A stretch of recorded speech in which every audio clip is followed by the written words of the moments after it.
The Project Gutenberg ebook of William Jordan, Jr. This ebook is for the use of anyone anywhere in the United States and most other parts of the world at no cost and with almost no restrictions whatsoever.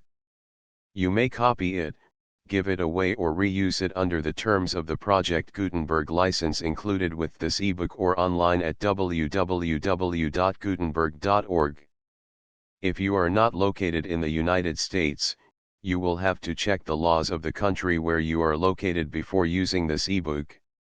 Title: William Jordan, Jr. Author, J.C. Snaith. Release date: March 4, 2024. Ebook number 73096. Language: English. Original publication: United Kingdom, Archibald Constable & Co. Ltd., 1907. Credits: D. A. Alexander, David E. Brown, and the online distributed proofreading team at https://www.pgdp.net. This file was produced from images generously made available by the Internet Archive. Start of the Project Gutenberg ebook. William Jordan, Jr. William Jordan, Jr. New novels. Sixsh. Delicia, and other stories never before collected. By Marie Corelli. Third Impression. New Chronicles of Rebecca by Kate Douglas Wiggin. With illustrations by F. C. Yon. The Fighting Chance by Robert W. Chambers. With illustrations by Fred Pegram. Fifth Impression. The Helpmate by May Sinclair. Second Impression. William Jordan, Jr. by J. C. Snaith. Conflict by Constance Smedley. The Good Comrade by Una L. Silberud. Second Impression. The Square Peg by W. E. Norris. Dr. Pons by Paul Gwynn. The Widow by T. Kingston Clark. Bachelor Betty by Winifred James. Third Impression. Marcus Hay by Stanley Hyatt. The Three Comrades by Gustav Franzson. The Measure of the Rule by Robert Barr. Reed Anthony, Cowman by Andy Adams. A Walking Gentleman by James Pryor. The Price of Silence by M. E. M. Davis.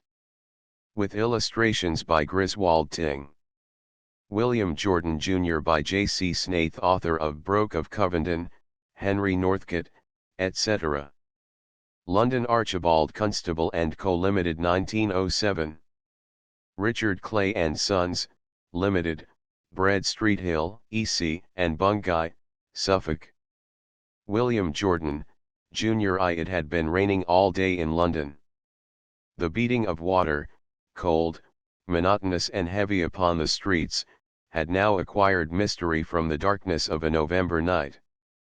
The vague forms floating here and there through the haze of the lamps, which a few hours ago were easy to define, were full of strangeness, while the noise of the water as it gurgled into the sewers, and slopped from the spouts over the dark fronts of the shops had a remote significance. Now and again odd shapes would emerge from the curtain of the shadows, a wet policeman, a dog, a bedraggled walker of the streets, a sullen cabman, a lame horse. Over and above, round and about these phantasmal appearances, was the sound of continual water falling upon the great roar of London. In one of the narrow purlieus leading from the city to the eastern wilderness, night had erased the actual like a wet cloth drawn across writing in chalk upon a board. 2 rows of sopping shuttered walls were only able to emit an occasional smear of lamplight, by which the pageant of the individual consciousness could embody itself. Here and there a signboard would be half disclosed over some deserted shop, and in the middle of a long and very dismal thoroughfare was one that seemed to take a quality from the fact that a faint gleam of light was stealing through a chink in the shutters of a door. Above this door, in faded letters which the film of shadows rendered barely visible, was the legend, "Second-hand bookseller."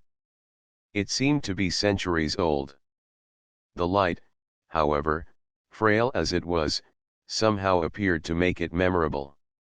Yet the source of this talisman was not the shop itself, but a little room that lay behind. This small shop in which 1,001 volumes huddled, like corpses in a chasm, seemed almost to form an intermediary between the real on the one hand, and the chimerical on the other. On its shelves, in a limbo of darkness and neglect, lay the dead, the dying, and the imperishable. Buried in dust and decay, in covers that could hardly hold together, were pregnant annotations upon the human comedy. On the upper shelves were tomes whose destiny it had been to hold back the hands of time, and had duly fulfilled it. Below these were 1,000 formulas which had proved disconcerting to man. Still, however, as in the sodden and shadow-fraught chimera beyond the shutters, even here darkness did not reign inviolate. There were tiny lamps on this shelf and that, like those in the street without the power to offer more than a flicker of light, yet able to suggest that the blackest night is susceptible of challenge. A candle shone here and there in the gloom, faint yet invincible, like a will-o'-the-wisp that hops about the mounds in a cemetery. Opening out of the shop was a little inner room. It was from this that the thread of light proceeded. This tiny chamber, some 12 feet by 16, had little furniture. In the center was a quaint old table. A curious tome of yellow parchments was spread open upon it. Built into the outer wall was a cupboard. Its heavy oak door was studded with nails and strongly secured. In the grate the fire was bright, the bare floor and walls were spotless, and from the low ceiling depended a lamp in the form of a censer whose light was soft yet clear. The room had 2 occupants, a man whose hair was almost white and a boy. Each was immersed in a book, the man in the tome outspread on the table, whose yellow leaves, venerable binding, and iron clasps, gave it a monastic appearance. The boy was reading in the ancient authors. The countenance of each was remarkable. The eyes of the man were those which age does not darken, yet his cheeks were gaunt, and the lines of his frame seemed to be prematurely old, but the ample forehead and every feature was suffused with the luminosity by which a high intelligence reflects itself. The face of the boy, pale, gentle and mobile, was too rare to describe. His eyes, vivid in hue and very deeply set, were bright with a kind of veiled luster, his form was of elfin slightness, his hands looked as frail as gossamer. Yet the countenance, although full of the solemn wonder of childhood, and angelic beauty, was marred by a gross physical blemish.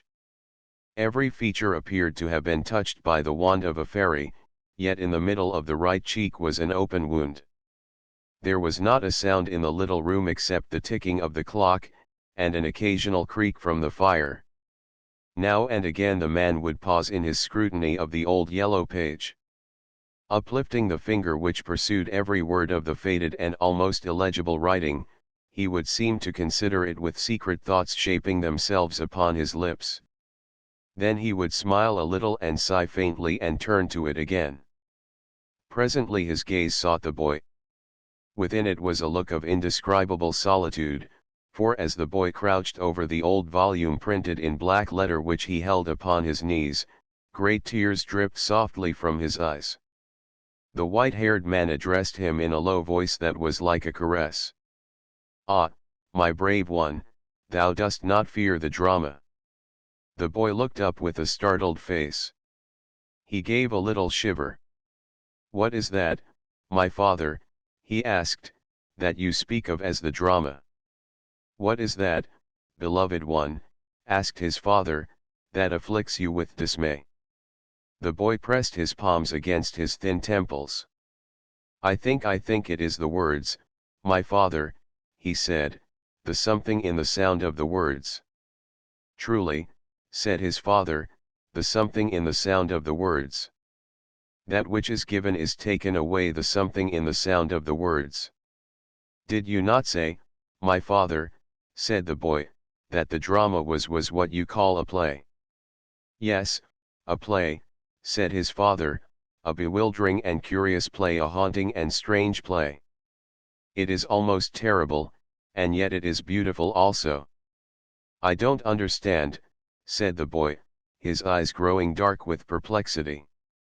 His father was quick to read his distress, and a mournful compassion came into his face. The boy left his book and came to his father's side. The man folded the frail and excitable form to his bosom. "Patience, patience, agile spirit," he exclaimed as he pressed his lips upon the gaunt cheek upon which lay the wound. "I must understand all things, my father," said the boy, who was composed a little by his father's arms. I must know something more about the drama, for I must understand it all." "It is that which we feel," said his father. "It is sometimes in the air. If we listen we can hear it. I hear it now." The boy lifted his face with all his senses strung. "I can only hear the ticking of the clock, my father, and the creaking of the fire. There is something else." The boy walked to the shutters of the little room, pressed his ear against them, and listened with great intensity. "There is only the gurgle of water," he said, "and the little voice of the wind." "And," said the man with faint eyes. And the mighty roar of the streets of the great city. That is the drama, beloved one." The boy sprang away from the shutters with a little cry. "Yes, now I know," he said excitedly. "Now I know what it is." And it was the something in the sound of the words. "That which is given is taken away." It is what I am always dreaming about this little room of ours. I am always dreaming, my father, that it has been taken from us, that we have been cast out of it, that we have it no more. I have even dreamt that we wandered all day and all night in the cold and dreadful streets of the great city, among all those fierce and cruel street persons, and that they looked upon us continually with their rude eyes. Then it is that I shiver so much in my fear that I awaken, and I could shout with joy when I find it is ours still, and that it has all been a dream." The look of compassion deepened in the man's face. "Dost thou never grow weary of this little room?" he said. "Never, never, my father," said the boy. "I can never grow weary of this little room. I almost wish sometimes we did not venture to leave it, lest one day we should lose our path in the great city, and not find our way back. I sometimes think I would like to stay in it every moment of my earth life, so that I might read every one of those authors in the shop. How I wish, my father, that I understood all the hard words and all the strange tongues like you do. But at least I understand one more very difficult word now that I know what is the meaning of the drama."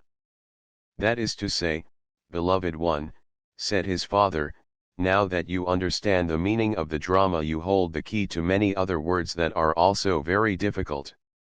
"Yes, yes, my father, and how quickly I shall learn them." "You are indeed wonderful at learning." "Yet sometimes, my father, I hardly dare to think how much there is to know. Sometimes when I lie by your side in the darkness, my father, and something seems to have happened to the moon, I almost feel that I shall never be able to know all." "Thou art quite resolved, my brave one, to know all." "Oh yes, my father," said the boy, and his eyes grew round with surprise at the question. "Wherefore, beloved?" I must," said the boy, and his eyes grew dark with bewilderment. "Dost thou not know, oh my father?" He checked his words of surprised explanation shyly and suddenly. "I know," said his father gently, "thou art one of great projects." "I had forgotten, oh my father," said the boy, a little timorously, "that I had not revealed them unto you." "Pray do so, my beloved," said the man softly. The boy faltered. A shy blush overspread the pallor of his cheeks. "I am to be one of the great ones of the earth, my father," he said, with the sensitive gaze of a girl. "Truly," said his father, with a glance of grave tenderness, "destiny declared it so in the hour that you were born." and I doubt not you will be called to great endeavors. Oh yes, my father, said the boy, with strange simplicity. I am to walk the path of heroes. The white-haired man averted his glance. It is for that reason I must be well found in knowledge, my father, said the boy. True, beloved one, said the man through pale lips. And the meaning of everything, my father, said the boy, bird, beast, and reptile, and the moon and stars, and why the street persons walk the streets of the great city, and why the earth is so many-colored, and why the sky is so near and yet so far off, and why when you clutch the air there is nothing in your hand. Must not such as I know all this, my father? True. And why a man has 2 legs, and a horse 4, and a crocodile I know not how many, and why a serpent crawls upon its belly. True, true, said his father. But I fear, beloved one, that all this knowledge is not to be acquired in this little room of ours. If you wish to learn the meaning of all things, will you not have to go to school? A shiver passed through the boy's frame. His face had the pallor of great fear. Dost thou mean, O my father, he said, that I must leave this little room of ours and go out among the street persons in the endless streets of the great city? He who would understand the meaning of all things, said his father, must certainly go to school. Yet are not all things to be learned from the ancient authors, my father? Asked the boy eagerly. Is not every secret contained in those hundreds of books in the shop that it is not yet given to my mind to grasp? There are many secrets, beloved, which no book has the power to reveal. Not even those among them, my father, which are wrought of the great souls of heroes, said the boy in dismay. Not even they. Yet have I not heard you say, my father, that there were few things they did not understand? True, beloved, but they had not the power to commit the whole of their knowledge to their writings. But did you not say, my father, that each of these great ones communed with his peers constantly and faithfully in his little inner room? What a prodigious memory is yours! But I ought to have made it clear to you that before these heroes could commune with their peers faithfully, they were compelled to leave their little rooms, adventure out among the streets of the great city and go to school. Then, my father, I also will go to school. The boy clasped his frail hands, and strove to conceal the abject fear in his eyes. When, my brave one? Tomorrow I will go, my father. So be it then, beloved one. In the silence which followed, the tense breathing of the frail form could be heard to surmount the ticking of the clock, the creaking of the fire, the little voice of the wind, the gurgle of water, and the great roar of London. Are all heroes in bitter fear, my father, when first they go to school? Asked the boy. Indeed, yes. Do they ever tremble like cravens, and do their eyes grow dark? Yes, beloved one. Have not these great ones a strange cowardice, my father? Is not the cowardice of heroes the measure of their courage? Can it be, O my father, said the boy, with a deepening pallor, that these great ones derive their valor from their craven hearts? Truly, beloved, if they learn the secret. The secret, my father. The secret which is only to be learned in the school which is in the streets of the great city. The face of the boy grew like death. Tomorrow then, my father, he said in a faint and small voice, Achilles will adventure forth to the school which is in the streets of the great city, that he too may learn the secret. He should have known that one like himself should not only have great learning, wisdom, and constancy, but also a noble valor. True, 1,000 times. This is indeed Achilles. I give you good night, my father. Pray remember me in your vigil. The boy threw his arms round the man's neck, and pressed his cheek against him. It seemed to burn like a flame. The boy took a candle from the chimney piece, lighted it, and in his great fear of the darkness, was accompanied by his father up the stairs. When the white-haired man had enveloped the frail form in the blankets with a woman's tenderness, he left the light in the chamber burning at its fullest, and returned to the little room. It was then near to midnight. The massive old tome in which he had been reading was open still upon the table. He knelt before it, pressing his eyes upon the yellow parchments. On the clock in the little room the hands made their tardy circuit. Midnight passed, 1 o'clock, 2 o'clock, 3 o'clock. Throughout these hours the man remained thus, not heeding that all about him was darkness, for the lamp and the fire had burned themselves out long ago. Near to the hour of 4 a ghostly figure, pale but luminous, crept into the silence of the room. It was the boy, clad in a white gown and bearing a lighted candle. He touched the kneeling figure softly. "My father," he breathed, "how you tremble, my father, and how cold you are." The man rose to his feet with a slight shiver. "The fire is low," he said. "Are we not ever cold when the fire is low?" "The fire is out, my father," said the boy. "Is the fire ever out, beloved?" said his father, "while one ember is still faintly burning? May we not draw it into flame perhaps?" The man knelt again and breathed upon the embers, so that presently they began to glow. "I could not rest, my father," said the boy, "and I grew so afraid of the loneliness that I have come to be near you. I do not think it is raining now, but the wind is speaking bitterly. I wish the stars would shine. I am not so craven-hearted when the stars look at me with their bright eyes."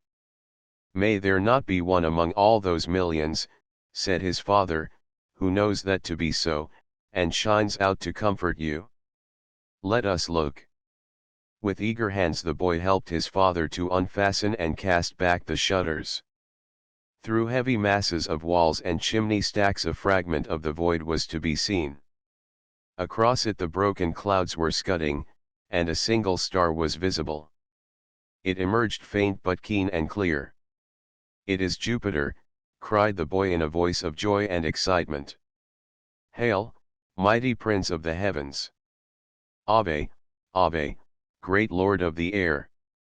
The patient white-haired figure at the boy's side was peering also towards the star. In his eyes shone the entrancement of many thoughts. When at last the morning brought its grey light the boy set out with his father into the streets of the great city. Amid the dun-colored wilderness through which he passed, amid the labyrinth of dread thoroughfares in which noise, dirt, and confusion seemed to contend, he grasped his father's hand in the fear of his heart. The rattle of horses and carts, the mud-flinging hoofs and the cries of the drivers, the vigor and rudeness of the street persons by whom he was hustled, filled him with a dire consternation. Yet beyond all that he suffered in this way, which was no more than a little personal inconvenience after all, was the fear, permanent, overmastering and intense, that never would his father and he be able to retrace their steps to that tiny refuge which they had left so lately, which now seemed so far away that they could never hope to win their way back. How could they hope to retrace their steps among that ever-surging sea of streets and houses and faces and vehicles? Once as he was submerged in a whirlpool that was formed by the meeting of four main arteries of traffic, and was compelled to wait until a strangely clad street person, who wore a helmet like Minerva, stopped, by the magic process of holding up his hand, the unending procession of carts and horses to enable his father and himself and a swarm of street persons, who pressed upon his heels and trod upon his toes, to pass to that debatable land across the way, which looked so full already that it could not yield space for another living soul. He held his father's hand convulsively and said in a voice of despair, "I feel sure, my father, we shall never win our way back to our little room." In point of actual time this journey was not more than half an hour, yet it formed such a highly wrought experience, that to the boy it seemed to transcend and even to efface all that had previously happened in the placid term of his existence. At last it came to an end in a succession of quiet streets that led to a gloomy square, which, although very forbidding of aspect, was almost peaceful. The houses in it, tall and stately and austere, had a row of steep stone steps furnished with iron railings. It was one of these rows he ascended, and his father knocked with a boldness that seemed superhuman at a very stern-looking front door. After a brief period of waiting in which it seemed to the boy that he must be choked by the violent beatings of his heart, the door was opened by an old woman, equally stern of aspect, who asked their business in a gruff voice. The boy's father said something to her which the boy was too excited to comprehend, whereupon she conducted them into a dark passage filled with bad air, and left them there while she went to inquire if they would be received by him they sought. Presently she returned to lead them to his presence. In a room at the end of the long passage, which seemed to grow darker and darker at every step they took, they found a very aged man. In appearance he was not unlike a faun. His eyes were sunken far in his cheeks, and they seemed to be faded like those of the blind. His features were so lean that they looked almost spectral, his tall frame and long limbs were warped with feebleness, and the boy noticed that his hands had red mittens to keep them warm. His head, which was of great nobility, was bald at the top, yet the lower part was covered by hair that was even whiter than that of the boy's father, and so long that it came down upon his shoulders. This venerable figure sat at a table before a fire in a dark and somber room, which faced the north and smelled of ink. Maps were on the walls, here and there were scattered books, there was a globe on a tripod, while blackboards, charts and desks abounded in all the panoply of education. The old schoolmaster was ruling lines in a ciphering book with the gravest nicety, while at his back the fire was shedding its glow on a coat which use had rendered green, ragged, and threadbare. When the boy and his father came into his presence, the aged man, although stricken with painful infirmity, rose to his feet and welcomed them with a beautiful courtesy. "I cannot expect you to remember me, sir," said the boy's father, with a simplicity that was a little timorous. The aged schoolmaster approached quite close to the boy's father, in his faded eyes was appearing intentness. "You must give me a minute to think, if you please," he quavered in a low voice, which in the ears of the boy had the effect of music. "Now that I am old, my memory, of which I have always been vain, is the first to desert me. If you are one of my scholars I shall recall you, for it is my boast that each of my scholars has graven a line in the tablets of my mind." Of a sudden the aged schoolmaster gave a cry of joy. Why, he exclaimed, "it must be William Jordan." He held out both his hands to the boy's father with an eagerness that was like a child's, and the boy saw that his eyes, which a moment since were destitute of meaning, had now the pregnant beauty of an ancient masterpiece. "Oh, that the hour should be at hand," said the old man, "when I should cease to recall William Jordan." The old man seemed to avert his face from that of the boy's father in a kind of dismay, and his voice pierced the boy with an emotion that he had never felt before. "It is 30 years since you saw me last," said the boy's father. "In the flesh as an eager-faced young man," said the schoolmaster. "But every night as I sit by the fire, I summon William Jordan to lead the pageant of my experience. When my spirit is like clay you stand before it, the first among the valiant, so subtle yet so brave. When this generation, which is so restless, so brilliant, so full of vitality, seems to tell me that I am but a survival of a phase which now is not, I say to it, so be it, my children, but where is the William Jordan among you?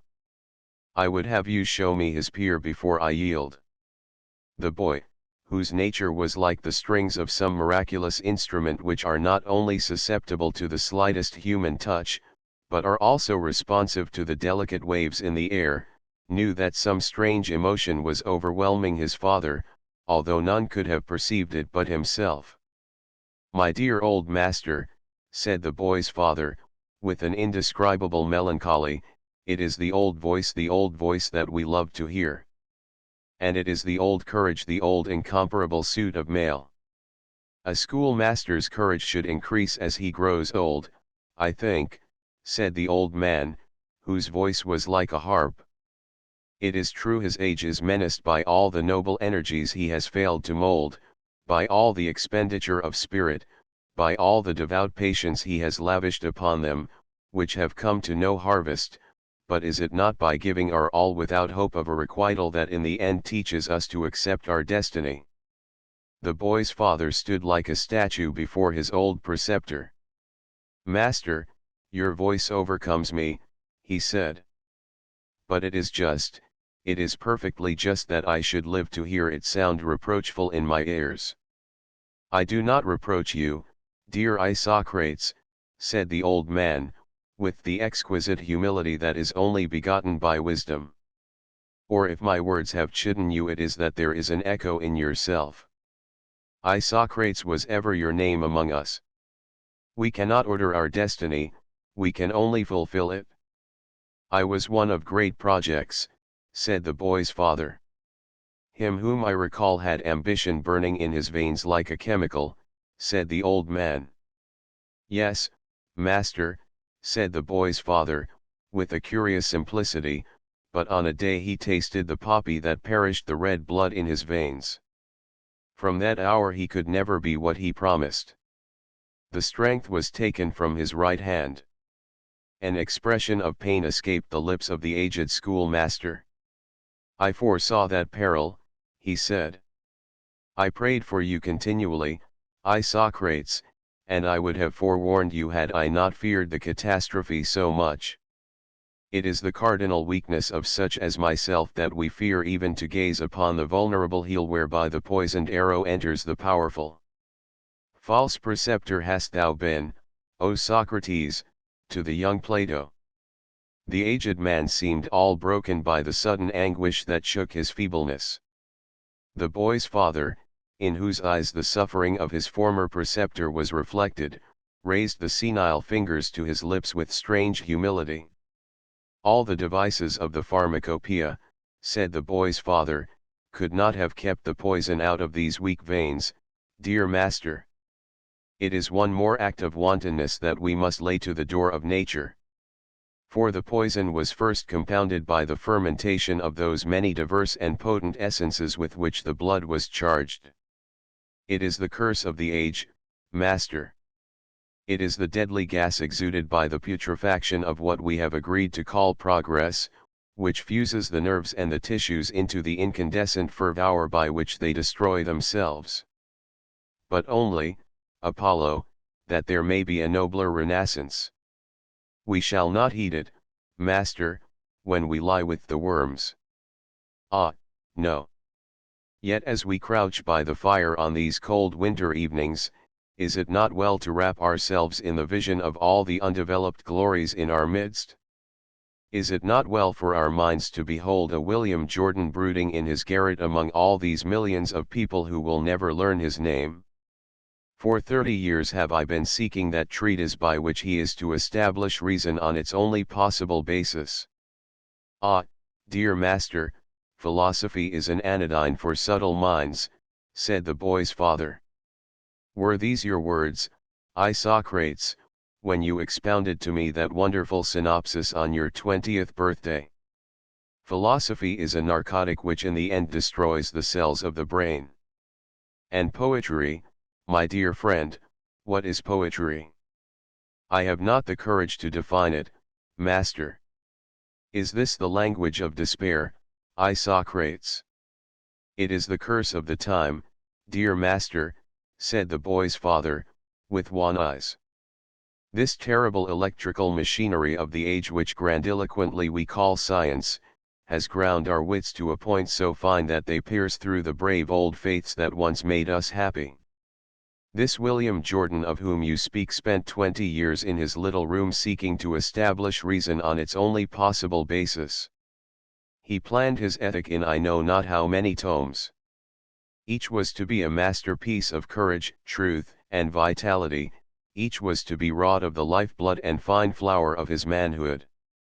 He began his labor a powerful and imperious young man, he passed the all too rapid years in his profound speculations, and then he found himself inept and white-haired. So then, after all, I Socrates, your ethic is embodied, said the aged man with the eager devoutness of the disciple. The joy in the face of the old man was that of one who has long dreamed of a treasure which at last is to be revealed to his gaze. His eyes were about to feast on its peerless splendor, yet of a sudden his hopes seemed to render him afraid. There might not be a sufficient heat left in his veins to yield those intolerable pangs of rapture which fuse with ecstasy the worship of the devotee. Let me see it, he said. The desires of my youth are returning upon me. I must look upon it, I must press it to my bosom. I yearn to see how my own strength in the heyday of its promise, in the passion of its development, yet condemned to walk in chains, has yet been able to vindicate the nobility of its inheritance. Show me your ethic, beloved Isocrates. I yearn to feast my eyes upon this latest blow for freedom with the same intensity with which I fingered the yellow pages in which I first found wisdom hiding her maiden chastity. The boy's father met this entreaty with a gesture that seemed to pierce the old man like a sword. Where is it? He cried. You will not deny one who is old the last of his hopes. The boy's father had the mien of a corpse. It is unwritten, master, he said, in a voice that seemed to be no louder than the croak of a frog. When after 20 years of devout preparation I took up the pen, I found that nature had denied the strength to my right hand. The old man recoiled from the gaze of the boy's father with a cry of dismay. I should have known it, he said, and then, with strange humility, let us not reproach her, Isocrates, she, too, must obey the decree by which human sacrifice is offered on her altars, said the boy's father, with a gaunt gaze. What new abortion shall she fashion with our blood and tears? The issue of our loins, said the aged man, with a kind of gentle passion. In order that our humiliation may reenact itself, said the boy's father, in order, dear master, that we may mock ourselves again. Nay, Isocrates, said the old man, is it not written that if by our fortitude we sustain the dynasty to its appointed hour, nature will grant it a means to affirm itself? Speaking out of a simple faith, the old man turned for the first time to the boy, who, throughout this interview, had stood timidly at his father's side. The old faded eyes seemed to devour the delicate and shrinking face of the child with their surmise.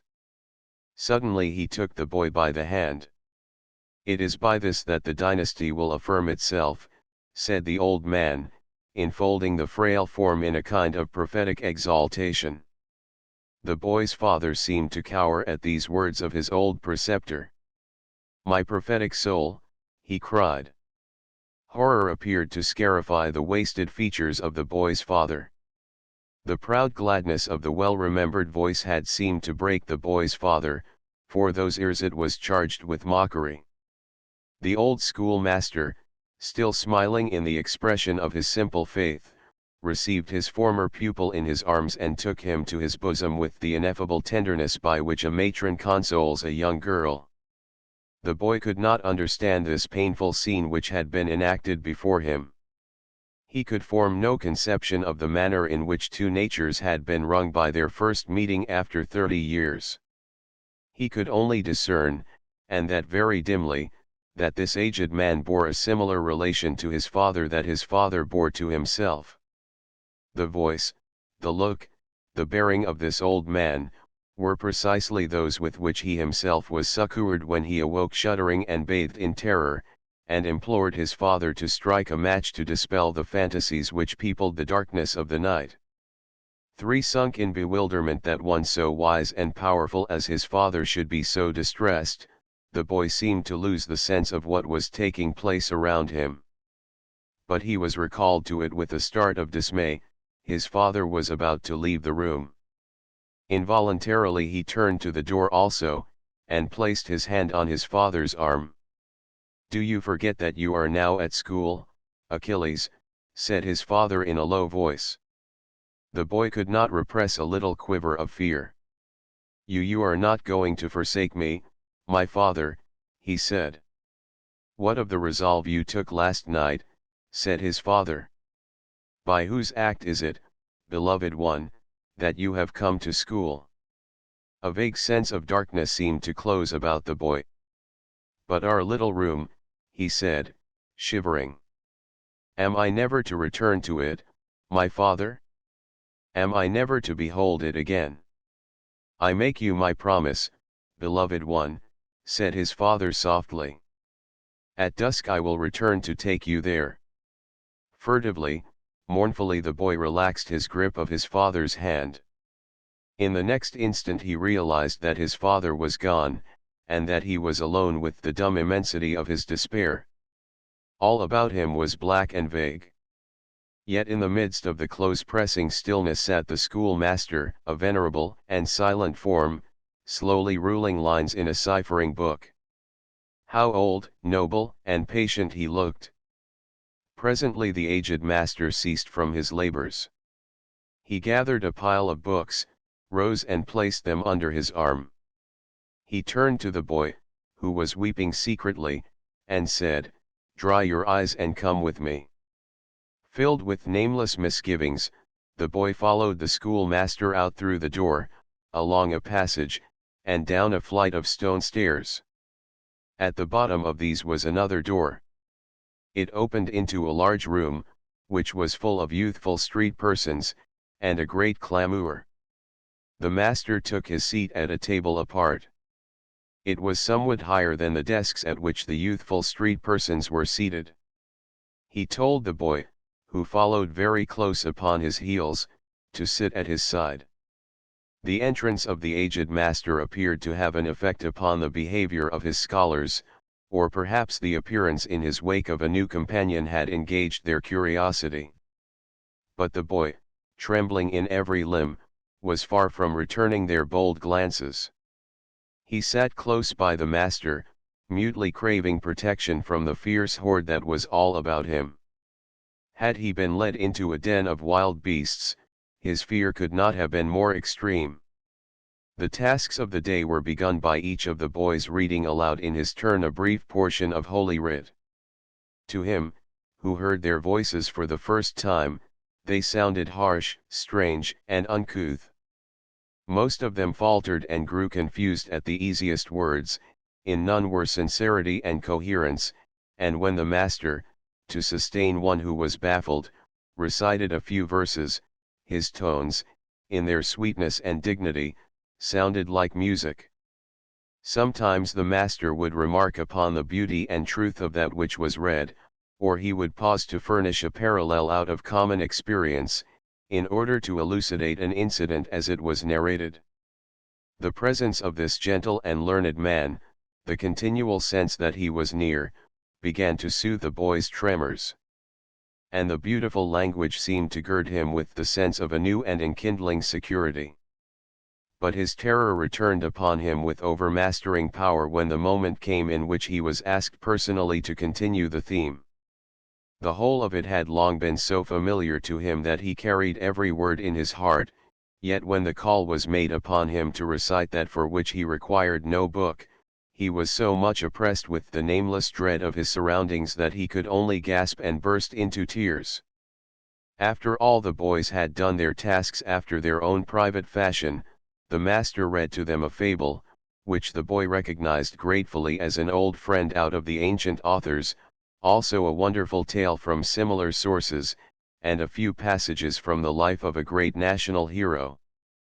The boy was enchanted. The simplicity of the reading made him strangely happy, the themes addressed him with a ravishment he had never felt before.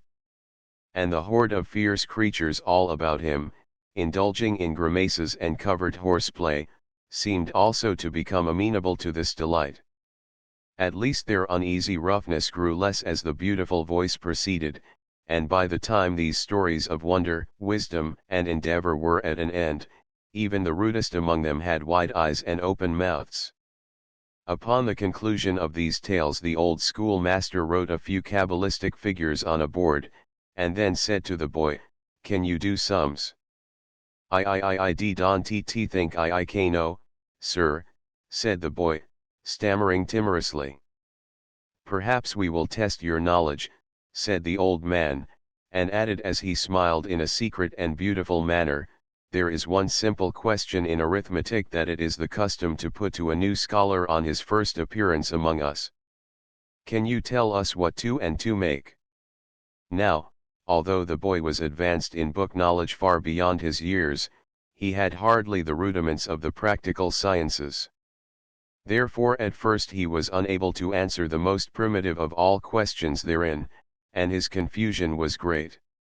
And the other boys who had heard this question, which was so simple as to seem ridiculous, observed his distress with a scorn that was far too lofty to conceal.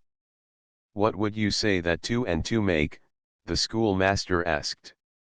I think, sir, they make 5, stammered the boy at last. A shout of laughter arose from the other boys at this grotesque answer. "He thinks 2 and 2 make 5, boy after boy could be heard repeating to his companions, "He thinks 2 and 2 make 5. The aged schoolmaster, however, derived neither amusement nor scorn from this answer. His look was one of high yet grave happiness as he said, "We give a special name to each of our boys, and I have been wondering what name to bestow upon you. The name of your father was Isocrates, one of great gifts, but timorous of disposition, but I think you must be known by the name of a universal hero. We will call you by the name of Achilles, who was the bravest among all the Greeks." At these words of the master looks of consternation clouded the faces of all the boys. "Why, sir, he is a dunce," expostulated a thoughtful and shrewd boy with piercing black eyes. The aged master looked at this boy with a mild indulgence in his smile. "Adamantus," said the master, "that is a condition necessary to a universal hero in his youth." Adamantus, who was one of the first boys in the school, was far from a comprehension of this dark saying, yet he felt himself to be rebuked, without knowing to what extent or why he should be. But shortly afterwards, when the play hour came, and they ran out to indulge in their games in the small London garden, some of the older and graver boys, of whom Adamantus was one of the chief, stood apart to discuss what they were bound to consider an act of notorious partiality on the part of the master. That a mere small boy, a weak and foolish boy, should be decorated with a much coveted name for returning a ridiculous answer was one of those frank injustices that they felt obliged to resent. "Adamantus only means that I am a bit of a sticker at my books, which I don't think I am really," said the bearer of that name, "and who ever heard of Polycrates and Polydames?" "Yes, it is not fair," said the bearer of the last of these names, "but then, he is an old fool. He is just an old dodderer." When the boys had gone forth to the garden, the master said to his new pupil, "Will you not go out and make their acquaintance, Achilles?" For answer the boy clasped his fingers about the master's sleeve. He had grown dumb with terror. "So be it," said the old man, regarding him with pity and concealed tenderness. A little while afterwards the boy rose suddenly of his own motion from the master's table. "Where are you going, Achilles?" said the master. I am going, sir, to the garden to the boys," he stammered. As he walked out through the door his gaunt cheeks were like death. He crept into the garden with the greatest caution and secrecy. He hardly dared to breathe lest he should be heard, he feared to move lest he should be seen. Crouching against the wall, moving neither foot nor hand, he longed to stop the motions of his heart. They were so loud that he felt they were bound to be noticed. His fears proved to be well founded. A tall, heavy, puffy boy with vivid red hair came near. He was trying to kick the cap of another boy, who was much smaller than himself, over the wall. By an odd misadventure one of these attempts landed it full in the face of the trembling intruder. "Hello, new boy," said the boy with red hair. He gave the cap a final kick, which lifted it among the branches of the only tree the garden contained. He then turned his attention to his important discovery. He moistened his lips with his tongue, and gave an anticipatory leer to the figure that shrank away from him. "New boy," he said, "what is your name?" "I don't think I know, sir," the boy stammered.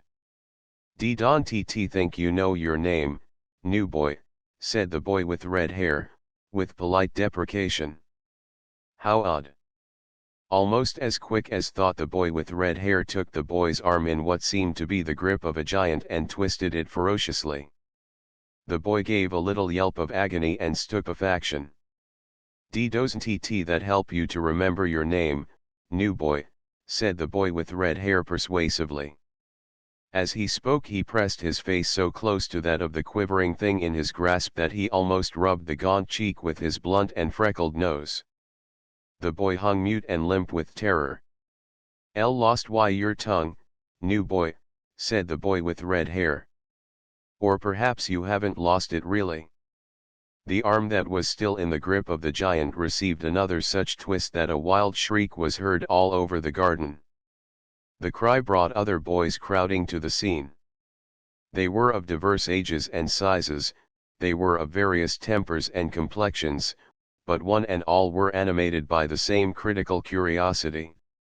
Among them was a boy, who, although far more robust of physique, was slightly less in inches than he who cowered away from their eyes.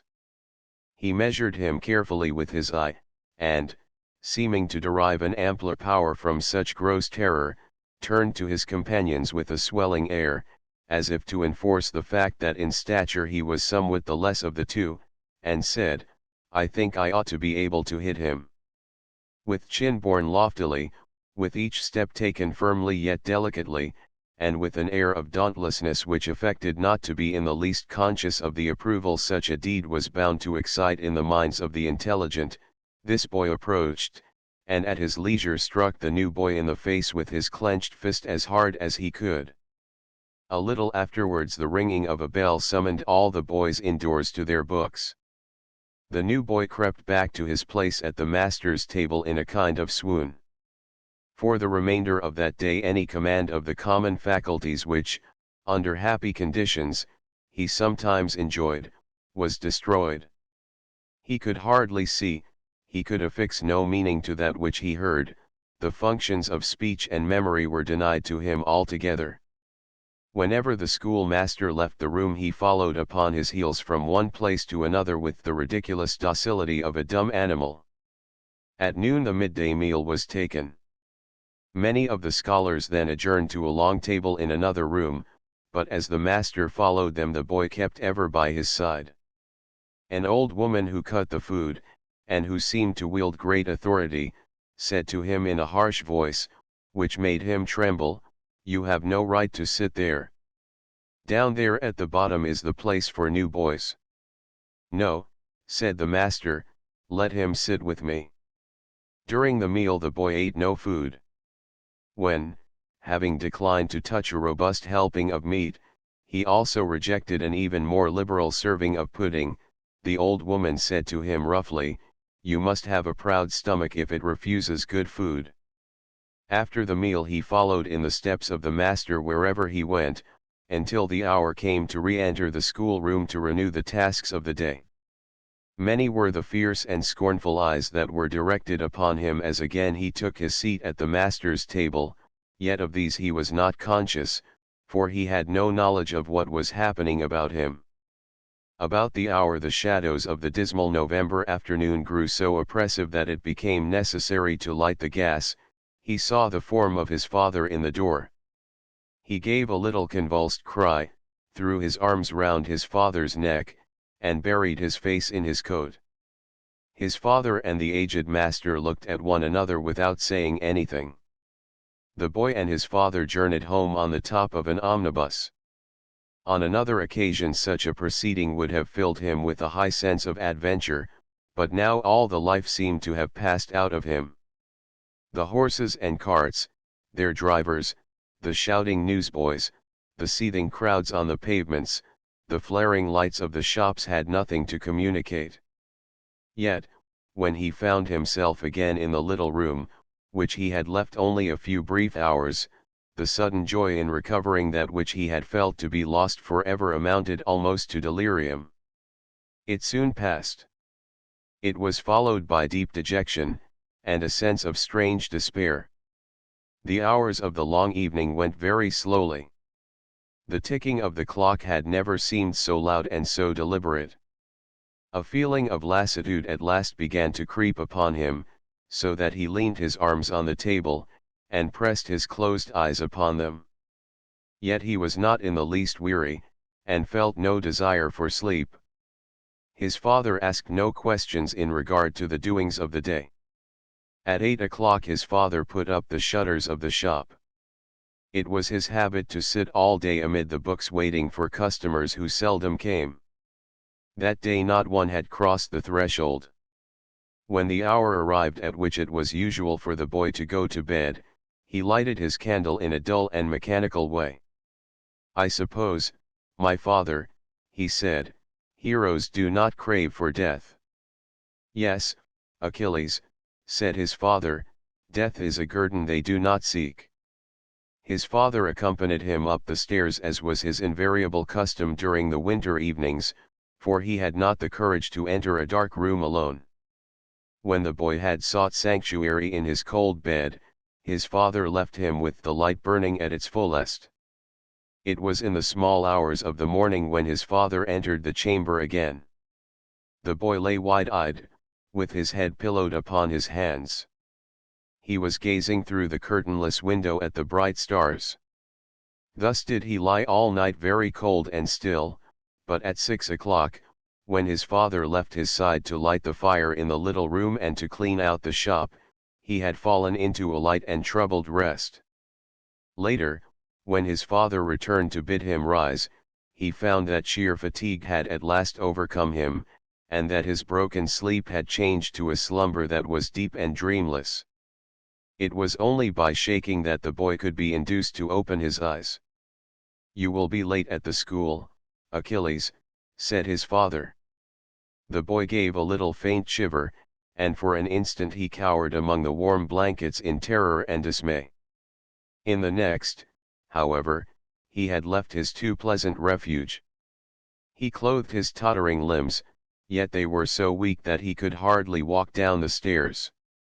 He took a deep draught of milk, of the inferior London kind, and again accompanied his father through the press of traffic to the house in the gloomy square. Throughout the journey neither spoke. The incidents of the day were much like those of the previous one, except that his father and the aged master did not reenact their former interview. As on the day before, the boy sat at the master's table, and followed him wherever he went. The aged man continued to show him much consideration, while his voice, as it became familiar to the boy's ears, seemed to grow even gentler and more melodious. Yet the eyes of the boys who sat opposite seemed to grow increasingly scornful and fierce. The days passed with little change from this order. The boy's pallor deepened, and his cheeks grew more gaunt than when he entered the school. Sometimes when he returned to the little room in the evening, still in his father's care, he would be so overcome with weariness that he would lay his head on the table and fall asleep. He ate little, and the previous brightness of his childhood, his frank and insatiable curiosity, gave place to a settled air of lassitude, weariness, and dejection. Once or twice upon returning to the little room he would appear to have been invigorated by some incident of the day, which yet he did not mention. On these infrequent occasions he would seem to have a little appetite for his food, and he would read in some of the less familiar of the ancient authors under his father's guidance. Sometimes when his father went to rest in the midnight hours he found the boy kneeling at the side of the bed in his white gown. On one occasion, when the boy was too overborne to take off his own clothes, his father helped him to do so. In removing them his father observed the right arm to be much swollen, and to be greatly bruised and lacerated. His father affected not to notice its condition. The boy was unfailing in his attendance at the school. Every morning at the same hour he went forth in his father's care, at the same hour every evening he returned in the same vigilant custody. Days grew into weeks, weeks grew into months, months into years, but the intimacy of time, and increase in stature and understanding opened up no intercourse with the other boys in the school. He still remained one apart at the master's table. The contemptuous disfavor with which he was viewed upon his first entrance into their midst grew into a tradition which all respected, so that even those who came after him, who were his inferiors in years and stature and knowledge of books, were only too eager to accept the verdict which had been passed upon him. By this pious conformity they gained the freedom of their own republic. As the boy grew older his reading in the ancient authors became more prolonged, more profound, and more various.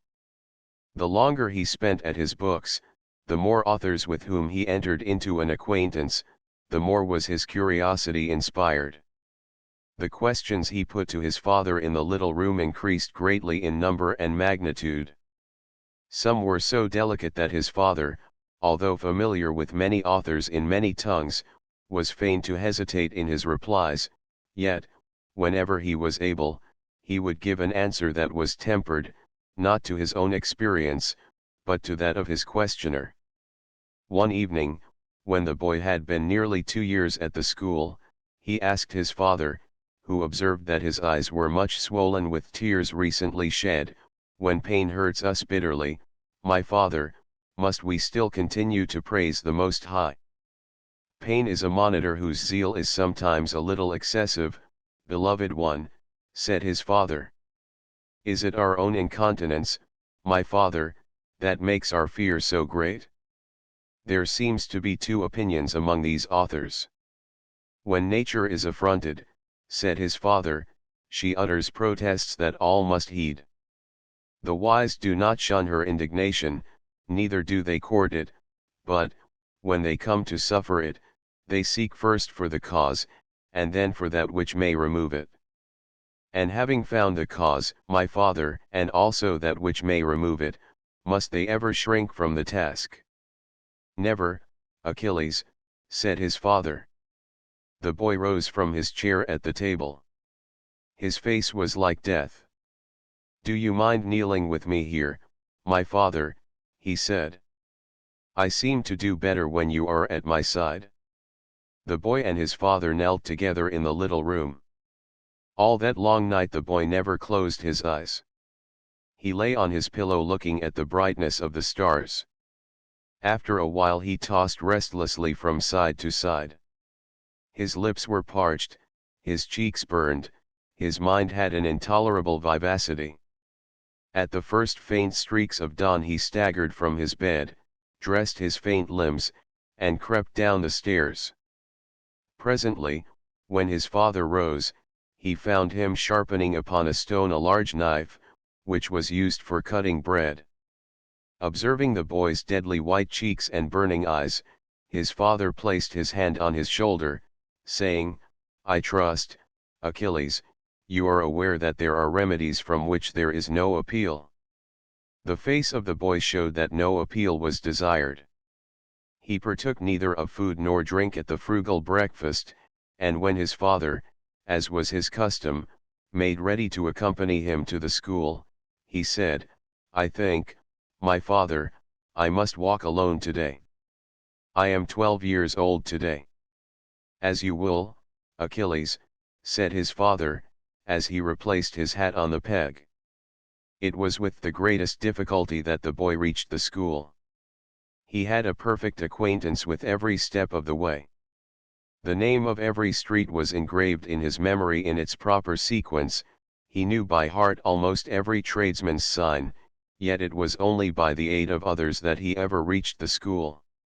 When he came to the wide crossings, where the traffic was endless, his courage deserted him, and do what he would he had not the physical power to leave the curb.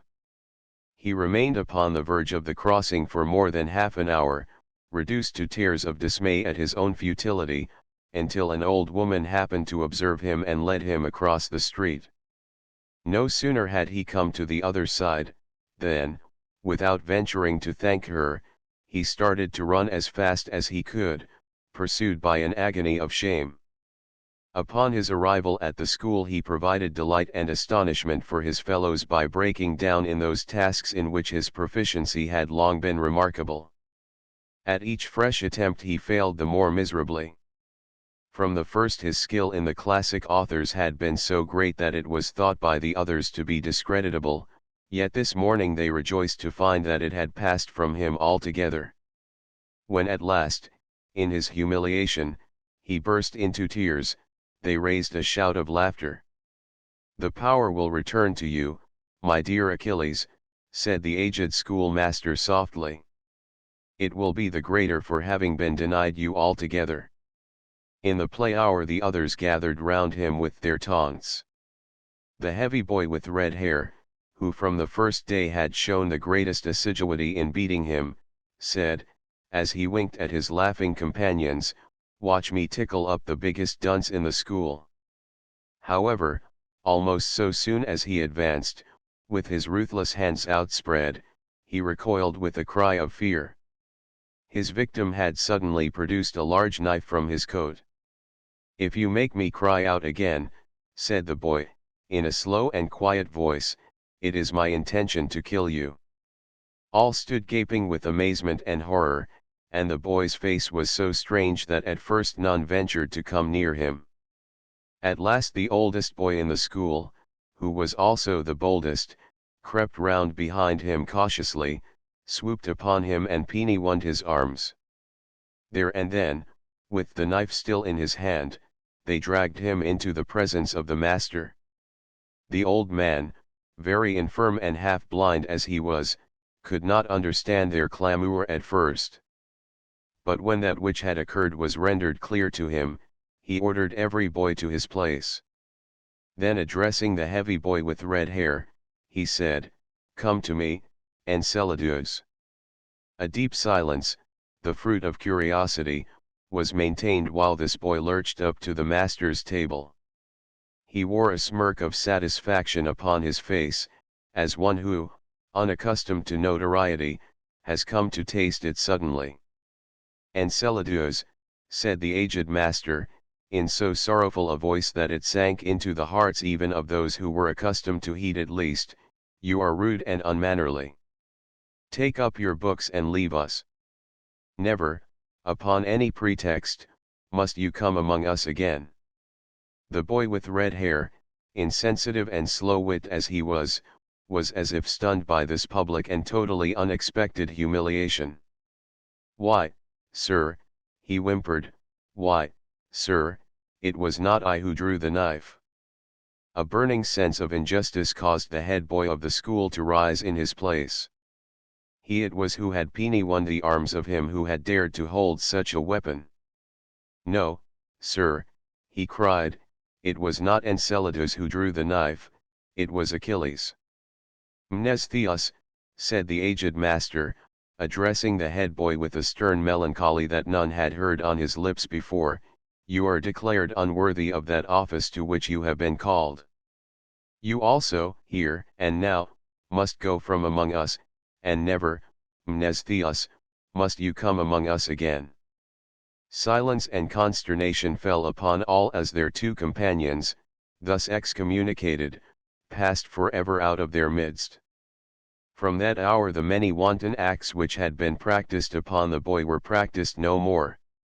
In lieu of the fierce contempt with which he had been previously regarded, they began to pay him a kind of respect. This immunity from physical violence, which he enjoyed for the first time, was even tinged with a kind of homage.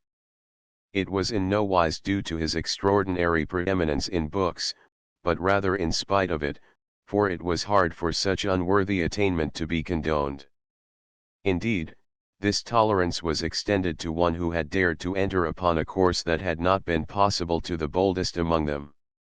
"Tell us, Achilles," they demanded in excited tones, "did you intend really to use the knife?" "Why yes," stammered the boy, as the blood fled from his cheeks, had I been made to cry out again, I had buried the knife to the hilt in his heart." From this time forth it was remarkable how one who had been deficient in every quality which permits a human creature to dwell among his kind upon equal terms, began to acquire an ascendancy over them. His physical shortcomings seemed to grow less apparent. His timid disposition, whose extravagant fear of others had made him their prey, now grew amenable to a new faculty which was suddenly born within him. He who had been despised as outside the pale of their intercourse, found himself clad in a kind of authority, which sometimes he dared to exert. Nevertheless, this change found little reflection in the natures of those who had persecuted him. At heart they remained as they were before. This innate ferocity was shown the more particularly in their attitude towards the aged schoolmaster. Each day the old man seemed to fail more visibly in years. His eyes grew so dim that he could hardly walk without a guide. He became so deaf that he could not hear the loudest words that were spoken. So feeble was his frame that it could scarcely totter from one room to another. Of these circumstances his pupils took a full advantage. They fought among themselves continually, and indulged in rude play in the master's presence. They caricatured his infirmities, and made grimaces at him. Sometimes they would pester him with tricks, they would pelt him with balls of paper, or spill ink over him, or secretly fasten his coat to his chair. One boy stretched a cord across the door in the hope that the old man might trip over it, another boy wrote "doddering old fool" in chalk upon his back. Such a pitiable weakness was taken as the proclamation of a perpetual holiday. For many weeks not a task was performed, since, although the master was able to call on each boy as formerly to read aloud his task, he had no longer the power to discriminate between the true and the false. Thus scope was given for their natural love of parody. One would read in lieu of a passage from Homer the report of a cricket match from a newspaper, another would substitute Dick Deadeye's adventures among the Red Indians for the metamorphoses of Ovid, while a third would incorporate the description of a crime in the Police Gazette with the poetry of Virgil and Wordsworth. One boy alone remained faithful to the precept of this aged man, and it was he who still sat at the master's table. He only maintained his obedience, he only abstained from casting indignity upon impotent old age. On more than one occasion the boy, timorous by nature as he was almost moved to a rage of tears by some more than usually wanton jest. Once he rose from his seat and cried in high-pitched tones, "Shame upon you all, that you have no mercy for the infirm." This outburst was received with derision. A little while before, had the boy dared to make it, he would have been requited with blows. During this time the numbers who came to the school diminished steadily. Many of the boys ceased to attend, and no new scholars appeared to take their places. But the aged schoolmaster sat still at his post, although his eyes grew dimmer and dimmer, his hearing duller, his limbs feebler. One morning as he called the roster and marked only 9 as answering to their names, he said, "Our numbers are not what they were. 9 is our smallest muster in 68 years. "Have you kept this school 68 years, sir?" said one of the 9, with an air of incredulity, and making at the same time a grimace for the amusement of his 8 companions. 68 years, Amphistides, have I kept this school?" said the old man. "You must be getting on in years, sir," said Amphistides, with mock gravity. "I am 94 years of age, Amphistides," said the master, 94 years of age. "I have seen many and strange things." "Yes, sir, you must have done," said Amphistides, leering all about him, and I suppose you will retire on your fortune on your 100th birthday. If nature has bowels, Amphistides, said the old man, she may spare this frame from such a term. Yet, as I say, Amphistides, my life has seen many strange things. It has run its course in the most wonderful era of which history has kept the record. It has seen steam and electricity annihilate time and space. It has seen bombshells and anesthetics, and devices of a most wonderful character arrive upon the earth. It has seen new forces dragged out of the bosom of nature. It has seen time forced to yield his dread secrets. It has witnessed the overthrow of many creeds. It has witnessed the mind of man pass through many phases. New dynasties has it seen arise, new planets has it seen appear in the heavens. It has seen death robbed of its terrors, and birth bereaved of its sanctity. It has been taught to read the past like an open page. And now, Amphistides, it only remains to commit these limbs to the quiet earth. The latter part of this queer utterance could scarcely be heard, for the thin, piping tones of the aged schoolmaster were drowned by the boys exclaiming to one another, "What an old babbler he is! He is like a baby without its nurse." From this time even the slender number of boys that remained began to grow less. And at last came the day when there was only one boy left in the school.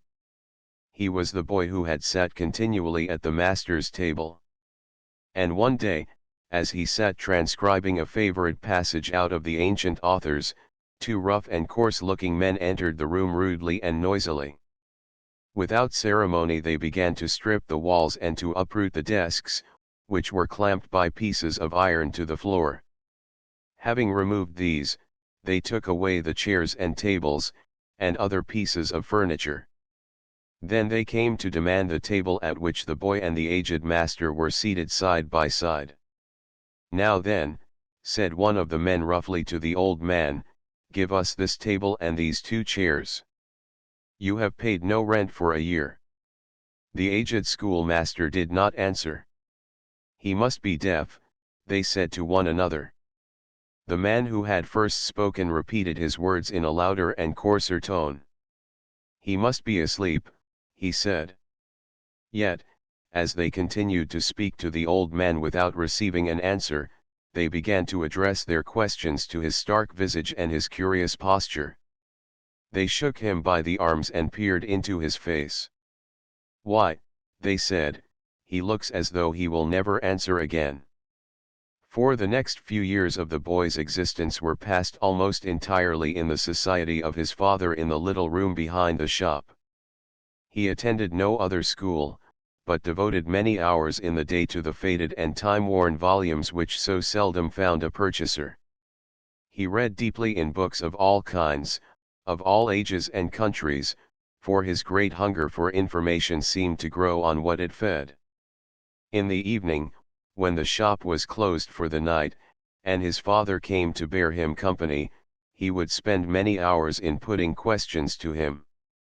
To many of these his father would smile in the secret and beautiful manner of the aged schoolmaster, but would vouchsafe no answer. On high days and holy days they would walk abroad together. Sometimes they would explore the quarters of the great city, at other times they would seek the country lanes. The boy's partiality was for these latter excursions. He could never divest himself of the nameless dread that seized him in mingling with these vast acres of bricks and mortar, of immitigable noise, of unfathomable dirt, and, above all, of his horror of the mighty multitude that rendered the streets so terrible. One day as their steps were pointed towards the heart of the great city, and he was filled with misgiving, he ventured to say, "How I wish, my father, we could walk always where we walked yesterday." "As it pleases you, beloved one," said his father. A little afterwards his father hailed an omnibus. They climbed together to the roof, and were borne away by the sturdy horses through nests of cheerless houses, and hives of dismal human creatures, until green fields and tall trees came into view. As they walked in these groves already spread in the mantle of spring, and their feet felt the sweet and bright earth responsive beneath them, the boy said, "Why is it, my father, that we sometimes choose the dirt, the noise, and the darkness, when fair Elysium is so close about us?"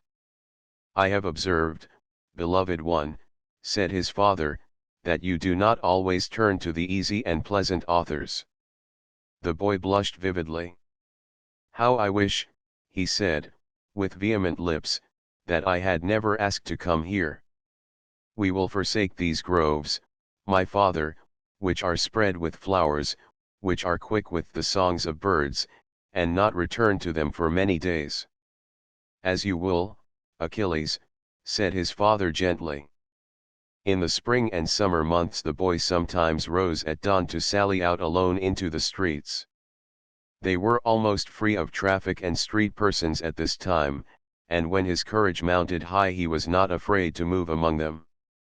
But later in the day, when the press became so great he could only move abroad mistrustfully, and when the darkness came he only dared to do so in his father's company. He determined to celebrate his 15th birthday with an adventure. On the eve of that anniversary he made up his mind that on the following morning he would buy a newspaper. When it came he went forth soon after dawn, and remained in the streets until nearly 8 o'clock. Then it was he encountered a boy standing by the curb with a newsbill spread out before it. He had a bundle of newspapers under his arm, and was bawling lustily. The boy approached with many misgivings, but finding that the newsboy was taller, and that his voice was louder than he had at first suspected, he moved away without venturing to speak to him. However, a little farther off was a second newsboy who was very ragged, who was not so tall, and whose voice was not so loud. This boy he spoke to with an inflexible determination in his heart.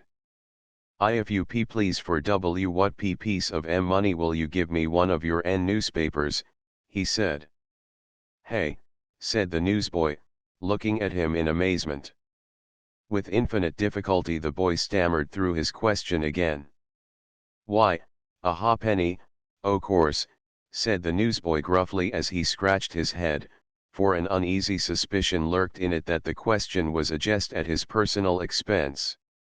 "Did yer think they was a quid apiece?" "I will purchase one if you please," said the boy. "This is a halfpenny, is it not?" He produced a shilling, and handed it to the newsboy, who gave him a newspaper in exchange. "I am much obliged to you," said the boy, lifting his cap and moving away hurriedly. The newsboy stared with open mouth after the rapidly receding figure. He then bit the shilling, spat on it, and inserted it carefully in a hole in his somewhat nondescript nether garment. "Law lummy," he said. The boy hurried back to the little room with the newspaper. Within him was a glowing sense of physical achievement which he tried to repress. As he sat down to take breakfast with his father, he said excitedly, "Thou wilt never guess what I have done, O my father." "I am sure, Achilles, I cannot," said his father, and he added, as he placed an arm round the fragile form that was all shaken with excitement, "Whatever you have done, beloved one, I pray that you have not overtaxed your strength. I have purchased one of those newspapers they sell in the streets of the great city, my father," said the boy. "See, it is here. I trust, my father, there is no reason why I should not address my mind to that which is written therein. I am 15 years old today." "As you will, beloved one," said his father somberly. After the meal, when the boy had removed the breakfast things from the table, had cleansed them and laid them by, he sat down to read the newspaper, full of an excited curiosity. As he did so a kind of proud bewilderment came over him that his own personal initiative had brought a thing of such mysterious import into the little room. He began to read the newspaper at the first word of the first page, at the top corner of the left hand. He read slowly and carefully every word the page contained. He then turned to the next, and continued to go word by word through each one of the 12 pages. When he had finished, he found to his consternation that he had not been able to draw a single ray of meaning out of all that vast assemblage of words. After a period of reflection, in which he refrained zealously from mentioning the subject to his father, he proceeded very carefully to read it again. His failure to understand it proved just as lamentable. In his chagrin and dismay he read it a third time, and a fourth. He committed portions of it by heart, he committed other portions to paper. In the evening he said to his father, with a blank face, "Why, my father, dost thou know that I have not the strength of understanding to comprehend a phrase of what is written in the newspaper?" His father smiled in his secret manner. "Can it be, Achilles," he said, "that here is a bough that you cannot bend?" "My mind is as grass, my father, before the words in this newspaper," said the boy woefully. "I am 15 years old today, I have been able to gather the inmost meanings of some of the authors I have read, and even in diverse tongues, my father, from that which is spoken by you and me. For what reason is it that I do not gather that which is written in the newspapers the street persons are always reading as they walk the streets of the great city? Is it not, beloved one," said his father, "that these newspapers are composed in the strange tongues of those curious beings who walk the streets of the great city?" "You would say, my father," said the boy, "that only street persons can comprehend that which is written in these newspapers of theirs." "At least, beloved one," said his father, "to comprehend their newspapers we must become familiar with their language, their nature, and their ideas." "How I wish," cried the boy, "that I had never purchased a newspaper. How I wish I had never dared to bring it into this little room of ours." With a curious repugnance in his face, the boy rent the newspaper in the middle. This, however, was not the conclusion of the matter. Although the boy did not refer again to the subject for 3 days, it was constantly in his thoughts. At the end of that period he said, "He that has a passion, my father, to understand all things, must even understand the contents of a newspaper, must he not? Yet, if he would understand that, must he not first learn all that these street persons, who darken the great city, are doing, and thinking and talking about?" "The penalty is dire, beloved one," said his father softly, "for all passions that are imperious." "And why these street persons walk so fast, my father," said the boy, "and why they look so cruel?" "He who would converse with the book of their wisdom must not shrink from their knowledge, beloved one," said his father. "Yet one such as I must learn to understand all things, my father, must he not?" "Truly, Achilles," said his father, "the godlike one who aspires to enfold himself in the mantle of heroes must wear the robe of a wide and deep knowledge of all that is under the sun." "I knew it, my father, I knew it," cried the boy with gaunt eyes. He sank his head to the table, breathing heavily. In the afternoon of the next day a slight and forlorn figure left the precincts of the little room. Alone the boy stole out of the shop, that via media to the great world out of doors. Timorous of aspect he entered the ever-moving throng in the streets of the great city. At first he hardly dared to look at the faces of the street persons or to listen to their words, for he was clad in a kind of fear, he was about to pluck the fruit of mysterious knowledge. After a while, however, he took a little courage. Covertly, and in dread lest his woeful ignorance should be discovered, he began to mark the faces of the street persons, and to listen that he might hear their words. He even grew so bold as to follow 2 street persons whose voices were audible in discourse. Others, whom he observed to be lingering in talk on the pavement, he would approach warily. But in spite of this eager pursuit of knowledge he was obliged to confess that the conversation of these street persons was as unintelligible as their newspapers. In the course of his wanderings among the streets of the great city, the boy's attention was at last attracted by the most beautiful creature he had ever seen outside his dreams and the pages of the ancient authors. She was just a common woman street person in a particularly gay and handsome dress, yet her skin shone like marble, and her hair was dark and glossy like the plumage of some wonderful bird. A little girl, also dressed in great beauty, was at her side. She had an aureole of golden curls, which to the boy seemed all woven of sunbeams and gossamer. They were walking in an opposite direction to that in which he was going, but in a sudden transport of delight at their appearance he turned and followed them. Presently the beautiful woman street person and the little girl stayed their steps to look in the window of a huge and brilliantly decorated shop. The interior seemed so dazzling to the boy that it might have been the palace of a magician. While he stood a little way off observing street beauty preoccupied with the street beautiful, and he was fain to confess that when closely observed the street beautiful seemed much nearer to the beautiful of rare and strange authenticity with which he held constant intercourse, than he had ever suspected. A handsome man street person, wearing fine clothes, sauntered towards the woman and the little girl. This man also stayed to look in the bright windows of the shop. To the great surprise and curiosity of the boy, who was observing him closely, although this man spoke neither to the woman nor the little girl nor claimed their attention in any way, his hand entered the woman's pocket and took out some article which he transferred to his own pocket in his closed fist. Then, without in any way attracting the regard of the woman and the little girl, this handsome and finely dressed male street person sauntered away from the shop in just the same careless and leisurely fashion in which he had come near it. A little while afterwards the woman and the little girl entered the shop.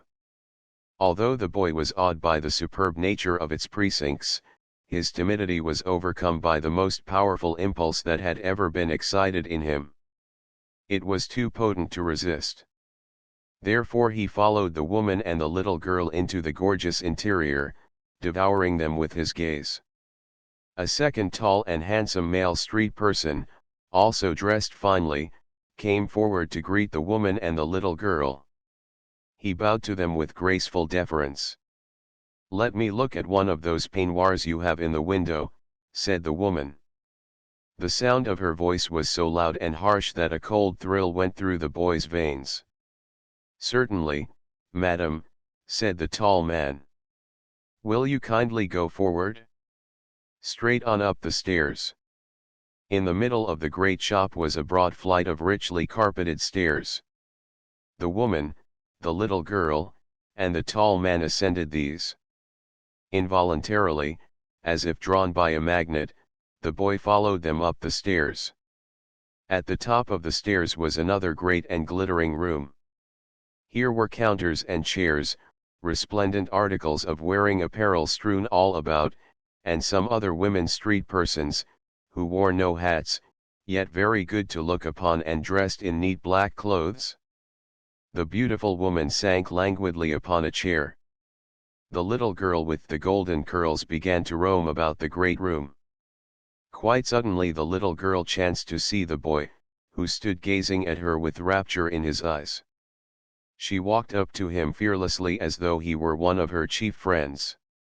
She looked upon him in such a manner of artless simplicity that his cheeks began to burn with gladness. "I yike oh," said the little girl in a voice so loud and clear that it could be heard all over the great room. "Would oh yike to kiss me?" The woman half turned in her chair and looked at the boy coldly and steadily. As his eyes met hers the blood seemed to turn to ice in his veins. "Come here immediately," she said to the little girl in the loud tone she had used downstairs to the tall man. "What a horrid-looking boy! He has a sore on his face." The boy grew petrified with fear and distress.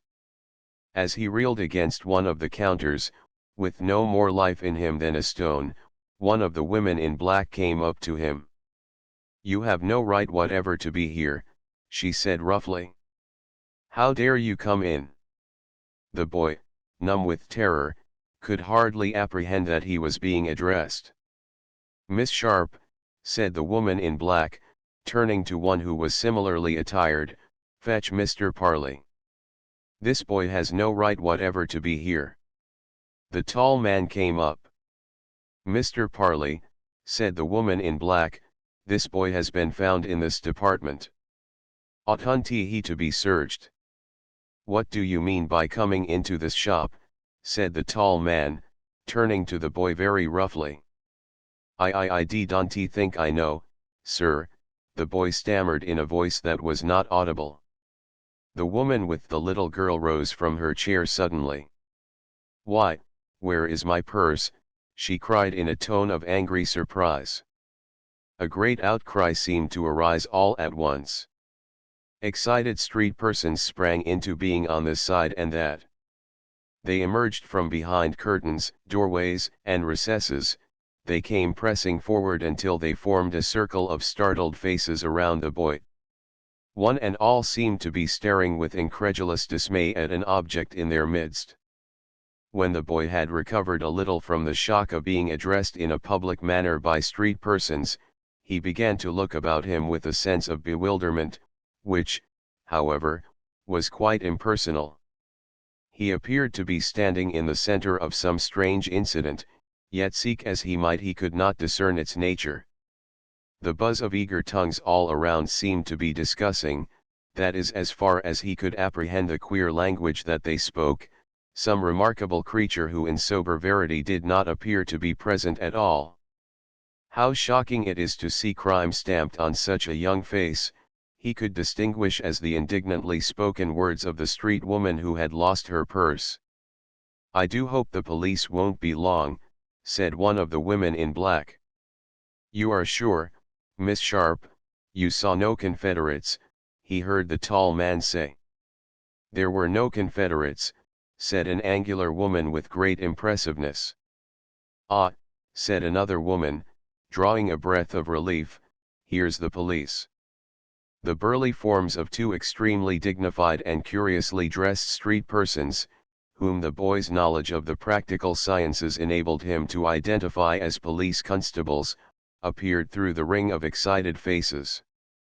After they had held some little intercourse with the bystanders, which to the boy was not intelligible, to his astonishment and great consternation one police constable seized him by the right arm, the other by the left.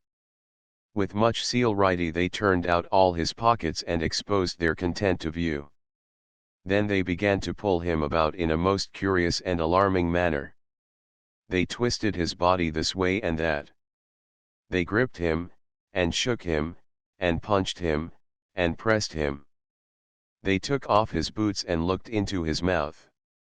The only articles they found in his possession were a handkerchief, 4 pence in coppers, and an Elsevier volume of Sophocles printed at Dusseldorf in 1640.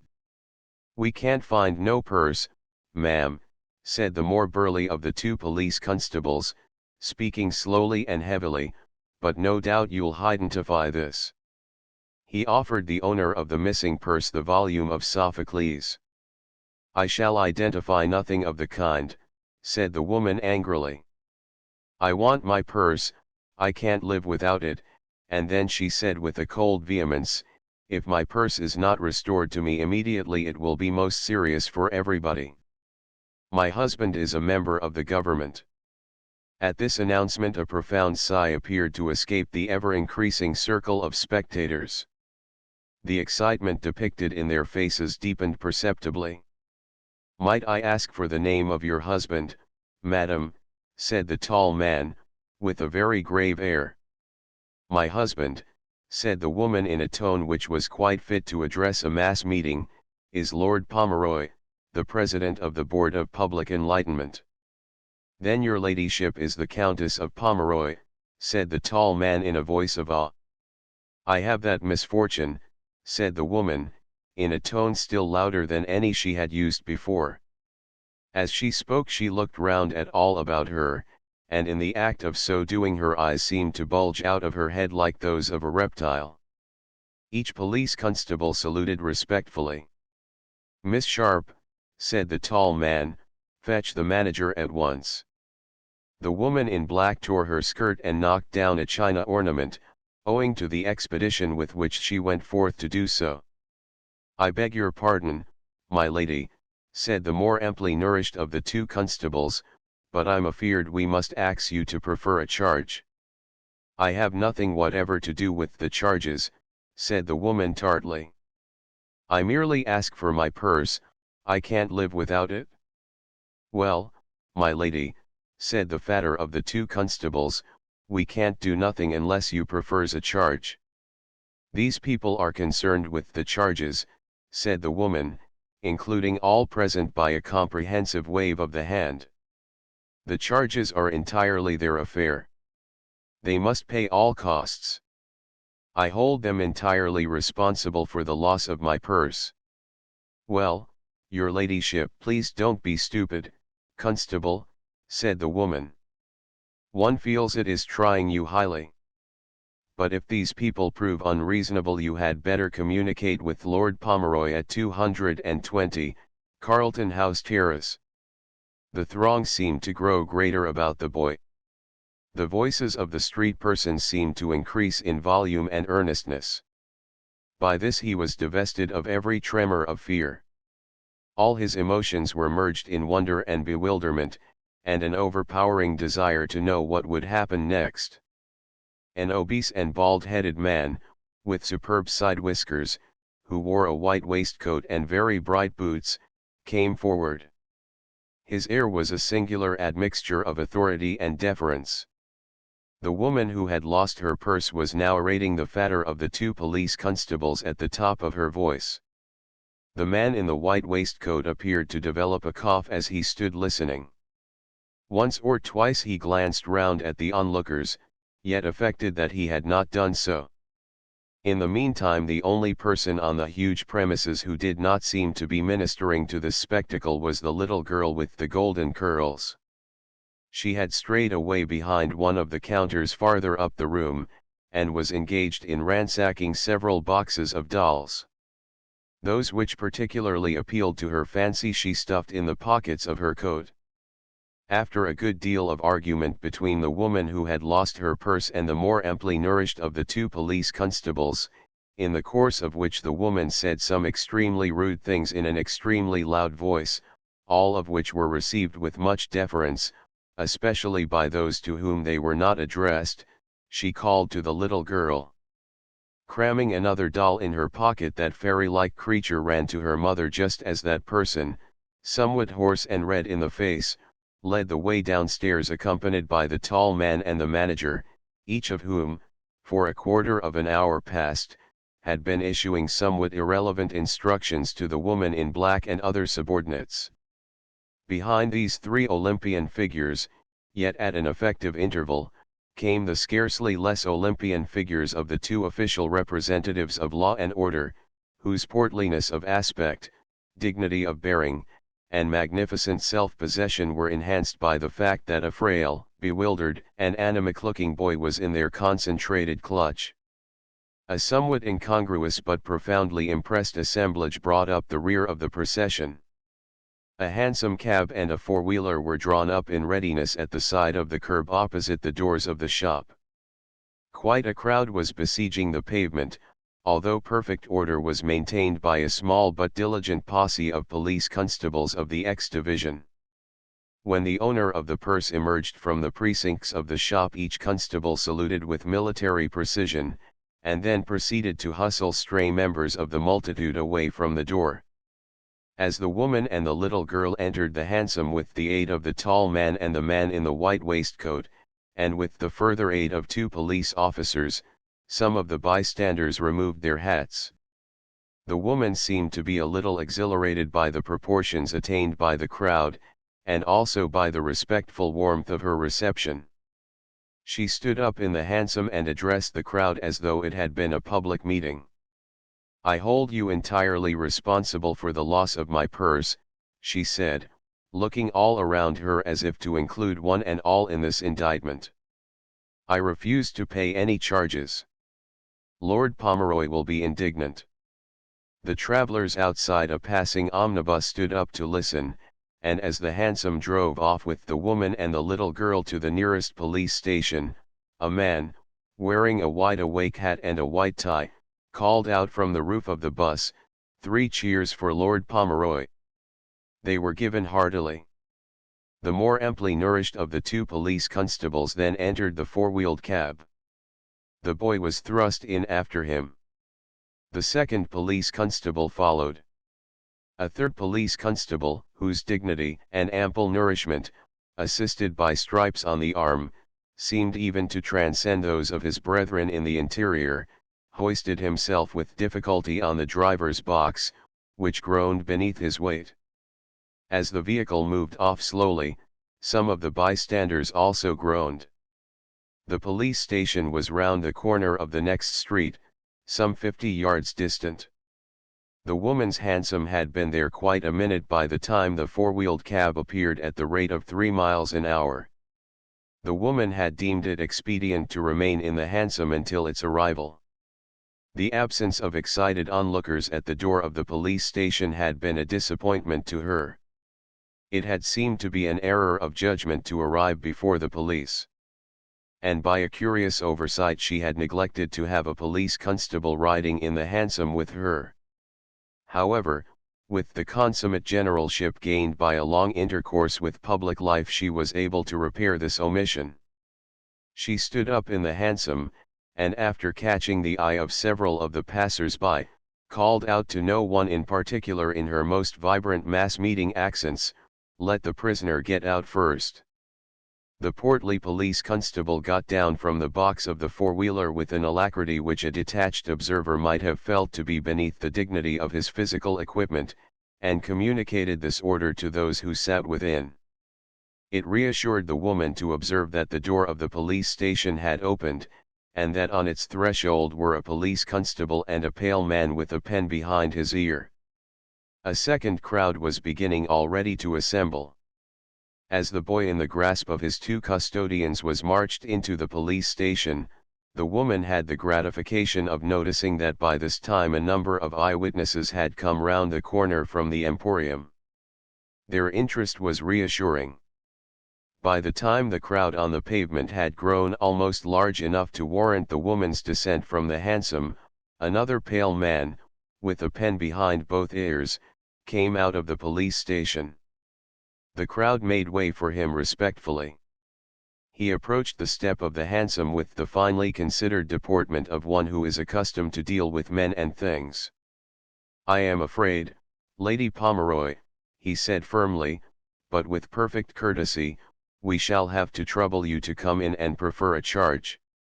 "I have nothing whatever to do with the charges," said the woman, speaking over his head to the crowd. "I ask for my purse. I can't live without it. If it is not returned to me immediately it will give great displeasure to Lord Pomeroy." However, by this time the woman had seemed fully to decide that the hour was ripe to make a descent from the vehicle.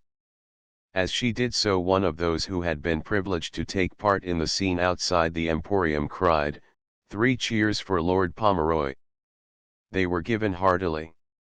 By an impulse which she was powerless to repress, the woman stopped in her triumphal progress to the door of the police station, and bowed and smiled gracefully on all sides.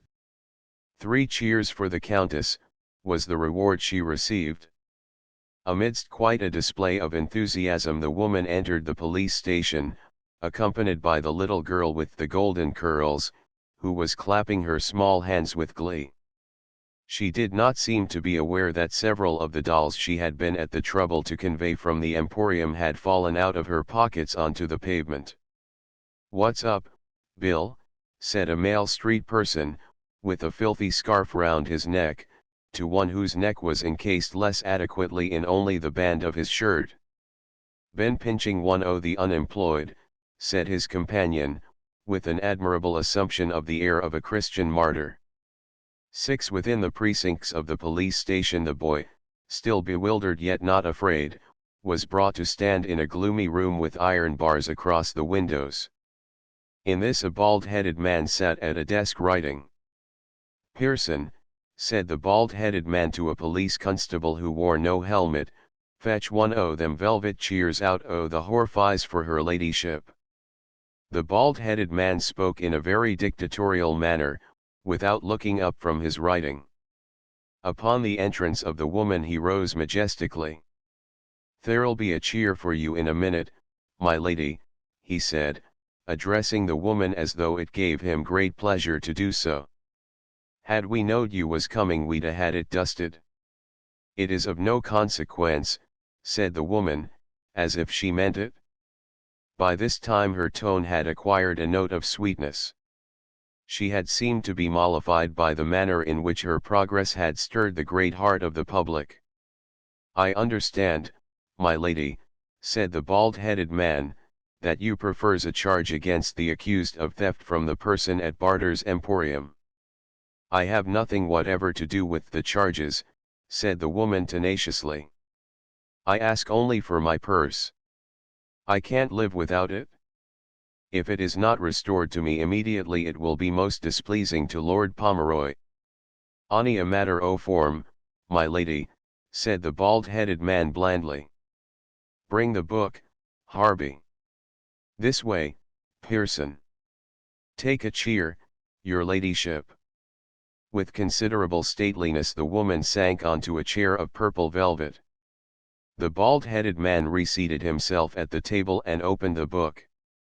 He turned to the boy with an almost ferocious sternness, which made him shudder in spite of his bewilderment. "Now then, my lad," he said, "what's your name?" I don't think I know, sir," stammered the boy, after this question had been repeated twice. "Oh, don't you?" said the bald-headed man, his ferocity yielding to a sudden pleasantness that seemed even more remarkable. "You don't think you knows? Bring the register, Harby." "He don't think he knows." The boy's confession of ignorance had conferred upon the bald-headed man a sweetness of manner of which few would have suspected him to be capable. "Look up, see, Harby, Volume 6, said the bald-headed man, rubbing his hands with much satisfaction, and then adjusting a pair of pince-nez which hung by a gold cord from his neck. "Open wound on the face." The woman turned sharply to the little girl. "Come here, child," she said. "Have I not told you to keep away from that horrid boy?" Without paying the least attention to the woman, the little girl touched the hand of the boy with a kind of odd confidentialness. "I like very much," she said. "We shall not detain you, my lady," said the bald-headed man, bestowing a studious attention upon his diction. "But I'm afraid we must trouble you to come to see the magistrate tomorrow morning at 11. The accused will be detained in custody. He has all the appearance of being an old hand. By tomorrow we shall hope to have found out a bit more about him." "Why don't you give me my purse?" said the woman. "I can't live without it." "Was a purse found on the accused, Moxon?" said the bald-headed man to the stouter of the two original constables. "No, sir," said Moxon, "only 4 pence in copper and a foreign book." "Hand them to me," said the bald-headed man peremptorily, "and go over him properly." The boy was taken by 2 policemen into a room close by. Immediately they began to pull off his clothes. To his extreme horror, bewilderment, and shame they stripped him stark naked. They lifted up his heels and passed their fingers between his toes, they held up his arms and pressed their hands into his armpits, they ran their fingers through his hair, and placed them in his mouth. "No purse," they said. They left the boy naked, with all his clothes on the floor. As the door closed behind them he fell senseless on the cold stone. A long and vague period followed, which was veiled from his consciousness by a kind of semi-darkness. During that period he seemed to find himself again in the presence of the bald-headed man, who still sat at his desk and glared at him over the rims of his gold eye-glasses. The boy had only the haziest knowledge of that which took place, and subsequently was never able to satisfy himself as to whether or not he was again wearing clothes at this interview. At least he had no recollection of having put them on again or of anyone else having done so. The beautiful woman street person in the gay clothes, and the little girl with golden curls, had gone away. The large and gloomy room smelt very oppressive, and seemed full of police constables. "Have you a father?" said the bald-headed man. Although all was darkness and confusion about the boy, the harsh voice seemed to cause his heart to stop beating. The boy made some inaudible reply, which finally was taken for an answer in the affirmative. "A mother." A further inaudible reply was taken to be a negative. "What is the name of your father?" I don't think I know, sir," stammered the boy. "Now then, none o' that, or it will be audit up for you." The voice of the bald-headed man caused the boy's teeth to chatter. "What is your father?" The boy lifted up his strange eyes in dumb bewilderment. "I think he's a little bit touched, sir," said a very melancholy-looking police constable, tapping his head with his forefinger. "You think nothing, Gravener," said the bald-headed man sternly. "What right have you to think? You've been in the force long enough to know that." "What does your father do?" he said to the boy. After a moment a flash of intelligence seemed to fuse the deadly pallor of the boy's face. "He keeps a lot of books," he said, "a lot of books written by the ancient authors. Vendor of old books, eh? Where does he live?" For a moment the dark curtain of incomprehension again descended upon the boy, but quite suddenly it lifted and his mind was illumined with a ray of meaning. "My father lives in the street of the second among the English authors," he said. Now then," said the bald-headed man. "If you talk in that way I'll promise you it will be audit up for you." I know the author's name quite well," said the boy, disregarding this reproof, for his mind was reverting now to the little room, which already he seemed to have left an epoch ago. "The name begins with the letter M. Mill. It is the street of Milton. Milton Street, vendor of old books in Milton Street." "What number?" "N number," muttered the boy blankly. "N number? Oh yes. The number of the shop of my father is the number of the year in which Ovid was born." "Hovid," said the bald-headed man impatiently. "Who the 'ell's Hovid? Do you know, Harby, who Hovid is?" "Not I," said a solemn, grey-headed police constable. "Do you know, Pearson?" "Hovid," said a police constable with mutton-chop whiskers. "Can't say as 'ow I do. Sounds like the name of a OSS. "Do you mean, my lad," said the bald-headed man, "the number o' the year a OSS o' the name of Hovid won the Derby?" "A OSS o' the name of Hovid never did win the Derby," said the police constable with mutton-chop whiskers decisively. "Ovid is one of the chief among the Roman authors," said the boy.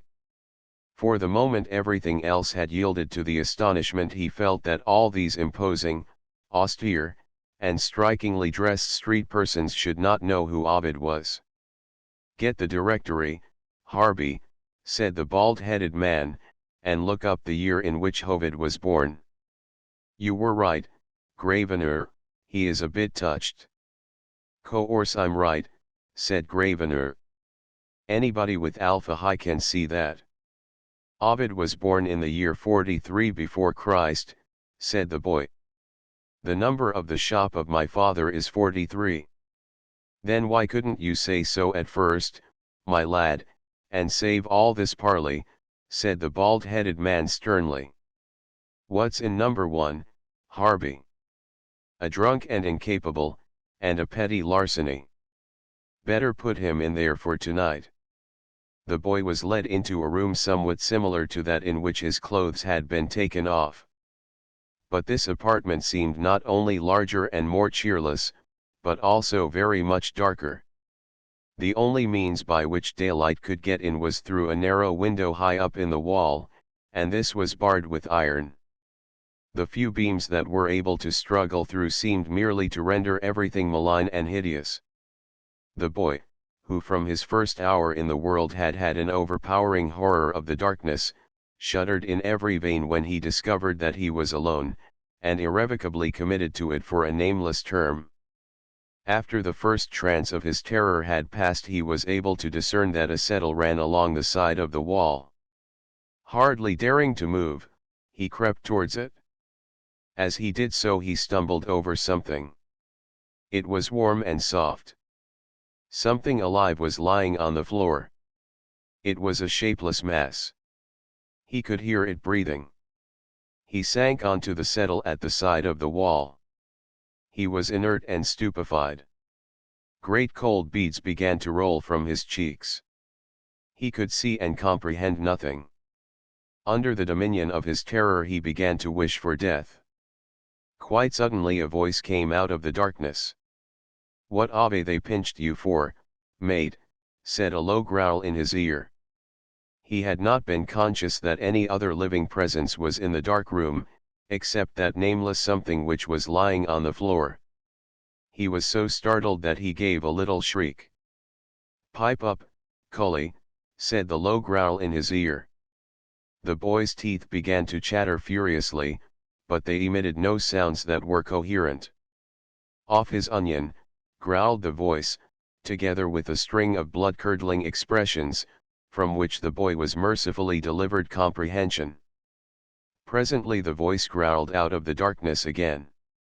"Gotta chew, cully." The faculty of speech was still denied to the boy. Further blood-curdling expressions followed from the other occupant of the bench, who then relapsed into a morose silence. The boy grew very cold.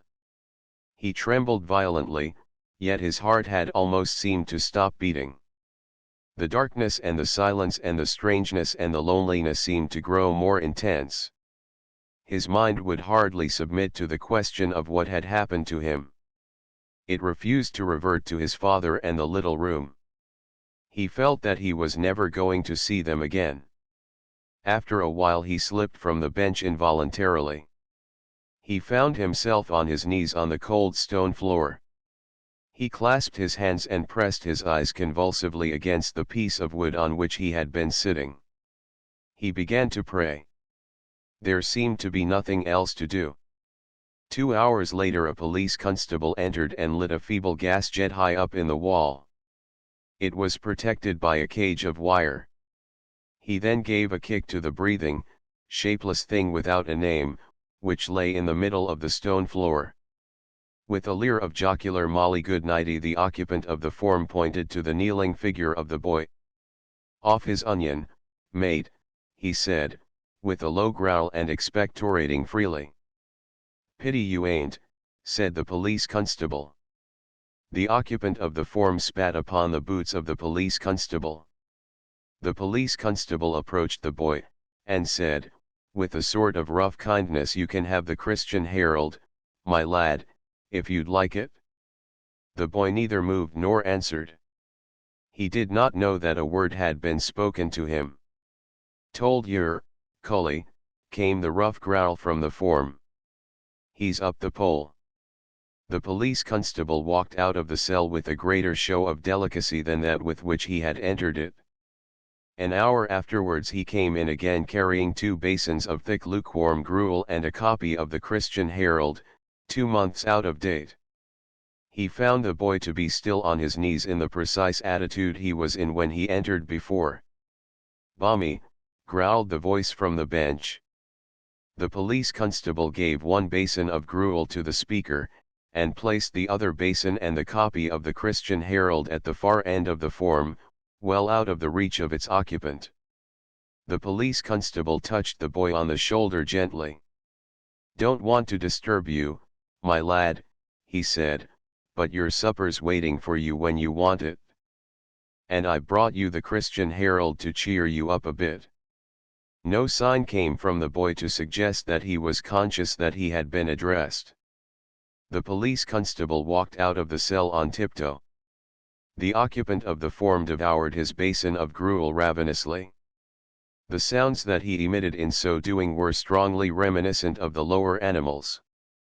He then rose and fetched the other basin of gruel from the end of the bench, together with the Christian Herald. He placed the Christian Herald on the floor, and wiped his boots on it with an odd kind of gusto. He then proceeded to devour the second basin of gruel. Afterwards he placed his legs up on the bench, went to sleep and snored lustily. 7. The boy had no recollection afterwards of what occurred during the long period which intervened between this hour and that remote one in which he saw again his father's face. How long the darkness lasted and what happened in it he could not tell. He prayed continuously until his flesh ached and his mind grew frail.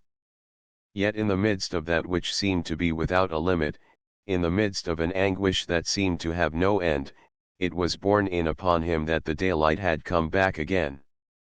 Thereafter he had a vague knowledge of cold water, other rooms, other voices, more light, and more air. At last he came to understand that he was in the midst of a large place which contained many street persons who looked very solemn and wore no hats. Far away in front of him he seemed to discern a high desk, at which was seated an elderly street person with grey hair, a shining bald head and impressive manners. Seated on either side of him were a number of women in gay and beautiful clothes. There was also a number of those odd beings whom he had come to recognize as police constables. And then quite suddenly he saw his father's face. The pale, noble, and serene countenance was looking up at him. It was pervaded by that secret and beautiful smile which the boy had seen so many times upon it. With a little convulsive shudder of recognition the boy started to run to his father, but as he made to do so he awoke to the discovery that he was enclosed in a kind of cage. My father," the boy called out. "Keep quiet," said a police constable beside him in a rough whisper. The elderly grey-haired man at the high desk lifted up his head in a startled manner, and looked about him. "Remove that man from the court," he said. He thrust out a finger straight at the boy's father. With his heart beating faint and small, the boy watched his father vanish out of his ken. He passed out through a side door in the custody of two immense police constables. "My husband, Lord Pomeroy," said a woman who sat next to the elderly man with the grey hair and the impressive manners, "my husband, Lord Pomeroy, is much displeased that my purse has been stolen, and he would be here personally to express his displeasure had he not been commanded to Windsor unexpectedly." These words, very loudly spoken, seemed to provoke a kind of joyful flutter in the breasts of all present. Even in the breast of the boy it provoked a flutter, yet not perhaps of a similar kind. It was the sound of the loud and harsh voice itself which to him was of sinister omen. As in an agony of remembrance he felt what this voice denoted, the blood ran as water in his veins. "I am sure, Lady Pomeroy," said the man with grey hair in a most silken manner, "in your misfortune you are entitled to every sympathy from this court. May it trust that there was nothing of great value in your purse." "Oh dear, dear no," said the woman emotionally, "there was nothing whatever in my purse, but I can't live without it." "Quite so, just so," said the man with grey hair. "The court appreciates that perfectly. It feels you are entitled to every sympathy." "Pray what is the use of sympathy, my dear good man," said the woman petulantly, "if it doesn't restore my purse?" "Precisely, dear Lady Pomeroy," said the man with grey hair, "your concern for your purse is most natural." At this stage in the proceedings the man with grey hair gave a kind of benevolent signal to a sedulous-looking man, whose hair was very glossy, who sat immediately opposite to him, and who at this moment was engaged in sharpening a lead pencil. "But, dear Lady Pomeroy," said the man with grey hair, speaking very slowly and with his eye fixed on the man opposite, "sympathy is not necessarily barren, even if it is not fertile of visible result." Upon the utterance of these words, an extremely intellectual-looking police constable, who was stationed in the center of the crowded room, broke into a sudden and totally unexpected guffaw of laughter, which he turned into a cough with equal suddenness and great dexterity. His action incited the row of gaily dressed females to give vent to a little melodious cackle. These in turn seemed to incite the man who had been sharpening the lead pencil to write furiously. And all these portents having assured the man with grey hair that his memorable utterance had passed into history, he composed his features into a form of polite expostulation that words so trivial should have achieved that destiny.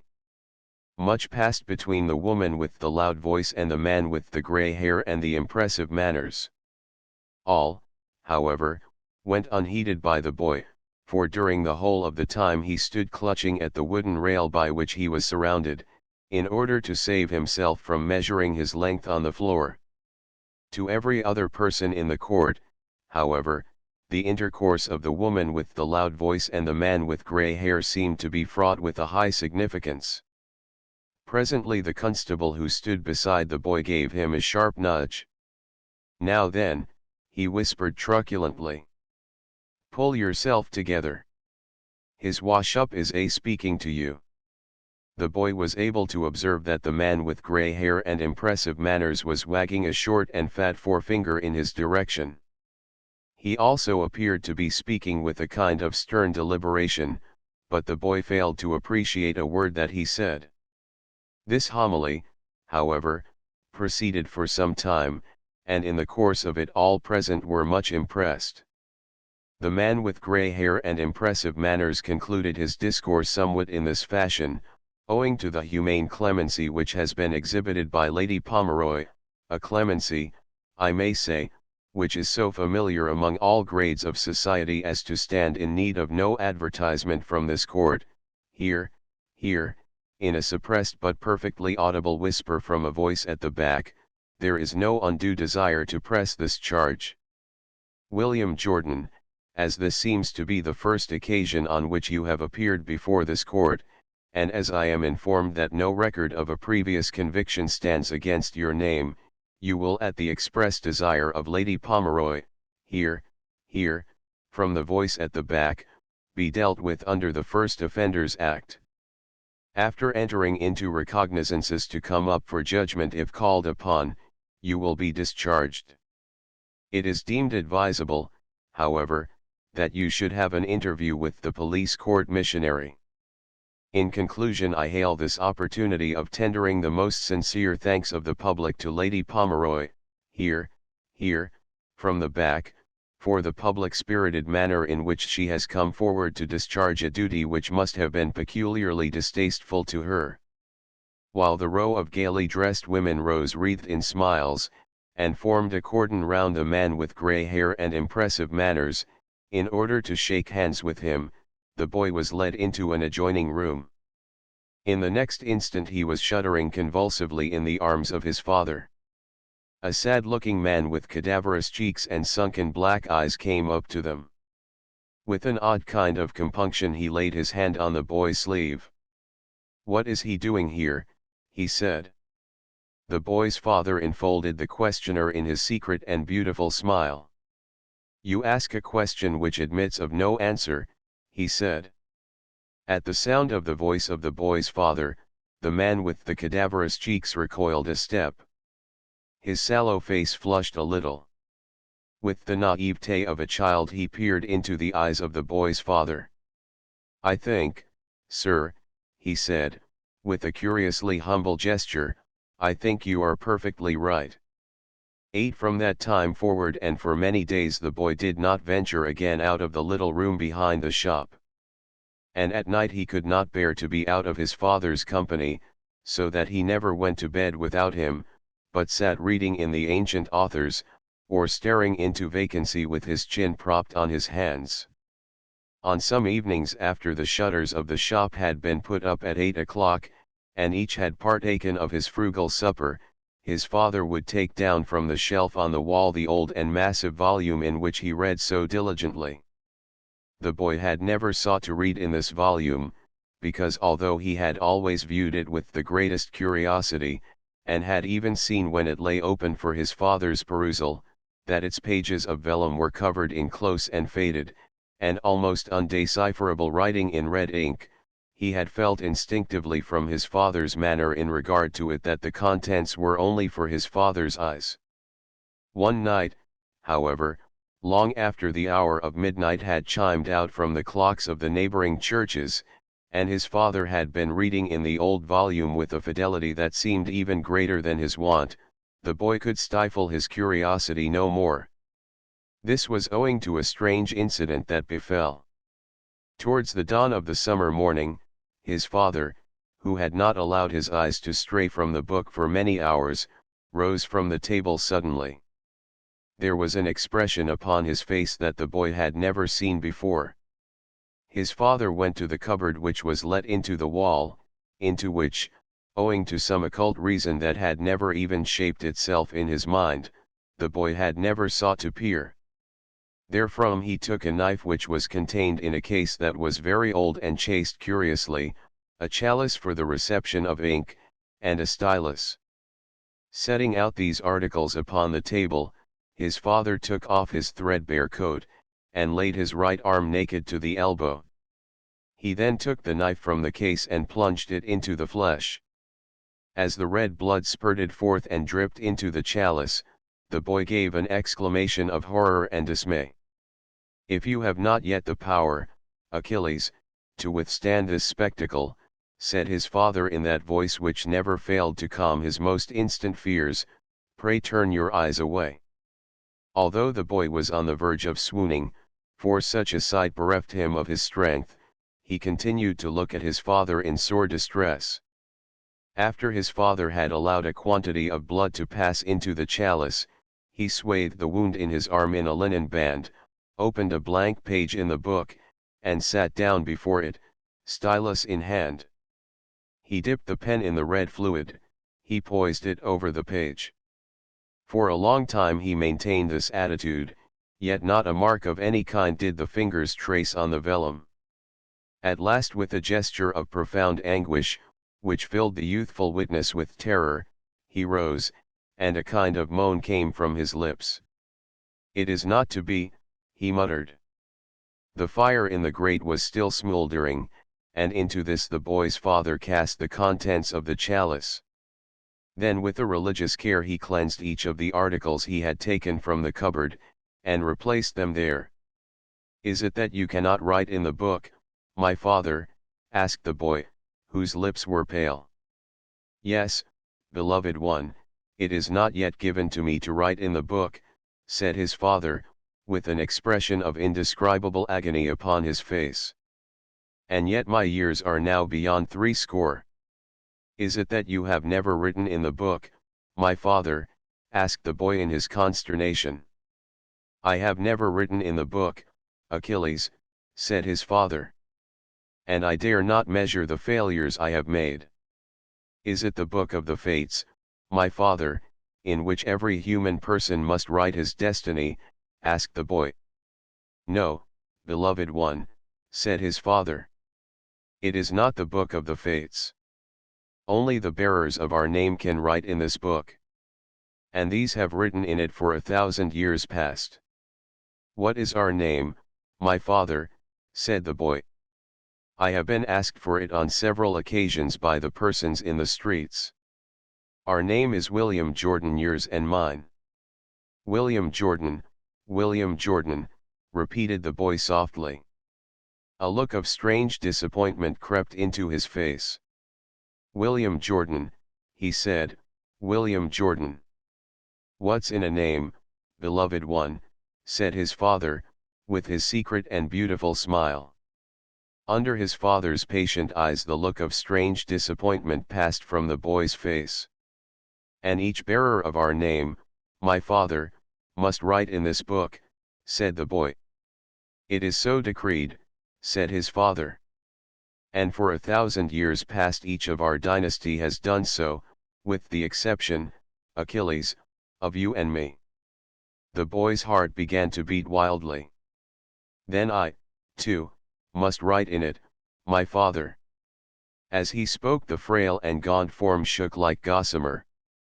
"We can but fulfill our destiny, beloved one," said the boy's father. and it is written that when a bearer of our name ceases to write in the book of the ages, our dynasty is at an end. 9. One day the boy discovered that a small brown volume, the Phaedo of Plato, had disappeared from one of the shelves in the shop. I bartered it yesterday, beloved one, in exchange for 7 shillings and 6pence in silver, said his father in reply to his inquiries. This unexpected and disconcerting answer made many anxious questions necessary. Why, my father, for what reason, said the boy. In order to provide the means of life, beloved one, said his father. The means of life, my father, said the boy. The food we eat, said his father. Our clothes, the roof that protects us, the coals for the fire in the winter months. Are all these things obtained with pieces of silver, my father? Yes, beloved. We are called upon to pay in substance for all that we enjoy. The boy grew profoundly silent for a while. Does that mean, my father, he said at last, in a choking voice, that because we enjoy this little room of ours, we purchase the priceless hours we spend in it by pieces of silver, you and me? Truly, said his father.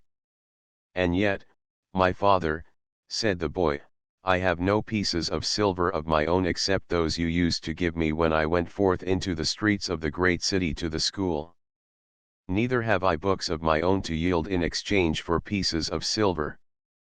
Can you tell me in what manner I must gain these things? You know, my father, he added very anxiously, it may befall that this little room might one day be taken away from me, as it once was before, if I do not obtain some pieces of silver of my own. There is but one means of obtaining pieces of silver, beloved one, said his father mournfully, and that is by going forth to seek them in the streets of the great city. The boy was smitten with stupefaction by these words. They were charged with an import that he did not know how to sustain. But at least they caused a cloud to dissolve which had long pervaded his mind. I see, he said weakly, now it is that I understand, my father, what all these street persons are doing when they walk so furiously up and down the streets of the great city. They are seeking for pieces of silver. Yes, beloved, said his father. And it is for that reason that they look so fierce and so cruel, my father. They know that if they don't find some pieces of silver, their little rooms will be taken away from them. Yes, beloved one, said his father. How unhappy they must be, my father, those persons in the streets of the great city, said the boy. We ought to give them our pity instead of our fear and our hatred. But his voice seemed to perish. Does it not mean, my father, that I also must go forth once more into the great city and become a person in the streets? As he framed this sinister question, he peered into his father's eyes with a look of entreaty, as though he besought him not to answer in the manner that he feared to be inevitable. You have spoken truly, Achilles, said his father gently. The words of his father seemed to embody a sentence of death. His father perceived in what manner he was stricken. You see, beloved one, he said, holding the slight frame against his bosom, nothing whatever can be obtained in this world which for a term we are doomed to inhabit, except by the medium of pieces of silver. The food that sustains us, the clothes that shield us, the roof that defends us, can only be purchased by pieces of silver.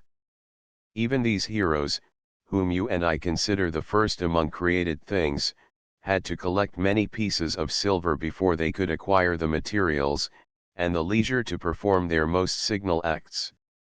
And, my father, said the boy, had they not always to have their little rooms in which to read the ancient authors and to seek their knowledge? He shuddered with a kind of passion. Yes, indeed, I must go out into the streets of the great city and find some pieces of silver, he said. The boy was visited by little sleep that night and for many nights to follow. The necessity of adventuring forth again into those streets, the recollection of which ever haunted him like a diabolical vision, was at first more than he could endure. Many were the attempts he made to fare forth yet again, but on every occasion he would turn back all stricken by distress after essaying less than 100 yards. Yet at each failure the stern need of conquering this deplorable frailty would address him like a passion, and sometimes with a sense of dire humiliation he would be moved to take counsel of his father. "How, my father, can I make myself obey myself?" was a question he asked many times. It was not until his father had pondered deeply on this subject that he vouchsafed a reply. And then at last he said, "I fear, beloved, that in your present phase there is only one answer I can give to your question. I fear it will be necessary for you to obtain a little knowledge in the practical sciences before the power will be furnished for you to move out in courage and security into the streets of the great city. Beloved, we will devote a whole year to this study, and we will conduct it together." During that evening, to the boy's astonishment, his father went out into the street and brought back a newspaper, an article the boy had never seen in his hand before. "This is the Alpha and the Omega, beloved one, of that strange world whose mysteries you deem it to be your duty to penetrate," said his father, with his secret and beautiful smile. From that time forward the boy's evenings were no longer given up to desultory readings in the ancient authors. He bestowed many painful and irksome hours upon the newspaper, and these would have been intolerable had not his labors had the sanction of his father's patient exposition. Day by day its most obscure mysteries were unfolded to him. Yet the more knowledge he acquired the greater his repugnance became. "I hate it! I hate it!" he cried sometimes, with tears in his eyes. There was another means also by which his father sought to increase his knowledge of the practical sciences. He would accompany him daily into the streets at all hours of the morning, afternoon, and evening. He made him familiar with many labyrinths among the highways and byways of the great city. He gave him an insight into many obscure methods of acquiring pieces of silver. He would denote the character of individual persons as they passed by, and above all, he strove to make the boy familiar with the language that was in daily use about him, and with the plane of ideas of those who used it. In the course of one of these daily lessons his father pointed out a boy kneeling at the edge of the pavement with a box before him, some brushes and a pot of blacking. "That boy, beloved one," said his father, "maintains his place in the scheme by removing the mud from the boots of the passers-by. Observe him now cleansing those of the man in the tall bright hat. For so doing he will be rewarded with a small piece of silver, and with that piece of silver he will obtain food and a roof for his head." "I don't understand, my father, I don't understand," said the boy in deep perplexity. "If the man in the tall bright hat gives away to others the pieces of silver he possesses because he is too proud to bear a little mud on his boots, how can he obtain food for himself, and how can he sustain the little room in which he dwells?" "We will follow in the footsteps of that man," said his father, "and seek to find out the means by which he gains his own pieces of silver in such profusion."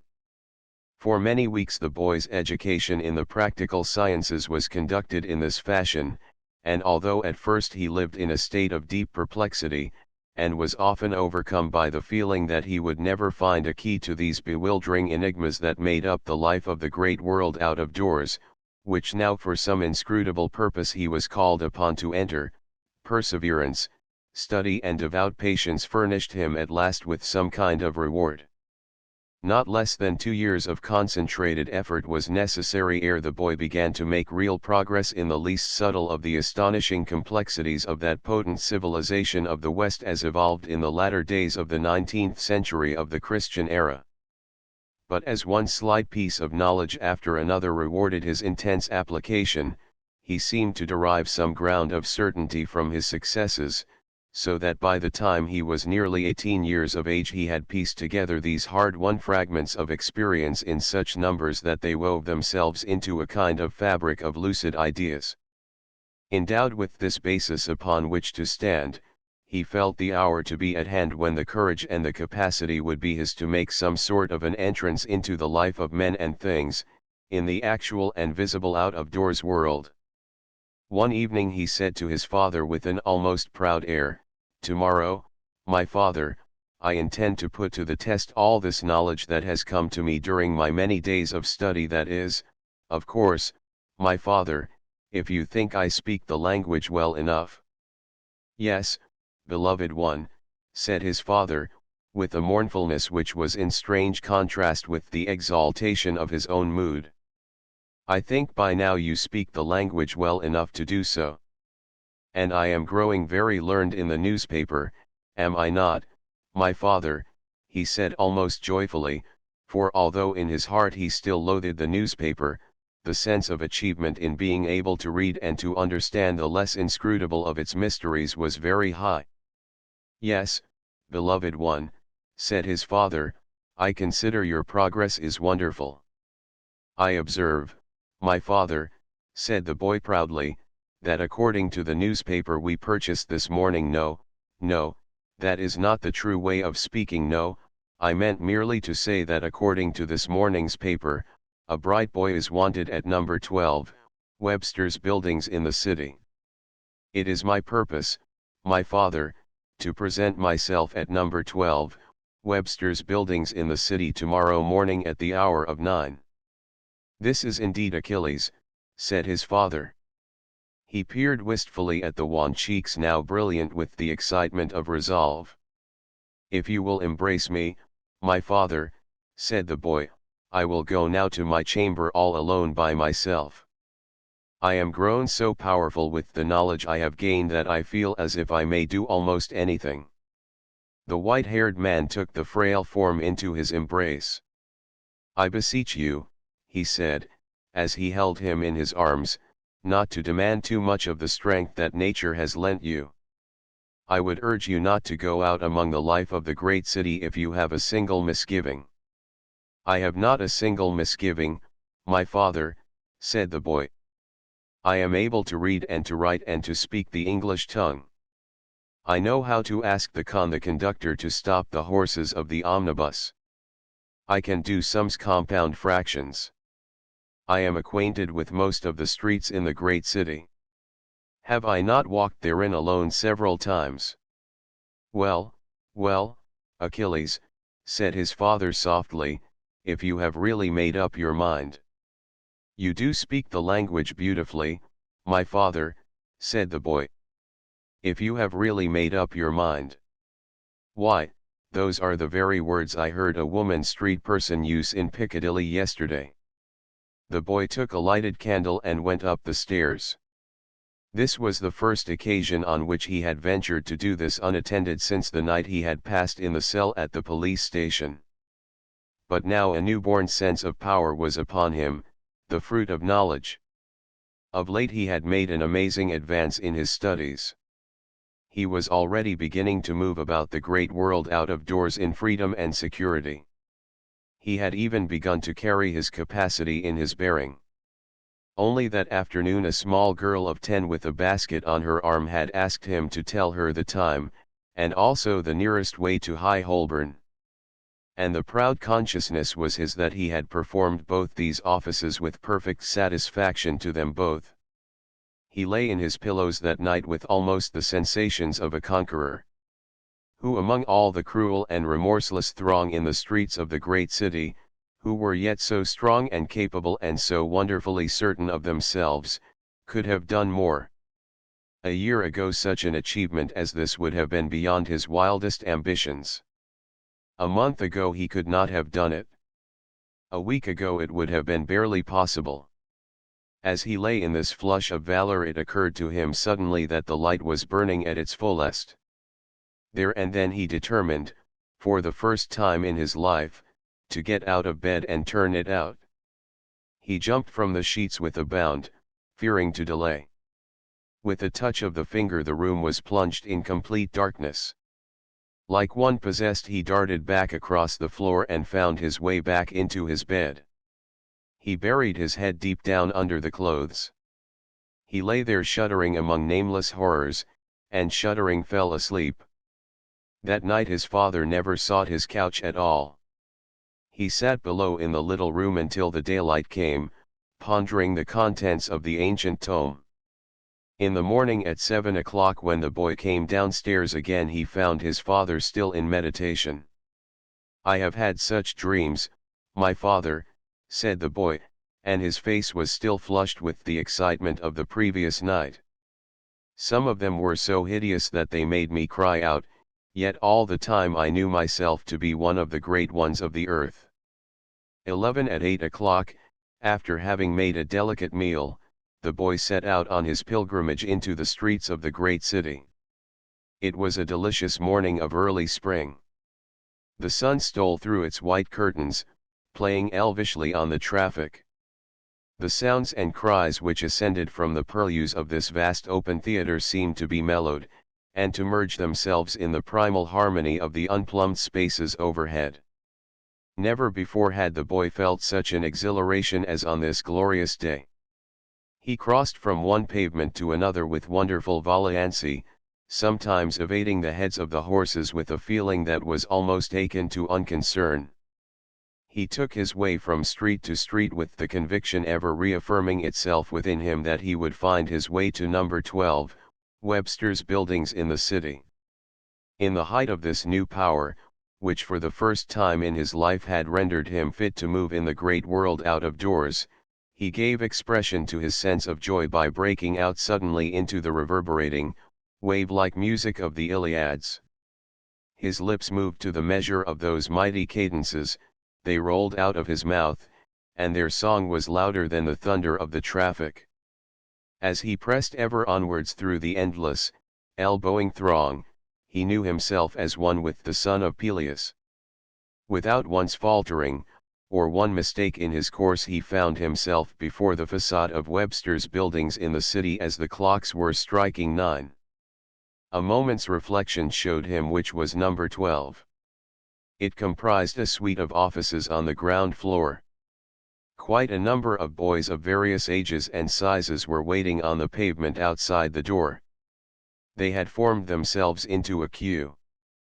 First the boy stood looking at the mystic number 12 which was painted on the fanlight over the door, and then at the row of youthful faces, which was already regarding him critically. After a moment of hesitation he walked past them and plunged into the interior of the building. As he did so, loud and angry protests arose of, "Ere you come back, Barnum and Bailey. Take your turn, you young swine. Give him one for himself." The boy, not understanding to whom this enigmatic truculence was addressed, walked through the dark passage into the first room that he saw, the door of which was partly open. A morose-looking man who was biting a pen was standing just inside it. The boy took off his hat and bowed low. "May it please you, sir," he said, repeating slowly but in strangely timid accents, a speech which he had already carefully rehearsed 1,000 times, "I desire to offer myself in the capacity of a bright boy." The morose-looking man took the pen out of his mouth with great deliberation, and also with an astonishment which he did not seek to dissemble. "Do you, indeed?" he said. "We do want a bright boy, but we don't want too bright. You go back and wait your turn, you cheeky young imp." The boy stood a moment in perplexity, unable to grasp what was implied by this answer, and what, in the circumstances, was the fitting course to pursue. In the next, however, he had received enlightenment. The problem was solved for him by the man with the pen. "Dear young impudence," he said, taking him by the shoulders. In the next instant the boy had been run through the passage and flung out onto the pavement with the aid of a heavy kick. His reappearance and mode of egress were not lost on the select company of bright boys who formed the queue. They seemed to accord them a very decided approval. As the boy stood in bewilderment, with his former morbid dread of physical violence returning upon him, loud howls of derision arose from the queue. At first it did not occur to the boy that they were directed at himself. But, as he continued to stand before the door in irresolution and surprise, the displeasure with which he was viewed personally was brought somewhat forcibly to his notice. A boy sauntered out from the middle of the queue and collected a handful of mud from the gutter. He then crept up stealthily behind him, and flung it down the back of his neck. In spite of this not particularly delicate hint, however, and in spite of the cries of derision all about him which seemed every moment to increase, the boy continued to stand before the door. At last a powerful boy, who was the first in the queue, turned to a companion and said, "Keep my place, nosy." He then stepped out, and seizing the boy ferociously by the ear, half led and half dragged him to the tail of the queue. After having cuffed him severely, he said, "You get out of your place again, and I'll break your neck." Humiliation, terror, and bodily pain were now added to the boy's bewilderment, but even these potent forces, mighty in combination as they were, could not overcome the newborn strength of purpose that had so recently sprung up in his heart. Doggedly, yet sickly enough, he continued to stand behind the other boys, striving by every means in his power to divine precisely what was taking place around him, and to learn what line of conduct would consort with an immunity from personal violence, and yet further the end to which he had pledged himself. He stood on the pavement nearly an hour while other boys formed up behind him. Happily none considered it to be worthy of their dignity to visit him with further notice now that his place had been unmistakably indicated to him and his presumption had been fittingly rebuked. Nevertheless he hardly dared to breathe or to look to the right or to the left lest he should again incur their notice. At last, however, an incident happened which afforded him intense relief. In the process of time boy after boy in front of him had passed through the sacred door, and then after a brief interval within had returned and had gone away disconsolate, incurring as he did so, from those who still waited, sundry observations whose import the boy found it impossible to fathom. But at last one of these came out wearing an air of somewhat emphatic disgust, and said in a derisive tone to those who yet remained in the queue, "You can all go 'ome. Coco's got it. 5 bob a week, and a 2 bob rise every year." Upon this announcement, the boy was privileged to observe a strange thing. All the other boys, not only those in front of him, but those behind him also, melted away in silence as if by the agency of magic.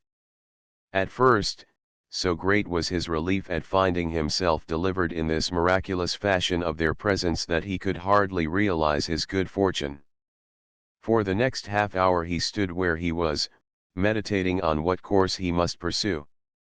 As he did so, there mounted still higher in his mind the paramount necessity of speaking his carefully rehearsed words to those who were in need of a bright boy. For in the magic dispersal of those ruthless and terrible youthful street persons he recognized clearly the hand of Providence. Whatever befell he must force himself to obey the high resolve he had formed the previous night which had now gained the sanction of heaven. If it cost him his life he must present himself again before the man in the office who had already used him so dreadfully. With a compressed mouth and a stern face, from which he hoped all traces of the mud had been removed by the assiduous use of his handkerchief, although he could still feel it trickling down his back in a most disconcerting manner, he ventured forth again into the dark entrance of number 12, Webster's Buildings. The door at the end of the passage was now closed. He tapped timidly upon the glass. There came no answer. After waiting a full minute, in which he listened with nervous intensity for permission to enter, he tapped again a little louder. There was still no answer. Mustering up all his courage he tapped a third time as loudly as he dared.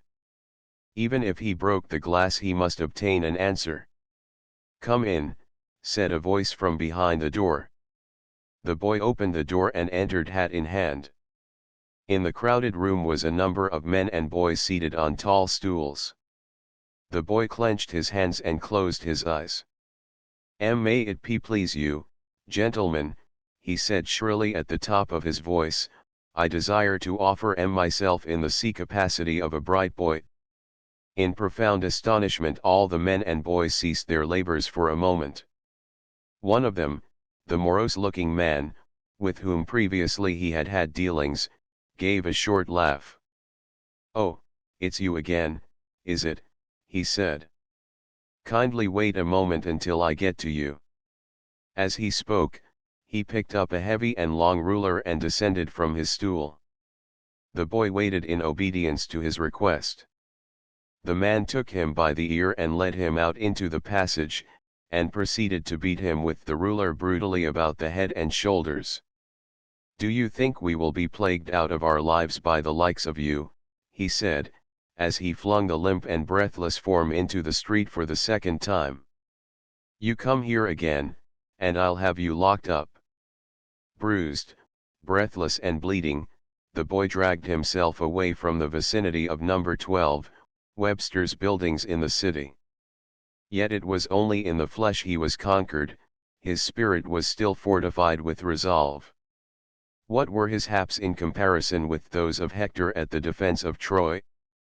Therefore, after leaning against the wall of an insurance office for a little time in order to recover some of the physical power which had been so rudely knocked out of him, he determined to renew his attempts to gain pieces of silver. It might be that others besides the occupants of number 12, Webster's buildings in the city were in need of a bright boy. Indeed, it was most likely, at least there appeared to be a large number of bright boys who were desirous of gaining pieces of silver. Accordingly he resolved to use his powers of observation, and to select for himself a shop or an office which he deemed likely to stand in need of the services of a bright boy. Yet his first choice was not fortunate.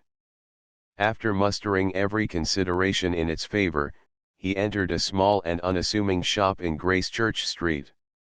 As he entered with a curious sensation in his heart, he was met by a young woman with a supercilious lift to her chin and an abundance of dark hair, who looked him up and down as though he had no right to be there. What do you want? She said in a sharp tone, and hurting him with her suspicious eyes. May it please you, madam, he stammered, I desire to offer myself in the capacity of a bright boy. Oh, do you, said the young woman. Go home and wash your neck and then go and drown yourself. The boy slunk out into the street as though she had hit him a blow in the face. All through the afternoon he wandered up and down the crowded pavements of the great city. In the course of his weary pilgrimage he entered many shops and offices sickly yet doggedly he made the offer of his services. Some of the answers he met with were not intelligible, some of them were. Yet in spite of every rebuff, of every conspiracy on the part of fortune, of the increasing sense of bodily suffering, of the aches that stole over his limbs, of the faintness that crept over him owing to these long hours of unaccustomed physical and mental exertion and absence of food, he forced himself to go on. What were such sufferings, such journeyings, such adventures, such vicissitude in comparison with the 10 long years in which his beloved Odysseus was banished from the shores of Ithaca? What clay was this that already it should begin to quail? How those great ones of old would have mocked him had he dared to confess to them that he felt distressed. Yet he did feel distressed. It was almost useless to deny it. As for the 10th time that afternoon, he was told to take himself off, and to look lively about it, a formula which repetition had enabled him to recognize, and experience had indicated the only course to pursue. Despair and humiliation, accompanied by terror, that most active of all his enemies, crept upon him, and as the clocks of the great city were striking 5, tears sprang to his eyes. Almost in the same moment he had dashed them away, had proudly overcome them. What if the great Agamemnon could have seen him? How would he be able to meet those mighty ones? How would he be able to grasp their hands, to look into their faces, if this was the measure of his courage? By this time he had come into Cannon Street, hard by to St. Paul's. On the left side of the street, along which he passed, were great blocks of gloomy warehouses. Flights of stone steps ran up to their entrances, and as he limped by one of these, involuntarily he sank down in sheer weariness upon a bottom step. He felt bitterly hungry, yet he had no means of satisfying his pangs, for there was not a penny in his pocket, and the only food he had had that day had been a little milk and bread at 8 o'clock that morning. Yet he still fought with all the resolution of which he was capable against the physical weakness which now held him so inexorably in its clutch. Again he began to recite the Iliads under his breath, not now because the joy of battle was in his veins, but because he sought to derive sustenance from those high-hearted ones who looked on valor as their right. As he sat on the bottom step of the warehouse, with his throbbing head pressed against the cold stone, he beheld a heavy railway car drawn by a mighty horse come up with a shattering rattle to the door of the great building. The man who was driving it cast the reins on the horse's neck, and standing upon the dray shouted up into the second story. Thereupon a door was opened in the wall of the warehouse, and a large box attached to the hook of a crane was swung outwards and downwards towards the dray. As the drayman proceeded to assist it onto the dray and to disengage it from the hook, the mighty horse grew impatient and began to prance. "Whoa there, you," called out the drayman to the horse. Standing on the curb at the opposite side of the street watching these proceedings was a small and pale urchin, whose clothes were in rags and whose toes were bursting through his shoes. Suddenly, with amazing daring and rapidity, he darted between a hansom, 2 omnibuses and a covered van, and peremptorily seized the head of the great horse. "Now then," he said to the horse sharply, "whar you're at? Kim up." He gave the great horse a blow on the neck and backed it a yard or two. "Good kid," said the drayman, unhooking another box from the crane, "hold him there a bit." The boy seated on the bottom step of the warehouse assimilated every detail of these proceedings. He pondered them deeply. And as he did so, quite suddenly a flash of meaning made his pulses quiver. Instantly he withdrew his throbbing head from the cold stone, and rose heavily. He approached the ragged urchin who was still holding the head of the great horse. "I beg your pardon," he said, addressing the urchin with immense politeness, "but I assume you will receive a piece of silver for this brave action." "Come again," said the urchin, who was not accustomed to this mode of address. The boy contrived to grasp that his meaning was not understood. "The street peeper the man on the C car will give you a piece of silver because you make the great horse stand still," he stammered, in order to make it clearer. "Piece o' silver," said the urchin derisively. "More likely to gimme a thick ear. Lucky if I get the price of a fag." The boy retired to the bottom step of the warehouse with this mysterious piece of information. With infinite pains he had mastered, as far as he was aware, all the coins in the currency.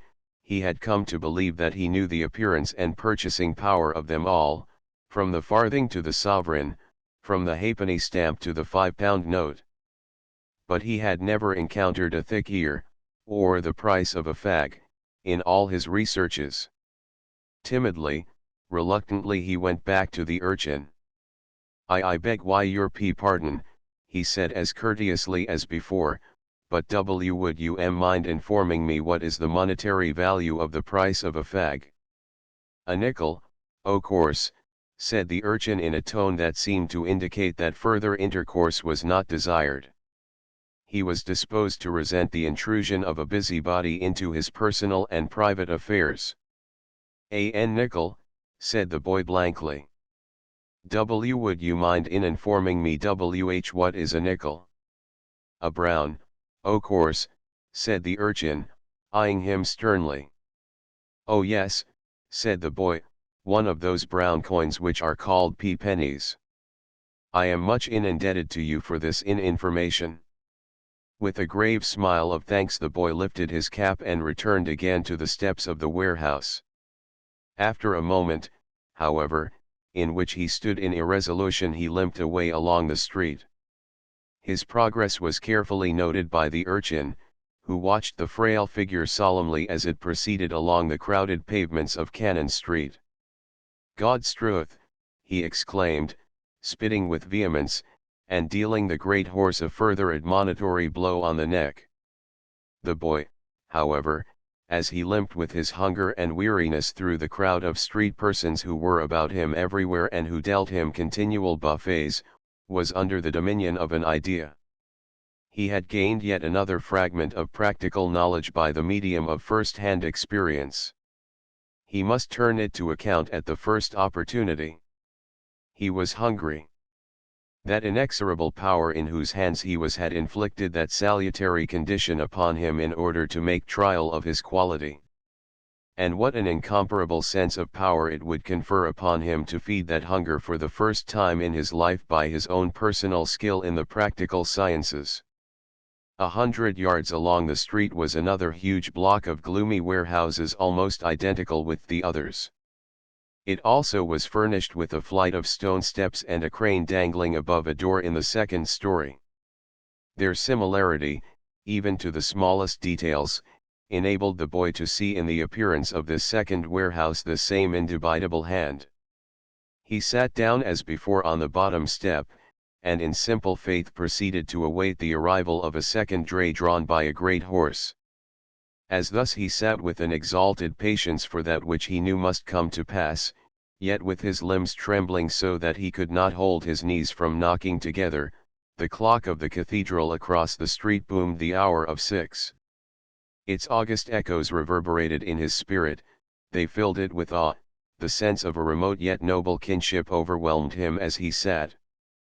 He looked across the street with dim eyes, the colossal spire was uplifted sheer, it was lost in the lowering darkness of the sky. The somber and vast walls of the church seemed to proclaim themselves to his imagination like the voices of heroes upon which it fed. Their ghostliness, for already they were enveloped in the shadows of evening, set his lips again in motion. Involuntarily they began to move to the familiar lines of the Purgatorio, Erregia L orace valgi il dicoai naviganti, e in teneris il cuore lo dich hondetto ai dalsi amici addio, ice lo nuovo peregrine or punge, se od squilla di lontano, che pia il giorno pianger che si more, quando io incominciai a render vano l'udire ed amorare una del almserda, che l'ascolterci con mano.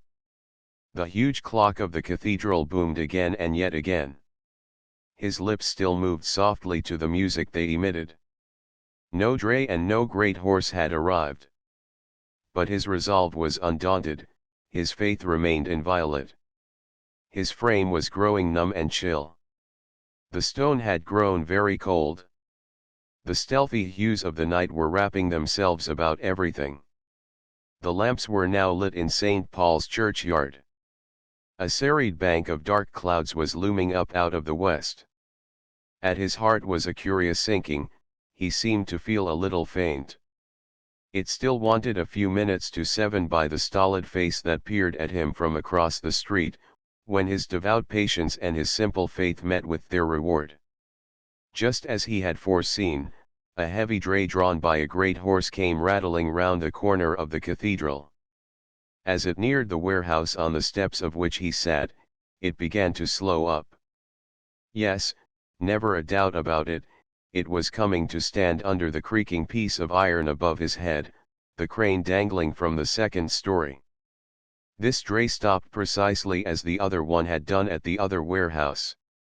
In a precisely similar fashion the drayman cast the reins loose on the great horse's neck. Again the drayman stood up and called unintelligible words into the second story. The door opened as before, the crane began to squeak and grunt, the box hung suspended in mid-air. Swinging and rotating it descended to the drayman's arms. And then just as before the mighty animal began to prance. With his heart beating as though it would break him in pieces, the boy rose from the bottom step of the warehouse. He pressed his hands to his sides. "Courage, Achilles," he muttered under his breath, "courage, Achilles." The great horse still pranced. The man on the dray shouted a horrible oath. With flaming eyes and cheeks of death, the boy dragged his faint limbs to the curb. As he came near the great animal, and he beheld its scarlet nostrils and huge and wicked eyes, he knew it for a monster of fable that could turn him to stone with its glance. A chill stole through his veins. He extended his hands towards the great horse. His eyes were filled with a dreadful rushing darkness. He felt himself swaying with a kind of sick impotence. It was as though the hand of fate had maimed him. "Lay hold of his head, can't yer?" The brutal voice of the man on the dray percolated to his ears. "What are yer lookin' at 'im for?" The great horse lifted its hoofs. The boy reeled back with the face of a corpse. "Mind he don't eat yer," said a quiet voice at his side. A second small and ragged urchin, far less in stature than himself and half his years, calmly took hold of the great horse by the near rein, shook it, struck the animal on the neck very boldly, and proceeded to back it just as the other urchin had done. "Na then, warrior yer mean by it," he said, scolding it in a shrill voice like a woman would an infant. The impassive face upon the cathedral boomed the hour. In a strange anguish of the spirit, which he had never felt before, the boy staggered away from the warehouse into the ever-gathering shadows of the great city. He did not know where he was. He did not know what he did. He was in the enfolding grasp of an unknown power. He was in the bosom of the gods. Without apprehension, and without reason, he was borne through the maze of cabs, vans, and omnibuses to the other side of the street. He clutched feebly at the chill iron railings that formed a girdle round the cathedral. A bell seemed to be tolling. It filled his heart with voices. An occult force, which had never grasped him till this hour, began to draw this broken wayfarer seeking for sanctuary towards the unknown. He issued back to a frail sense of entity to find himself on the steps of the cathedral. He saw lights, he smelt warmth, he heard remote and strange music, he heard the hushed clamour of many voices. He was in a vast place echoing yet domeless. He was on his knees pressing his temples against the cold marble flags. The deep voice of the organ filled the warmed air with 1,000 vibrations. Afar off were bright burning candles and solemn songs. He pressed his temples closer to the chill flags. He panted like a hunted deer. Hours later, when he staggered out of the enervating warmth of the cathedral, the night was pitch dark. The chill airs of the evening made his jaws clap together. He did not know where he was. Moving with little tottering steps, his flesh as water, his eyes blind with night, he followed the line of railings that engirdled the cathedral. He clutched at them, he hugged them blindly to his bosom. He was like a mariner in uncharted seas who has lost his compass. He followed the course of the railings, dragging one foot after another almost as one who is bereft of the power of volition. It took him nearly an hour to complete the circuit of the railings, and then he found himself back again at the point whence he had started, the steps of the cathedral. Still clinging to the railings, he started to go round them again. Within him the instinct was paramount that if he did not keep his faint limbs in motion he was lost. He would perish in the streets of the great city. Passing each iron rail in its turn through his numb hands, he went on, and in the process of time returned again whence he started to the steps of the cathedral. For the third time he set out to traverse the line of the railings. He was very cold. Yet the flesh must continue to obey, or that nameless destination which he had ceased to remember would never be won. As before, railing by railing, he made the circuit, and for the third time returned whence he started. Without an instant's tarrying he set out again. The impassive face upon the cathedral boomed the hour of midnight. The dark heavens looked like Erebus. A sharp cold spray of rain was dashed suddenly upon his cheeks. This blessed succour seemed to give him a flicker of power. "Courage, Achilles," he muttered faintly. He could not feel his feet as they crept over the wet pavements, they seemed to be poised in the jaws of an abyss. His form seemed to be disembodied in the air of the night. But the flesh was still making its answer, the unending procession of the railings still continued to slide through his hands. Yet his fingers could feel nothing. How soft and vague everything was growing. A delicious softness had begun to creep out of the sharp airs of the night. As his eyes were closing, he grew conscious that a pair of arms were enfolding him. "My father," he muttered, "my father." He pressed his closed eyes against a garment which was wet yet protective. He was lying against his father's bosom. His father had followed in his steps as he set out in the morning, and had never been more than 50 yards from him during the whole of the day. 12. The next day the boy returned to the study of the practical sciences under his father's guidance. The brief hour of self-reliance, of actual motive power, seemed to pass almost as suddenly as it had come. Yet although he had been ground down into the dust again, the sap and fiber had appeared to increase in his frame. He went alone no more into the streets of the great city in search of pieces of silver, but the need of obtaining them by his own address was never absent from his thoughts. One sultry evening of midsummer, when he returned to the little room after a dusty and stifling pilgrimage about the streets in his father's company in the pursuit of knowledge, he said with an air of mournful conviction, "Each day makes it more clear to me, my father, that if once our store of silver pieces should fail us, we shall lose this little room of ours. Every time I walk abroad in the great city I see numbers and numbers of these poor street persons whose sad faces tell me that they have lost their little rooms." His father, although he would have sought to deny this assertion, was yet not able to do so. Indoors and out of doors the boy pursued his studies with a most vigilant constancy. He read the newspaper daily, and committed portions of it to memory. And he accompanied his father all about the streets of the great city. He accompanied him into the most inaccessible places, using his ears and eyes faithfully.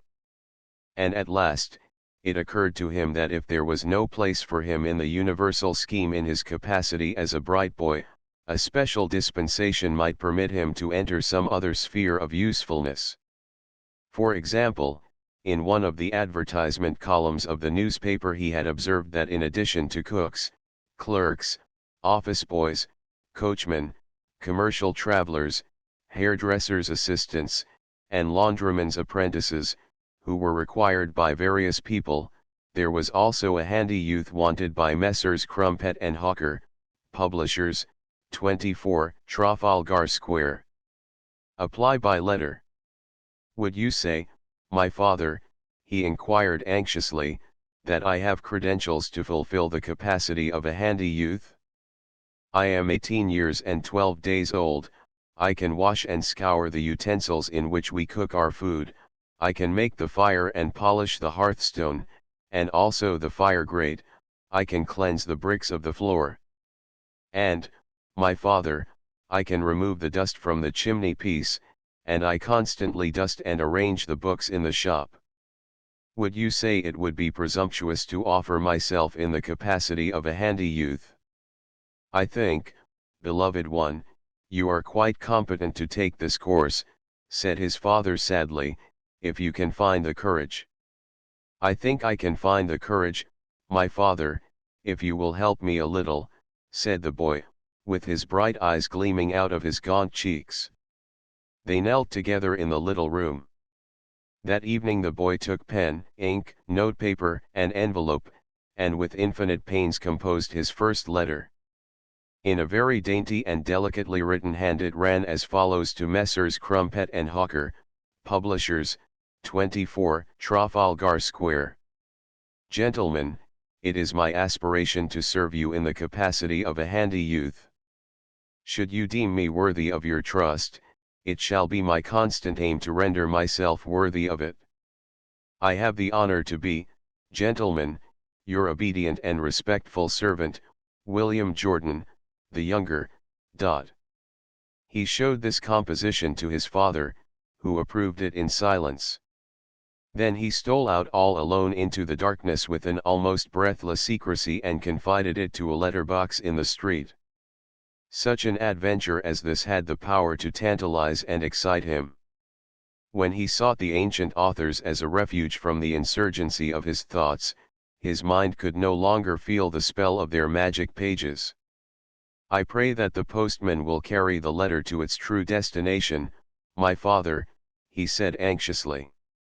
It is on the knees of the gods, Achilles, said the white-haired man.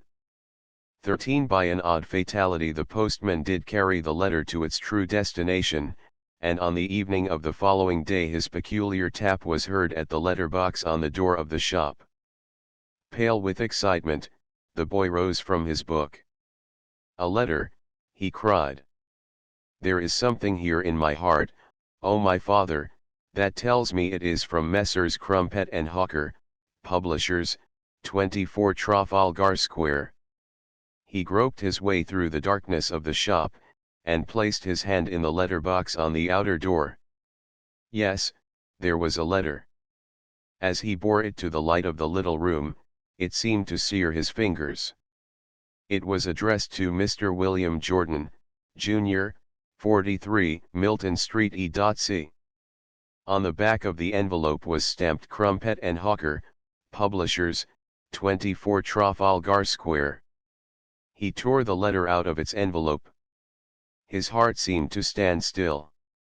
The letter said Messrs. Crumpet and Hawker will be obliged if William Jordan, Jr., will wait upon them tomorrow, Wednesday, morning at 12 o'clock. After pressing his lips to this typewritten communication he gave it to his father.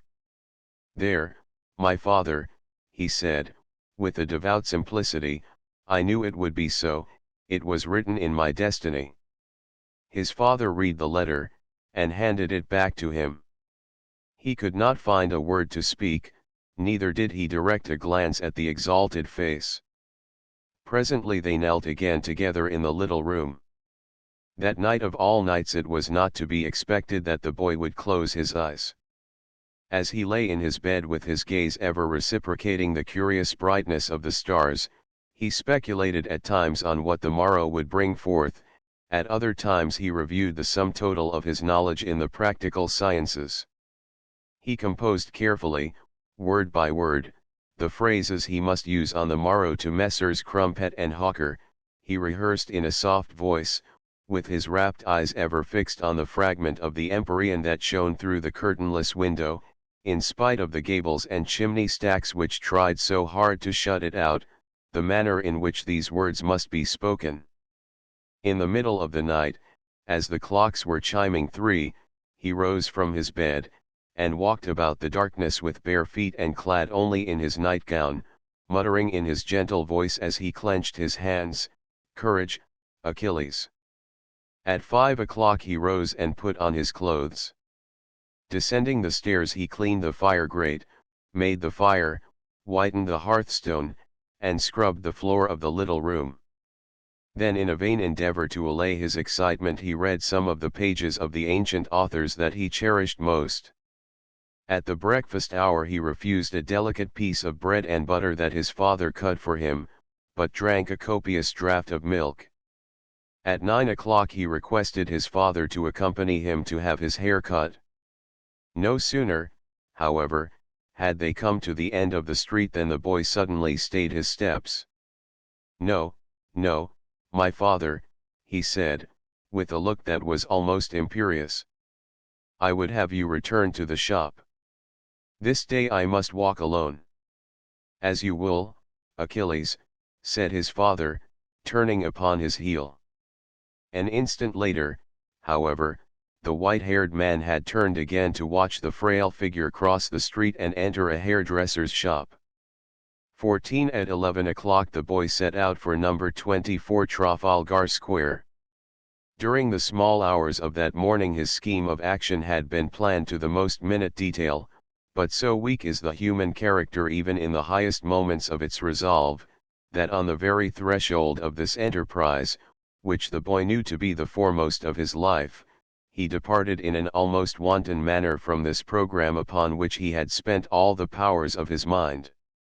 His visit to the hairdresser, the triumphant effrontery with which he had asked for his locks to be shorn, the calm fortitude with which he had submitted to that searching and public operation, the self-contained manner in which he had given the hairdresser street person a large piece of silver for his great kindness and courtesy, all these achievements had conspired to imbue him with a valor, which at the very outset of his venture was destined to lead him into an unwarrantable, and almost foolhardy course. At the corner of Milton Street, at its juncture with an extremely busy thoroughfare which he would be compelled to traverse, there was a recognized halting place for those wonderful vehicles called omnibuses. At this corner it was their custom to discharge and to accept passengers. As he came to the corner an omnibus, painted a bright yellow, chanced to be standing there. At the sight of it, inflamed with a valor that was almost insolent and without pausing to reflect upon what his act involved, he walked, almost with vainglory, straight into the bus. Never before had he dared to enter one alone. Such a deed was far from being contemplated by that program to which he was pledged to adhere, but he had cast the die before he had reflected upon his recklessness, and like an authentic hero in an entrancing tale he was being drawn by two stout, but comely horses to number 24 Trafalgar Square. When the conductor came round for the fares he said to him in a voice that was a little timid in spite of its boldness, "Will you please stop the omnibus at number 24 Trafalgar Square?" "Don't go to Trafalgar Square," said the conductor curtly. "Charing Cross Station." This was dreadfully unexpected. Would you mind asking the horses to stop, if you please," he stammered. "Can't yer jump off?" said the conductor sharply. "Oh no," said the boy. Stop where you are then," said the conductor. A girl seated opposite began to titter audibly. The other passengers were content with furtive smiles. After the lapse of a few minutes, which seemed as long as eternity, the driver stopped the horses of his own accord. The boy jumped out of the bus. The conviction was upon him already that he would not be at Trafalgar Square by 12 o'clock. He looked wildly about the dense throng in which he found himself. Where was he? He had lost his bearings completely. If he were not at 24 Trafalgar Square by 12 o'clock his hopes would be shattered forever. The thought of the little room rendered him desperate. Yet what could he do? He looked up at a clock over a jeweller's shop. It was already 25 minutes past 11. Only 35 minutes more and it would be all over. All his assurance was gone, and he did not know where he was. Yet before he started he had planned everything perfectly. He had looked out the way from Milton Street on a map of the great city, he had committed every street and turning of the route to memory. However, the street in which he stood was not unfamiliar. Yes, he had been in it several times with his father. It was called the Strand.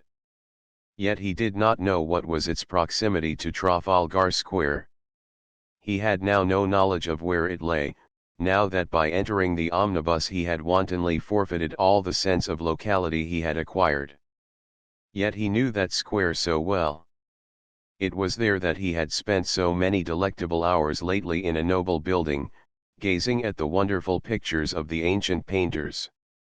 He looked up at a street corner, and saw the name Craven Street, and then he looked again at the remorseless hands of the clock. How was it possible to get from Craven Street to Trafalgar Square in half an hour? What could he do? The road was a maze of obscurity. The program had passed entirely out of his mind. All at once, however, he was touched by inspiration. He knew all about cabs. And they were recalled to his mind by the sight of a number of these vehicles standing a few yards away in a row behind some railings. They were in a place where the traffic made a veritable whirlpool, and he remembered that he had noted that place before, and that his father had told him it was the entrance to Charing Cross railway station. Yes, he knew all about cabs. His father with marvelous foresight had instructed him in that branch of education. And he had said to him, whenever you lose your way in the great city, be sure that you ask one of those cab driver street persons to take you to your destination.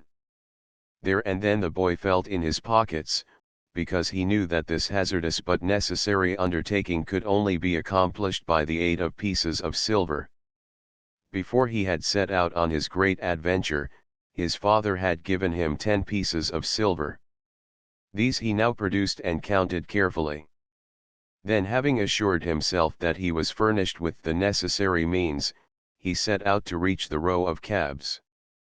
With a supreme effort of the will he dismissed from his thoughts all the frightful risks that he incurred, and plunged recklessly into the mighty stream that had to be navigated ere he could reach the row of cabs.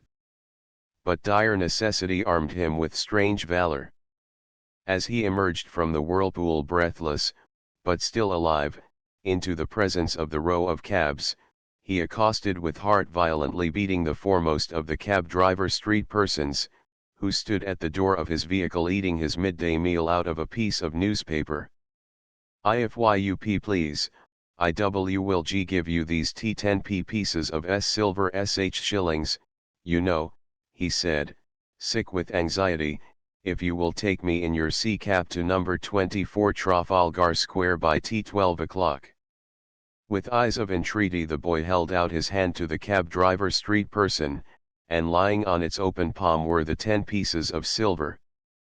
The cab driver street person's first act was to look very solemnly at the pieces of silver, and then at the boy with equal solemnity.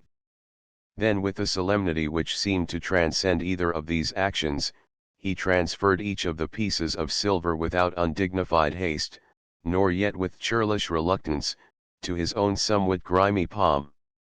"See, can you do it?" said the boy hoarsely, "or are the minutes too few, is the time too little?" By this, as if attracted by the mien of the cab driver street person, several of his companions had come about him. "Can I do it, Captain?" said the cab driver street person slowly and more solemnly than ever as he looked at his companions, and balanced a large piece of cheese very thoughtfully on the end of a clasp knife. "We'll make no promises, Captain, but we'll try."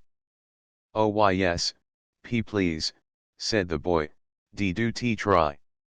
"The old hoss don't pretend to be a flyer, you know, Captain," said the cab driver street person, as he wrapped up the remainder of his meal in the newspaper in a fashion so leisurely that the boy could hardly endure it, at least not these days, although in his prime he ran second in the Cesarewitch, but there's no saying what he can do when he tries.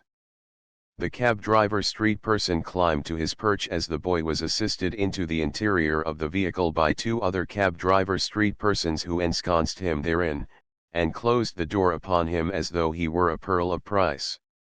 They then stood to await the fruit of their labors with an air of expectancy that was quite politely dissembled. "I suppose, Joe," said one of the driver's confreres, with a solemnity that was in no wise inferior to that of the man on the box, "you'll go by the Suez Canal and Himalaya Mountains route, what?" "Use," said the driver as the hansom moved off slowly, "if the old hoss will stand to the scenery. If he ain't taking any it will have to be via Mentone and the Lake o' Geneva." To the boy's dismay, the hansom seemed hardly to move beyond a crawl. It went along several narrow by-streets off the Strand which he had never seen before. As he sat in the hansom a faint recollection returned to him that Trafalgar Square must be over there. But the cab driver street person seemed to be taking him in the opposite direction. They passed a clock. It was 11:15. Why didn't the horse go faster? Then he remembered with a pang that the cab driver street person had said it was old. How injudicious he had been to choose an old horse. He should have chosen a young horse when speed was of such paramount importance. But what was the difference between a young horse and an old horse? Had his life depended on the answer, he could not have told. What a lot of obscure knowledge there was to acquire in the practical sciences.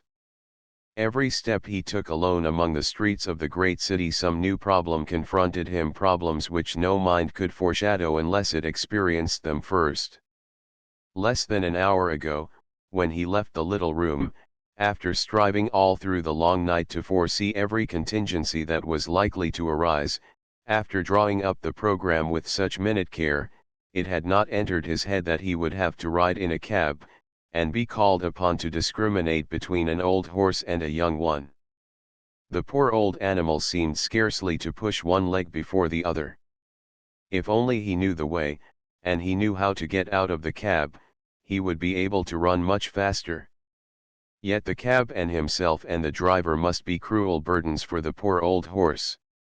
He felt a pitiless street person to be sitting there, preoccupied with his own affairs, while he inflicted sufferings upon a dumb animal. But he must be at number 24 Trafalgar Square as the clocks gave the hour of 12. What was that? The chimes of a clock.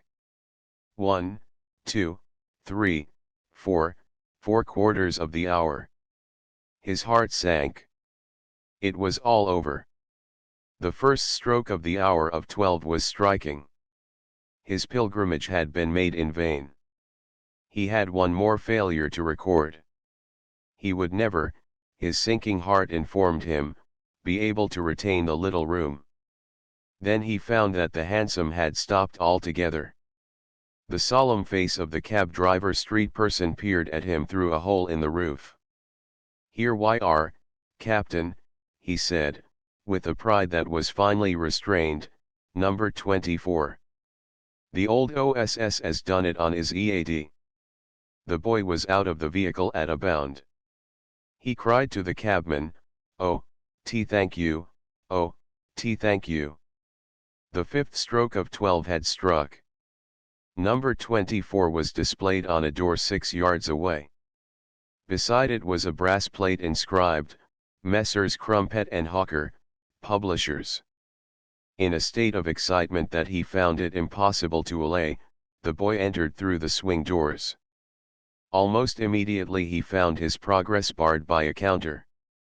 Behind it a miscellaneous collection of street persons, whose sex was unmistakably that of the male, was writing in books, clicking typewriters, ringing telephones, tying up parcels.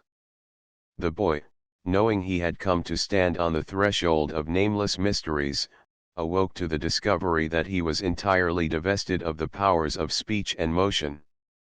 Yet as he stood in bewilderment, not knowing what to do now that after such infinite vicissitudes he had come to number 24 Trafalgar Square at the appointed hour, the occupant of a tall stool behind a glass partition in the left-hand corner of the counting-house left that eminence, and at a leisure that was really remarkable sauntered up to the counter to the applicant.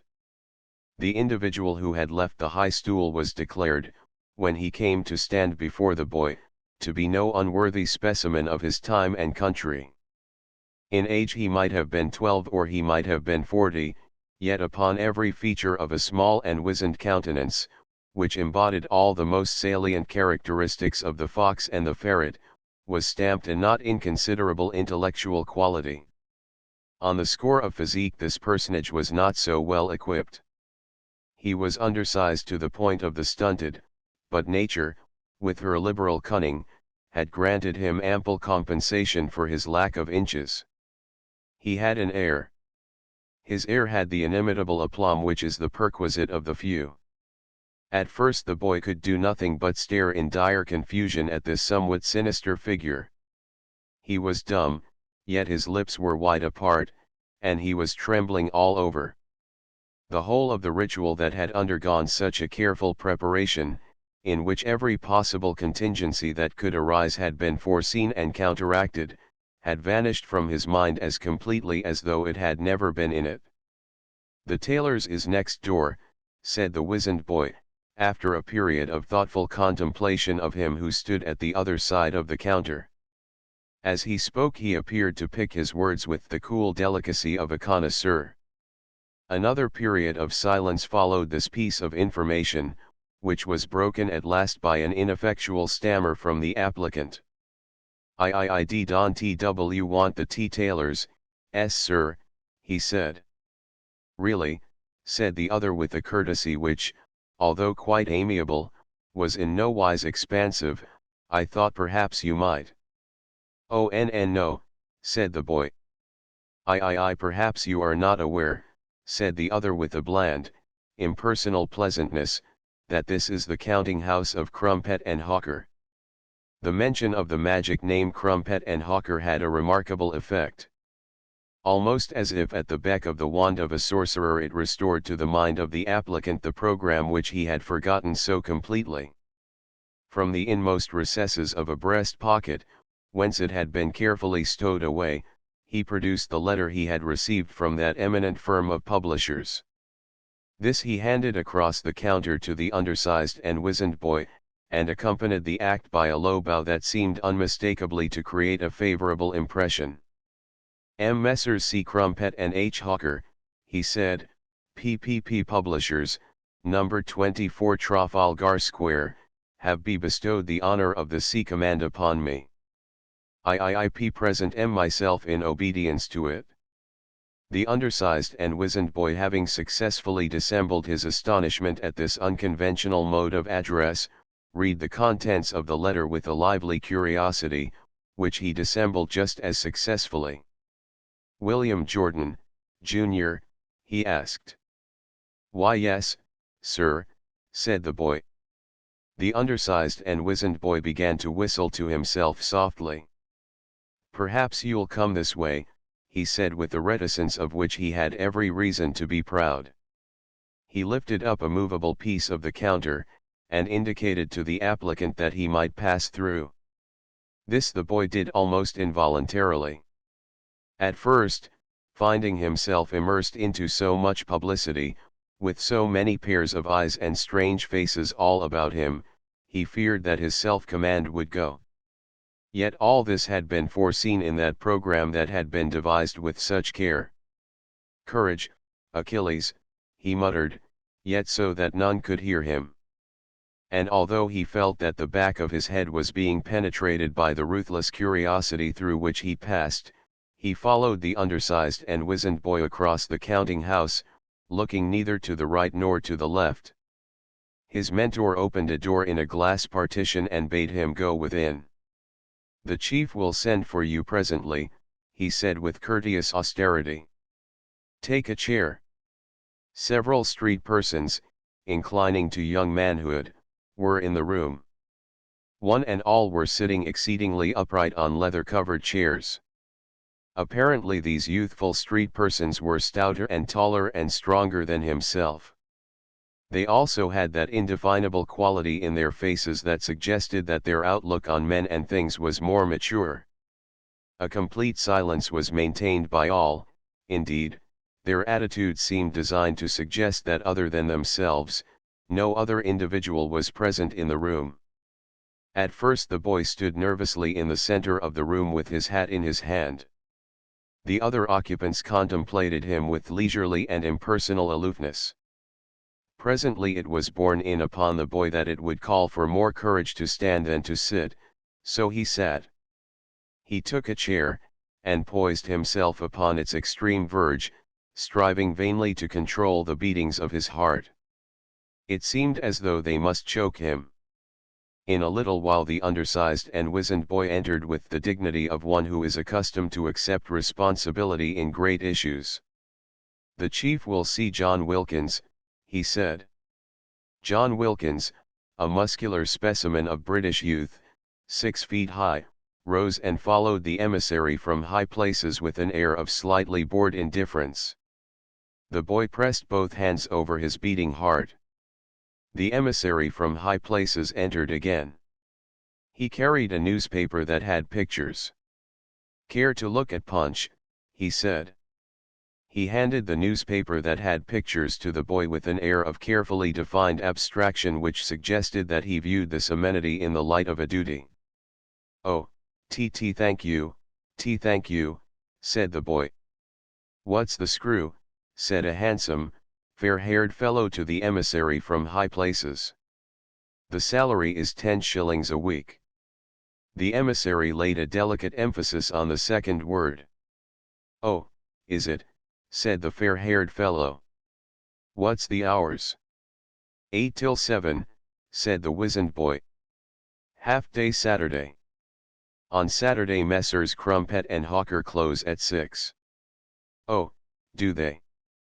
What holiday?"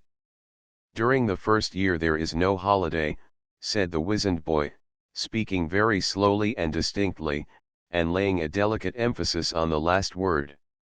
"After the first year the holiday, as a rule, is permanent."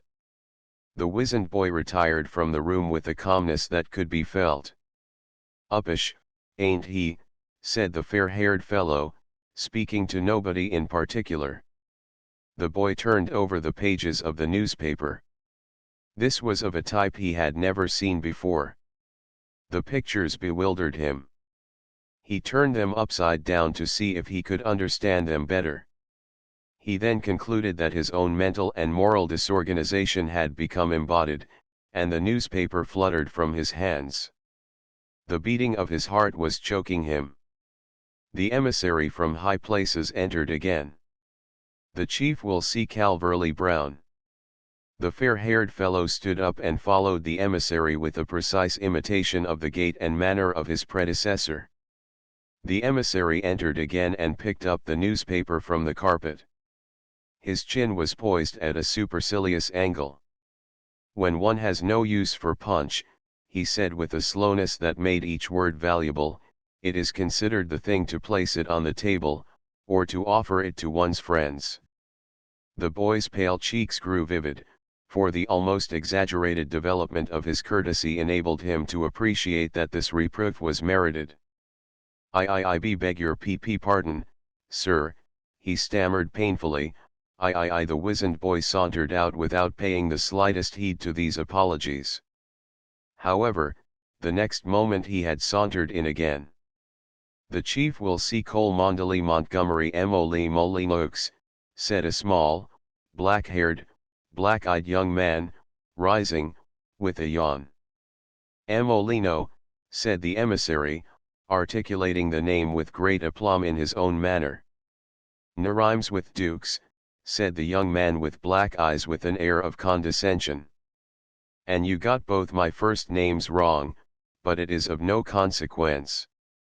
"I agree with you," said the emissary with a devastating emphasis, "it is of no consequence. And it is not considered the thing to keep fancy names without one is up to them socially." Cholmondeley Montgomery Molyneux retired with an air of such supreme indifference, and of such inimitable flair, that those of his predecessors were made to appear as but the poorest of imitations. There was now only one other person remaining in the room, one whose youthfulness had been merged some years in a robust and full-blooded manhood. "Cocky young swine, ain't he?" said this paladin to the boy with a great and sudden friendliness. "I should have to put it across him if I had to do with him much." I beg your pardon, sir," stammered the boy. Under his breath he repeated several words of the English tongue which he then heard for the first time. "Stow the polite, matey," said the other with an increasing friendliness. "A cove can't live up to it when he's off duty." "Stow the polite, matey," the boy muttered under his breath. What a baffling tongue was this with which he had to grapple. The emissary from high places entered again. "The chief will see William Ewart Gladstone Smith," he said. "And he desires that each applicant will have his references ready." The boy was now left alone. He found it impossible to control his excitement. He rose from his chair, now that no one else was present, and walked up and down the carpeted floor like a wild animal in a cage. What was meant by references? This was yet another new development, it had not been included in the program. How much he had yet to learn in the practical sciences before he could hope to move about the great world out of doors in freedom and security. Even a man like William Ewart Gladstone Smith, who looked just an ordinary common street person, made use of a vocabulary that was quite beyond his experience. The wizened and undersized boy entered again. "The chief will see William Jordan, Jr.," he said. Not knowing where he was, nor what he was doing, the boy turned to follow the emissary from high places. He was led through another door out into an ill-lit passage. "Come in here a minute," said the emissary. He led the way into a small, dark room. Producing a clothes brush, he began to wield it upon the applicant scrupulously. "There's a hairbrush," he said, "if you'd like to brush your hair." The applicant thanked him inarticulately. As if he were in a dream, he began to manipulate the hairbrush. All this was not in the program. "The chief," said the wizened boy impressively, "is Octavius Crumpet, M.A., D.C.L., Oxon.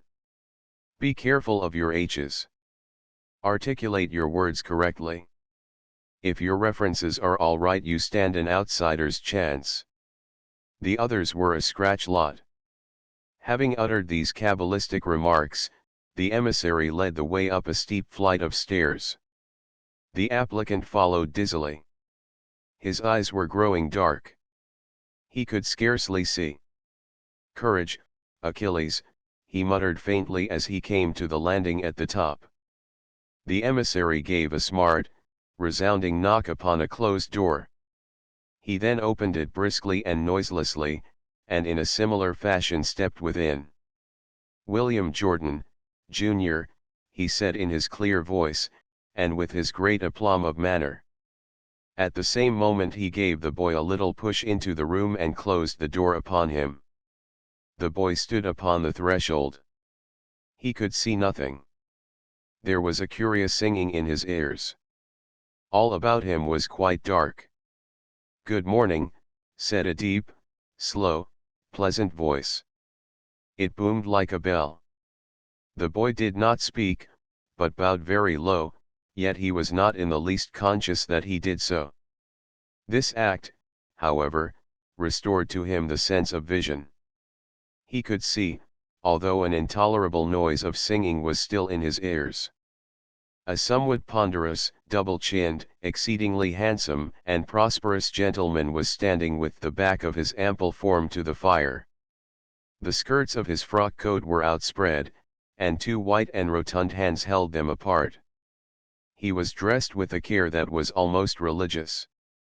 His hair was groomed immaculately, his short side whiskers had been treated by the hand of a master. He wore a glass in the right eye. Everything about him, even the pearl which gave distinction and rigidity to his necktie, was a testimonial to his status. And upon the countenance of this gentleman was a simper of such an urbane expansiveness, that its function apparently was to be antiseptic to a dignity which, without this precaution, must have proved too much for human nature's daily food. "You wrote a nice letter," said Mr. Octavius Crumpet, "a very nice letter. Did you write it without aid?" Why yes, sir," said the boy. He felt a thrill of joy to know that the power of speech had returned. "A most creditable letter," said Mr. Octavius Crumpet with the benign purr of an unusually well-nurtured feline. "A little unconventional, perhaps, but no matter. May I ask where you were educated?" "I don't think I can know, sir," the boy stammered. This question was not in the program. "Curious," said Mr. Octavius Crumpet, purring more benignly than ever, "curious not to know where one was educated. Yet, perhaps it is immaterial. One board school must be very like another. What is your age?" The boy's heart gave a leap. This question was unmistakably in the program. E18 years and F15 days, sir, he said. How odd, said Mr. Octavius Crumpet, whose delightful simper expanded to the region of the smile. What a curious computation. One had no idea that the board school was so precise in these matters. I must mention this to my friend Arnold. By the way, I showed my friend Arnold your nice letter. He did not consider it typical of the board school. He said the style had a flavor of Latinity. Do they provide for instruction in Latin in the board school curriculum? I don't think I know, sir, said the boy. The question was not in the program. Then perhaps we might assume that they don't, said Mr. Octavius Crumpet. Perhaps the pleasing flavor of Latinity in your epistolary style is due to one of those mysterious side currents of dissent which continually perplex the best biographers. Mr. Octavius Crumpet's manner of saying this seemed to be designed to suggest that if his natural power of mind had betrayed him into saying anything unusual, he hoped it would be understood that the solecism of which he was guilty was not due to ignorance of the foremost practice, but was rather the fruit of uncontrollable natural forces. You do not look very robust, he said, looking at the frail figure steadily through the glass that rendered his right eye so formidable. Are you used to hard work? I have determined, sir, to inure my frame to the hardest labor, said the boy. This question was in the program. The English they impart at the board school, said Mr. Octavius Crumpet, is sound and wholesome, if a trifle bookish. I think some of our public schools might copy their methods with advantage. I must speak to Arnold. I wish your chest was a bit broader, my boy, he said kindly, and that your cheeks were not so pale, and your eyes were not so sunken, because in other respects you do not seem to be unworthy of the traditions of this house. Do you mind showing me your fingernails? This request was not in the program, but by now the boy had obtained sufficient self-command to enable him to pluck off his gloves nervously. Of late he had been compelled to wear gloves constantly because he could never keep his hands warm.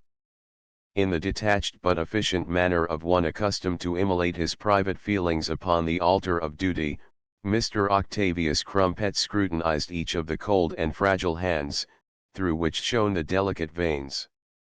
They are nicely kept, he said, they are kept very nicely indeed. I may say that the other applicants, notwithstanding the character of their testimonials, had not a scrupulous regard for personal decency. It would give me great pleasure personally to see you in the counting house of Crumpet and Hawker. There was an accession of pride to the mellifluous accents of Mr. Octavius Crumpet, for you strike one as an exceedingly gentlemanlike and well-conditioned boy, but in a physical sense nature does not seem to have been so much your friend. However, Mr. Jordan, perhaps you will be good enough to touch that bell. From his station before the fire Mr. Octavius Crumpet indicated a bell on his table, and although Mr. Jordan had never touched a bell before in his life, he was able to understand what was required of him, for now all his faculties seemed to be strung up to a point of almost perilous receptivity, and, further, he was able to reel across the carpet, and, by a miraculous intervention on the part of Providence, was able to make the bell give forth an audible sound. The visible and actual proof of that which he had accomplished was furnished by the entrance of the undersized and wizened boy. Mr. Dodson, said Mr. Octavius Crumpet, I shall be obliged if you will ask Mr. Walkinshaw to have the kindness to come upstairs. Mr. Dodson withdrew with the air of an ambassador. The boy's gaze was one of intense entreaty as he looked through the sacred mists which veiled the Olympian form of Mr. Octavius Crumpet. That emblem of a monumental culture still stood with the skirts of his coat outspread before the fire. Its genial warmth seemed still to make him purr and simper in every crease and fold of his chaste portliness. At every breath he drew he seemed to approximate more nearly to an extraordinarily fine and handsome feline, which finds itself in unusually luxurious surroundings. His meditations, which must have been those of an optimist, were curtailed by the entrance of a thin, formal, intellectual, yet slightly melancholy gentleman, whose refined and sensitive features were yet stamped with the simper of a large content. Perhaps this cachet of those who take a large view of things had not always been upon that refined countenance, but many years' association with a foremost practitioner of the amenities of life had had an indelible effect. Habit had become nature. Mr. Walter Pater Walkinshaw might once have had his modest doubts as became any other private gentleman, but he was as fundamentally sound as the great house of Crumpet and Hawker itself. Of the simper there could be no doubt, for in mien, in manner, in deportment he was designed to suggest that, like the wizened boy himself, he had been modelled carefully upon a superb original which at this moment was standing with its coat-tails held away from the fire. "Mr. Walkinshaw," said Mr. Octavius Crumpet, "I have interviewed the applicants, and, after giving every consideration to each candidate among those of whom we decided to limit our choice, I have come to the conclusion that Mr. William Jordan, Jr., is most fitted to enter the counting house of Crumpet and Hawker. Unfortunately he is not very robust. Have you any views, Mr. Walkinshaw?" Presumably in these high altitudes these very dangerous implements were permitted to the English gentleman. Or, perhaps, it was that with his fine instinct, Mr. Octavius Crumpet had divined that in any case the views of Mr. Walkinshaw would be orthodox. For after that gentleman had proceeded very earnestly to scrutinize the shrinking countenance of Mr. William Jordan, Jr., his views concurred with those that had been already expressed by the head of the firm. "No, sir," said Mr. Walkinshaw, "not very robust." "May I ask, Mr. Walkinshaw," said Mr. Octavius Crumpet, "are the duties of an arduous nature which are incident to the career of a handy youth?" "I am afraid I have no first-hand knowledge." The simper of Mr. Octavius Crumpet was of a most winning character.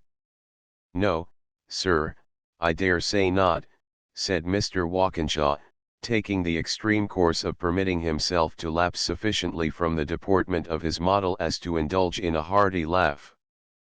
"But the circumstances seem to demand it." "I think I am correct, sir," continued Mr. Walkinshaw, "in saying that the duties usually incident to the career of a handy youth are not in any sense of the word light ones. But in the counting house of Crumpet and Hawker they may admit of mitigation. Could you tell me, Mr. Walkinshaw, what would be asked of one who sustained that character in the counting house of Crumpet and Hawker?" said the head of that great house with a sweetness that was a happy mingling of the cherub and the seraph. "His chief duty would consist, sir, in pasting labels on rejected manuscripts," said Mr. Walkinshaw, "and he would be called upon to fill in his time by addressing envelopes, carrying ledgers, copying letters, keeping the counting house tidy, and in trying to be of general service." "Do you feel that you could sustain these responsibilities?" said Mr. Octavius Crumpet to the applicant. "I will not fail, sir," said the boy. The manner in which he expressed this determination seemed favorably to impress both gentlemen. "I think, Mr. Walkinshaw," said Mr. Octavius Crumpet, in a voice that was charged with emotion, "in the circumstances we shall be almost justified in introducing Mr. William Jordan, Jr., into the counting house of Crumpet and Hawker." "I concur, sir," said Mr. Walkinshaw, in a voice whose own emotion was attuned with supreme good breeding to that of his chief. "I concur." "I hope, Mr. Jordan," said Mr. Octavius Crumpet, whose beautiful and vibrant tones had acquired a paternal inflection, "that you will contrive to maintain the excellent impression you have already created. For let me assure you, Mr. Jordan, it is easier for the average youth to become an extension lecturer than it is for him to occupy a stool in the counting house of Crumpet and Hawker. Good morning, Mr. Jordan. Mr. Octavius Crumpet concluded by thrusting out his right hand so suddenly and so unexpectedly, that the boy shrank away from him as though he were expecting to receive a blow. "Shake it," whispered Mr. Walkinshaw in his ear. The boy grasped the firm white hand with a timidity that would not have been out of place had it been the forepaw of a polar bear. However, his trepidation seemed further to prepossess him in the favor of both gentlemen. It was not always that those of his callow years had this nice but lively discrimination of the fine shades of the social cosmogony into which unsmiling fate had projected them. Mr. Walter Pater Walkinshaw conducted in person down the steep stairs the latest addition to the clerical staff of Messrs. Crumpet and Hawker. He led him into the counting-house, into the midst of that concourse of fellow labourers in what was now to be his vineyard through which he had already passed. As Mr. Walter Pater Walkinshaw did this he said, with an impressiveness of which the occasion seemed to be worthy, "Above all, Mr. Jordan, it behoves you to remember that the humblest occupant of a stool in the counting-house of Messrs. Crumpet and Hawker is above all a candidate for election to the Athenaeum Club under the rule honoris causa."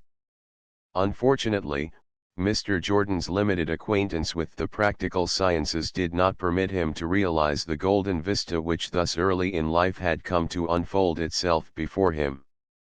With this exhortation Mr. Walter Pater Walkinshaw relinquished his charge into the safe keeping of the undersized and wizened boy. "Mr. Dodson," said Mr. Walkinshaw, "be good enough to assume responsibility for Mr. William Jordan, Jr. Be good enough to inspire him, as far as in you lies, with the particular tone that tradition exacts from all who are associated, even in the humblest capacity, with this eminent and old established publishing house. His main duty, Mr. Dodson, will, as you know, consist in tying up, sealing, and labeling rejected MSS. See to it that he observes particular care in using black wax in all cases of rejection. In the less frequent, the much less frequent instances of acceptance, he will, of course, observe the rule of using red sealing wax. That is, of course, for fiction only. For biography and travel he will, of course, use yellow, and I need not remind you that for poetry and belles lettres he will invariably use purple." "Oh yes, sir," said the wizened boy, with an air of great intelligence, "Mr. Jordan shall be initiated into everything." 15 It was in this fashion that the boy entered upon a new and curious phase of his existence. In the hours that intervened between the moment of his entrance into that strange place and 7 o'clock that evening, when he was at liberty to return to the great world out of doors, and thereby to his father in the little room, he walked on air and moved in a dream. Even when he had resigned his hat and overcoat and gloves, and had been shown where to place them, even when he had climbed a high stool in the mercifully secluded left-hand corner of that dreadfully public place at the side of the wizened boy, whose name was Mr. James Dodson, who henceforward was to be his mentor in many things, even then he could not realize what had happened to him. He could not realize that his prayers had been answered, that in sober truth he had become a conqueror. For the remainder of that strange, terrible, yet entrancing day he was not an apt pupil, but he did his best. His thoughts were merged in a devout sense of wonder at finding himself there. Many and surprising were his vagaries on this first day in those interminable hours which kept him from the little room. They filled his mentor with pain, incredulity, and protest. "We do find we do," Mr. Dodson communicated in his second or unofficial manner to one of his fellow laborers in the vineyard before the end of the day. "That d fool, Octavius, must be up the pole. This kid has got about as much savvy as a bottle-nosed hornet." When at last came the hour of his release the boy returned in a state of great exaltation to his father in the little room. A week ago it had seemed impossible that he would ever be able to obtain pieces of silver by the work of his hands, but now that miracle was come to pass. However, the glamour of achievement passed all too soon. Disillusionment began on the morning of the following day. It was then that the full measure of nervous bewilderment at all the strange things about him descended upon him. It was then that the sense of his natural impotence was communicated to him first. It called for all his fortitude to sustain that long term between 8 o'clock in the morning and 7 o'clock at night. The minutes passed so tardily that it seemed they would never admit of his release. Long before the end of the day it was as much as he could do to refrain from running away from it all in the horror of sheer nausea. He longed to flee anywhere so long as he could escape from this strange servitude to which he had committed himself. The clerks staring at him from their tall stools, his curious surroundings, their publicity, the curt and uncompromising manner in which he was addressed, and above all the many and remarkable duties he was called upon to perform, duties which somehow did not seem to coincide with the peculiar form of handiness upon which he had been wont to plume himself. All these circumstances made calls upon his courage as he scarcely knew how to meet. Yet not once during the day did he allow to escape his thoughts the paramount necessity of proving himself worthy of his good fortune. The need of obtaining pieces of silver had grown to be as great as that of drawing the breath of life. Only too soon was it apparent to those trained minds in whose midst he was now placed that he was woefully deficient in natural ability.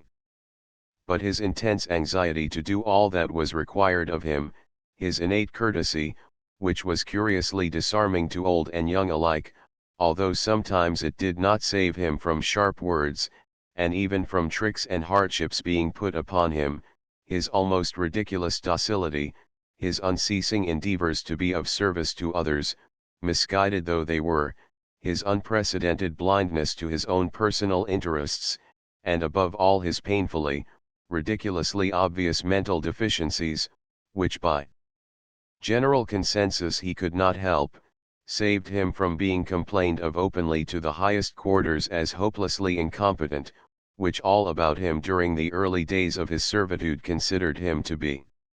He is about as capable of sitting a stool in the counting house of Crumpet and Hawker, said Mr. Walter Pater Walkinshaw, that august gentleman to whose charge he had been committed in the first instance by the head of the firm, and who occupied a low chair at a small table in the middle of the room, and who also exuded the traditions of the firm at every pore, as he is of editing an edition of Thackeray. I shall be compelled to make a complaint if he does not bring a little common intelligence to bear on the most elementary duties. Here he has actually sealed the Lady Rowena Montmorency's prose poem, accepted prose poem in yellow, in spite of the fact that prose poems stand in a class by themselves and must be sealed in pink, and further he has omitted to stamp the parcel with the monogram of the firm, although it expressly lays down on page 4 of the printed rules of procedure, that the manuscripts of the daughters of peers must in all cases be so treated. Mr. Dodson, please have the goodness to inform him that if this occurs again I shall be compelled to bring it to the notice of Mr. Octavius. And if such a thing should come to the ear of Mr. Octavius I cannot answer for the consequences. I will, sir, said Mr. Dodson respectfully. Thereupon Mr. Dodson returned to the high stool in the left-hand corner, which had been allotted to Mr. William Jordan, Jr. He was engaged in trying to wrap up a novel of portentous length, which had received a somewhat uncompromising quietus at the hands of Messrs. Crumpet and Hawker. Mr. Dodson watched his protégé somewhat grimly as he wrestled not very effectually with the leaves of this production and endeavored to encase them in brown paper and string. "Look here, lunatic, you want it tighter," said Mr. Dodson, having rendered him who sought to tie the parcel excessively unhappy by his presence. "Slew it round a bit, and turn over the corners like I showed you yesterday. Pa's been talking about you. He says if you don't do better you will get the boot." I beg your pardon, sir," stammered the boy. "Don't be so polite, you lunatic." The boy had already made the surprising discovery that his mentor possessed two manners, i.e. that of public life which approximated to the dignity of the house of Messrs. Crumpet and Hawker, and also that of private intercourse, which was apt to be so idiomatic as sometimes not to be intelligible. "If you'd use a little less butter," said Mr. Dodson, "and show a little more brightness at your work, you and I would get on better. You know what I told you about the Lady Rowena Thingumbob's accepted prose poem. Well, I might never have said anything for all the notice you take. I can't be always at your elbow. Tomorrow you had better bring your nurse." 16. The boy had now been a week in the service of Messrs. Crumpet and Hawker. And although every minute of the weary hours he passed daily at that dread place, number 24 Trafalgar Square, had grown already to be one long and unceasing tribulation, although he could not sleep at night for thinking of what the remorseless morrow had in store, although he was nearly debarred altogether from his lifelong intercourse with the ancient authors, although he was so weary with labor and humiliation by the hour of 7 that he could scarcely drag his limbs along the streets, he was yet sustained continually by the thought that he was gaining pieces of silver to maintain that sanctuary which awaited him, in the midst of millions upon millions of street persons, for the purpose of affording a solace for his distress. When the first week's wages were put into his hand, 3 dull florins and 4 worn shillings, the quick tears sprang into his eyes. He placed the coins in his pocket with trembling fingers. There and then he longed to run out into the streets of the great city to shout his joy. Such an achievement as this was too wonderful to realize. The dreams of his wildest avarice had been exceeded. How those pieces of silver burnt in his pocket throughout the interminable hours of the afternoon! How he longed for the hour of 7 to strike that he might run back to the little room and lay them before his father. He was still more severely censured that afternoon by Mr. Dodson. He even suffered the ignominy of being summoned to the table by Mr. Walter Pater Walkinshaw, and of being admonished publicly for his incompetence. He was spoken to so sternly, and he felt the position in which he stood to be one of such humiliation, that in spite of the frantic efforts he put forth to conquer his weakness in the presence of others, the tears came again into his eyes.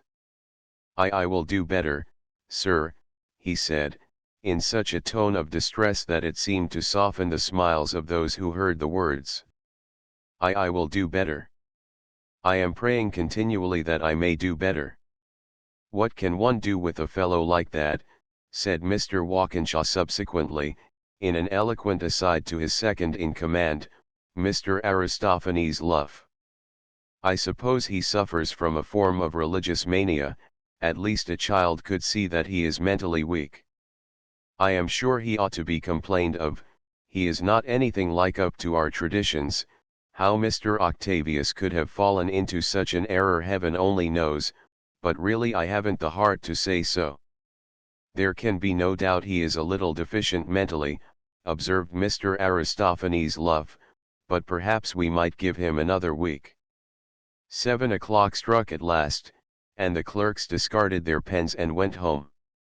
The boy was always the last to go forth, not because he had been told to remain, it was simply that his curiously innate sense of the fitness of things, which was out of all harmony with his development in the practical sciences, declared that he must never seek to take precedence of his elders. Tonight a fire was kindled in his veins. It seemed as though the others would never close their desks and go. He could hardly curb his desire to rush out before them all. But at last they had all left the counting house, and he was at liberty to carry the treasure to his father in the little room. Like one possessed he ran home with the pieces of silver making wild music in his pocket. He seemed almost delirious with joy as he threaded his way through the press with a heedlessness which seemed almost contemptuous. It was truly astonishing with what ease and lightness he had already come to move about the great world out of doors. Tonight he did not fear the crossings in the least. He felt no desire to shrink from the ever-pressing crowd of street persons who formerly had elbowed him into the gutter. Tonight he could bear his part with all who walked abroad in that vast city. When he reached the little room, his father was still occupied in the shop. With a remarkable suppression of his all-mastering desire, he determined to wait until 8 o'clock, until the shop was closed for the night, before he laid out his treasure before his father. It must be a solemn ceremonial. There must be no disturbing influence. His father must be his alone when he confided to his keeping the first pieces of silver he had won by the sweat of his brow and the travail of his spirit. Just as it had seemed that 7 o'clock would never come, it now seemed that 8 o'clock would never come either. The pieces of silver appeared to be playing strange tricks in his pocket. But with a concentration of the will, which he felt to be stupendous, he set about preparing the frugal supper for them both. If the repression of his feeling of triumph were to kill him, he must not let it gain expression until his father had closed the shop. Perversely enough, his father, all unconscious, did not come into the little room until 8:15. They sat down together at their evening meal. The man looked with a curious wistfulness into the face of the boy. The eyes were almost weird in their brightness, the pale cheeks were strangely flushed. He rose and took from the hearth a pot of warm broth, which he placed before the boy. Involuntarily the boy drew away from it with a little gesture of repugnance. His father besought him to eat the broth. "Oh no, no, my father," said the boy, with a shudder, "there is flesh in it." By a supreme effort of the will the boy swallowed his milk and ate his bread, and cleared the table, and trimmed the hearth before he disclosed his pieces of silver. He even contrived to clothe his unseemly and vainglorious eagerness with a kind of humility as he laid each piece side by side upon the tablecloth. "Behold, my father," he said in a choking whisper, "I have won my first pieces of silver." His father enfolded him in tender arms. The slight frame was quivering like that of an imprisoned bird. "Kiss me, my father," he said, with that simplicity which his father could only obey. The man pressed a caress upon the gaunt cheek. "Let us kneel, my father, together before these pieces of silver," said the boy. They knelt together. "Thou dost not rejoice as do I, O my father," said the boy, searching the eyes of the white-haired man. "These pieces of silver do not seem to bring you gladness. And yet I have shouted my joy. Tonight I know the pangs of happiness that Hannibal and Caesar and Alexander felt. Tonight I am fit to woo the priestess of Delphi." "We lose the Promethean fire as age falls about us," said his father. "We do not dance nor pipe, neither do we sing. But I salute thee, Achilles. Ave, Ave, my brave one." "I never thought to see this hour," said the boy, gathering up the pieces of silver and placing them in his father's hand. "I know not what they have cost me, my father, but now I would that the cost were 100 times more." "Is it not a pious thought, beloved one," said his father, "that that which we render is given to us again?" "I have wrought greatly in the practical sciences during the week past, my father," said the boy. "My power increases hour by hour, the persons in the streets are nothing like so mysterious to me as they were, and yet still there are great waste places. There is, indeed, much to learn, my father, much to learn." Tonight his mood was one of rare expansion. He spoke unceasingly of what the future bore. The 10 pieces of silver acted like a wine of great potency upon the 2 delicate strings of the mind.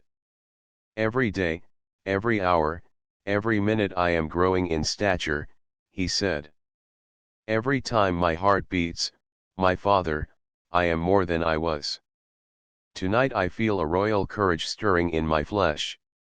There is much to learn, my father, much to learn, but one day I feel sure I shall learn it all." "And when thou hast learned it all, Achilles?" his father asked. Why of course, my father, when I have learned it all I shall commence author," said the boy. That evening, for the first time in his life, he showed his contempt for the darkness by going upstairs to bed without a candle.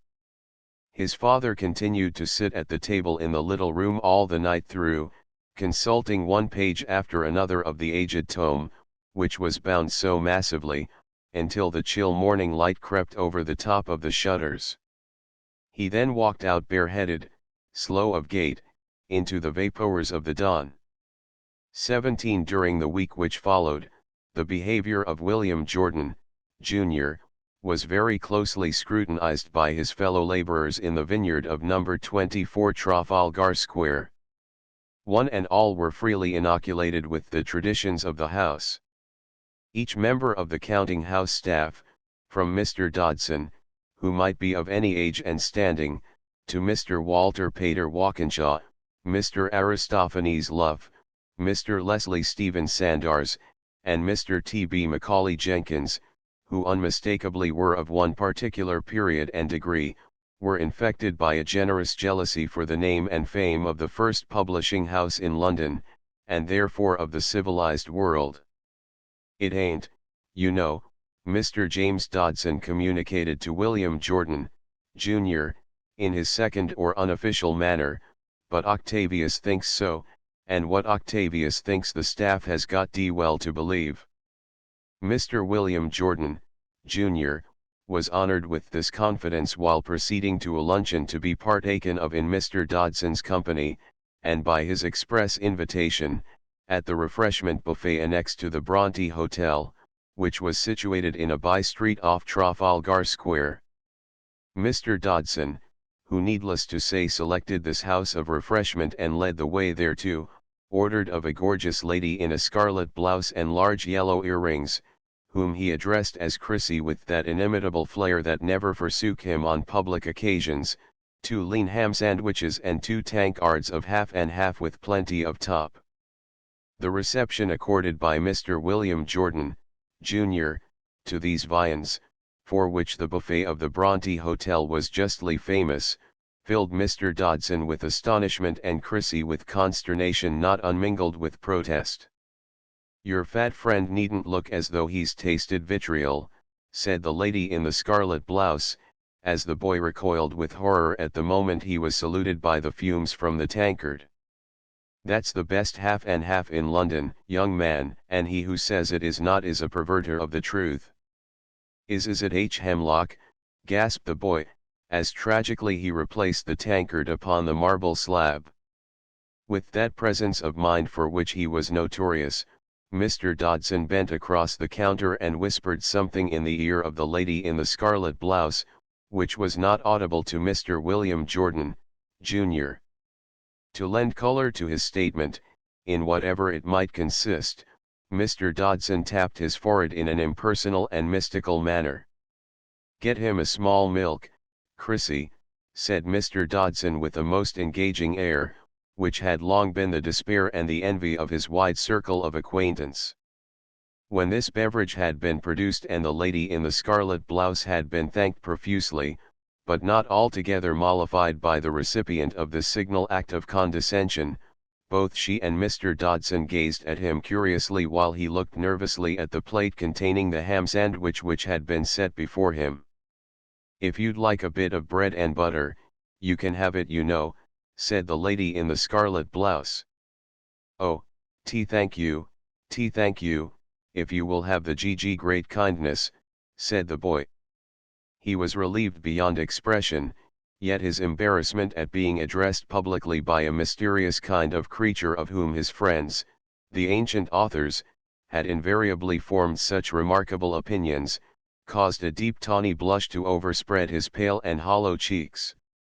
"You may well look so fat," said the lady in the scarlet blouse, with her indignation melting. She felt that his agitation was a frank testimonial to the impact of her own overpowering personality. During these transactions, Mr. Dodson, having dispatched his own ham sandwich and tankard of half and half with plenty of top with great success, proceeded to deal in like manner with those of his strange companion.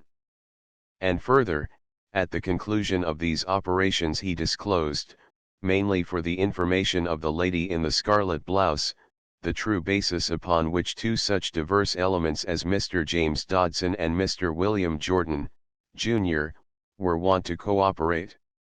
"Looney," he said to the boy, while he fixed the lady in the scarlet blouse with a steady and unsmiling gaze, "you can lend me two and a kick pro tem. Matchbox has gone down in the big race, and he carried my shirt." "I beg your pardon, sir," stammered the boy. The limit to his knowledge in the practical sciences had presented itself rather abruptly. "Lend me $50, you cuckoo," said Mr. Dodson sternly, "and don't be so darnation polite." I beg your pardon, sir," stammered the boy, "I don't think I can know what you mean." The lady in the scarlet blouse regarded him with eyes of wonder. Mr. Dodson, however, still retained his self-possession in the presence of an unknowingness that transcended all that had previously come within his purview. "He comes of a rather good family," said Mr. Dodson in an eloquent aside to the lady in the scarlet blouse. "Oh, does he?" said the lady in the scarlet blouse, opening her lazy eyes a little wider. "A gilt mug." "What silver have you got about you, Looney?" said Mr. Dodson. This request was sufficiently intelligible to the boy to cause him to produce a collection of silver pieces which his father insisted on his carrying about with him. Mr. Dodson selected 5 shillings in a leisurely and impartial manner. "I'll make it $1, he said, "and mind, my son, that you don't forget to ask me for it. I've got such a weak memory for small things that one of these days I shall forget to attend my own funeral." Upon this utterance, which the boy was fain to consider as very remarkable, Mr. Dodson disbursed the sum of 1 shilling and 6pence to the lady in the scarlet blouse, and at the same time took the opportunity of transferring a dahlia, which approximated to the size of a small cauliflower, from his own person to the ample bosom of this already sufficiently gorgeous creature. "So long, Chrissy," he said. "See you at the Tivoli at 8:45. With a great air, which the lesser luminaries of his circle were apt to interpret as swagger, Mr. Dodson made for the door. "Come on, Looney," said he, "let me take you back to your governess." This speech, delivered in a very audible manner, was not altogether for the guidance of Mr. William Jordan, Jr., but rather for that of 2 young gentlemen of a similar type to Mr. Dodson himself, who at that moment were entering the buffet. "How are yer, Jimmy?" said one of these with a nod of easy familiarity. Mr. Dodson gave a curt nod to embrace them both, and looked them down with a cold, straight glance. "Cheek," said Mr. Dodson, in a half-audible aside to Mr. William Jordan, Jr. "Infernal cheek. Who's Jimmy touting around with this morning?" said the first of these gentlemen to the lady in the scarlet blouse. "A gilt mug," said that superb creature coldly from behind her dahlia. "Thought as much," said the first gentleman with a quizzical look at his companion. "Between you and me and the mustard pot, Chrissy, it's my opinion Jimmy Dodson gets a bigger snob every day." "Jimmy's all right," said the lady. "If either of you had got half his style, you'd do." "Yes, I suppose we should." Each of the young men gave a sigh that was so imperfectly repressed, that it lent poignant expression to the unattainable. 18 In the process of taking Mr. William Jordan, Jr., back to his governess, Mr. James Dodson, in his capacity of an accomplished man of the world of many years' standing, delivered himself at large upon certain first principles, which he considered to be indispensable to all who sought to graduate in the severe school of worldly experience. "I'll tell you what it is, my son," he said, taking the bewildered boy by the arm, for an additional tankard of half and half with plenty of top had provoked in Mr. Dodson an unwonted expansion. "I'll tell you what it is, my son, there is something wrong with you." The boy did not reply to this indictment. He felt that there was. "There's something missing," said Mr. Dodson impressively. The silence of William Jordan, Jr., continued to corroborate Mr. Dodson. As I have already said, my son, said Mr. Dodson, you are just about 5 pence halfpenny to the shilling, not more, not a farthing more. I cast no aspersions, mind, upon the maiden aunt who undertook your upbringing. I don't doubt that she is a good and worthy, and nice-minded old woman, but I blame her for one thing, my son, for one thing I am forced to blame her. Who the old woman was that Mr. Dodson was forced to blame and what he blamed her for, William Jordan, Jr., had not the courage to inquire. She might at least, Mr. Dodson's tone was one of judicial sadness, have seen that you had all your buttons on when she turned you out into the world. "M.I.B. buttons, sir," stammered William Jordan, Jr., fingering his jacket nervously. "Yes, my son, your buttons." Mr. Dodson's amiability verged upon the formidable. When a cove starts out in life nowadays, he's got to have all his buttons on, and he's got to have 'em stitched on with wire. Understand? William Jordan, Jr., did not understand at all, but the courage was not his to say so. "Stitched on with wire," said Mr. Dodson, "but every sucking cabinet minister assimilates that at his board school nowadays. And there are a lot of other little things you have got to have in these days, my son, if you want to see your name in the Times when they are handing around the birthday honors. And there is one little thing you have not got, which to my mind is fundamentally necessary." Mr. Dodson's voice sank into mystery. "Fundamentally necessary. Octavius will tell you the same. You want a manor."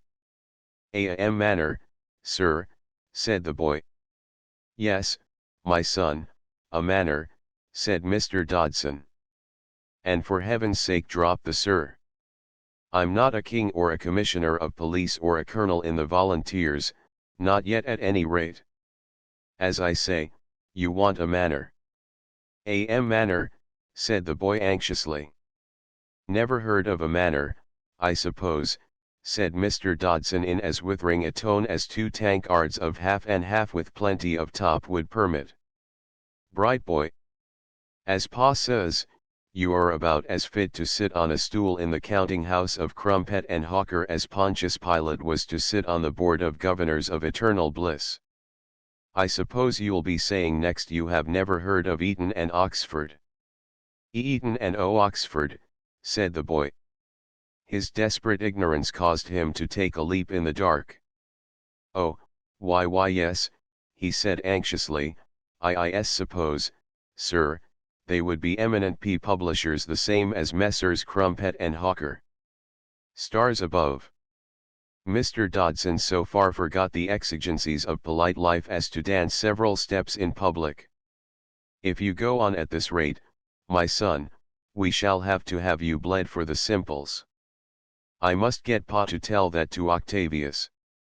"Why, can't you see, lunatic, that Octavius has got Eton and Oxford written all over him, and therefore that every cove in the counting house of Crumpet and Hawker, from Pa himself who sits at a table and snubs his betters to underpaid menials like you and me, have got to have Eton and Oxford written all over them too?"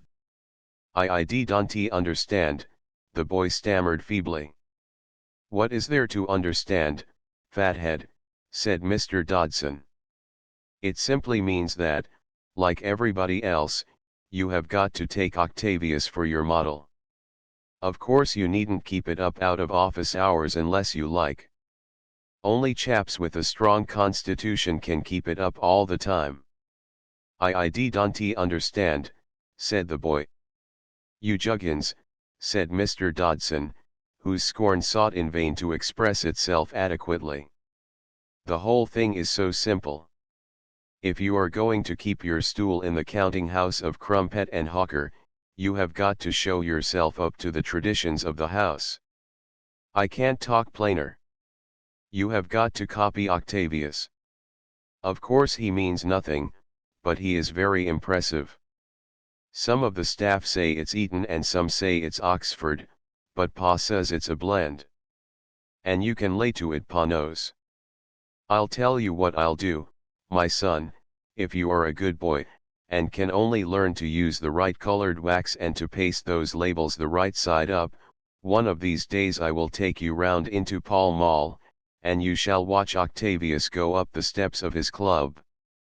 By the time this munificent offer had been made by Mr. Dodson, with an air of quiet patronage which became him extremely well, he and the bewildered neophyte, whose education he had undertaken, had come to the brass plate of number 24 Trafalgar Square. As soon as they had entered these halcyon portals they encountered one of the fortunate ones of a world in which the favors are by no means impartially dispensed, in the person of a young gentleman, who thus early in life had been called to the high office of administering to the personal goodwill and pleasure of the head of the firm, and of whom in consequence all the other junior members of the staff were inordinately jealous. Mr. Dodson's manner of addressing this luminary was in such memorable contrast to the one he had lately been using, that even such a one as William Jordan, Jr., who in the phrase of Mr. Dodson was no more than 5 pence halfpenny to the shilling, was fain to observe it. "Davis," said Mr. Dodson, "has Mr. Octavius gone out yet to luncheon?" "Yes, Dodson," said Mr. Davis. "Mr. Octavius has gone out to luncheon. He went out at 20 minutes to 2, to lunch with Sir Topman Middle at the Marlborough." "Ah," said Mr. Dodson, with aristocratic self-possession bordering on indifference. "Is Middle selling?" "Yes, Dodson," said Mr. Davis blandly, "Sir Topman is selling." The 10th enormous impression, completing 200,000 copies, has been called for by the trade within 24 days of publication. Said Mr. Dodson, concealing a yawn in a very well-bred manner. "If he goes on he will beat Lavinia."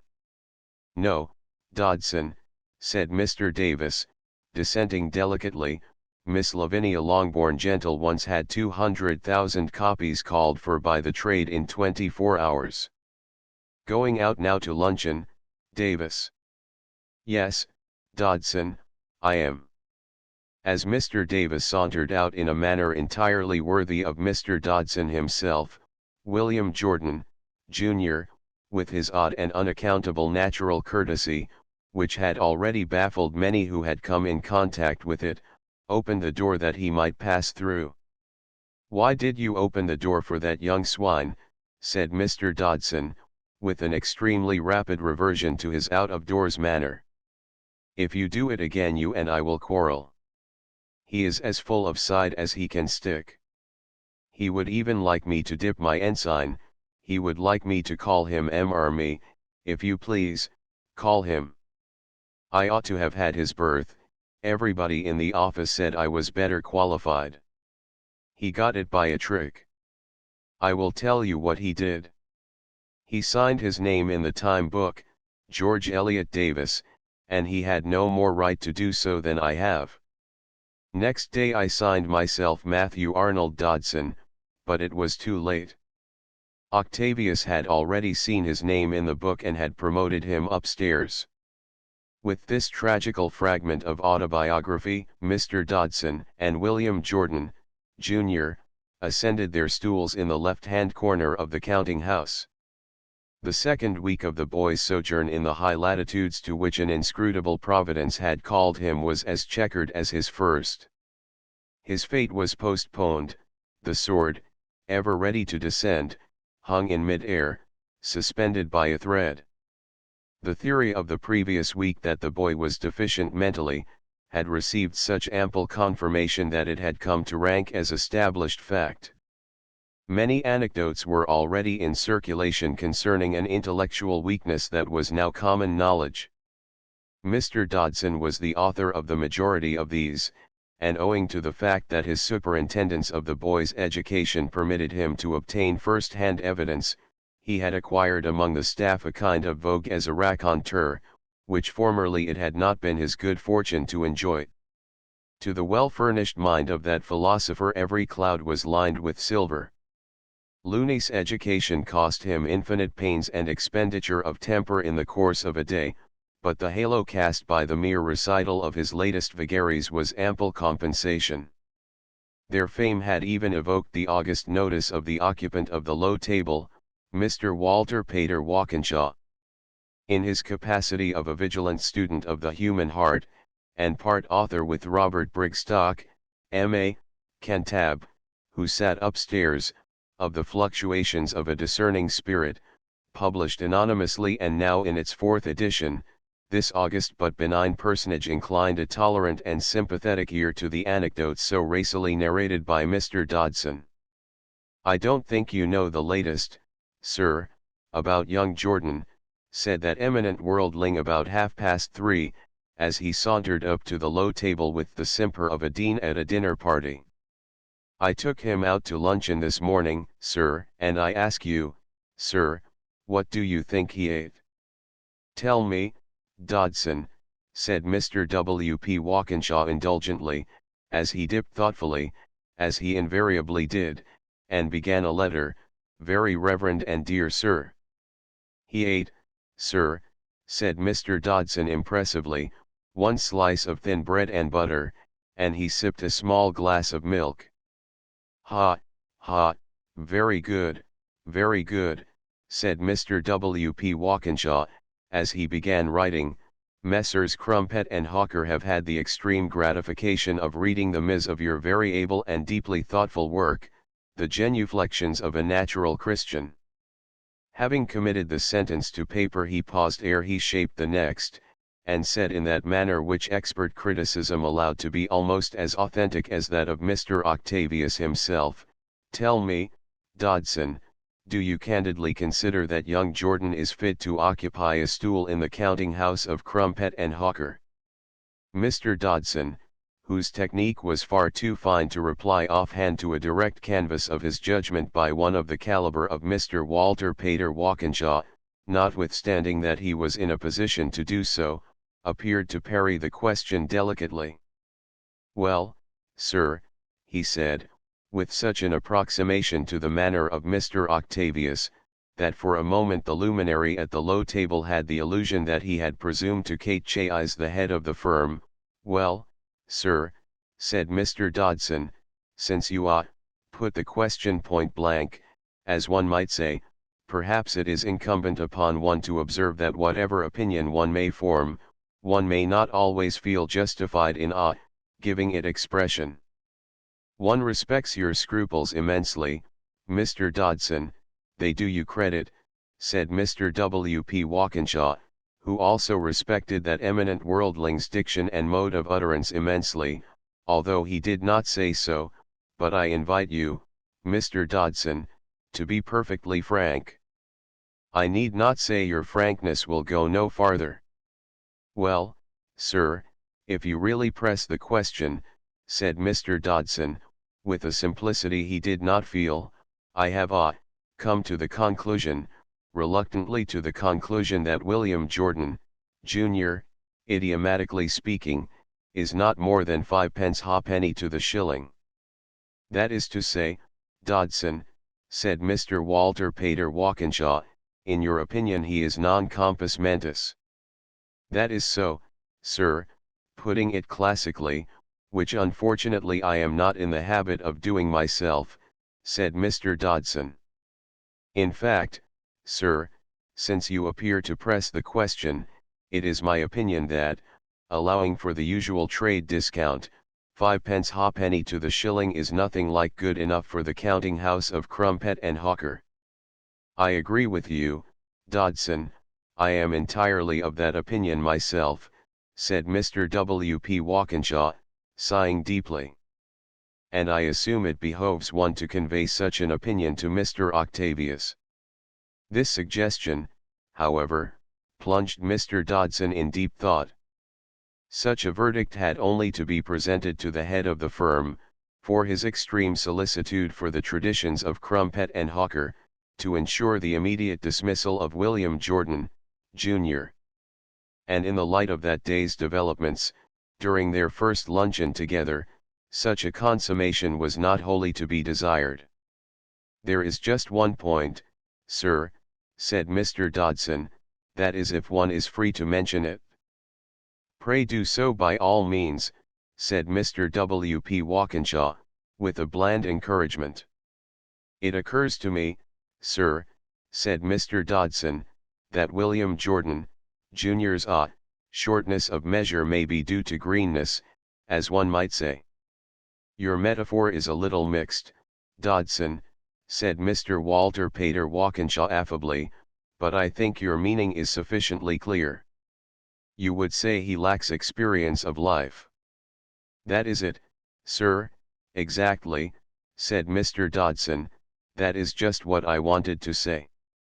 My private impression is that his education has been seriously neglected." "That is a serious indictment, Mr. Dodson," said Mr. W. P. Walkinshaw gravely. "A very serious indictment. It would be, sir, in the case of another, I am free to confess," said Mr. Dodson, with a guile that would have embellished the primeval serpent, "but then, you see, sir, in spite of educational disadvantages, nature has thought fit to reserve a point in favor of William Jordan, Jr." "Ah," said Mr. W. P. Walkinshaw, "what, pray, is the point that nature has reserved in his favor?" "William Jordan, Jr., may not be a scholar," said Mr. Dodson, speaking with the calm humility of those who have served their novitiate to the mysteries, "but, in the best sense of the word, sir, he is a gentleman." "Ah," said Mr. W. P. Walkinshaw, with a sudden accession of interest to his eminently serious and somewhat melancholy eyes, "that is interesting, one is glad to know that." "Yes, sir," said Mr. Dodson with quiet confidence, for unmistakably he was well on the target. "Whatever young Jordan is, or whatever he is not, he can't help being a gentleman." "One has noticed it oneself," said Mr. Walter Pater Walkinshaw. "May one ask, Dodson, has your knowledge been gained empirically, or are you in the possession of data which have been privately communicated?" "Well, sir," said Mr. Dodson, "he has not said a word about his family, but if it is not a good deal above the common, my name is not Matthew Arnold Dodson. I believe, sir, his mental training is entirely due to a maiden aunt who lives in the neighborhood of Hither Green. I believe, sir, he was left an orphan at a tender age, but his manners and behavior seem to have been handed down. Personally, I do not doubt, sir, for a single moment that Mr. Octavius was right when he allowed him to take his seat in our midst." "The judgment at which you have arrived does you infinite credit, Dodson," said Mr. Walter Pater Walkinshaw. "It is also a tribute to a fundamental goodness of heart. There can be no doubt whatever that Mr. Octavius was quite right." Mr. Dodson totally ignored a compliment that one of less caliber would have felt constrained to accept with embarrassment. "I, for one, sir," said Mr. Dodson confidentially, "place implicit faith in the judgment of Mr. Octavius. Personally, sir, I have never seen it betray a sign of being at fault." "You are right, Dodson, you are perfectly right," said Mr. Walter Pater Walkinshaw with great cordiality. "I feel more indebted to your judgment than I am able to express." Mr. Dodson, girt by the knowledge that complete success had crowned his devices yet again, and fortified also with the feeling that once more he had laid an unerring finger on the pulse of that great establishment, sauntered back to his stool in the left-hand corner with that somewhat sinister nonchalance which must so often clothe natural eminence when it has been brought into contact with an eminence that is merely official. In his own phrase, out of office hours, Pa had not half as much about him as the back of a coster's dog.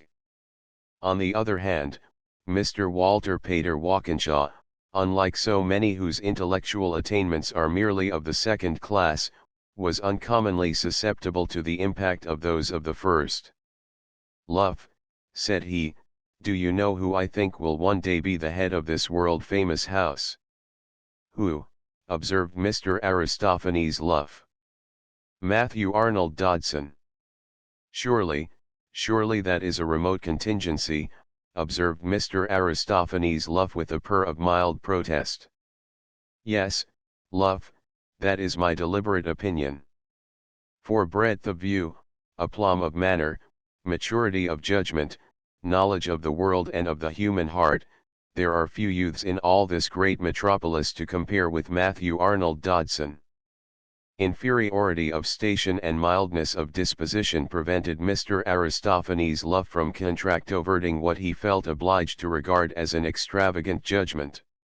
He was content to wipe his spectacles, and to blow his nose in as clear a key of dissonance as an innate weakness of character could compass. In the meantime, the subject of this remarkable eulogium, seated on his high stool dispensing wisdom, instruction, and stinging rebuke to the bewildered and trembling recipient of these commodities, had no such exalted sentiments for its author. "I tell you, Looney," said Mr. Dodson, with an expression on his wizened countenance that would not have been unbecoming to that of Voltaire, "I can't make up my mind whether Pa is a bigger ass than Octavius, or whether Octavius is a bigger ass than Pa. Octavius is a pompous ass, and Pa is a sentimental ass. Octavius has a bit of sentiment in his pomp, and Pa has a bit of pomp in his sentiment, so I suppose one takes the cruet and the other takes the castors. Bah, it makes me sick to think that you and I have to keep dipping the ensign to a couple of amateurs who don't know they are born. They have about as much knowledge of the game they are trying to play as a sucking pig has of brown sherry. But you must promise me, Looney, to let this go no further." "Oh, no, sir, I will not," said the boy, not knowing in the least what it was he must let go no further. "Look here," said his mentor truculently, "if you say sir to me again I shall smack your head, and I shall smack it hard. This is the third time today I have warned you. Pull yourself together. You are not now with your Aunt Priscilla at Beaconsfield Villa, Hither Green. You are in the counting house of Crumpet and Hawker, my son, and the sooner you understand that the better it will be for everybody. I shall not show you how to tie a double knot any more. The next time I shall put my hand round your ear, and it will hurt. If I had not been the best-hearted chap that ever swaggered round the second circle at the Empire on a Saturday night, you would have got the boot this very afternoon. Pa wanted to report you to Octavius. But I stood firm. No, father, I said, the youth is off his filbert, but so was Blair Athol when he won the Derby. There, over goes the paste. Don't stand gazing at it, you lunatic, but get some back numbers of the Athenaeum and mop it up. 19. It is not to be surmised that William Jordan, Jr., was in any sense persona gratissima in the distinguished society in which he was called upon to move between the hours of 8 and 7. In the eyes of Mr. James Dodson, who, apparently, had annexed the entire zone of practical wisdom as his province at least, his range of lore was amazing, his tactics on all occasions, in the office and out of it, were masterly in the extreme, while his consummate address and fertility of resource had long been the despair of all who had been admitted to the honor of his intercourse. In the eyes of this considerable scholar in the stern school of experience, William Jordan, Jr., was no more than an object of contemptuous compassion. At the hands of this austere master of hard-shell practicality he was the daily recipient of much profound advice which probed the depths of human wisdom, tempered by more or less severe personal chastisement to help him to assimilate it. They say nature gives one talent to every cove gratis, Mr. Dodson would say as he proceeded thoughtfully to administer reproof and correction, but this talent of yours takes a deal of finding, my son. During the first weeks of the boy's servitude he had much to endure. After the first flush of his triumph had faded, and it burnt itself out almost as soon as it was born. There was nothing but dogged patience and continual prayer to sustain him in the course of life which had been marked out as his own. All too soon the exaltation that attended the triumph over the apparently insurmountable was succeeded by a profound dejection. A new and very poignant terror was added to an existence which, from its first hour, had been overfreighted with suffering. He gained surprisingly in the practical sciences in the course of those first weeks, as his father in the little room was forced to confess, yet at what an expenditure of spirit, none not even himself might estimate. And almost the first piece of vital knowledge that he acquired in regard to the relation of that profoundly surprising and deeply inscrutable enigma, William Jordan, Jr., to its own surroundings, was that William Jordan, Jr., had a total lack of the primary essential to a life in the great world out of doors. It was necessary to act, to do, and as he lay in his bed through the long watches of the night staining his pillow with a silent and bitter anguish, he had to make the confession to himself that the capacity for action was not his. Sometimes when left quite alone, his hands and limbs and thoughts would obey the dictates of his will, but at the behest of the cruelly critical and unsympathetic street persons, by whom he was encompassed, he was unable to command his faculties. The simplest acts, the mere carrying of a book from one desk to another, the addressing of an envelope, the counting of a pile of letters, all such elementary duties as these frequently lay beyond his power. It was not that he did not strive to overcome his own contemptible shortcomings. Every hour he passed in the counting house of Crumpet and Hawker he exerted his will to its fullest, yet the result only brought down an ampler meed of censure, ill temper, stern reproaches, and what, as his knowledge increased and he came to understand it, hurt him the most cruelly, wounding satire upon him. After he had spent a fortnight at number 24 Trafalgar Square, the long room with the clerks on their high stools, and the quiet, bald-headed gentleman at the low table in their midst, dominated his thoughts like a hideous dream. Sleeping and awake, this dreadful place darkened his mind. He would lie all the night through living again all the tragic transactions of the past day, or foreshadowing in his intensely vivid imagination the doubtless more tragic transactions of the morrow. As a rule, about an hour before it was imperative he should rise from his bed if he were to be at number 24 Trafalgar Square as the clock struck 8, he would be worn out by sheer fatigue, and would fall into a light, fitful doze. Then as the hour for rising came, he would shudder with horror, although his brain was still half dazed with the pangs of weariness it could not satisfy, and he would creep with his too sensitive limbs from the grateful warmth of the blankets into the bitter inclemency of a new and dreadful day. The unremitting diligence he was called upon to exercise every day of the week between the hours of 8 and 7, to which was added a degree of mental travail which none of the remorseless taskmasters about him could even suspect, began, ere the first month had run its course, to tell visibly upon his physical powers.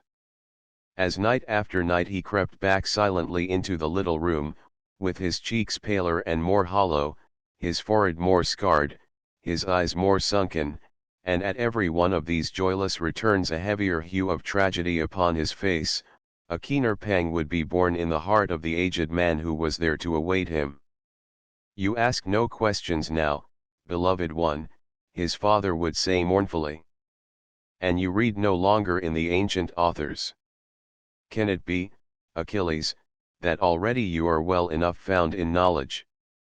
"I begin to believe, my father," said the boy, "that my knowledge is already too great." His tone was such that his father had never heard before from his lips. "I seem to know already, my father, that I am not of the blood royal," he said, with his speech falling thick. "I begin to feel that I shall never be admitted into that most high company that holds festival with Zeus. I am the craven-hearted one, my father, for such as me there is no place in the great world out of doors." The boy laid his tired eyes to the wood of the table with a gesture of despair. "Courage, beloved one, said his father, laying his hands about his shoulders with a woman's tenderness. Every strong soul now in Hades had its moment of repining. These mighty ones were often in tears. No words, however, would bring consolation to the boy. There is no place in the great world out of doors for the craven-hearted, he would say continually at this time. Upon the evening of the last day of the 4th week his father proposed to him that he should spare a frame that by now seemed no more than a reed. I think I must tell you, Achilles, he said, that our little room is in no immediate danger of being taken from us. I have been thinking that perhaps it were better that you rested from your 2 great labors for a while. No, no, my father, said the boy almost fiercely for one of such strange gentleness, I was fearing that you would speak to me thus. Other labors might be found for you, said his father, labors, my noble Achilles, more consonant to your quality. No, no, my father, said the boy, I would not have you speak thus to a flesh that is frail with its weakness. And pray mock me with the name of Achilles no more. Is it a mockery, beloved one, to call a hero by the name he has always borne, said his father. The boy rose from the table with haggard cheeks. I have no right to bear so great a name, he said. I usurped it upon no better pretext than a false and beguiling ignorance. I pray you, my father, do not mock me with that name. It is the badge of other clay than this. My valor is too little. I am the constant sport of the great world out of doors. Art thou the first hero who has been despised, beloved one, said his father. I can wear no proud name, said the boy, refusing all consolation, until I have won it at the point of the sword. In this little room of ours I am Achilles, but in the great world out of doors I am another, and him the great world out of doors accounts as less than naught. About the time the 6th week of his labors passed, he said one evening to his father, when overcome with despair, I think, my father, I have learned too little or too much. I find that the great world out of doors is not at all as the ancient authors have depicted it in their writings, yet I cannot believe that they would play me false. But it is almost strange. The world of men and things is not in the least as rendered to me by the books in the shop. I cannot comprehend it, and yet sometimes I seem to comprehend it beyond the measure of my strength. I think, beloved one, said his white-haired father softly, the time is now at hand when you may be permitted to look into the volume yonder upon the shelf. Who knows that it may not melt a little of the darkness from your heart? Weak and spent as the boy now was, at these words his pulses thrilled with expectation. From his earliest childhood this high moment had been in his thoughts. And now it had come upon him suddenly in an hour when least anticipated, and when the least merited. It was the evening of Saturday of the 6th week, and it had seemed as he had crept over the threshold of the little room that any prolongation of the term through which he had passed would break him in pieces. To live through another week like the one from which he had just emerged would be beyond the strength of his frame. But this proposal of his father's, just as he felt his strength to be failing, had endowed his veins with new life. How many times had he feasted his imagination on that mysterious tome which was bound so massively, wherein his father read. Would it ever be his happiness to read in it too? And now the hour was at hand. Canst thou raise the volume from the shelf, Achilles? His father asked.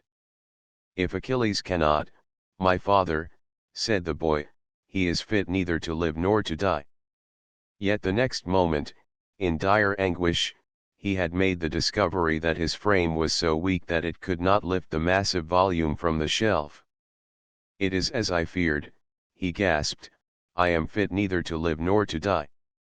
3 times he essayed to raise the mighty tome, 3 times he failed. I will raise it for thee, beloved one, said his father. No, no, my father, he cried wildly, I am not fit to read in the book until I have the strength to bear it in my arms. Totally vanquished in mind and body, he crept up the dark stairs to his room. Without sufficient strength to remove his clothes, he flung himself down, burying his eyes in the pillows of the bed, and the next day being Sunday, he slept deeply, dreamlessly, with entire abandonment until 6 o'clock in the evening. He was awakened by the metallic tinkling of bells. When he awoke and walked down the stairs into the little room, it seemed that a pall had been lifted from his spirit. He discovered his father to be reading in the mighty tome. "First I will eat, my father," he said, "and then I will try again." His father replaced the great book upon the shelf, and then set before him a basin of food he had prepared with his own hands. "There is flesh in it," said the boy, making a gesture of repugnance.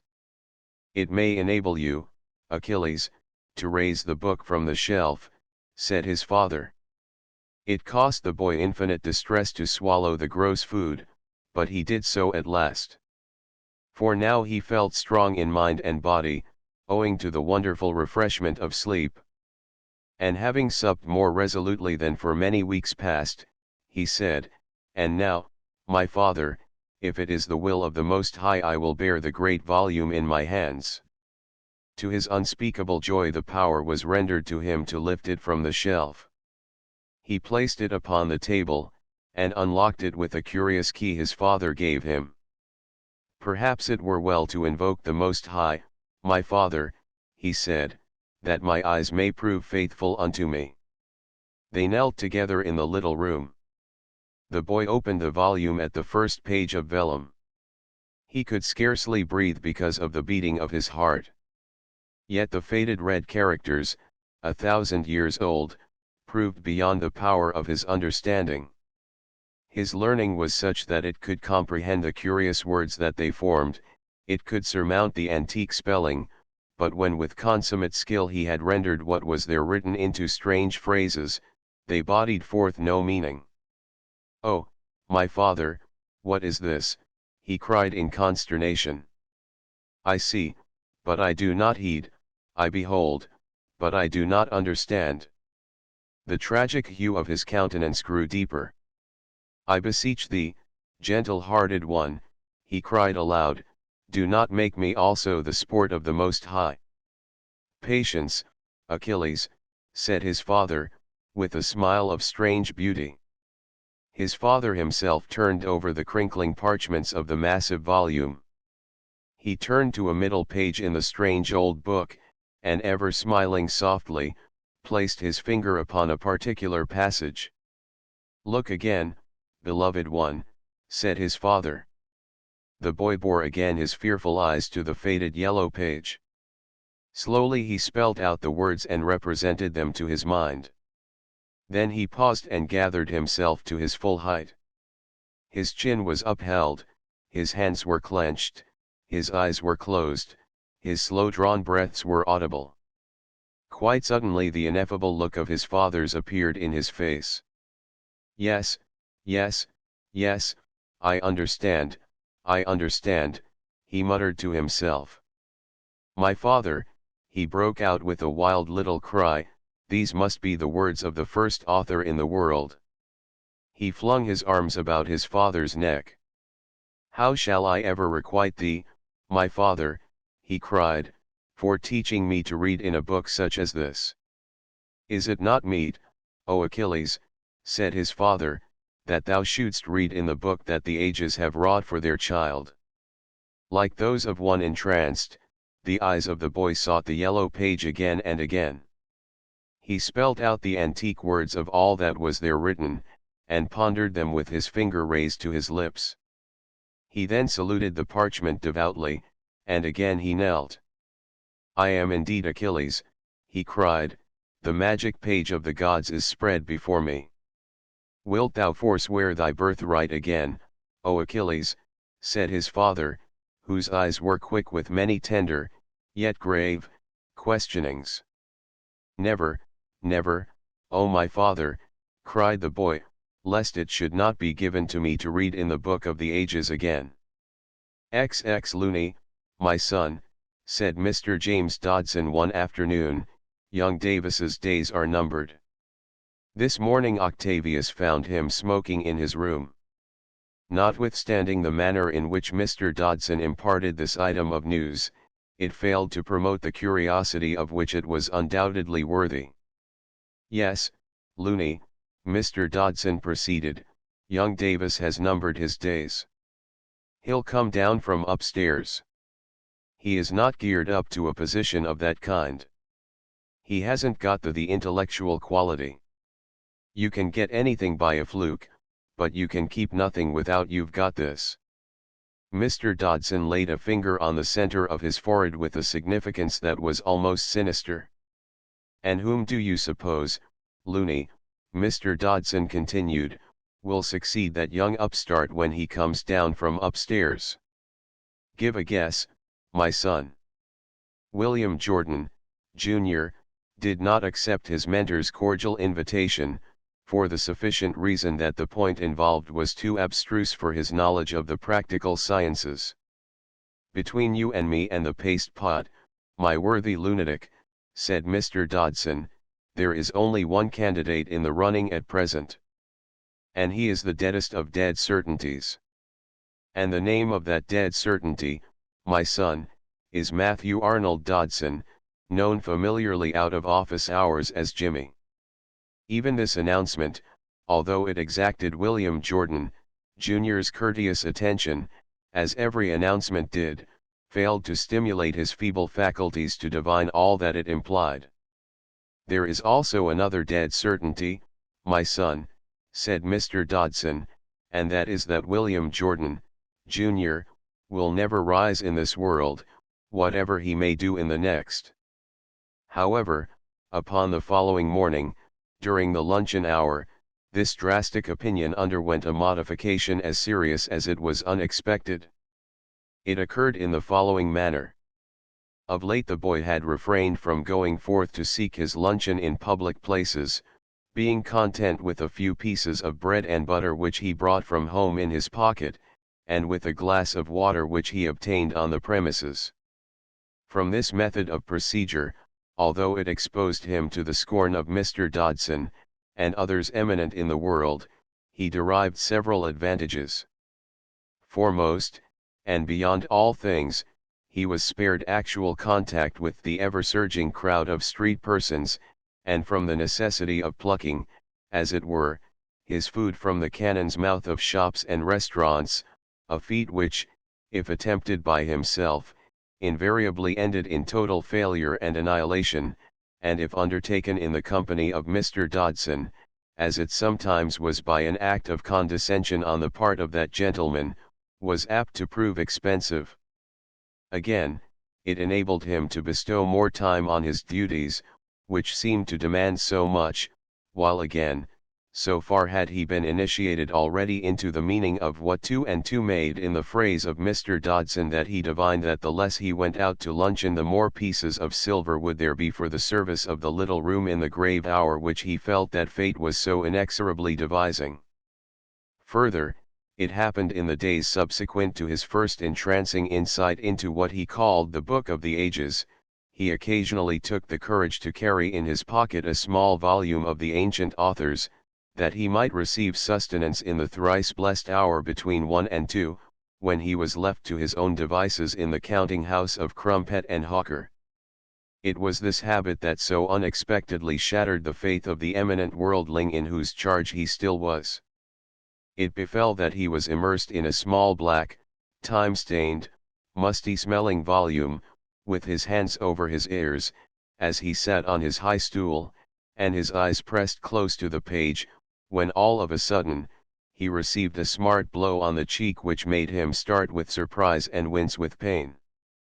None of that, said the stern voice of Mr. Dodson, who had crept up behind him, he having returned by a special dispensation on the part of Providence, which took the form of a lack of means, some 20 minutes before his usual time. In consequence, the philosophic calm, upon which Mr. Dodson justly prided himself, was a little ruffled. "If Pa sees you there'll be trouble," he said, taking his charge by the ear for due admonishment. Dick Deadeye, The Adventures of Jack Sheppard, and that sort of truck, doesn't do in the counting house of Crumpet and Hawker. I am surprised at you, Looney, I really am. Each of these sentences was punctuated by a solemn blow on the ear, which made the recipient gasp. Why, what the deuce is it, said Mr. Dodson, as his eye fell on the curious old black volume. It looks like a Bible for the blind, or a privately printed copy of Magna Carta. Give it to me. The boy, oppressed with a dreadful sense of guilt and humiliation that he should be detected in the act of reading in the ancient authors almost on the first occasion he had attempted to do so outside the little room, yielded his treasure with a sinking heart into the ruthless grasp of his mentor. I knew it was doubly wrong, wicked, he gasped, to be bearing the ancient authors into the great world out of doors, but they give me such a great strength in my veins that what are you burbling about, you lunatic, said Mr. Dodson truculently. Stow it, and tell me the name of this very fishy-looking volume. Is it a Russian hymn book, or a bit of Chinese, or a copy of the last will and testament of Omar Khayyam, or what the deuce is it? I hope there is nothing in it there shouldn't be, that's all. It is the adventures of Odysseus, said the boy, with the blood springing to his cheeks. Even as he spoke he speculated as to what dire fate would overtake him for having dared to expose his sacred intercourse with heroes to the scorn of the great world out of doors, yet he was fain to marvel also that one such as his mentor should not recognize at a glance the nature of his crime. Who's he? Said his mentor sternly. Who in the name of thunder is Odie stars above? I never saw such rum-looking stuff in my life. I should say it is a pretty fair imitation of a bad dream. I know it is an offense against the gods, said the culprit, with a scared face, to bring the sacred words of Homer into the great world out of doors, but you do not know how he sustains me in my heavy tasks. Homer, did you say? Inquired his mentor incredulously. Homer, why then, that's Greek. Oh why yes, said the boy, his fear yielding somewhat to bewilderment that one of his mentor's attainments should ply him with a question so unnecessary. You are not going to come it over James Dodson, my son, that you read Greek, said that gentleman, renouncing his own magisterial air for one of protest and astonishment.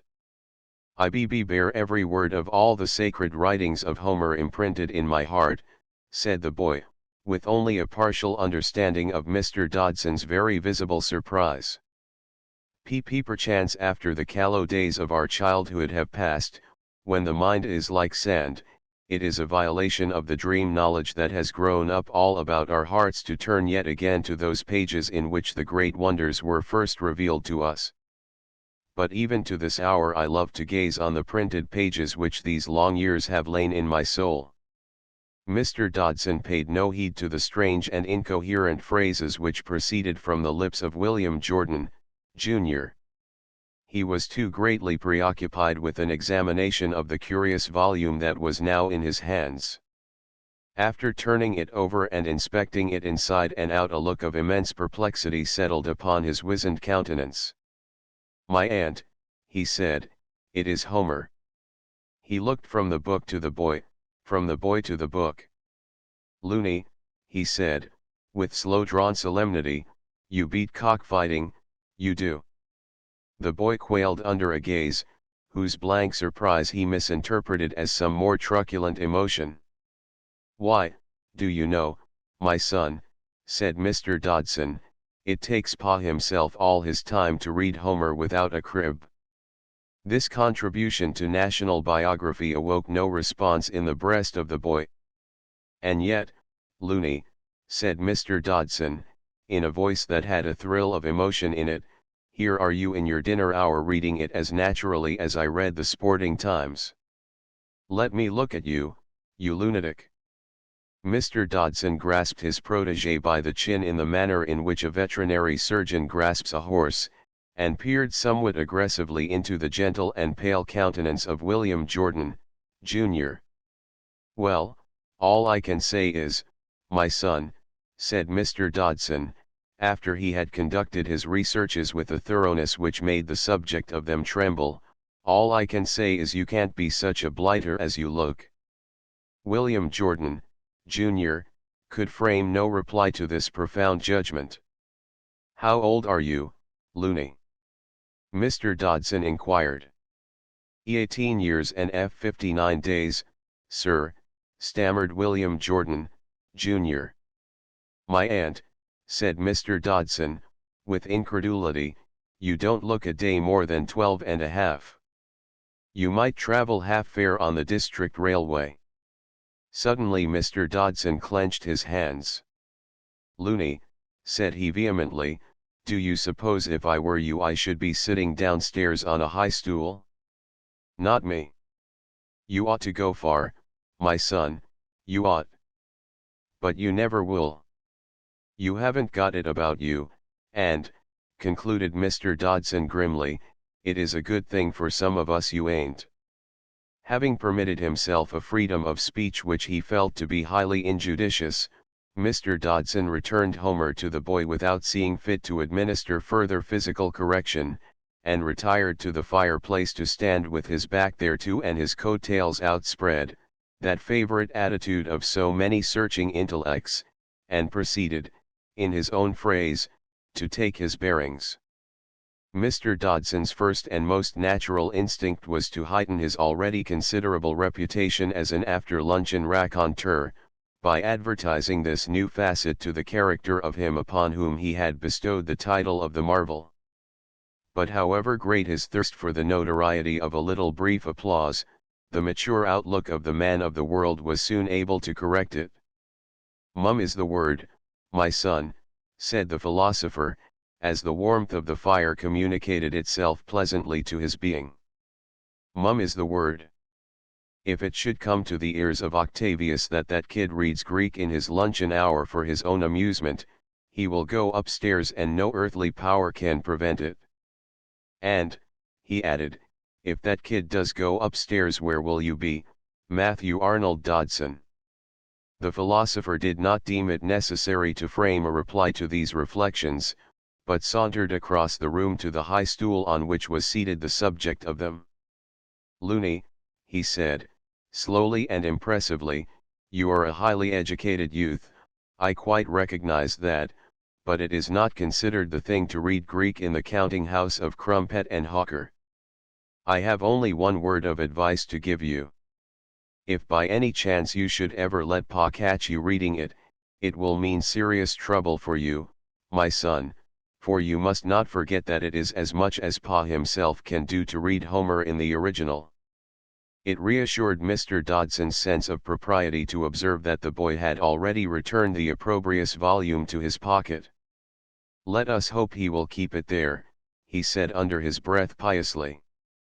That evening, as the clock told the hour of 7, William Jordan, Jr., was honored by the most signal act of condescension on the part of his mentor that had as yet been vouchsafed to him. "Looney," said Mr. Dodson, "your best way to Milton Street, EC, is to go down the Strand and to take a bus from Ludgate Circus. I am going down the Strand myself, if you like we will toddle down together." A few minutes later William Jordan, Jr., might have been discerned walking down the Strand in association with his mentor. The eminent worldling had his arm within that of his protégé. "Looney," he said, "out of office hours you can call me Jimmy." As they went their way, with the whole of the conversation furnished entirely by one only of the parties to it, Mr. Dodson produced an elaborate silver case. "Smoke?" he said. "Oh no," said the boy, startled in much the same way as he would have been had he been asked whether he committed murders. "Pity," said Mr. Dodson, as he selected a cigarette from the silver case with the unmistakable air of the connoisseur. "Ought to. Great thing for the nerves. Though perhaps you are not troubled with them." I shouldn't say myself that you lived at very high pressure. At the end of Fleet Street master and pupil parted company. Ta-ta, old boy, said Mr. Dodson, with a genial wave of the hand. I go round the corner to the station. Nice time for the 7.50 to Peckham. That's your bus, the green one. Ta-ta, one of these days we will do a music hall together. Mr. Dodson stood to watch the frail figure enter the green bus. Absolutely the rummest kid I ever struck, said he. Fancy a thing like that able to read Homer in the original. Well, I will say this, he don't put on side about it like most chaps would. With this reflection the philosopher turned the corner, immediately to engage in a war of words, in which he did not come off second best, with the driver of a growler, who nearly ran over him as he stepped somewhat unwarily off the pavement. XXI. In the course of the following week an announcement was made which marked an epoch in the history of the great publishing house of Crumpet and Hawker. However, before this event had burgeoned forth upon the counting house staff, Mr. M. Arnold Dodson, with whose individual destiny it was concerned, continued to live in that condition of soul distraction, to which it would seem even the most philosophic minds are susceptible, which is known as hope deferred. All the week Mr. Dodson had waited in vain to be summoned into the presence of authority, to receive the seal of official recognition to which he felt his mature talents were unquestionably entitled. He had set his heart upon the dethronement of young Davis. To that other accomplished worldling, who in mere point of age was a year older than himself, he never referred without the prefix young. But the misdemeanor of which that successful adventurer had been convicted, of smoking in the room of the head of the firm, had not as yet borne the fruit that Mr. Dodson had confidently predicted. Mr. Davis was still enthroned in high places, triumphant still in his original deceit. Every morning he appended his signature in the time book, G. Elliot Davis, 9.15, not the least among the Olympians whose seat was on the second story, while Mr. M. Arnold Dodson, in every way his superior in moral and mental attainment, still languished in the comparative obscurity of the counting house below. On 2 occasions during that week had Mr. Dodson walked into the Strand during the luncheon hour, and had purchased an extremely pungent cigar, for which he had disbursed the sum of 1 penny. Armed with this implement he had stolen upstairs in the absence of the staff during the hour of luncheon, and had smoked it grimly and relentlessly in the middle of the sanctuary of Mr. Octavius Crumpet. Melancholy to relate, however, in spite of the physical pangs endured by the heroic Mr. Dodson, who in the very act of informing William Jordan, Jr., that young Davis had been smoking again in Octavius's room, had to make a sudden and somewhat undignified exit to the back of the building in spite of such tribulations as these, the wicked, in the person of G. Elliot Davis, continued to flourish in that time-honored fashion which has been celebrated by Holy Writ. Loony, said Mr. Dodson, with an unaffected pathos in his voice, when the second of these heroic efforts to dethrone the unrighteous had been fraught with no other compensation than that of suffering of a purely physical kind, which is too often the reward of human nature's disinterestedness. Loony, it fairly turns me sick to see that young Davis walk up those stairs. I shouldn't mind, you know, I shouldn't mind at all if he had played the game. But he got where he is by a trick, and it is doing him no kindness to try to gloss it over. Upon the delivery of this altogether admirable piece of morality touched by emotion, Mr. M. Arnold Dodson, for the second time that afternoon, retired to the back of the building with a haste which scarcely harmonized with his natural dignity.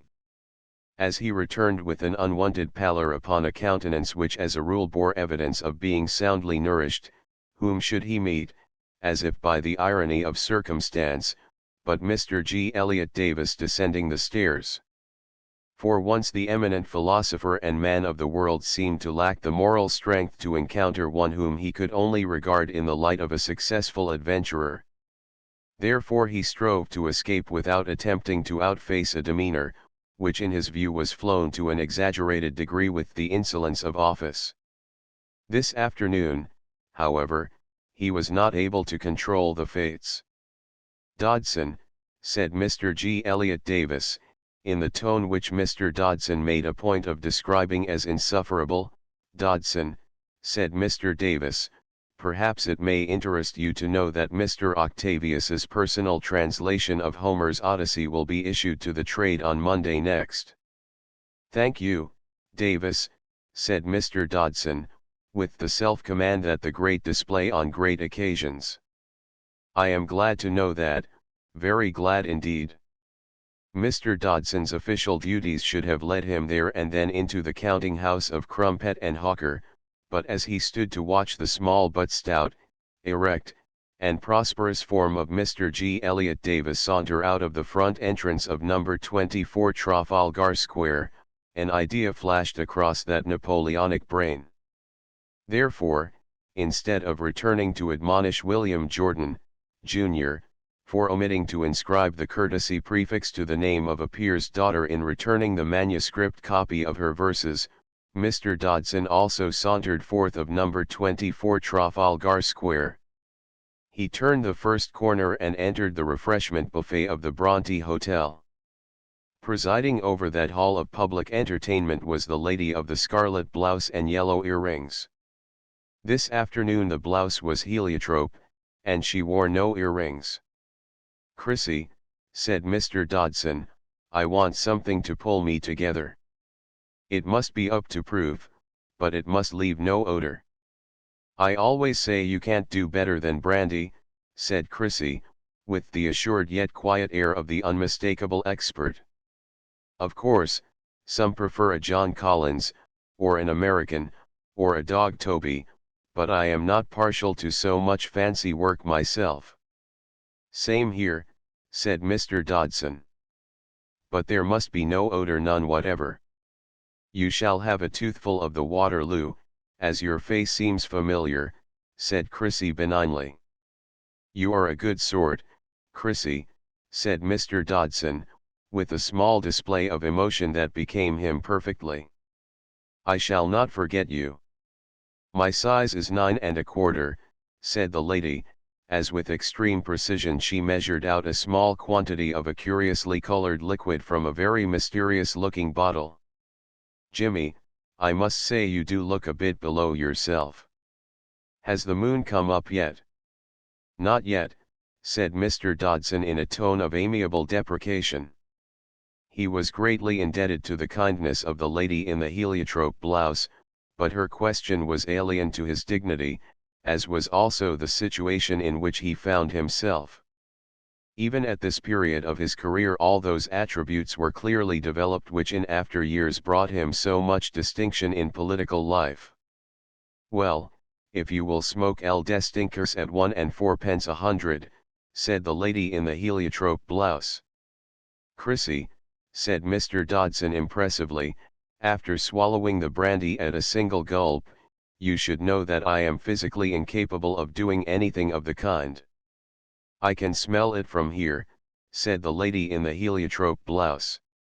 "I know it is not considered the thing to contradict a lady," said Mr. Dodson, withdrawing 2 steps from the buffet, "but you appear to have paid me the compliment of forgetting the commercial traveler who has just gone out. So long. Be good." Mr. Dodson sauntered out of the refreshment buffet of the Bronte Hotel with the inimitable nonchalance of bearing which many, besides the lady in the heliotrope blouse, never failed to admire. Before returning to his official duties at number 24 Trafalgar Square, Mr. Dodson went in quest of a chemist, whom he found a few doors up the street. Of him he purchased a pennyworth of pungent pink lozenges, which immediately he proceeded to suck.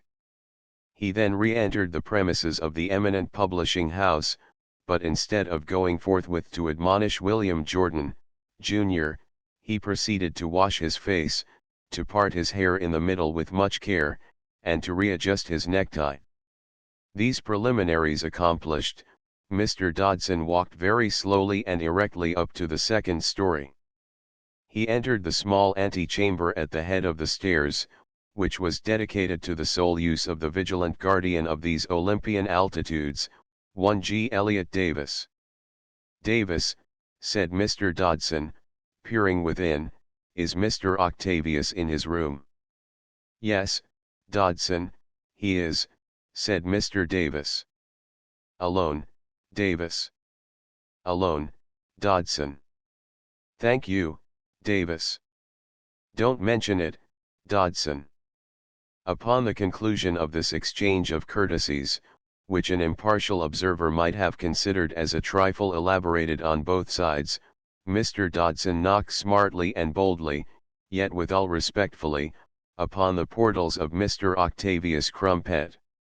Mr. Dodson entered the august presence briskly, but closed the door after him with delicacy and with self-possession. Mr. Octavius Crumpet was seated at the table in close proximity to the fire.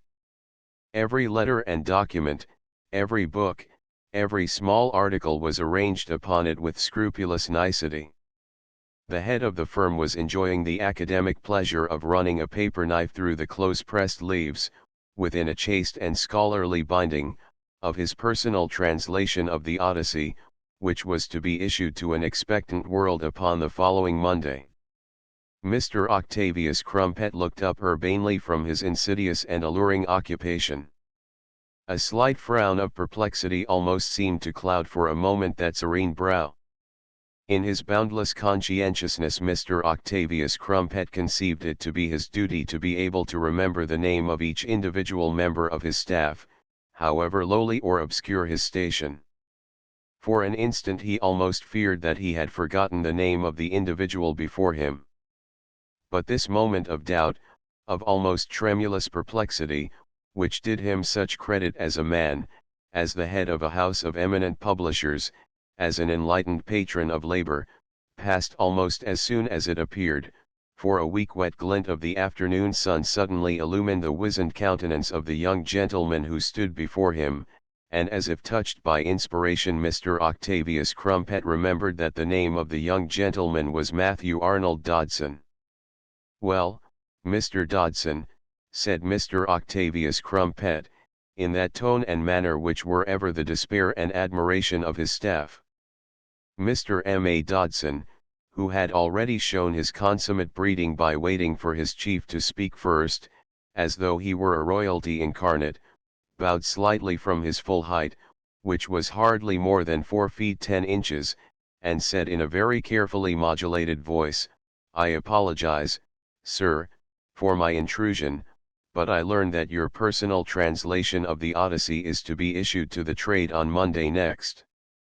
"That is in accord with existing arrangements, I believe," said Mr. Octavius Crumpet, with a masterly implication that his well-cut diction dealt merely with human nature's daily food. "Well now, sir," said Mr. M.A. Dodson, whose mellifluous accent might have sounded a little ingratiating had it been used by a less able practitioner, "I am taking the freedom of asking you, sir, whether I might purchase my own private copy this evening. The fact is, sir," Mr. M.A. Dodson added, in a burst of humble yet half-whimsical self-revelation, "I can hardly possess my soul in patience until Monday next. May I ask, sir, would it be infra dignitatem if I were to obtain my own copy this evening? I am particularly anxious to have the opportunity of studying the entire achievement. I feel sure, sir, I am justified in applying beforehand that much abused word before the journals of professional criticism, which are very excellent in their way, which I needn't tell you, sir, I read every week, have had the opportunity of swaying my private judgment." Mr. Octavius Crumpet paused, with his solid silver paper knife suspended in the air, to listen to this masterful piece of elocution on the part of Mr. M.A. Dodson. As the delicately enunciated phrases fell from those gently simpering lips, quite as they would have proceeded from those of the listener himself, an emotion of pleasure and gratitude percolated through the entire being of this good and benign gentleman. That portion of his being which was arrayed in a waistcoat of immaculate whiteness rose and fell in visible accord with the internal harmony. The traditions of the house of Crumpet and Hawker were never so secure as in the keeping of even one of the latest additions to its clerical staff. By some mysterious means the rarefied air of that establishment had wrought already upon one of the least considerable of its members. "Mr. Dodson," said Mr. Octavius Crumpet, speaking with obvious emotion, "it will give me immense pleasure if you will accept the first copy of my little book." "It will delight me, sir, of course, to accept the first copy," said Mr. M.A. Dodson, speaking with a quiet dignity and a mature reserve which became him superbly. "It will overwhelm me with honor, but if my acceptance of the first copy could in any way be misconstrued, that is, sir, I mean to say, the freedom I have been guilty of in coming here this afternoon to speak to you on the subject could be misconstrued, I should greatly prefer to obtain the first copy by purchase in the usual manner. And after all, sir," Mr. M.A. Dodson concluded, with an arch smile, "if you will permit me to say it, sir, the laborer is worthy of his hire. If this custom, sir, became in any sense general of an author giving away his own works, every author, sir, would either have to become his own publisher, or every publisher would have to become his own author." The glow behind the immaculate waistcoat of Mr. Octavius Crumpet was heightened to such a degree by these scruples, and by the cultivated terms in which they gained expression, that the good man was fain to embody it by beaming like a seraph. "Pray, my dear Mr. Dodson," purred his august employer, "do not vex a nice conscience with scruples that are not in the least necessary. I shall be charmed if you will allow me to present you with the first copy of my little book. Will you kindly ask Mr. Davis to give you one of the copies set apart for review? And if, Mr. Dodson, you will take an early opportunity of telling me precisely what you think about it, I shall be honored indeed, for I perceive, Mr. Dodson, that you have a real and deep love of letters." The manner in which Mr. M.A. Dodson took leave of Mr. Octavius Crumpet was entirely worthy, in the amplest sense, of two such ornaments of their age. As the head of the firm watched the close-knit figure of Mr. M.A. Dodson recede through the door of his room, he said for his own private delectation, "This house undoubtedly has an atmosphere of its own. It seems to exude an aroma. That is a very remarkable youth, a youth of precocious attainment. He talks like a book." Mr. M. Arnold Dodson, with his hand on the door of Mr. G. Elliot Davis, said to himself, "I never talk to Octavius without wanting to run straight out into the street to beat out the brains of a little boy in a sailor suit." "Davis," said Mr. Dodson, entering modestly the sanctum of that worthy, "Mr. Octavius's compliments, and will you have the kindness to give M. Arnold Dodson a review copy of his translation of Homer?" "Have you a signed order, Dodson, to that effect?" said Mr. Davis, who cloaked his profound astonishment somewhat ineffectually in a display of officialdom. "As you appear to doubt my bona fides, Davis," said Mr. Dodson, with leisurely dignity, "perhaps you will have the condescension to verify them for yourself." "Very good, Dodson," said Mr. Davis, who by now had regained his own natural self-possession, which was not inconsiderable. "Excuse me for one moment. Take a chair. Make yourself quite at home." "I shall make myself quite at home a good deal sooner than you think, you young swine," said Mr. Dodson through clenched teeth, as Mr. Davis betook himself to the presence of Mr. Octavius Crumpet. "Jack in office. But your days are numbered, my son, your days are numbered." The bewildered Mr. G. Elliot Davis returned and handed a copy of Mr. Octavius Crumpet's translation of the Odyssey to Mr. M. Arnold Dodson. "Davis," said Mr. Dodson, placing the handsome volume ostentatiously under his arm, "you are a youth of intellectual gifts, but unfortunately, like many others of your type, your gifts don't take you quite far enough. You will understand a little better what I mean about this time on Monday. Good afternoon, Davis.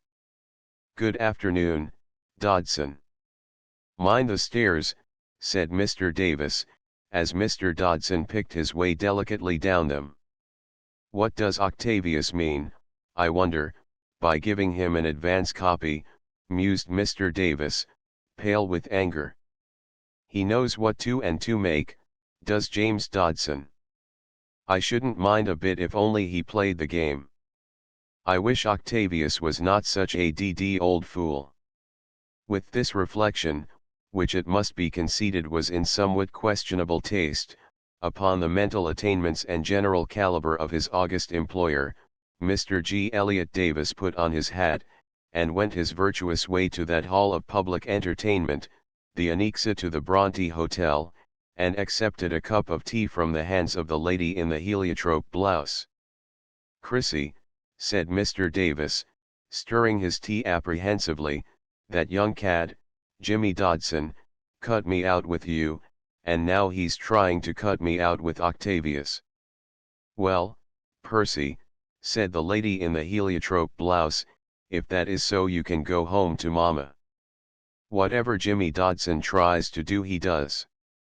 XXII loony, my son, said the mellifluous accents of Mr. M.A. Dodson, ascending upwards to the high stool on which was perched the assiduous form of William Jordan, Jr., I want you to do me a personal favor. I've got here an advance copy of Octavius's translation of the Odyssey.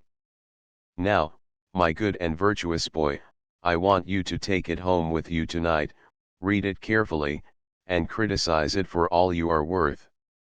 Just make a note, like a good chap, of any particular points that strike you. If any of his truck strikes you as better than the truck of the other Johnnies, you had better underline it. Or if you think some of his truck is worse than the truck of the other Johnnies, put a bit of blue pencil round it. If you can suggest any improvements, so much the better. I want an expert like yourself to handle this by Monday next, before the reviews come out, see. Do this for me, Looney, old boy, and about the end of next week we'll do a music hall together. The brand new volume that the boy carried home reverently under his arm, was a source of great bewilderment to him that evening in the little room. Again and again he scanned the virgin pages with wondering eyes. Great names were there, great events, things and men who had been his constant companions all his life long, but one and all were envisaged in an alien tongue. A strange metamorphosis had taken place. He was filled with despair. An acute sense of mystery oppressed him. He compared this new and shining tome with the old black volumes that were his priceless treasures. The mystery deepened. The letter was there in almost its original integrity, but an incommunicable something had passed away. On the following day during the luncheon hour, William Jordan, Jr., resigned the new volume to the care of Mr. M. Arnold Dodson. It has not taken you long to go through it, said that gentleman, with a light of admiration in his eye, for he himself was prosecuting researches into the subject which were fraught with pain. Let me see your notes, my son. They will help me a good deal. William Jordan, Jr., was fain to confess that he had not thought fit to commit to paper the result of his own researches. You had better do so at once, said Mr. Dodson, whose stern countenance showed plainly that it would brook no trifling. I want to take M tonight to the British Museum. They will help me no end.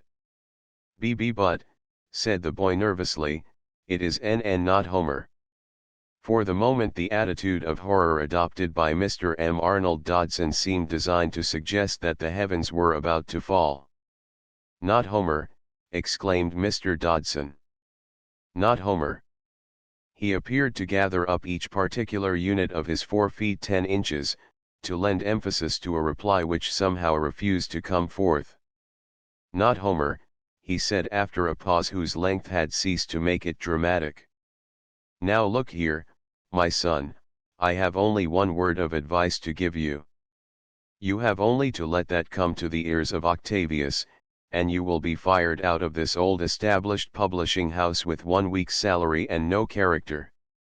In spite, however, of the total failure of this source, to which he looked chiefly for sustenance and inspiration in his arduous undertaking, Mr. Dodson was of far too considerable a mental and moral caliber to relinquish his self-imposed task.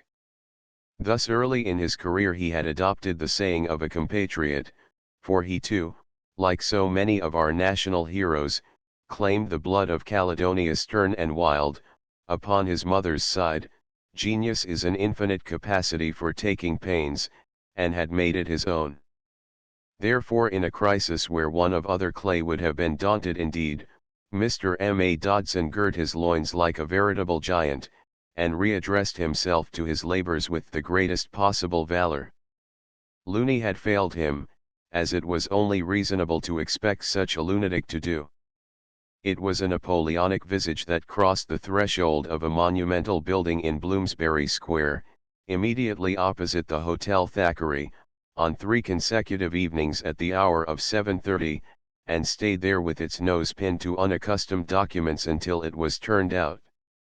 Upon the afternoon of that Monday, which was made memorable in the national life by the fact that upon that day, Mr. Octavius Crumpet's version of Homer was issued to the trade, towards 5 o'clock on that epoch-making afternoon, the calm and self-contained right hand of Mr. M.A. Dodson smote the portal of the sanctum sanctorum of Mr. Octavius Crumpet, while in his equally calm and self-contained left hand he bore the sacred volume upon which he had been concentrating the whole of his critical faculty, which was not inconsiderable, for 3 days past.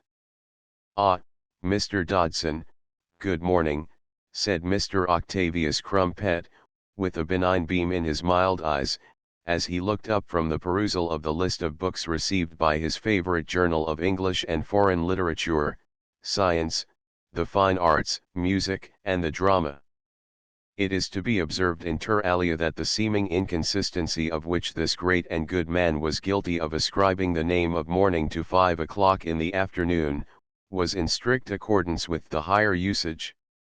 "Good morning, sir," said Mr. M. Arnold Dodson, with a slightly austere but perfectly amiable self-possession. "Is it to be my privilege, Mr. Dodson, to hear the first verdict which has been passed upon my little book," said Mr. Octavius Crumpet, with the expansive pleasantness of one who had received already that morning, at his favorite hall of physical and mental refreshment, the sonorously tendered compliment of a stalwart of the episcopal bench, upon its long expected and eagerly looked for appearance. "Well, sir," said Mr. Dodson, opening at a leisure which conferred an adventitious weight upon an utterance which stood not in the least need of it, "well, sir, it is not my intention to enter into petty details nor into the minutiae and fine points of scholarship. I think, sir, those can be resigned with every propriety into more competent hands. But what I would like to do, sir, with your kind indulgence, is to view this work as a whole. I do not know, sir, that I have any special claim to do this, but I would like to say just in what manner your achievement strikes me. Pray proceed, Mr. Dodson, pray proceed," said Mr. Octavius Crumpet, as Mr. M.A. Dodson inserted one of those masterful pauses in his oratory which in after days were likely to stand him in such good stead in both Houses of Parliament, and on political platforms in the United Kingdom far too numerous to mention. "My survey of your achievement as a whole, sir," Mr. M.A. Dodson continued at a forensically magnificent leisure, "can be summed up in one word. That word is the word consummate. To my mind, sir, the word consummate alone envisages in any adequate sense that which you have achieved. I say, sir, I do not propose to go into fine points of scholarship, which even under the most favorable auspices are apt to be vexed and over-nice. I speak merely as an amateur, sir, as a humble, but ardent lover of letters. And in that capacity, sir, and in no other, as I hope, sir, you will please understand, I have been unable to refrain from underlining certain passages of your rendering which to my mind are incomparably felici too. Mr. M. A. Dodson paused to take from his pocket a slip of paper on which was set forth a collocation of mystic numerals. Mr. Octavius Crumpet lay back in his revolving chair with closed eyes, and with his hands folded over that portion of his being that was embellished by his waistcoat of immaculate whiteness, and he seemed to vibrate internally with that large content which it is only given to the good and great to feel. Page 64, the line beginning, "Behold the deep shaking thunder," Mr. M. A. Dodson continued as he ran his fingers through the pages with that precision which is the fruit of a long and loving intercourse with books. "Now, sir, to my mind, the whole passage as far as all fostering Zeus could not be improved. To my mind, it is an incomparable advance upon Pope and upon Chapman, and even upon the extremely skilful version of the late Lord Derby. If I may be permitted to say it, sir, to my mind, the manner in which you have surmounted the well-nigh insuperable difficulties of metre is worthy of the highest praise, and yet, sir, you do not appear to have sacrificed one iota of the sense or the spirit of the peerless original. Then, sir, page 72, beginning with line 18, treads the waves of the many tremulous seas. Or page 91, that matchless rendering of "but I must not pause to enumerate." As Mr. M. A. Dodson ran his fingers with extreme rapidity through one after another of these underlined passages, a kind of generous enthusiasm communicated itself to his wizened countenance. His diction, ever touched by Attic grace, seemed presently to glow with a little of the Promethean fire. Yet never for a moment did it fall into incoherence, nor lapse from the ideal of style in spoken diction, however rapidly uttered, which was ever before him. In fact, sir, Mr. M. A. Dodson concluded as he came to the last passage he had underlined, language fails me, as, sir, it has failed me from the first, to say in precisely what manner your consummate achievement has addressed my critical sense. With this striking peroration, Mr. M. A. Dodson made as if to withdraw, but suddenly he appeared to think better of his resolution, for he returned again to the near proximity of his great and good master, and said in a modest voice, from which all traces of his infinitely creditable mental excitement had been removed, "If I dare, sir, I would ask of the author one small boon. I feel, sir, I have no right to ask it, but if it were granted to me, it would mean the overflowing of the cup. I should cherish beyond expression, sir, and I think I can vouch for it, that in after life my children also will do the same. I should cherish beyond expression, sir, the autograph of one who is at once the author of this great book, and who is at the same time the head of this great house." Immediately Mr. Octavius Crumpet dipped his pen in the ink and inscribed upon the first page of the volume, "Mr. Matthew Arnold Dodson, with the author's good wishes." "Mr. Dodson," said Mr. Octavius Crumpet, after handing back the volume to that gentleman, and curtailing in some measure a gratitude that already had been choicely expressed, "Mr. Dodson, when you go downstairs, I shall be obliged if you will have the goodness to ask Mr. Walkinshaw to have the kindness to come and see me." As Mr. M. A. Dodson pursued his meritorious way towards the basement of the famous building, he took occasion to knock at the door of the adjoining room. "Enter," said a clear official tone. "Mr. Davis," said Mr. Dodson, with a formidable politeness as he entered, and laying an unmistakable stress upon the prefix, "I have the honor to inform you that your goose is already cooked. Perhaps you will have the condescension to look at this." With immemorial calm Mr. M. Arnold Dodson disclosed for the edification of Mr. G. Elliot Davis, the fly-leaf of the volume he carried. A short exclamation of surprise and incredulity escaped the lips of that young gentleman, which Mr. Dodson did not pause to elucidate. As the thin, tall, melancholy but intellectual form of Mr. Walter Pater Walkinshaw wended its way upstairs, Mr. Dodson turned to William Jordan, Jr., with a Napoleonic air. "Looney," he said, "you can fetch me the time book." William Jordan, Jr., descended from his stool obediently. Mr. Dodson, with the aid of a ruler and some red ink, crossed out the name of M. Arnold Dodson from the current page of that work, and wrote there under, G. Elliott Davis 8.30, Vice M. Arnold Dodson gone upstairs.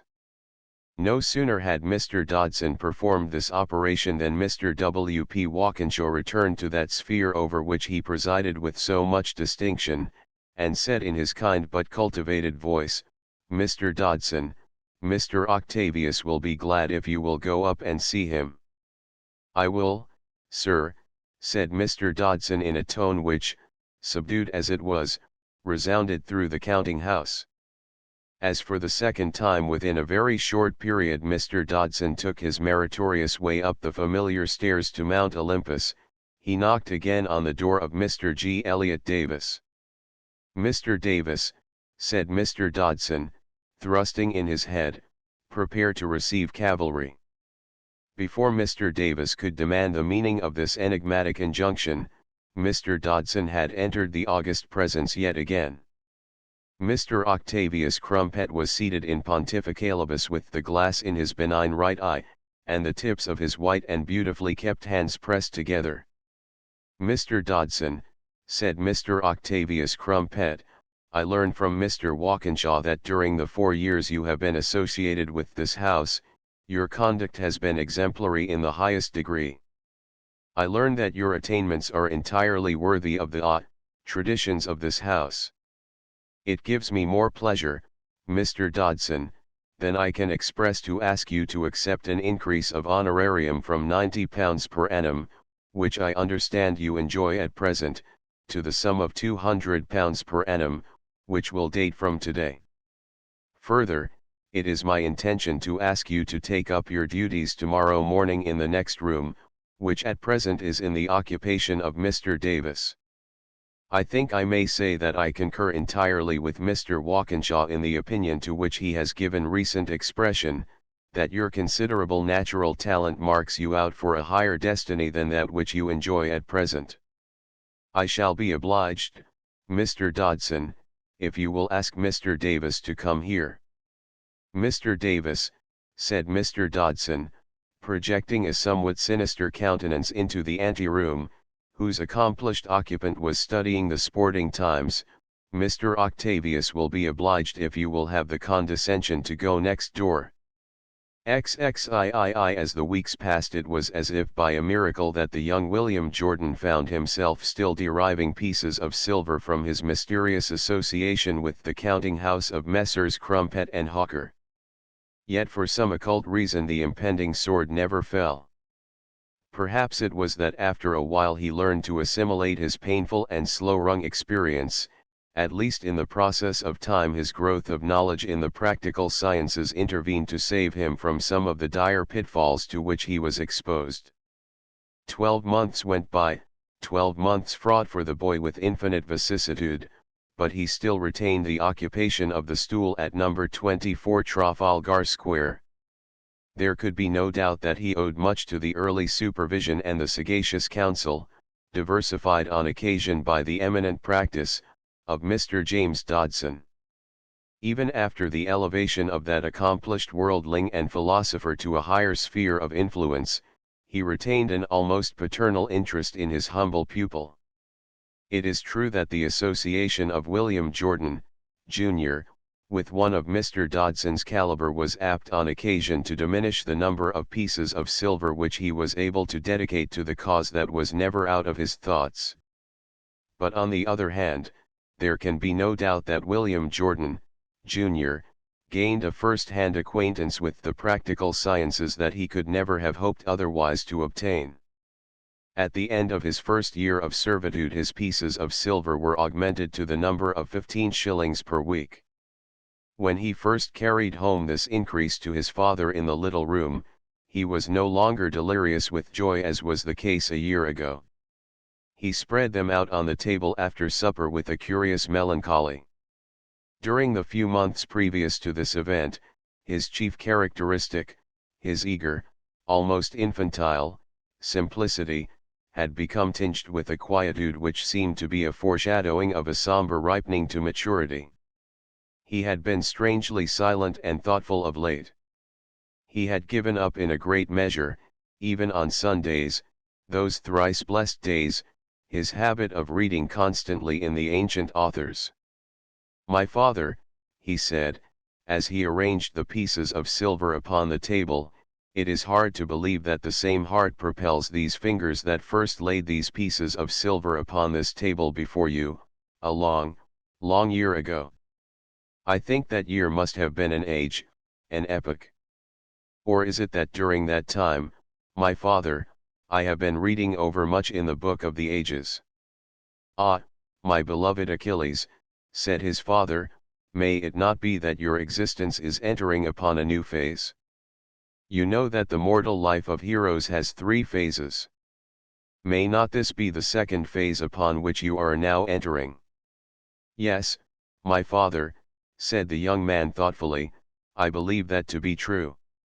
Things are not so mysterious to me as they once were. During the past year I seem to have won knowledge that is great and strange and rare." "XXIV Looney, my son," said Mr. James Dodson in one of his moments of expansiveness, as they walked together one evening down the Strand, "there are only 2 rules to remember for this life, whatever there may be for the next. The first is to know what you want, the second is to see that you get it. Have you yet discovered that which is necessary to yourself?" his companion ventured to inquire. "I have, my son," said Mr. Dodson. "I have discovered that it is necessary to myself to marry a little money. You see, my son, I have come to an understanding with Chrissy. And between you and me and the lamp-post, my son, I might go a deal farther and fare a good deal worse. She knows her way about the earth, does Chrissy, she knows what 2 and 2 make, she wasn't born yesterday. She has an eye to the main chance, has Chrissy, and that's the wife for me. She has nearly 100 quid laid by, and her mother's brother has a beer off license in the borough. Literature is all right, Looney, and so is art, and so is law, and so is the army, and so is the church, but give me trade, my son, vulgar and sordid trade. I am about tired of culture, my son, I am about tired of the office manner. I was only thinking this afternoon what I would pay down in hard cash to be able to cut the throat of Octavius with a blunt razor a bit jagged at the edges." It was to be divined from the expression of this somewhat unchristian desire, that even the eminent philosopher and man of the world from whose lips it proceeded was approaching a crisis in his own mental history. Yet it was hard to believe that one whose attitude towards life was of a calm and all-seeing unconcern, could also be entering upon his phase of sturmuendi drang. Within a few days of being honored by these confidences, William Jordan, Jr., received a letter at 43 Milton Street, EC. It contained a piece of cardboard upon which was written, "Police Sergeant and Mrs. Dodson at home, February 21st. 8 Gladstone Villas, Midlothian Road, Peckham, SE Music and Progressive Games, 7.30. RSVP." This mysterious communication proved a source of great bewilderment to its recipient, who for the first time during the 20 years that comprised his terrestrial history, found himself approaching the magic portals of social life. During the luncheon hour of the morning after the arrival of this mandate, Mr. James Dodson, who had anticipated his perplexity, was fain to enlighten it. "You've got to turn up, you know," said that gentleman. We are having a party of sorts to introduce Chrissy to a few old pals. You've got to turn up, my son, we can't do without you. It won't be large, but it will be select. There will be you and me and Joe Cox, who plays for Surrey second 11, and we are expecting John Dobbs, who plays the third fiddle in the orchestra at the Alcazar Theatre. That is if he can get a night off. If not, he will come on after the show. And then there will be Chrissy, and her cousin Hermione Lee, who is a stunner and no mistake. She is engaged for the new ballet at the Alcazar. Then there will be one or two quiet unassuming people who don't much matter. It doesn't do, my son, to have a party that is all celebrities, any more than it does to have a pudding that is all plums. I have half a mind to ask young Davis, just to show that I bear him no ill will for being so tricky. His manner is a good deal above the average, and he's a bit of a vocalist, but he knows it, like the cocky young swine that he is, and there's no saying that he mightn't get uppish and put on side with the pater and mater. No, Looney, I don't think it would be safe to risk it. Oh, and then there will be my old Aunt Tabitha, my Guv Nor's sister. The old girl is a corker, and no mistake. She was lady's maid for years to the Dowager Lady Bridgintop. She's seen a bit of life, I can tell you. It will make your hair curl to hear what she has got to say about the British aristocracy. I tell you, Looney, this is going to be no mean affair. Evening clothes, of course. The enumeration of the ingredients which were to make up the evening party, to which William Jordan, Jr., had been bidden, and from whom no refusal would be taken, filled him with consternation, surprise, and dismay. Such an undertaking was so far outside his milieu, that for the time being, a journey to the moon or a distant planet seemed a light thing by comparison. Yet at first, he had not the courage to damp the ardor of his friend, Mr. Dodson, by explicitly stating that he had no wish to be present.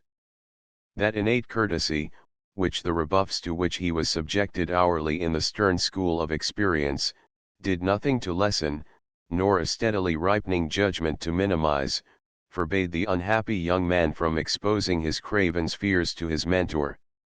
All the same, the problem of how to escape from so dread an ordeal without wounding the feelings of his friend, was never absent from his thoughts. I am afraid, Jimmy, he plucked up the courage to confess on the evening of the following day, I cannot come to your PP party. You have got to come to my PP party, my son, said Jimmy Dodson, with an amused absence of compromise. I can take no refusal. Oh, no, said the young man in blank despair. Oh, why yes, you old lunatic, said his mentor indulgently. They all know you are coming, and you don't know how keen they are to meet you. When I told Joe Cox you could speak Greek like a native, you should have seen his face. Oh, but, said the young man desperately, I am not what you call I am not what you call up in these things. Up, be blowed, said Mr. Dodson. You have got to develop your social instinct a bit. You old lunatic, what have you got to be so serious about? Haven't you ever been to a party before? Oh, no, said William Jordan, Jr., with a scared face. Then it is time you broke the ice, said his mentor sternly. Every chap has got to go out into society. You can't get on in the world without you do. Oh, no, protested the young man feebly. It will be good for you, my son, said his inexorable mentor, do you a power of good. You want bringing out badly. You are a regular Dorsey to what you were, when I knew you first, I never met your equal for greenness. Of course you are not very bright now, but if you only form the habit of going out into society a bit, you are quite likely to walk away from one or two of the more fancied performers who are making the running at present. The other day when I told young Davis that you could speak Greek like a native, he as good as called me a liar. I'll tell you what it is, my son, if only you could be got to think a bit more of yourself, if only you would cultivate the habit of putting on a reasonable amount of side, if only you would pull up your socks a bit, you might easily, in your small way, make a bit of a mark. Of course you will never be number one in anything, you will never see your name in large type, you'll never be a James Dodson, my son, if you live to be as old as Methuselah, for the very good reason that you haven't got it in you. But my advice to you is, form the habit of going out into society and see what it will do for you. I'll guarantee that in 1 year your old aunt at Hither Green won't know her own nephew. William Jordan, Jr., however, was not to be shorn of his terrors by words so suave as these. Yet Mr. James Dodson had quite made up his mind that the party to be given in honor of his fiancée should not be balked of its chief lion, whose surprising attainment in a dead language Mr. Dodson had published abroad to an equally surprising extent. However, as the young man continued to persist in his unreasonable attempts to evade his responsibilities, a ray of meaning suddenly suffused the already sufficiently bright intelligence of Mr. James Dodson. "Of course, my son, I see," he exclaimed, "if you have never been to a party before, you are wondering about your kit. I think I know you well enough by now, old boy, to ask whether you have got an evening suit." Mr. Jordan was fain to confess that although he was not thinking about an evening suit, whatever such an article of attire might be, he did not think he had got an evening suit. "Own up, if you haven't," said Mr. Dodson. "It is nothing to be ashamed of. Some chaps might think so, but I am not the least bit snobbish myself. Own up and I shall not think the worse of you." Upon this encouraging assurance the young man inquired if there was any substantial difference between an evening suit and an ordinary nightgown in which one went to bed. When in all good faith the young man sought this information, he and his mentor chanced to be passing the brightly illumined window of a Fleet Street tailor. Mr. James Dodson stopped abruptly. With great earnestness he peered into his companion's wan and troubled countenance. For the first time in their intercourse the bona fides of William Jordan, Jr., were seriously called in question. "If I thought you were trying it on with me, Looney, my son," said Mr. Dodson, with that truculence which he always seemed to hold in reserve for instant use, "if I thought you were pulling my leg, I should hit you as hard as I used to before I knew you spoke Greek. But no, Looney," Mr. Dodson added, with a sigh of relief, as he continued to peer into that strange and pale countenance, "you haven't got it about you to try it on with me." In an admirably practical fashion Mr. James Dodson proceeded there and then to demonstrate what an evening suit really was by pointing out that article of attire as displayed on a dummy in the tailor's window. "There you are, my son, there it is, all complete with a white tie and patent leather shoes," he said, indicating this mirror of fashion and mold of form. William Jordan, Jr., confessed without shame or confusion that he had neither an evening suit, nor a white tie, nor a pair of patent leather shoes in his possession. "If such is really the case," said Mr. Dodson, "your upbringing has been disgracefully neglected. I don't know what your people can have been about, but it can be remedied. My young cousin Harry is about your size, although he is a good deal fatter. I shall get him to lend you his. Fortunately he has not been asked to the party, he is only a junior clerk in the insurance, and I thought he could be kept until the 11th hour in case any of the swells dropped out. I expect he will be only too proud to lend you his suit, although you will have to get a couple of tucks put in the waistcoat and trousers." The next day, however, Mr. Dodson had to confess that as far as his cousin Harry was concerned his expectations were disappointed. "The confounded youth has arranged to go to a subscription ball on the same night," said Mr. Dodson, with an aggrieved air. Like his cheek when he knew that I was having a party. I don't know what we shall do now, my son. We might have tried young Davis, only unfortunately in a weak moment I have asked him to come to the party. After a brief period of contemplation, in which Mr. Dodson thoughtfully reviewed the situation from every point of view, he said, I am afraid, my son, there is only one thing to be done. You will have to get an evening suit of your own. It will be money well invested if you take to going out into society a great deal. That evening Mr. William Jordan received an introduction to the gentleman who had the felicity of providing Mr. Dodson with his own immaculate outfit. Something neat, you know, Mr. Mosenthal, but not gaudy, said Mr. Dodson, as this artist approached his subject in his shirt sleeves, with a piece of chalk in his mouth and a tape measure in his long slender fingers. You have got a difficult subject, Mr. Mosenthal, but with a bit of tact I expect you will be able to turn him out a gentleman. Mr. Mosenthal assured Mr. Dodson very earnestly that he had not the least doubt on that score. Armed with this assurance Mr. Dodson accompanied William Jordan into the shop of the haberdasher next door for the purpose of buying him a white evening tie. If you were left to yourself, my son, I would bet a penny, said Mr. Dodson, that you would buy one of those ties that are tied already, and if you did, my son, I don't mind telling you that socially you would do for yourself at once. Having by the exercise of this highly commendable foresight delivered William Jordan, Jr., from the toils of this imminent and deadly peril, Mr. Dodson fortified this social neophyte with further sound advice in regard to his deportment on the devious and narrow path he was about to tread, and finally committed him to the care of his green bus in Ludgate Circus. It is a dangerous experiment, mused Mr. Dodson, as the bus was lost amid the traffic, but that young fellow wants bringing out badly. It will do him no end of good. But how it comes about that he can read Greek like a native beats me entirely.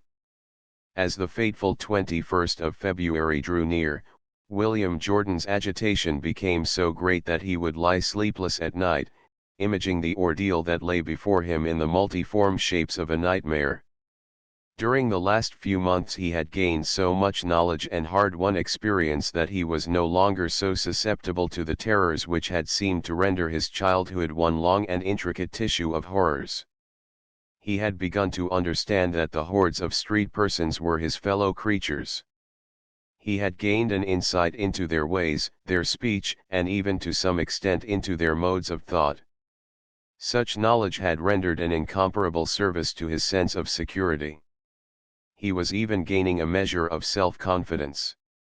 He could even frame whole sentences of their language on the spur of the moment, and utter them in such a fashion that they were intelligible to those with whom he had to consort.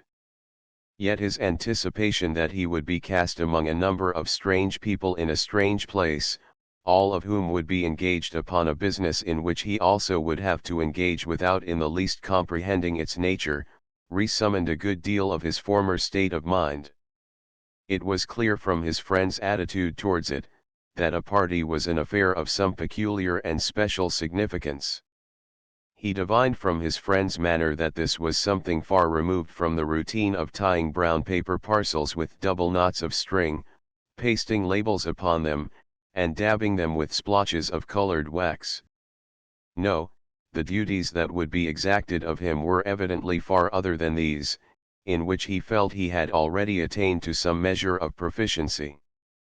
It was not until the eve of the dread ordeal, when the tailor delivered his mysterious parcel to 43, Milton Street, E.C., that he took the white-haired man, his father, into his confidence.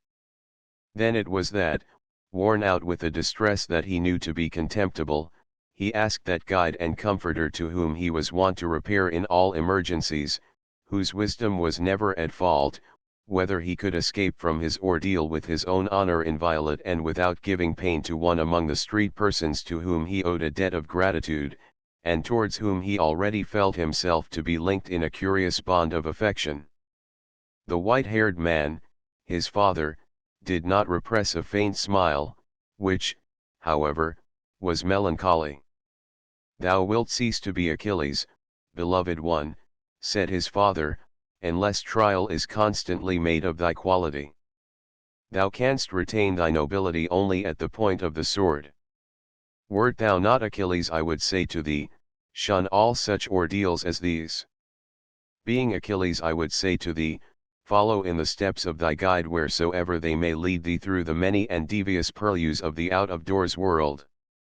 "Thy wisdom sustains me, my father," said the young man. "It searches my veins and exorcises the coldness of my faint spirit almost like the living breath of the great book itself. I would beseech thee, my father, to reveal to me a passage that is proper to my pass." The young man took down the mighty tome from the shelf, and the aged man his father opened it at a page worn thin by the intercourse of many generations. After the young man had perused it in deep silence for a little while, he knelt for many hours with his scarred forehead bent upon the faded vellum. XXV During the next day, which was so big with fate, Mr. William Jordan, Jr., was the recipient of further instruction from his mentor for his guidance at the forthcoming ceremonial. "Mind you don't tuck your napkin into your collar," said this authority in the ways of the polite world, "and don't eat your cheese with your knife, and don't drink out of the finger bowls. And mind you turn up without a speck of dirt on your shoes. I should recommend you to take a bus to St. Paul's Station, and you had better arrange with young Davis, who will be on the train, to split a hansom from Peckham Station to Midlothian Avenue." By the intervention of this practical mind, which, of course, by this time wielded a considerable influence in high places, both G. Elliot Davis and William Jordan, Jr., were allowed to relinquish their official duties at 6 p.m. in order to prepare for the festivities of the night. As William Jordan, Jr., tied up the last parcel and stepped down from his high stool immediately prior to stealing home to array himself in fear and trembling and a brand new evening suit for the dread ordeal that awaited him, he heard, for the 20th time that day, the voice of his mentor in his ear. "By the way, Looney, my son," it said, "I forgot to tell you to wear a white muffler in the train to keep the smuts off your shirt front." With this final injunction in his ears, Mr. William Jordan, Jr., took his fearful way to 43, Milton Street, E.C., while Mr. James Dodson looked round into the annexia of the Bronte Hotel to inquire of his fiancée for the third time that day, what sort of fettle she was in. It is not the business of this biography to estimate the precise quantity of blood and tears that it cost William Jordan, Jr., to clothe himself in his evening suit and to embellish the same with a necktie which had to be arranged by his own very inefficient fingers, and also with a pair of new and excruciatingly tight shoes. It must suffice to say that when at last, in a state bordering on mental derangement, he had by some means contrived to array himself in these articles of civilized attire, to reap as the immediate reward of a somewhat frantic perseverance a measure of sheer physical discomfort that he had never before experienced, he utilized the few minutes that remained to him before he obeyed the decree that sent him forth to Midlothian Avenue, Peckham, S.E., upon his knees in the little room by the side of the white-haired man his father. XXVI Upon the windswept platform of St. Paul's Station in the city, while awaiting the arrival of the 7.7 to Peckham, he was accosted by the erect and immaculate form of Mr. G. Elliot Davis. The nonchalance of bearing and air of supreme self-possession of this gentleman were hardly inferior to those of Mr. Dodson himself. "Hello, Looney," said Mr. Davis, looking up from the precincts of an inordinately high collar to the face of a gaunt figure which, somewhat to the annoyance of Mr. Davis, was considerably taller than his own, arrayed, I see, like Solomon in all his glory. "Feeling pretty cheery, eh, and full of parlor tricks? I must say these functions don't amuse me at all. Music and progressive games, I like more knife and fork work myself. Come on and have a sherry and bitters before we start. Mr. William Jordan had already acquired that rudimentary wisdom of the out-of-doors world, that when you are in Rome you must do like the Romans. He had also on his way in the omnibus determined to follow out this fundamental truth, as far as in him lay, to the letter. Therefore, with great docility he accompanied Mr. Davis to the buffet to have a sherry and bitters. It is not necessary to state that even in the act of swallowing that mysterious compound he had ample cause to rue his superhuman resolve. It was with a sensation of being poisoned that in the wake of his mentor for the time being he invaded a second-class smoking compartment, already overcrowded with emphatic street persons, smoking equally emphatic tobacco. Upon their arrival at Peckham, the young man recalled Mr. Dodson's injunctions and very timorously advanced the suggestion that they should take a hansom to Midlothian Avenue. Mr. Davis received the suggestion with loud-voiced derision. "Not likely," said that gentleman. "I am not a bloated plutocrat. You should have sported a pair of goloshes the same as me." William Jordan, Jr., was confronted accordingly with the extreme course of having to take a hansom for himself, and of inviting Mr. Davis to accept a seat therein.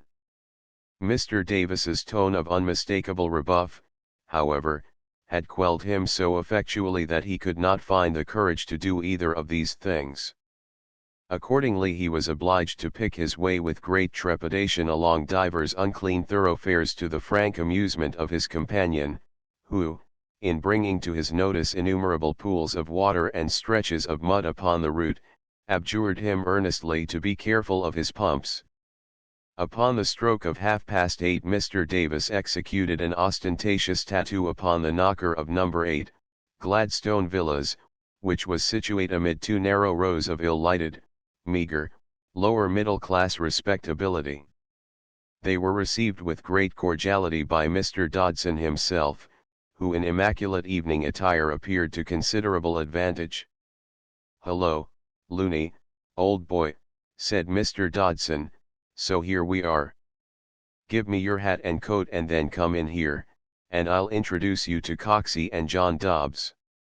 With a dull terror in his soul Mr. William Jordan, Jr., resigned himself implicitly into the care of his mentor, so that almost without being aware of how he came there, he found himself in an exceedingly small room in the presence of several other immaculately attired gentlemen, and these, although entire strangers to him, were of an extremely critical cast of countenance.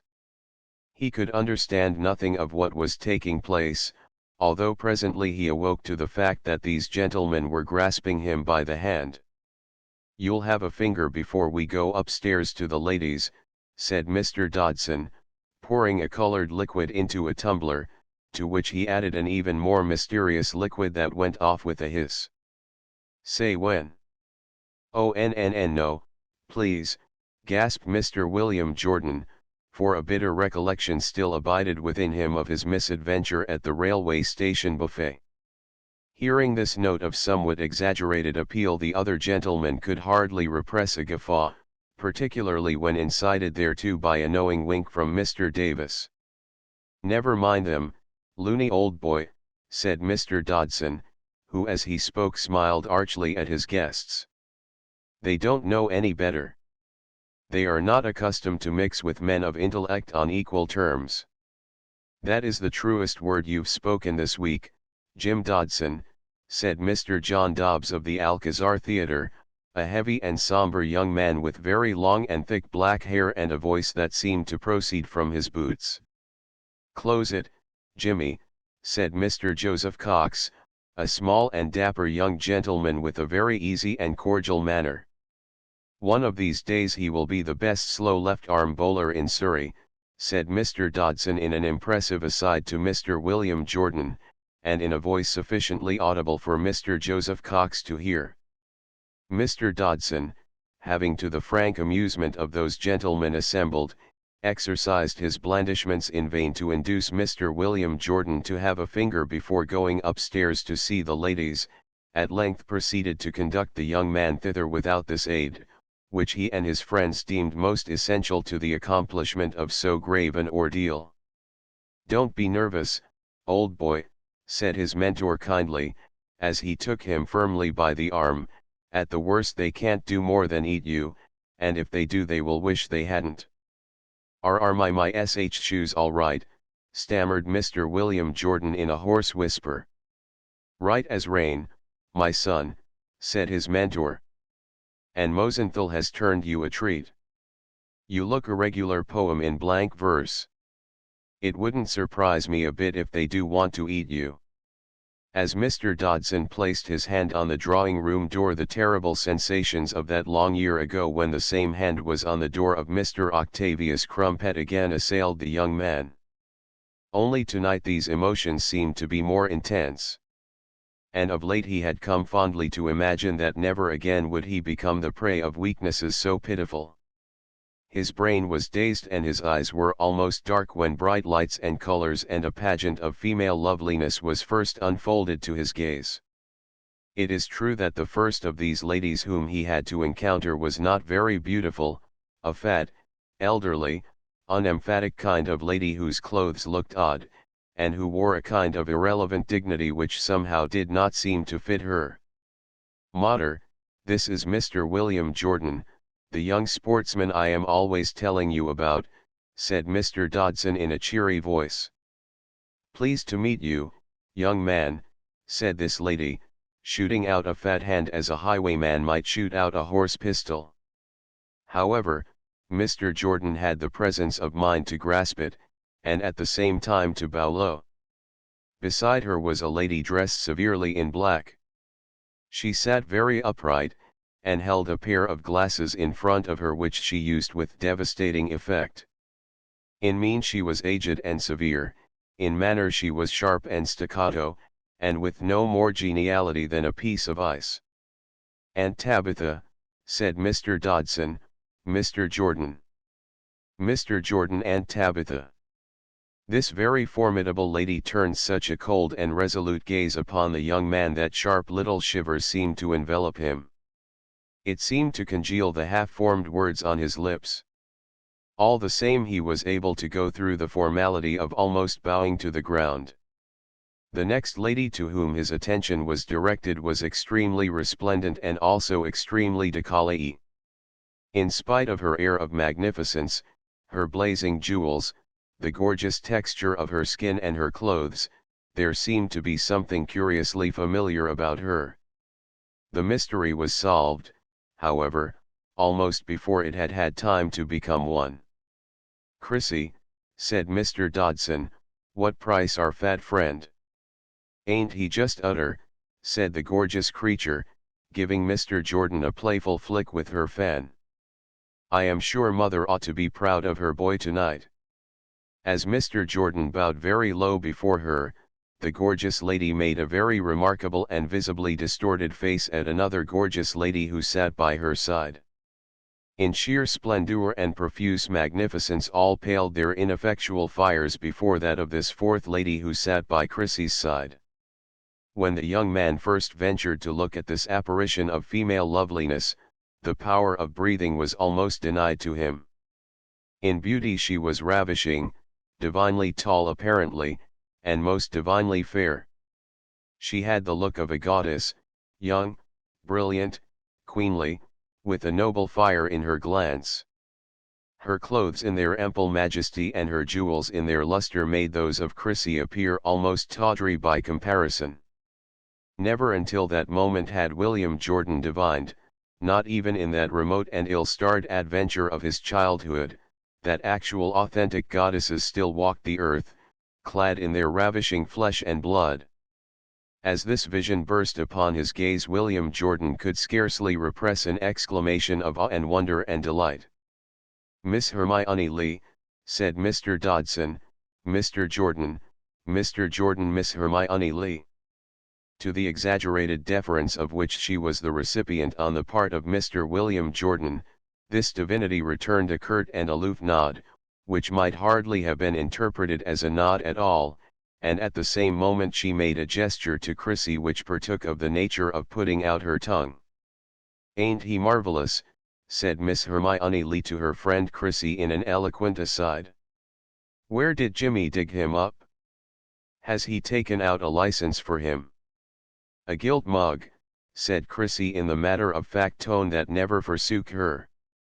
"Oh, oh," said Miss Hermione Lee, as if sudden light had suffused her robust intelligence, "that explains it." She turned an arch glance upon Mr. William Jordan. "Not going to run away, cocky, are you?" said the divinity. "Ought to be room for you and me on the same settee." She patted the sofa on which she sat with a white-gloved paw. Mr. Jordan felt his ears to be burning. A fiery haze was floating before his eyes. He was trembling in every limb. With a supreme effort he managed to take a seat on the sofa, and as close to the goddess as he dare. 3 minutes of tense silence passed. Both ladies appeared to expect him to say something. Of this fact, however, Mr. William Jordan was not at all conscious. His excitement, his nervousness, his self-conscious effacement had yielded place to a kind of religious awe. He, William Jordan, was slowly beginning to realize that unawares he had had the unspeakable temerity to enter the presence of the white-armed Hera. As far as he was concerned, the occasion was not one for speech, even had he been in a physical condition to indulge in such an act of vandalism. He had quite enough to do to glance at her furtively, sideways, and to try to catch the sound of her breath. At last the goddess looked at him very boldly and directly, right into his shy and bewildered eyes that were set so deep. "Well," she said. By a wonderful effort of the mind, which was yet purely involuntary, and was only rendered possible by his almost occult faculty of a never-failing courtesy, the young man grasped the fact that the goddess was under the impression that he had dared to address a remark to her. I beg your pardon," he stammered painfully. I don't think I said anything." These words and particularly the mode of their utterance caused the goddess to titter in a very audible and unmistakable manner. Her companion followed her example. "He doesn't think he said anything," said one lady to the other, "he doesn't think he said anything." Miss Hermione Lee then turned to Mr. William Jordan. "You are funny," she said. Before Mr. Jordan could find a fitting rejoinder to an indictment which seemed to baffle him completely, his friend Mr. Davis sauntered up to the sofa. His hands were in his pockets, his demeanor was one of inimitable nonchalance. "Hello," exclaimed Chrissy, "look what's blown in. How's Percival?" So, said Mr. Davis, with an air of polite weariness. "I suppose you know Hermione." "Only on Saturdays," said Mr. Davis, with a humility that seemed to be finely considered, "when I draw my screw." "Oh come, Percy," said Miss Hermione Lee, with amiable protest, "I reckon to know you at least 2 days a week since you have had a rise in your salary." "Not you," said Mr. Davis, with quiet good nature. "One supper at the Troc of a Saturday with a half bottle of Pommery, and it is all blued bar the washing money. You know very well, Hermione, you cut mugs like me dead when we come sneaking out of Lockhart's all the rest of the week." "Not quite so much of the mug, Percy," said Miss Hermione Lee, "and not quite so much of the Pommery. You don't average 3 bottles a year." Before Mr. Davis could deny this impeachment in adequate terms, the voice of Mr. Dodson was heard proclaiming from the piano at the other end of the room that Mr. Percival Davis, the celebrated tenor, would sing the no less celebrated song, "I'll Sing Thee Songs of Araby." "I will do so," said Mr. Davis, with great promptitude. "This is where I get my own back." Mr. Davis rendered that song in a quite admirable manner. When the deserved applause which greeted it had subsided, and Mr. Dodson had informed the company that owing to the unparalleled length of the program, and the unprecedented quantity of talent that was present that evening, no encores would be granted in any circumstances whatever. Miss Hermione Lee informed her companion that although Percy was dirt mean, he could sing, a judgment to which Chrissy accorded her imprimatur. Mr. Dodson then announced that Mr. John Dobbs of the Alcazar Theatre, and of the London and Provincial Concerts, would render that heart-rending melody, The Lost Chord, which Mr. Dobbs immediately proceeded to do. As this melancholy-looking and large-eyed and profuse-haired young man drew marvelous strains from 2 pieces of wood and a few strings, Mr. William Jordan's thoughts strayed a moment from the thrall of the goddess. He sat with his hands clasped, his gaunt form as tense as an arrow drawn to the string. In his eyes was a dreamy rapture, and in the center of each was a large stealthy tear. His whole being was entranced. The 2 ladies in whose vicinity he was, nudged one another furtively and together perused that strange countenance with great satisfaction to themselves. Upon the subsidence of the enthusiasm which Mr. John Dobbs's effort called forth, Mr. Dodson announced that Miss Hermione Lee of the Peace and War Ballet of the Alcazar Theatre, would render that touching melody, Ta Ra Ra Boom Die, with dance accompaniment, as performed by her before most of the bald heads of Europe, not to mention those of Bethnal Green. This announcement was received with such favor by the gentlemen present that immediately they broke into a cheer.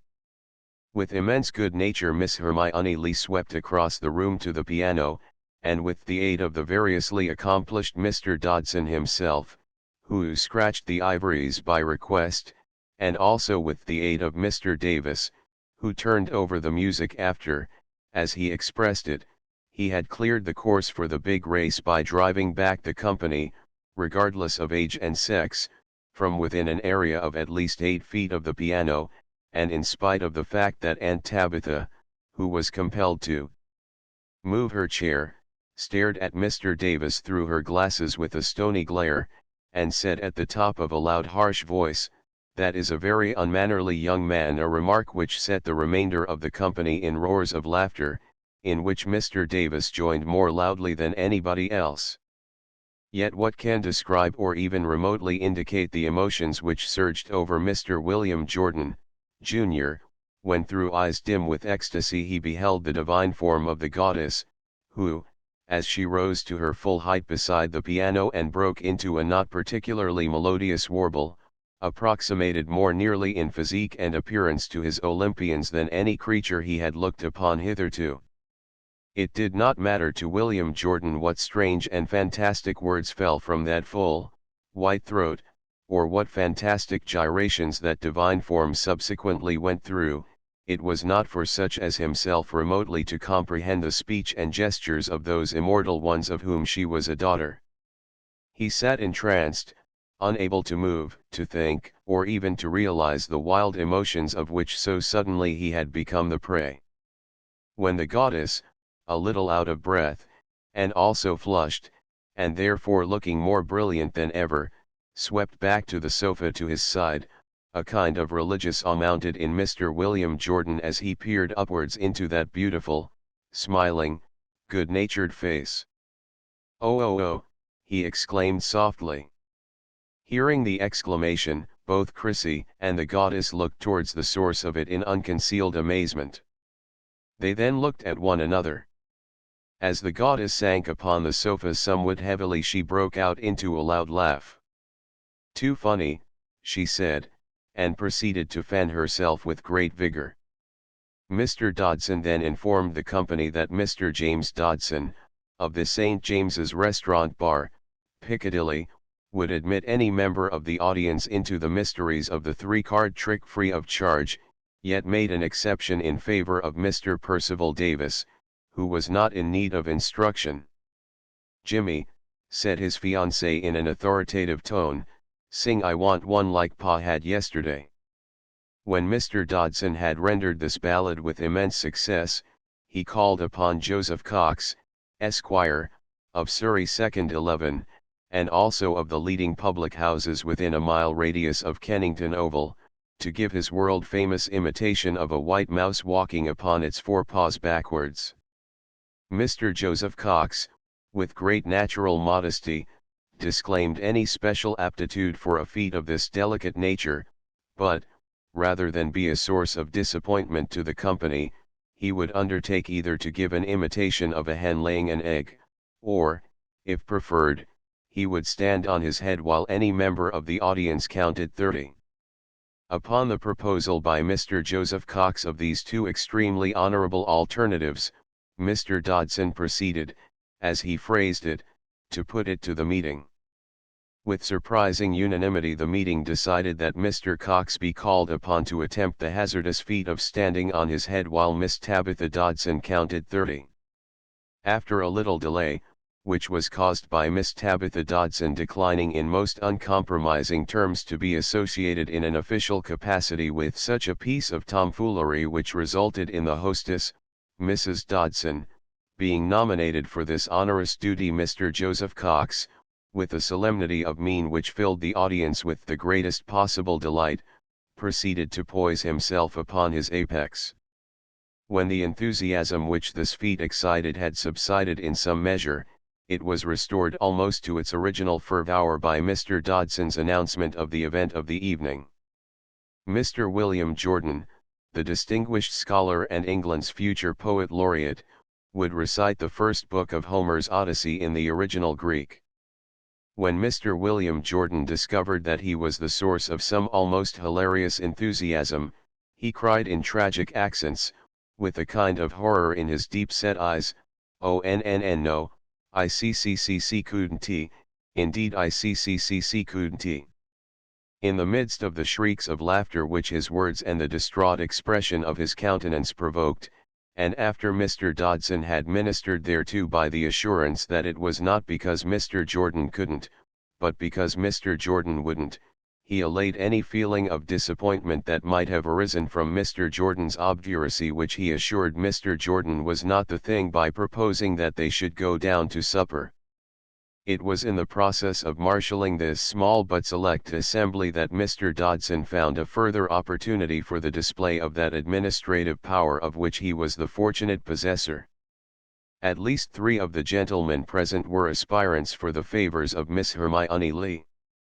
However, Mr. Dodson, who even upon the threshold of his career had nothing to learn in the elements of social practice, chose to assume a demeanor of impregnable innocence towards all the covert signals that were directed to him, and informed Mr. William Jordan that his was the honor of taking down the divinity who reclined by his side. It must be admitted that Miss Hermione Lee accepted this ruling somewhat ungraciously. "I shall ask Jimmy what he means by this," said the goddess to Chrissy. "He might at least have taken that stuffed owl out of the glass case on the chimney piece, so that I could go down with that." "It is only his fun," said Chrissy.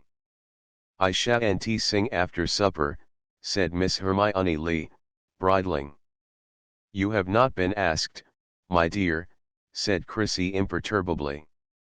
"Anyhow, that cuckoo is better than Percy Davis," said Mr. Joseph Cox to Mr. John Dobbs, with the resignation of one who has swallowed most of the formulas. "Better that crackpot than Joe Cox," Mr. John Dobbs confided to Mr. Percival Davis. In the dining room of No. 8, Gladstone Villas, which was a more commodious dwelling than any this rising family had previously occupied, a contingency that was due to the recent rise in salary of its eldest scion, was seated Police Sergeant Dodson, in his best and very highly furbished official uniform. The luster of his hair outshone the candelabra. Police Sergeant Dodson rose from his seat at the head of the highly decorated table, which he had occupied with heroic patience for the last half-hour while he waited for the real business of the evening to begin, and shook each person who entered heartily by the hand, beginning with Mother, and hoped earnestly that one and all would make themselves quite at home. "What do you think, old cock?" said Mr. Dodson Phils, placing his fiancée at the right hand of his hearty, yet majestic parent. "No sparring for places," cried Mr. Dodson Phils in a voice of large authority. "You've got to tackle the ham, Percy, my son, and Joe Cox, you said about those ducks. You ought to be used to 'em by this time. In spite, however, of the airy and invincible good humor of Mr. Dodson Phils, it called for no particular acuteness of observation to detect that a gloom had suddenly overspread the company. Mr. Dodson Phils may even have been conscious of it himself, but, even if he was, his gay courage and inimitable flair would admit no check, and, further, it was his boast that he had a mind above trifles. But, in spite of this, it was apparent to all that a gloom had overspread the company. "I call it an insult to me," said Chrissy across the table to the goddess in a defiant undertone. "Jimmy will hear of this again." "Poor form, I must say," said Mr. Davis to Miss Sparhawk, an agitated but voluble young lady who had arrived late. "I should have thought Jimmy's old man would have known better." In spite of the indefatigable exertions of Mr. Dodson Phils, who took upon himself the somewhat exacting duties of head waiter, the vigorous manipulation of knives and forks, and the revivifying influence of what Mr. Dodson Phils facetiously termed the gooseberry yellow, fizzing liquid which Mr. Jordan, with a lively recollection of a recent experience, tasted very warily, and found almost nice in spite of all these circumstances, it was only too clear that something had passed from the gay assembly that could never return. Mr. Jordan ate very little of the robust foods that were spread before him in such profusion, but the goddess, who so miraculously had been confided to his care, behaved before these viands with wonderful vigor, resolution, and success. It was far from Mr. Jordan's province to marvel that a goddess should eat so much, or with such an absence of delicacy, but marvel he did at the catholicity of a taste that could deal so faithfully with meats of this sort, which in no sense seemed to compare with her native nectar and ambrosia. A spasmodic flicker of gaiety was imparted to the company by the toasts and speeches. Police Sergeant Dodson, in referring in appropriate terms to an event which concerned the scion of his house very nearly, hoped Jimmy, who was a good boy, would make a better man than his father. "Taken as read, old cock," interposed Mr. Dodson Phils. In the course of the reply made by Mr. Dodson Phils to the toast of his own health and that of his fiancée, he testified with a bonhomie that was most engaging, and in terms of great felicity, to the pleasure derived by all present from the presence of everybody else. By the time the feasting and toasting had been conducted to an issue that was more or less happy in spite of the pall that still hovered over the assembly, and after the ladies had gone upstairs, and after Mr. Jordan had been exhorted in vain by each of the gentlemen who still lingered around the board to try a weed, an invitation which he declined in such alarmed accents as to cause them all to become hilariously merry, the bewildered and feverishly excited young man, without knowing how he came to be there, found himself standing again in the drawing room in the presence of the goddess. In the process of time the fact invaded his mind that his place on the settee by the side of the divinity was now in the occupation of another. That other was Mr. Percival Davis. "He may be very clever," Mr. Jordan overheard the penetrating accent of the goddess, "but I don't think much of his conversation." "Do you?" "I call it rotten," said Mr. Percival Davis, as he transfixed the young man with a smile that was full of meaning. "I suppose his brain is so subtle that when he says something it is just the same as though he had said nothing at all." "Must be," said Miss Hermione Lee. Mr. Davis and the goddess laughed so loudly and so directly at Mr. William Jordan that he gave a little gasp of dismay and yielded a step in dire confusion. "Run away and play," said Mr. Davis. "Like a good boy," said the goddess. "You are sure you got permission from mother to be out so late?" Chrissy inquired languidly from the head of the sofa. While Mr. Jordan continued to stand in this irresolution, and in his distress at finding himself publicly mocked by others, not knowing which way to turn or what to do, he became aware that across the room, which was enveloped in a kind of red haze, the elderly and angular old lady with the glasses, the severe mien, the austere black dress, and the loud, harsh voice, appeared to be in the act of beckoning to him. "Yes, go and sit with Auntie," said Mr. Davis, as the unhappy young man, with all his liveliest fears returning, approached this old lady of most formidable aspect. "Sit here," said the old lady, placing her hand on the vacant chair at her side. Mr. Jordan obeyed with great docility. "By the way, what is your name?" inquired the old lady in a much softer tone than that which she seemed habitually to use. "My name is William Jordan, ma'am," said the young man, overawed a good deal by her demeanor, yet at the same time already beginning to feel much more at his ease than he had done in the presence of Chrissy and the goddess. "Well, Mr. Jordan," said the old lady, with a subacid precision which yet did not seem unpleasant, "you are in the unhappy position this evening of being the only gentleman present." The significance of this pregnant assertion was not at first rendered to Mr. Jordan, but the old lady, observing his bewilderment, deigned to make it clear. "My nephew," she said, "is a very able young man, but he is far removed from being a gentleman.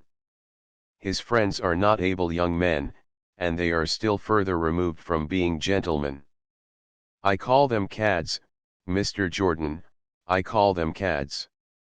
And those women, I have no words for them. I doubt whether the Dowager Lady Bridgintop would have had words for them either. It is a singular fact, Mr. Jordan, which you may have observed, though I doubt it, that in all grades of society the women are either better than the men or they are worse. But they are never on the same level. I consider it an outrage, Mr. Jordan, for a Christian gentlewoman to be asked to meet women of that type. I am sorry to say, Mr. Jordan, that my nephew is like his father, he is deficient in the finer shades of feeling. To think that my brother Charles should appear at an evening party in the uniform of a police constable. A man who is capable of such a breach of taste is capable of anything. I would blame his wife Maria, but, unfortunately, she was ever too poor a creature to be worthy of blame in anything. Mr. Jordan, you are entitled to sincere sympathy. I cannot conceive of a harder fate than to be born a gentleman in your present rank of life." This monologue, delivered in a sharp and stinging staccato, was so much over the head of Mr. Jordan as to be completely unintelligible. "I speak with authority," the old lady continued in a manner that made the proclamation superfluous. "It has been my ill fortune to occupy your position for many years." Before Mr. Jordan could comprehend what the position was that this majestic old lady had occupied for many years, she rose from her chair in a very grave and stiff manner, and said, "Mr. Jordan, you may conduct me to my omnibus." Taking an impressive leave of Mrs. Dodson, who was a very florid and indecisive kind of lady, and of Police Sergeant Dodson, who was a very stolid and imperturbable kind of man, the old lady left the room with a demeanor of marked hauteur, humbly followed by the abashed form of Mr. William Jordan. "What price Looney and Aunt Tabitha?" said Mr. Dodson Phils from the seclusion of a card table that had been set up in a corner. "I expect he will cut me out in her will, but if he does I shan't begrudge it him." As Mr. Jordan conducted the majestic old lady to her omnibus, she had the condescension to inform him that there was something about him that engaged her curiosity. "I suppose it is," she said in her ample and uncompromising manner, "that even when a Christian gentlewoman gets to be as old as I am she does not lose her taste for a gentleman. I have had to live without the sight of one for many years now. I loathe my nephew. Yet he is a young man who will make a mark in the world. You, Mr. Jordan, will make no mark in the world, but I hope I may have the pleasure of meeting you again." It was with this odd combination of tenderness and ferocity, of clear-sightedness and sentiment, that the austere old creature, with a smile for her cavalier that was almost gentle, ensconced herself in a dark corner of the omnibus. On the way home to her lonely hearth, at number 5 Petersfield Terrace, Brixton, she muttered, "There is no place in this world for that young man. I would like to know his history, I would like to know his history." Mr. Jordan finally quitted number 8 Gladstone Villas, Midlothian Avenue, that evening a few minutes before midnight. He found himself again committed to the charge of Mr. Percival Davis. They managed to catch the last train to the city. "Mark my words, Looney," said Mr. Davis, with a prophetic fervour, as they sat opposite one another in the train, "Jimmy has done for himself with Chrissy. She will never forgive his governor sitting down to supper in his Rozzers kit. J. Dodson knows most things, but the weasel was sleeping that time. I think, my worthy lunatic, this is where one P. Davis goes in again himself." It was a feeble, weary, limping figure, for the new shoes were excruciatingly tight, that crept into the little room during the small hours of the morning. The white-haired man was conning the pages of the great book.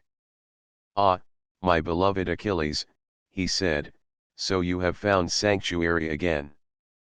I know that your adventures have been far too marvelous to relate. But would you say, beloved, that your infinite pains have borne a fruit adequate to that which they have cost you?" "Yes, my father," said the young man humbly, "I think I may say that." The young man's thoughts were of the goddess. As he lay in his pillows, with his dazed brain reverting for the 1001st time to that rare and strange glamour and all that it implied, he fell into a troubled sleep that was fraught with dreams. XXVII. On the following day, during the luncheon hour, William Jordan, Jr., was complimented upon his bearing at the party. "I don't mind telling you, Looney," said Mr. Dodson, "that you were the best-looking chap there. Young Davis thinks he was, but if he went to the levee at Buckingham Palace he would think the same. No, Looney, you were easily first, and if you could only get that mark off your cheek you might marry money. And your behavior was quite nice. If you would only learn to hold your own a bit more, and not let chaps like young Davis come it over you, you might do very well. You would never be a shining light, you know, you haven't got it in you, but you will improve as you gain experience." Before that day was out, however, Mr. Dodson's discourse was pitched in another key. This occurred immediately after Mr. Dodson had paid a visit to the refreshment buffet of the Bronte Hotel. "What do you think, Looney?" said Mr. Dodson, with an air of whimsical indignation which yet had a touch of the tragic. "Chrissy has taken the hump. She says she regards it as a personal insult that my governor should have sat down to supper in his uniform. She has broken it off. She has returned this." This was a ring which Mr. Dodson exhibited with a countenance of humorous rue. His mien was at once curiously enigmatic, yet quietly comic. It seemed to imply that this true philosopher was not only resigned to fate's decree, but also, after the manner of the best practitioners, he was prepared to derive profit and instruction therefrom. "I am in luck," he said cheerfully, "it is a good and cheap get-out. I ought to have known better, with all my experience. Yet I have got a bit more, without having to pay for it either. Women are no good to a rising man. I suppose young Davis will go in again now. I spoiled his game, you know, my son. Well, he is welcome to her as far as I am concerned. If he lands her he will have my sympathy." Having reviewed the situation with this wholly admirable breadth, the eminent philosopher dismissed the subject from his thoughts with a calm detachment that was not the least among his gifts. Mr. James Dodson continued to extend his patronage and kindly interest to that hopeless neophyte in the ways of the world, Mr. William Jordan, Jr. On Easter Monday he took him to Margate, to get a whiff of the sea. It was with indescribable sensations that the young man beheld, for the first time in his life, that free expanse, the eternal boundless theatre of wondrous adventure and high-hearted enterprise. As upon this historic day he came down to the seashore, swept by the shrewd winds, yet bathed in the noble sunlight, and he saw the highway of the gods that was spread before him like a waving plain of green jewels, he astonished his companions by breaking forth into a curious cry of rapture. "What a lunatic he is," they said, "to make all this fuss over the sight of the sea." "A bit loose in the flats," said Mr. John Dobbs, of the Alcazar Theatre. When his companions chartered a boat, and he came to entrust himself to it, he diverted them infinitely by the lively fear he displayed. Yet, once abroad on the great green bay, his misgivings left him. He plucked off his hat, that his temples might be bare to the shrewd salt airs and the yellow shining light of the sun, and his eyes beholding nothing but the lapping waters and the wonderful sky which had never seemed so near, he forgot for one glorious hour that he was the inhabitant of cities, that an inexorable destiny had doomed him to be a street person all his days. "This is the life of Odysseus," he muttered, "this is the life of Odysseus." As he dabbled his hands in the water his eyes were flooded suddenly with strange, stinging, indescribable tears. His lips moved to the best remembered passages in his favorite authors. His pulses throbbed with rebellious violence. Each of his wide-stretched senses began to exult as his eyes, his lips, his nostrils, and the dilated pores of his skin absorbed the pungent draughts of sunshine and air. Suddenly, without knowing what he did, he broke into a grotesque kind of song, which was born within him as he uttered it. The odd, thin, quavering treble rose above the lappings of the water against the sides of the boat. "Well done, Looney, old boy," cried his companions with their loud shouts of laughter, "well done, old man." Incited by his example, one of them produced a concertina. He proceeded to play a music hall air. It was then that a strange incident occurred. To the profound astonishment of the others, William Jordan, who had been sitting in the prow, gazing out to sea, rose and came aft to one Benjamin Sparks, who was manipulating the concertina. Without a word he plucked that instrument out of his grasp and flung it away into the water. Mr. Benjamin Sparks vented his incredulous anger in a volley of oaths. "There goes 5 quid, he cried savagely. "I've a mind to chuck you in after it, you blighted lunatic." Benjamin Sparks was a very powerfully built young man, with red hair, and uncompromising manners. In anger he was known to be formidable. One and all awaited with a lively curiosity, not unmingled with trepidation, the treatment that would be meted out to the aggressor. "You puny, half-begotten rat," roared Benjamin Sparks. "I've a good mind to throw you into the sea." Yet the other occupants of the boat marveled to observe that William Jordan did not yield a step to so much power and truculence. The young man stood bareheaded, with his white face uplifted. His hands and teeth were clenched. He was deadly pale, but not a trace of excitement was in his bearing. "We will perish together," he was heard to mutter. Without waiting to be attacked, William Jordan uttered a cry like that of a wild animal, and flung himself headlong upon his adversary. As their clenched forms grappled to one another, and swayed from one side of the boat to the other, shouts of anguish and terror rose from their companions. "They will have her over," they cried wildly. "They will drown us all." In a moment they were stricken with panic. Helpless, yet half wild with terror, they clutched the sides of the frail boat. It was by a miracle that it regained an even keel. It was also due to a further dispensation of an inscrutable providence that both combatants did not find themselves in the water. They put back to the shore with all speed. It was with true devoutness of spirit that they found themselves once again on dry land. "I shall never take you on the sea again, my son," said Mr. Dodson, with a very white face. He ought to be ducked, was the opinion freely expressed by the others. Mr. Benjamin Sparks took off his coat with a business-like deliberation. "Now then, you lunatic," he said, "we will have it out." "I don't know how to fight," stammered William Jordan, all of whose spirit had fled, "but you can throw me into the sea if you want to." "If we don't get him away," said the others apprehensively, "Ben Sparks will murder him." Whereupon Mr. James Dodson linked his arm through that of his singular companion. "Come on, loony," he said, "I don't want to have to give evidence before a coroner's jury." "What a lunatic you are! Whatever possessed you to do it? You have quite spoilt the day for everybody. I shall never bring you to Margate again." William Jordan and his mentor walked in dead silence in the direction of the town. But after they had gone some distance, William Jordan stopped abruptly and said, I must go back to the sea. I cannot leave the sea.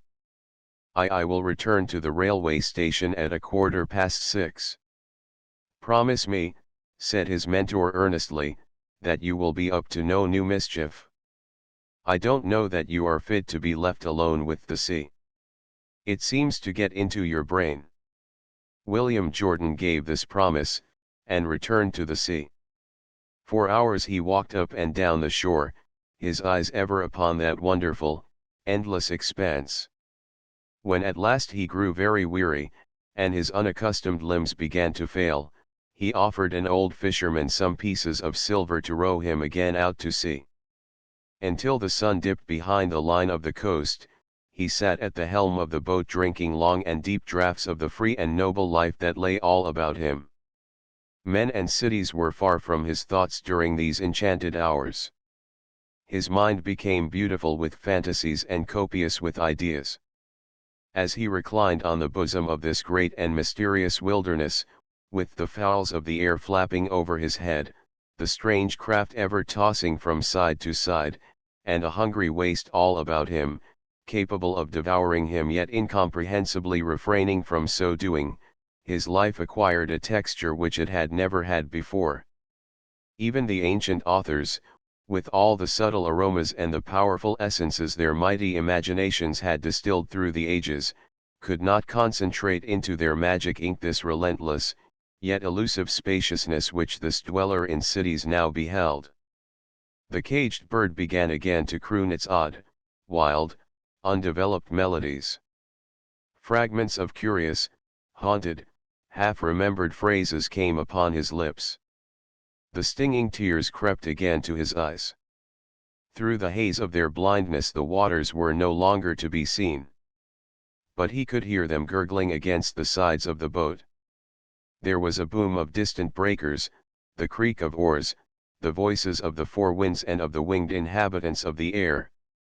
The mists of the evening slowly overspread the wilderness. Silently, stealthily, they came unperceived. They were all part of the idea. He did not resent their appearance when he saw them there, veiling all things with their subtle presence. He was still crooning his queer songs. Men and cities, street persons and pieces of silver had long vanished from his consciousness. After a while, with an involuntary deference to the chill of the night, he lay down on the floor of the boat on the inhospitable rough boards, which yet were as soft as feathers. His hands were clasped about his head, as if to support the delicious fantasies that were in his brain. He seemed to swoon with the rapture of his new and brave identity. "This is the life of heroes, O Achilles," the familiar voices of the night and the sea were constantly murmuring. Presently he seemed to waken to the fact that he was looking upwards far into the sky. Through the soft white mists he could discern a single speck of silver gleaming frostily. Suddenly, with a cold vibration in his veins, he recalled how in his tender infancy he had seen that particular orb shining above the shutters of the little room. In an instant the crooning song upon his lips had changed to a moan of anguish. Yet it passed immediately. Peering at the star, he seemed to recognize it as the symbol of his kinship with this immensity, as the pledge of his correlation with the universal order. With a sense of exultation his thoughts reverted to that sanctuary from whose precincts he had beheld it first. It was with him still. And was not a benign spirit ever there to bestow consolation upon a hapless wayfarer whose journeyings were hopeless, endless, fruitless, fraught with cruel degradation? He still lay in the boat, not feeling hunger nor susceptible to the cold of the night. Time and space had lost their significance. He would only ask to lie where he was, on the bosom of the waters, that he might croon his strange songs forever. But as his gaze was still fixed on the only star that was abroad in all the vast canopy, the recollection of the little room and of him who dwelt there, shaped itself more definitely. He must return, he was being drawn thither by irresistible forces. His destiny must be fulfilled. The keel of the boat began to grind on the sand. He listened to the melodious yet uncouth tones of the old boatman, the old ferryman, who had piloted him across the bosom of eternity. "We been out 6 hours," said the old boatman. "It is nigh 8:30. The young man stepped ashore with cramped and stiff limbs. "What is 8:30, Father Karen?" he said, with a hoarse, happy laugh. Hardly had the returned voyager uttered these irrelevant words when a voice of curious import came on his ears. He shuddered as though he had felt the impact of a knife upon his flesh. "Looney, Looney," cried the voice, "I have been looking for you for hours, all along the shore. You were not at the station, so I made sure you had drowned yourself. What a madman you are, where do you suppose you have been? As long as I live I will never bring you to Margate again." "Oh yes," said the returned voyager, with a weary shiver, "I know that voice is as familiar to me as the stars of the night." XXVIII William Jordan's startling misconduct on this historic day was not lightly passed over by that distinguished circle of which Mr. James Dodson was the natural leader. They made rather a point of insisting that their accomplished friend should forego the society of the culprit for the future.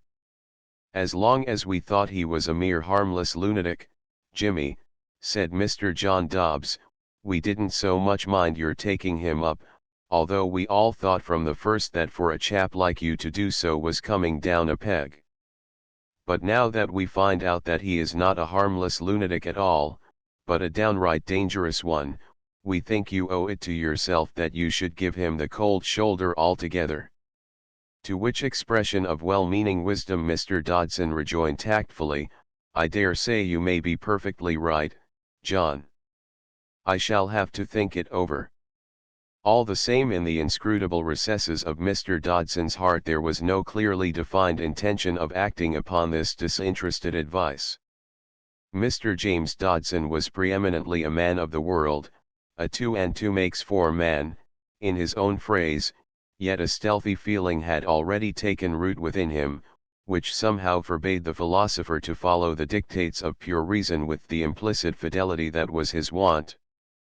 He had nothing to gain by association with such a person as William Jordan, Jr., for even his faculty of speaking Greek like a native, had by this time become a theme for derision among Mr. Dodson's intimates, yet when the eminent worldling and philosopher came closely to scrutinize his own personal dealings with this very odd specimen of humanity, it began to appear that he was no longer his own master.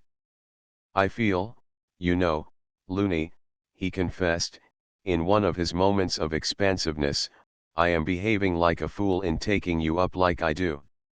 I am acting against my own interests.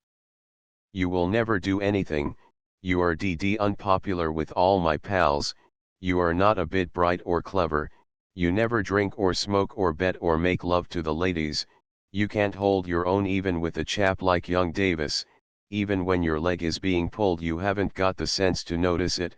In short, Looney, and in a word, you are just a worm, but, somehow, there is an odd sort of something about you that I feel I can't do without. What it is I don't know. If you were a girl I should say it was love, and yet, my son, I'll swear to you on my solemn oath that I don't believe there is such a thing as love.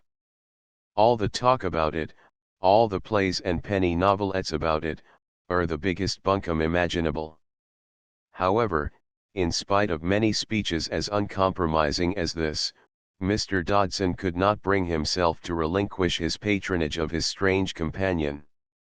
Seldom can a more incongruous pair have walked together along the perilous paths of the great Nowhither, since the far-off days of the Knight of La Mancha and his faithful squire.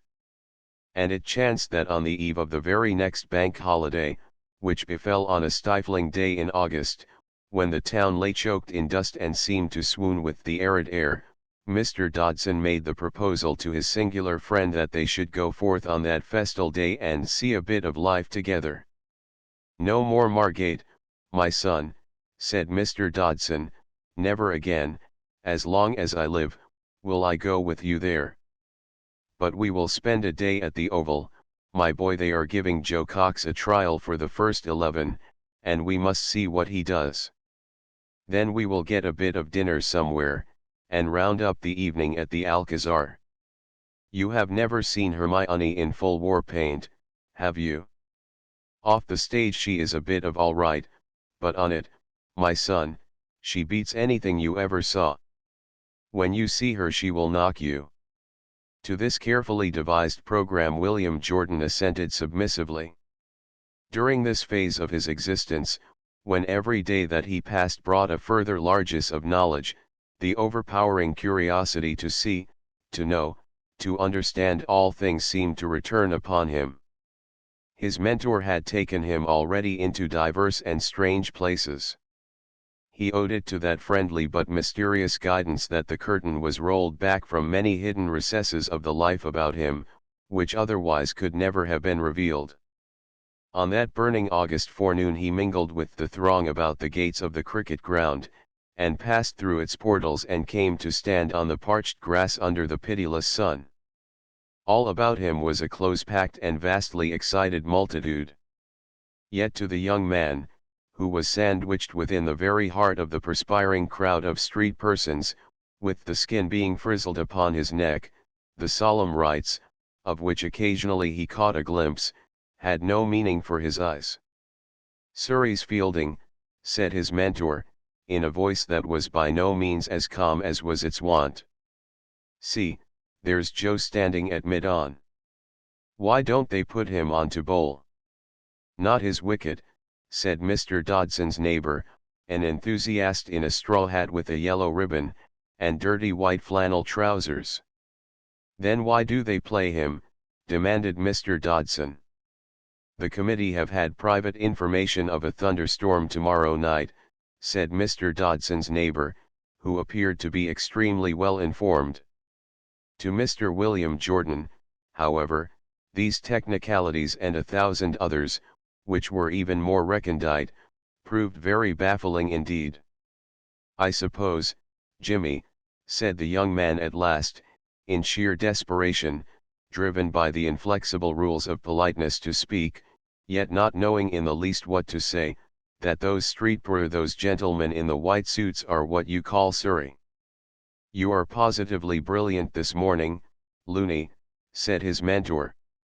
"You sparkle. Upon my word, you are nearly as bright as the sun."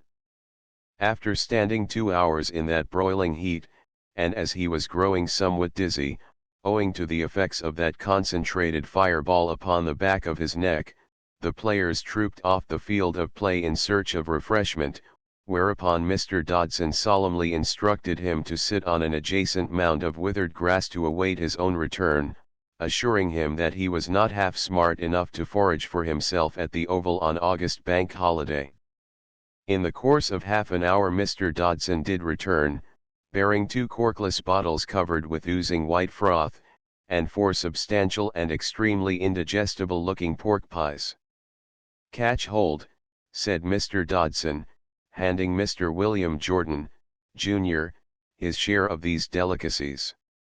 "The pies are topping, Ain't they, said Mr. Dodson, after his teeth had met therein with immense satisfaction to themselves. Mr. Dodson then applied his mouth to the neck of a bottle. There is nothing in this world, said Mr. Dodson, after having sucked an immoderate quantity of froth, whatever there may be in the next, to compare with a bottle of base. Mr. Dodson returned with renewed vigor to the pork pies.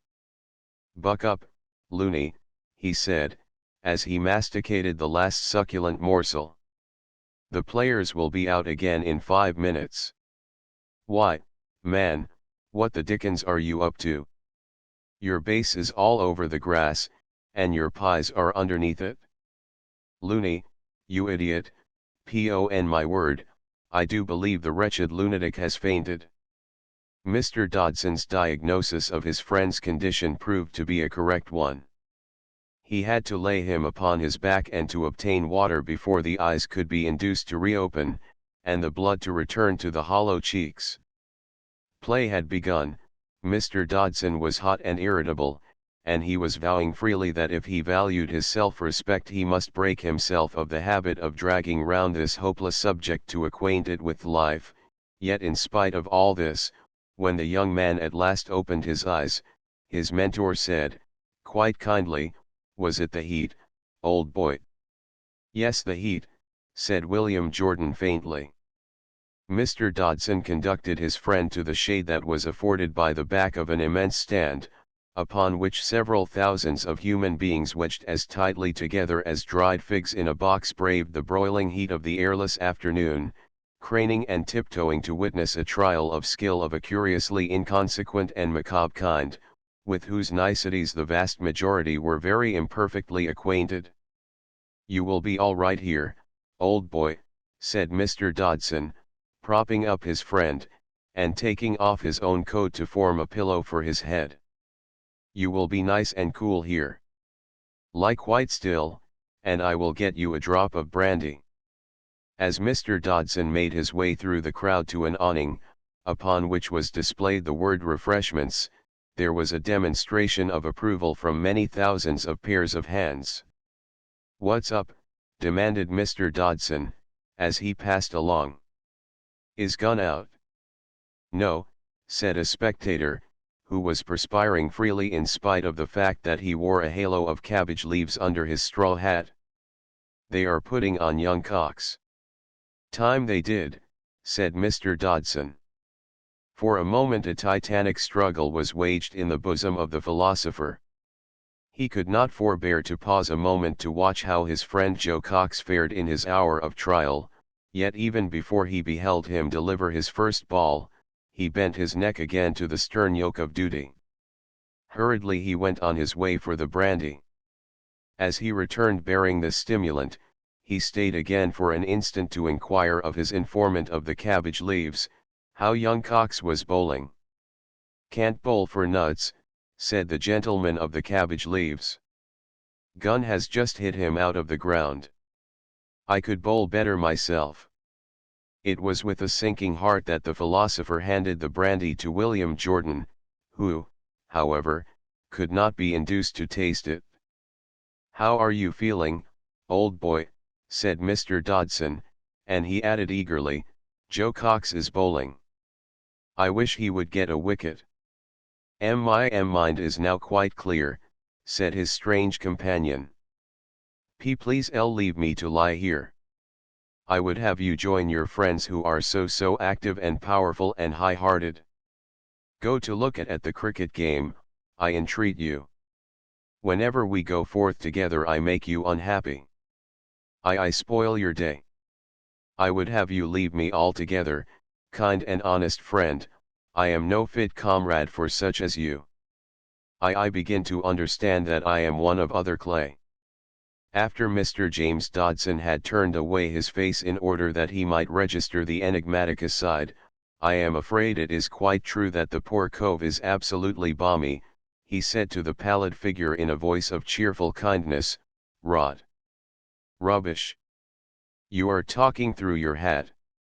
It is only in fun that I call you loony. I tell you candidly, my son, that if I could speak Greek like a native, the same as you do, I would see a chap like James Dodson DD before I would even nod to him in the street.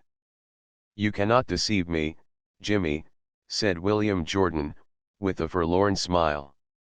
Fate has not made me the equal of you and your friends. I begin now to understand that I am one of other mold and texture. All these myriads of street persons whose loud voices are all around me, whose seed is as profuse as the leaves of the forest, have received some high gift from fate which has been withheld from me. I entreat you to leave me, good friend, such as I can only make you contemptuous. I would have you consort with your kind. It was not, however, at the behest of William Jordan that his mentor left him, but in obedience to a mighty roar that arose from 20,000 parched throats. It is a wicked, I'm certain, cried the philosopher, with an excitement of which few would have suspected him to be capable. Who's out? He demanded, of the nearest group of spectators. Gun. How? Caught at the wicket. Bowler. Young Cox. The philosopher returned to the pallid figure upon the grass, with a demeanor that was curiously out of key with the dignity of his natural character. Looney, old boy, he cried, flinging his hat in the air, Joe Cox has got out the great gun. Although this thrilling announcement had no significance for him whose head was propped upon a coat against a brick wall, a gentle smile crept across the gaunt features. I am sure that must be very nice, Jimmy, he said, very nice indeed. Nice, exclaimed the philosopher, almost fiercely, what a word to use. To say, Looney, that you set up to be a scholar, you do use the rummest lingo. Joe Cox gets out the great gun, and you call it nice? James Dodson don't pretend to be a scholar, my son, but he knows better than to call Homer nice. William Jordan suffered this rebuke in a melancholy silence. He seemed to understand how thoroughly it was merited. He lay for the better part of that stifling August afternoon propped up within the shade of the brick wall. In spite of his earnest entreaties, Jimmy Dodson could not be induced to forsake him. His mentor would climb up onto one of the neighboring coigns of vantage, and standing on tiptoe would snatch a few brief, but inexpressibly sweet glimpses of the solemn ceremonial that was being enacted. But ever and anon he would return to see how his stricken companion was getting on. Rest, and the mellower influences of the late afternoon served to place William Jordan on his legs once more, and although his brain roared as though it contained the waves of the sea, and his limbs ached, and his whole frame shook so violently that it was as if he had been smitten with a palsy, he declined to admit that he was other than restored completely to health and vigor. He was fearful lest he should wreck the plans of his mentor more completely than he had already done. Therefore, summoning every spark of resolution to his aid, he vowed, even if he were to perish in the effort, that he would accompany his kind friend to the restaurant, and thereafter to the Alcazar Theatre. He dined in state at a gorgeous house of polite eating, yet it was scant justice he did to the sumptuous fare. Mr. James Dodson was frankly disappointed at this further manifestation of his companion's shortcomings, yet he dissembled his feelings in an elegant preoccupation with 6 courses. To the repeated inquiries as to how he felt, Mr. William Jordan returned assurances which, if allowed to pass muster, could not in any sense be said to carry conviction. And at last Mr. Dodson was fain to exclaim, "Look here, my son, if you don't eat something soon, you can't possibly go to the Alcazar." And although Mr. Jordan was not in the least desirous of going to the Alcazar, he made quite suddenly a superhuman attack on a banana in order to save himself the humiliation of being a source of further disappointment to his mentor. The young man felt himself to be a little more resolute, and a trifle more composed by the time he found himself seated in a balcony of the Alcazar Theatre. In spite of the circumstance that the great garish building was thronged with many hundreds of street persons, the majority of whom appeared to be emitting most acrid and penetrating fumes from their mouths. The air was much cooler there than it had been anywhere else that day. The curtain was up, the band was playing, the stage was a blaze of light, and a lady of Amazonian proportions was singing a song, not a word of which was intelligible to William Jordan. But as he lay back in the purple velvet cushion of his fauteuil, reclining almost pleasantly, and looking up at the ceiling, upon which, in crude tints, somewhat obscured by the all-pervading fumes of tobacco, was a not particularly reticent presentment of the Muses. In a circle round these was painted in large and unmistakable letters the following names: Shakespeare, Johnson, Milton, Spenser, Dryden, Tupper, Wordsworth, Macready. "We can hardly see John Dobbs from here," said Mr. James Dodson, who reclined by the young man's side. "He is the third chap playing the fiddle down there in the well, but I can only just catch the top of his head." William Jordan continued to recline in reasonable surcease from bodily pangs for several hours. Further, he was able to evade Mr. Dodson's repeated and pressing invitations to accompany him to the refreshment buffet. And at last, towards the hour of 10, the chief event of the evening, the War and Peace Ballet, was heralded by a fanfare of trumpets and loud crashings of music. "Now then, my son, sit tight," said Mr. Dodson.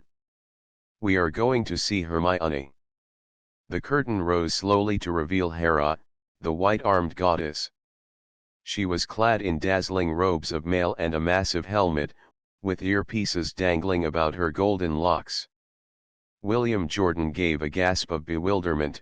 Pain and pleasure contending for mastery swelled his veins with intolerable pangs. This was the goddess, this was she. His eerie pilgrimage to the evening party flooded back into his thoughts. Yes, this was the goddess whose hand he had touched.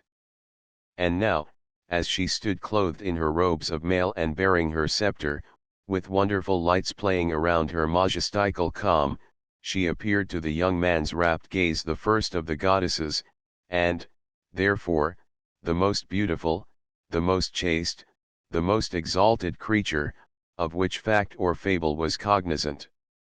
"Ain't she a stunner?" said the voice of Mr. Dodson, breaking upon his reverie.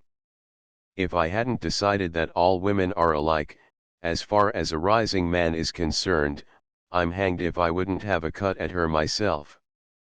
She is a bit of all right though, loony. I think we'll trot round to the stage door and see her after the show." Such words as these, however, were unintelligible to William Jordan. Who shall say to what magic clime his thoughts had been transported? It had been given to him to touch the hand of this divinity, to hear the words that fell from her lips. The subsequent clashings of the loud music, the feasts of garish color, the undulations of the swaying forms, the bursts of applause, the laughter and gaiety, excited the young man to a fierce happiness that was almost intolerable. He seemed to lie in a swoon of pleasure on the purple cushions in that vast music hall. For one brief but enchanted hour he knew strange joys that he had not thought the great world out of doors could offer. There had been a time when he had almost ventured to despise the dreary existences these street persons led, which he conceived to be so remote from the life of heroic freedom as depicted in the pages of the ancient authors. But how great had been his ignorance! These street persons, who spoke such a curious language, who ate such queer foods, who performed such odd acts, how reticent they were in regard to those incomparable pleasures to which they could always turn, and how chastely they enjoyed them. These street persons, whom he had almost ventured to despise, could go to the sea in the course of an hour, that sea which in its noble reality so far transcended the most wonderful descriptions in the pages of the ancient authors. They had their exquisite landscapes, whose sweet yet accessible grandeur almost made Virgil seem harsh and lacking in dignity. They had their goddesses who walked their streets in a frank admission of their kinship, who rejoiced with them, who sat with them at meat. Yet all these things which were so much rarer, so much holier, so much more explicit than all the wonders the ancient authors could contrive, how calmly they took them. To them they seemed the commonplaces of everyday life. He had never realized so clearly as now that he lay in these delectable cushions feasting his intense imagination on the peerless and chaste beauty that made his eyes grow dark, that these millions of street persons, whom, in his incomprehensible blindness, he had come so nearly to despise, were the true Olympians. And he himself, he whom he had presumed to identify with the proudest name in Elysium, was the common and spurious clay who had walked the bountiful earth with a closed heart, a veritable groveler in the gross mud of the dreadful Chimera city, which was no more than the embodiment of his craven fears. He had not understood that the fair mountains, the multitudinous seas, the divine heroes, the ravishing goddesses were all about him. He had not understood that their presence was a fact so common to the experience of all these millions upon millions of true Olympians who were their peers, that they were received without comment and even made to serve their needs. When the curtain descended again and the great audience began to disperse, and that incomparable hour of existence was at an end, he said as he moved through the doors with his mentor, I am marveling, Jimmy, how wonderfully you have kept the secret of my birth." "The secret of your birth, my son," said Jimmy Dodson, "the secret of your birth. Why, you cuckoo, it is you, not I, who have kept the secret. You never told me, you know, although I think you ought, because my old Aunt Tabitha is always questioning me about you every time I see her. The old girl declares you come of a county family." No, Jimmy," said the young man, "you must have known from the first that I was not of the blood royal." "Not of the blood royal, my son," said Mr. Dodson, with frank astonishment. "Not of the blood royal? Why, what will you be saying next? I don't mind telling you I should have been mighty surprised had I known you were. I don't think Octavius would have had you long on that stool, wielding that pot of paste. At the very least he would have had you under a glass case in his private room." "I mean, Jimmy," said the young man, "of the same blood royal as yourself, and all these happy and vigorous and beautiful street persons I see now, Jimmy, that they are all beautiful who are walking forth into their native air." "I give you up, my son," said Mr. Dodson, with an indulgence born of 3 whiskies and sodas. "I can only say one thing, and that is that a mere vulgar commoner, like James Dodson, is simply incapable of following you at even a respectful distance. But you are not of the vulgar at all, Jimmy. It is I, William Jordan, who have considered myself to be of the kin of heroes, who am the plebeian."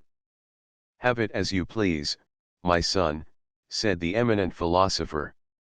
"You are altogether beyond me tonight, you are altogether over my head." He linked his arm through that of his excited companion. "Come on, old boy," he said, round to the stage door. "We might be able to get a word with Hermione Lee." "Why, you mean Hera, the white-armed goddess?" "Yes, my son, I mean Hera or Diana or Joan of Arc or Jane Cakebread or Mother Hubbard, or any other bit of skirt."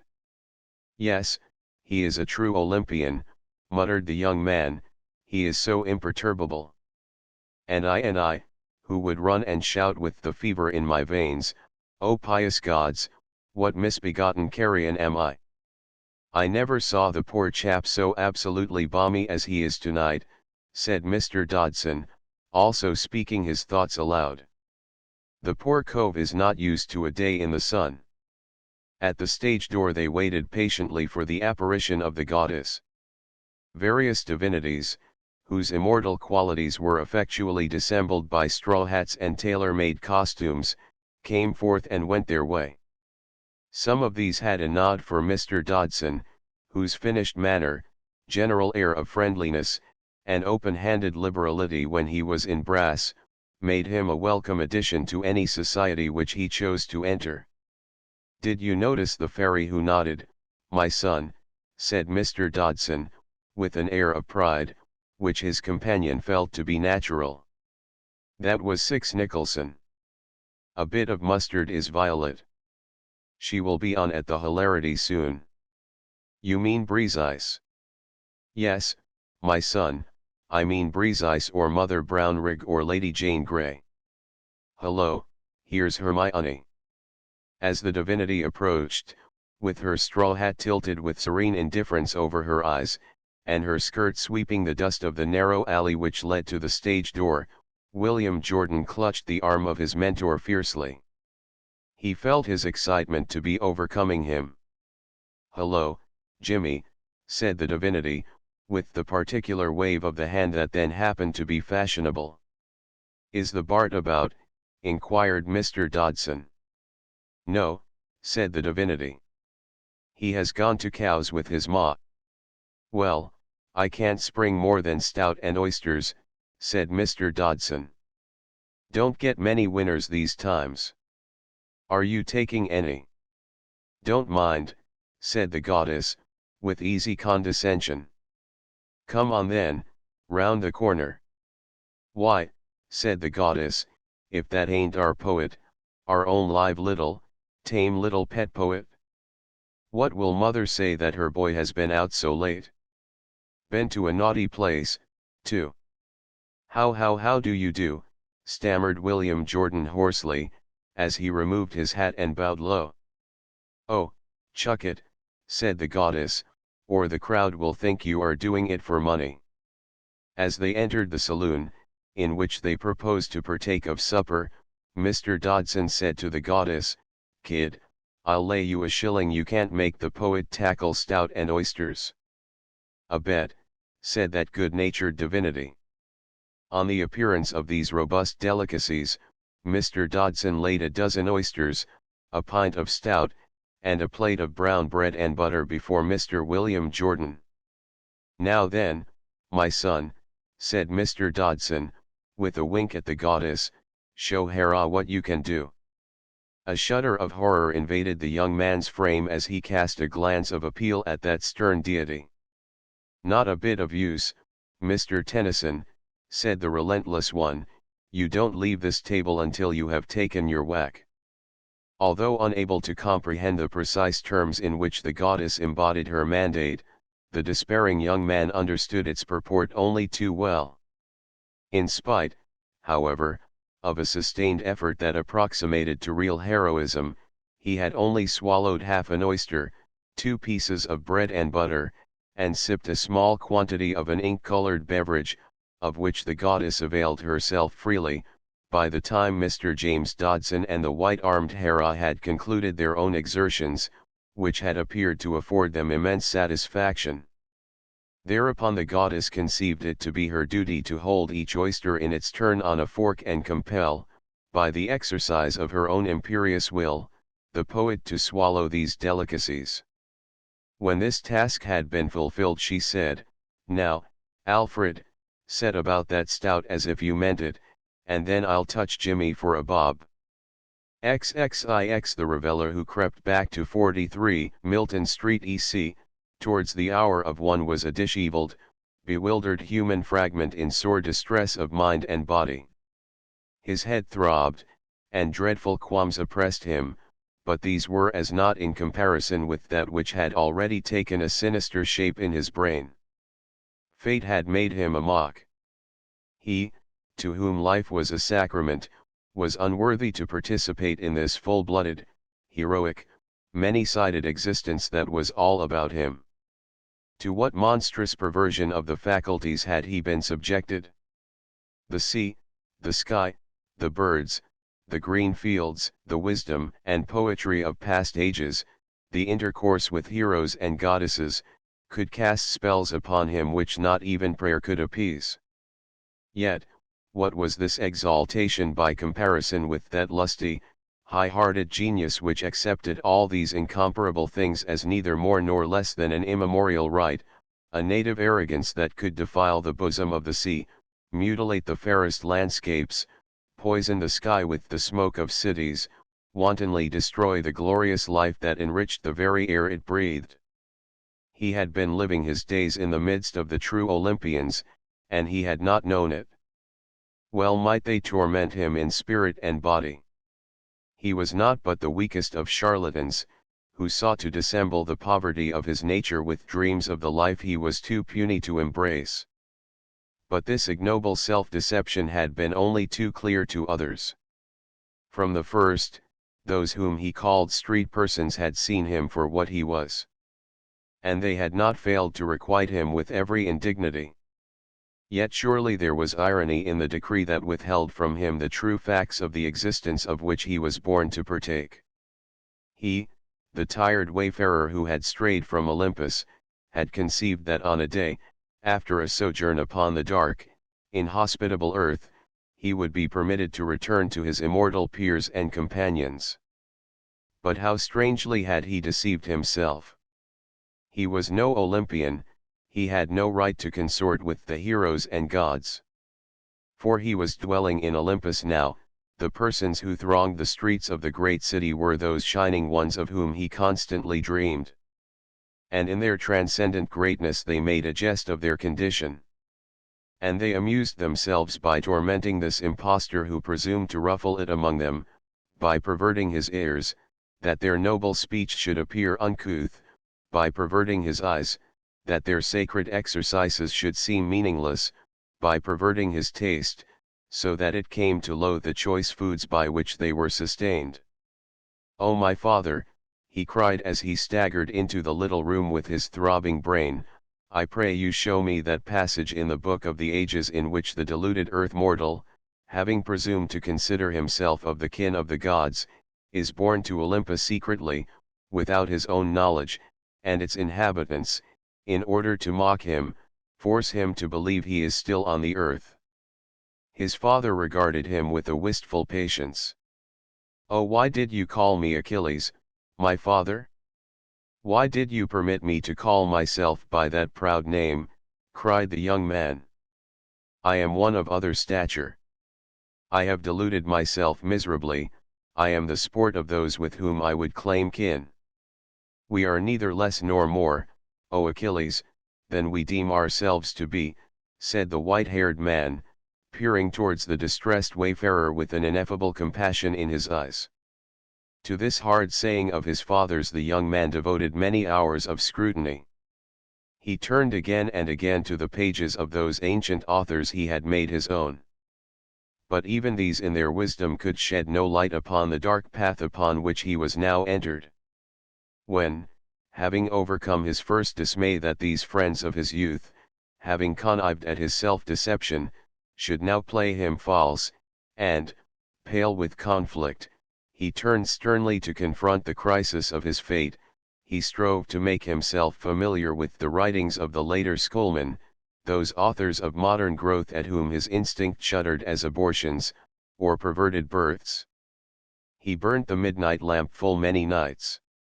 He attended the ignoble duties of the day as formerly, rendering his service scrupulously in return for the pieces of silver he received. But, in the little room, he spent the long watches of the night in profound intercourse with himself and with the modern spirit. Never before had he addressed himself to the study of natural objects in their relations to their surroundings. The wondrous subtleties of these modern authors repelled him constantly, for with all their faculties, which were trained to a perilous point, they were often inept, and inclined to be gross. Yet there were many things pertaining to his own condition which he was now beginning dimly to perceive, which they taught him how to appraise in the scales of his reason, but often in the midnight hours they caused him to shed tears. "Dost thou forget the book of the ages, my beloved?" said his father one night, as he was immersed with a countenance of despair in these remorseless pages. His father took down the massive tome from the shelf, and laid it open at a familiar passage, which his own eyes were never weary of conning. "Let us not forget the rotations of the circle, beloved one," said his father. "Must we not ever return by the path that we went upon? It brought unspeakable joy to the young man that, in spite of many months of intercourse with the modern authors, his father's great tomes still retain the power to afford him consolation. These dread speculations which come no whence and return no whither, said the young man, appear to cast a green haze, as of putrefying flesh, upon the minds of these modern authors, who strive to fill eternity itself with the laughter of Bedlam.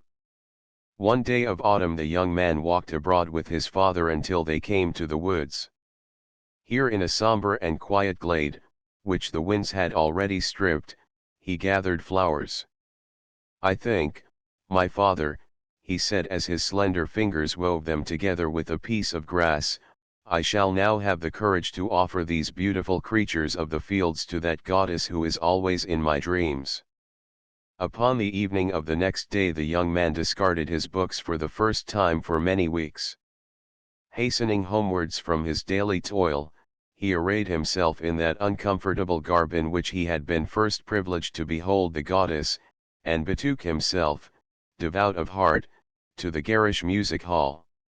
He was able to make his way to the chair he had previously occupied, and here, waiting patiently, but this time alone, he again beheld the object of his worship.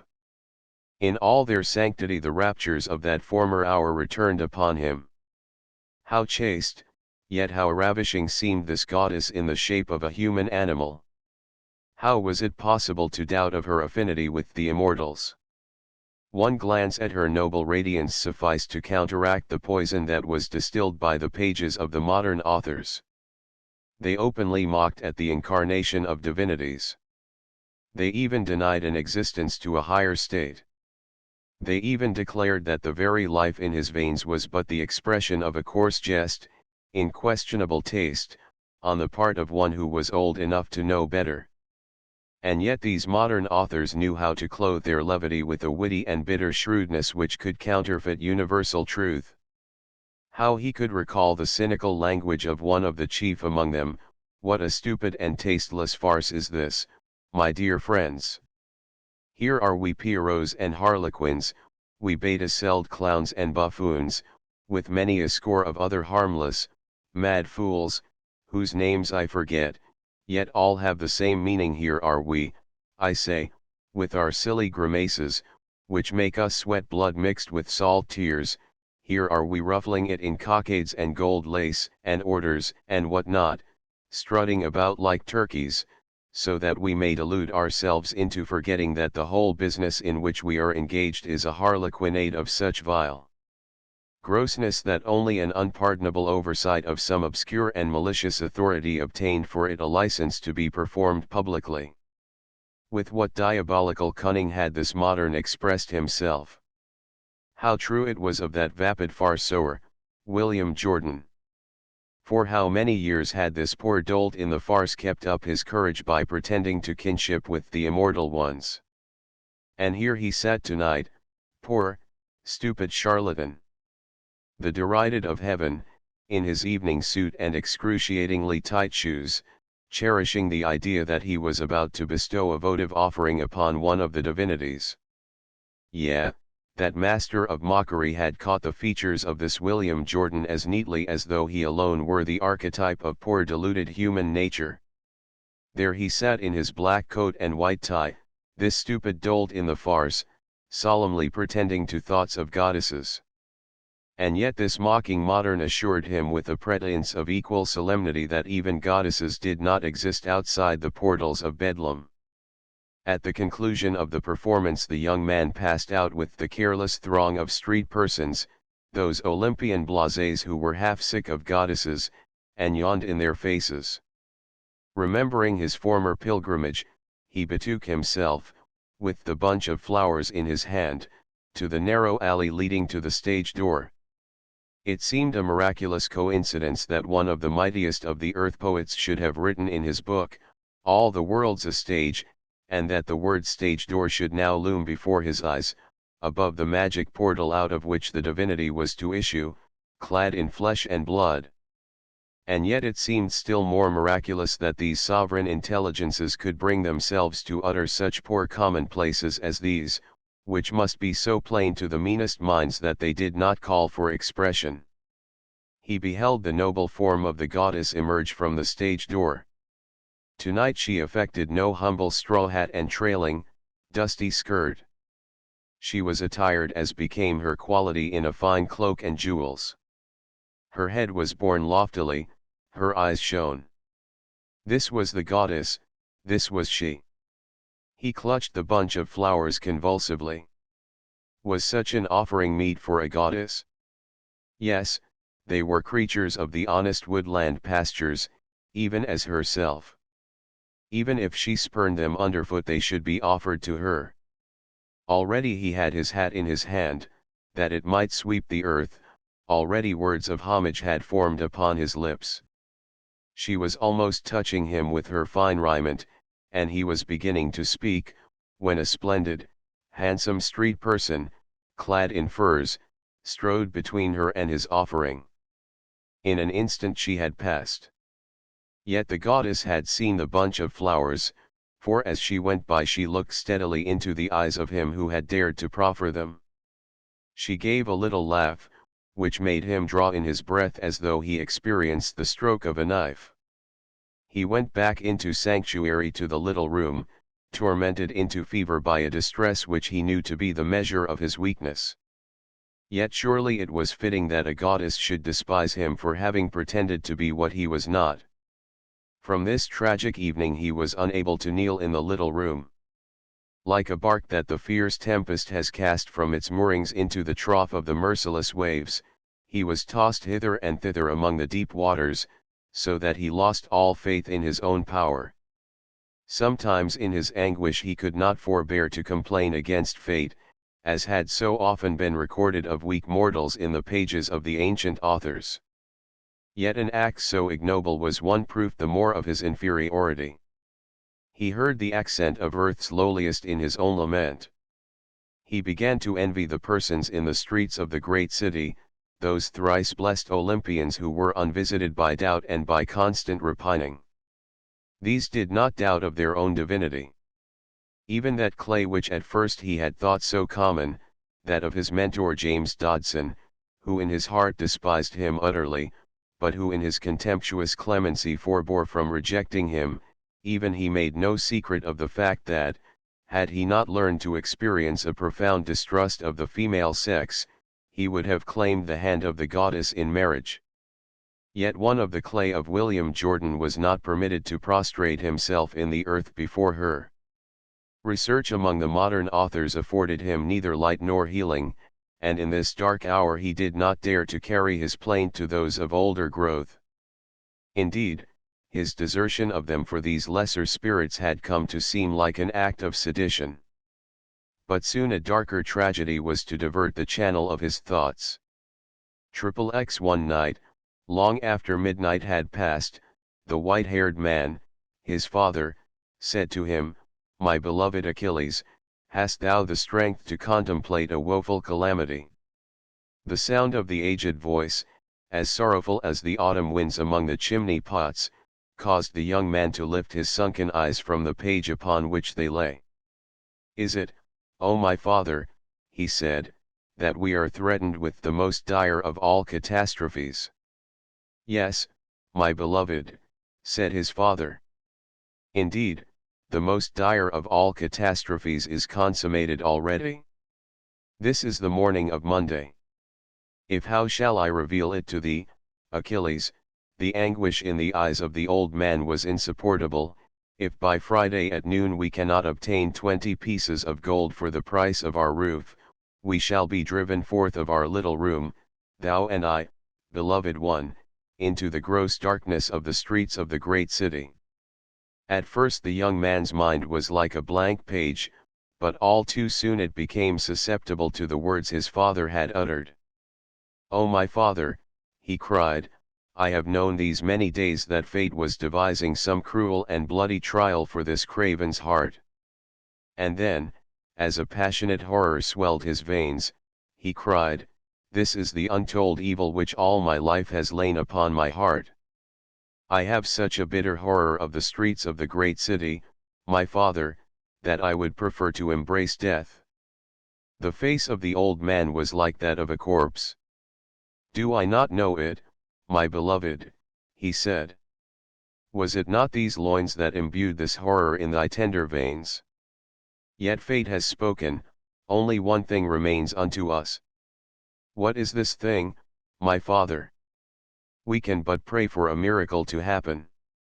"Ah, my father," said the young man in a hoarse, croaking whisper, "miracles do not happen." "The modern authors have declared it thus in their books," said the white-haired man, his father, "but in the book of the ages is it not recorded otherwise? Reveal to me the written words, my father, I beseech thee," said the young man, with the eagerness of one who thirsts. The aged man, his father, lifted the mighty tome from the shelf, and, opening it at a page that contained no writing, placed his finger thereupon. "See, beloved one," said the aged man, with a meek triumph in his faint eyes, "it is there written." The young man turned to the passage with the frenzy of one devoured by pangs. "Why, my father," he cried out, "there is nothing there. The page is empty. It is all dark to my gaze." "Nay, beloved one," said his father. "It is written there in sober verity. I have conned the page 1,000 times. Look again, beloved one, I beseech thee." Again the young man traversed the page with his gaunt eyes. "Oh, gentle Zeus," he cried in a terror that was piteous to behold, "the page is blank, it contains no writing. I am to be cast into the streets of the great city." The wretched young man sank to his knees in the little room, biting at his nails. Many hours passed ere the young man dared to meet this great horror that had come into his life. From the dawn of his earliest consciousness this dark shadow had lain in his thoughts. Yet never had they had the resolution to contemplate it. All his life he had seemed to know that such a contingency, should it ever befall, would be beyond his strength to endure. As during this week of mental and moral eclipse he sought to prefigure what an existence upon the earth would mean without that sanctuary for the broken wayfarer, reason itself seemed to decline to accept the alternative. One night in the depths of his despair there crept into his brain a vision of the dark and mighty Thames, that noble symbol upon which he had so often gazed, and had the power of prayer remained to him, he would have sought the resolution to terminate within its cold bosom his vicissitudes upon the earth. In the height, however, of this gross terror, his eyes beheld the aged man, his father, at the other side of the table, that guide and protector and strong hand in his youth. What was his own pass in comparison with that of one so frail and venerable? He himself, by virtue of the youth in his veins, was fitted to cope with the cruel and licentious hordes that thronged the streets of the great city, but this aged man, whose sap was dry, whose vigor had burnt itself out, in what manner could his white hairs accept the last stern decree of fate? He, too, throughout all his days had been sustained by that sanctuary. And now he was old, he was to be cast into those remorseless streets which would deride his feebleness, assault his white hairs. The vision of his father, alone and without shelter in the streets of the great city, seemed to complete his own degradation. What manner of a man was he to give his thoughts to the river, when circumstance had made its first imperious call upon him? He who had lain under the protection of a father all his days, must, now that he had obtained the estate of manhood, become himself the protector of one who was old. It was with the hurry of a great cowardice that he turned to the ancient authors to ask his course. Their reply was unanimous and uncompromising, yet to one of his cast of nature it was almost cynical. He must act. He who could hardly thread his way through the crowd of street persons, whose lightest utterance, whose smallest resolve was a pretext for the mockery of all who pressed around him and trampled him with their feet, must gird his loins. When he recalled what he had already endured in his strivings to fulfill the simplest offices, which his Olympian companions performed automatically, the blood within him flowed as water. Yet if he failed to procure 20 pieces of gold by next Friday at noon, his aged father would be cast to the mercy of the streets. Every instant that he passed now seemed to increase his impotence. He should be doing, acting, yet he was pasting labels on parcels, or he was sitting in frantic self-communion in the little room. He was wasting hours of ineffable price. Action, action, action, cried the ancient authors eternally in his ears. If you fail to act immediately, O Achilles, you will commit the most sacred and venerable form in the world to the pavements of the great city. Yet there he still sat in the little room with the pall still upon his heart and his brain. At the other side of the table sat the aged man, his father, ever reading in the book of the ages. With the childlike simplicity of his many years on the earth, he had sat him down to wait for a miracle to happen. What a heroic resolution and fortitude was required to do that! Yet those faint eyes could read all that was written in the book of the ages, perhaps as the reward of their heroic constancy, or perhaps as the cause of it.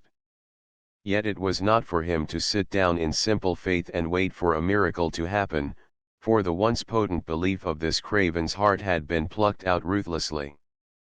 It was not for him to summon that ineffable courage, which, as the frail bark is engulfed in the waves, can regard the cold sea as though it were the dry land. During the phase upon which he was now entered he had no belief in himself. Formerly, when he resolved to accomplish the most trivial tasks, yet failed lamentably to do so, he was ever Achilles. But now what was he now? He was less than a worm writhing through mire. No, miracles did not happen to those like himself. On the evening of the Wednesday in that fatal week he felt he could not return to the little room to stretch his faint resolution once more upon the rack. Therefore he wandered aimlessly up and down the streets of the great city. And in the course of his wanderings he came at last to the river. As he came to the quiet bridge on which the lamps were flickering through the chill, rainy darkness, the Thames at full tide gurgled beneath. Gazing down at these stealthy, all-effacing waters, an irresistible impulse overcame him. It became essential that one who was less than nothing should return to nothingness. By what right did such impotence breathe the noble mountain airs of Olympus? The sun, the rain, the sweet earth, the clement skies were for those who could outface the tempest. The dreadful dark water, which he feared so much, was drawing him. It was exercising an occult power upon him. Almost involuntarily, almost without realizing his act, he began to climb out onto the parapet of the bridge. There was a faint vision of his aged father at the back of his thoughts, but now the rudderless vessel was caught by the forces of nature. As with a mechanical reluctance his feet left the pavement of the bridge, the sight of the water caused him to shiver dismally. But the magnetism lurking in its dark, yet lustrous surface, was 100 times more powerful than that will which was so inert in his flesh. It was ordained, however, that his feet should not descend to the parapet. For as they were still poised in mid-air, the first stroke of the hour came booming across the way from the cathedral. It was a calm voice, before which even the darkness seemed to yield. In the same involuntary fashion in which he had climbed out onto the parapet, he returned to the security of the pavement. The sense of his destiny had been restored to him. He was again Achilles. Shuddering in every vein, he staggered through the mire of the roadway to the precincts of the national Valhalla, in which reposed the souls of heroes. As in the days of his childhood he crept into this great cathedral. Again were his temples pressed to the chill flags, again he panted like a hunted deer. As he lay prostrate upon the stones of the sanctuary, a voice, lurking amid the dim columns, addressed him. Zeus, it said, will give us immortal ones the strength to fulfill our destiny. It was late at night when the frail and haggard figure returned again to the little room. The aged man, his father, was still sitting at the table, with his faint eyes perusing the magic pages in which his profound faith was expressed. "I will look at the page again, my father," said the young man, whose heart was no longer as water in his flesh. To his infinite joy he saw that the writing, which formerly had not been apparent to his eyes, had now gained a visible embodiment. "My eyes have grown bright again, my father," he cried. "And see, it is here written that if a miracle be desired, such as wish it must go forth personally in quest thereof. It is not wholly thus that I construe the page, O Achilles," said his father simply, "but then my eyes are those of one who is old." "One day only is left to us now, my father," said the young man. "And although my fibers are as bread, tomorrow, come what may, I will go out to seek for the miracle." XXXII. For the remainder of that night the young man committed himself to the much dreaded darkness of the streets. He was endeavoring to harden his heart to seek for the miracle. And in the course of that day upon which he was now entered, the power was vouchsafed to him miraculously to obtain that which he sought. William Jordan, Jr., presented himself at the counting house of Crumpet and Hawker at the usual hour. Throughout the forenoon he performed his duties with that intense, but incompetent assiduity for which he had long been notorious. About 12 o'clock Mr. Walkinshaw summoned him to his table, and requested him to carry some papers to the room of Mr. Octavius Crumpet. William Jordan proceeded to do this. Knocking at the closed door, he received the assurance from James Dodson, who was ensconced nearby, that Mr. Octavius had gone out. Thereupon the young man entered the empty room and placed the papers upon the table of his master. In the act of so doing he beheld, with surprise and bewilderment, and with a start of horror, that upon the table were 2 piles of gold pieces. With trembling fingers, yet with horror increasing its grip upon his heart, the young man took up the pieces of gold and proceeded to count them. With a sense of stupefaction the idea percolated slowly through his being that the miracle had happened. The pieces of gold were 20 in number, no more, and no less. The miracle had come to pass. The presence of 20 gold pieces could have but one interpretation. It only remained for him to act. Muttering words of despair and terror, he placed the 20 pieces of gold in his pocket and left the room. All through the afternoon William Jordan assiduously fulfilled his duties. Yet his whole being was enveloped in a kind of entrancement. He scarcely knew what he did or where he was. When at last the hour came in which he was relieved from the labors of the day, he returned to the little room.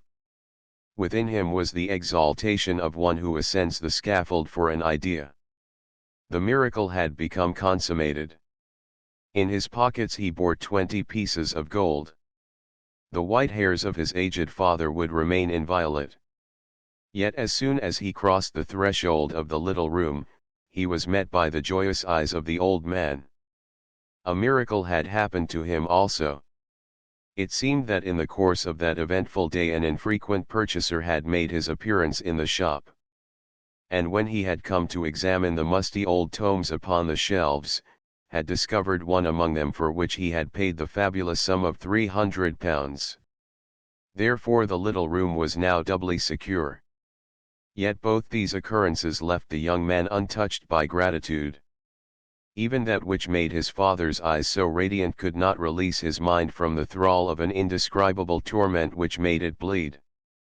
Better 1,000 times to have lain in the streets of the great city, better 1,000 times that his father and himself had been trampled lifeless by the relentless hordes of street persons, than that he should have hardened his heart for the consummation of such a miracle as that.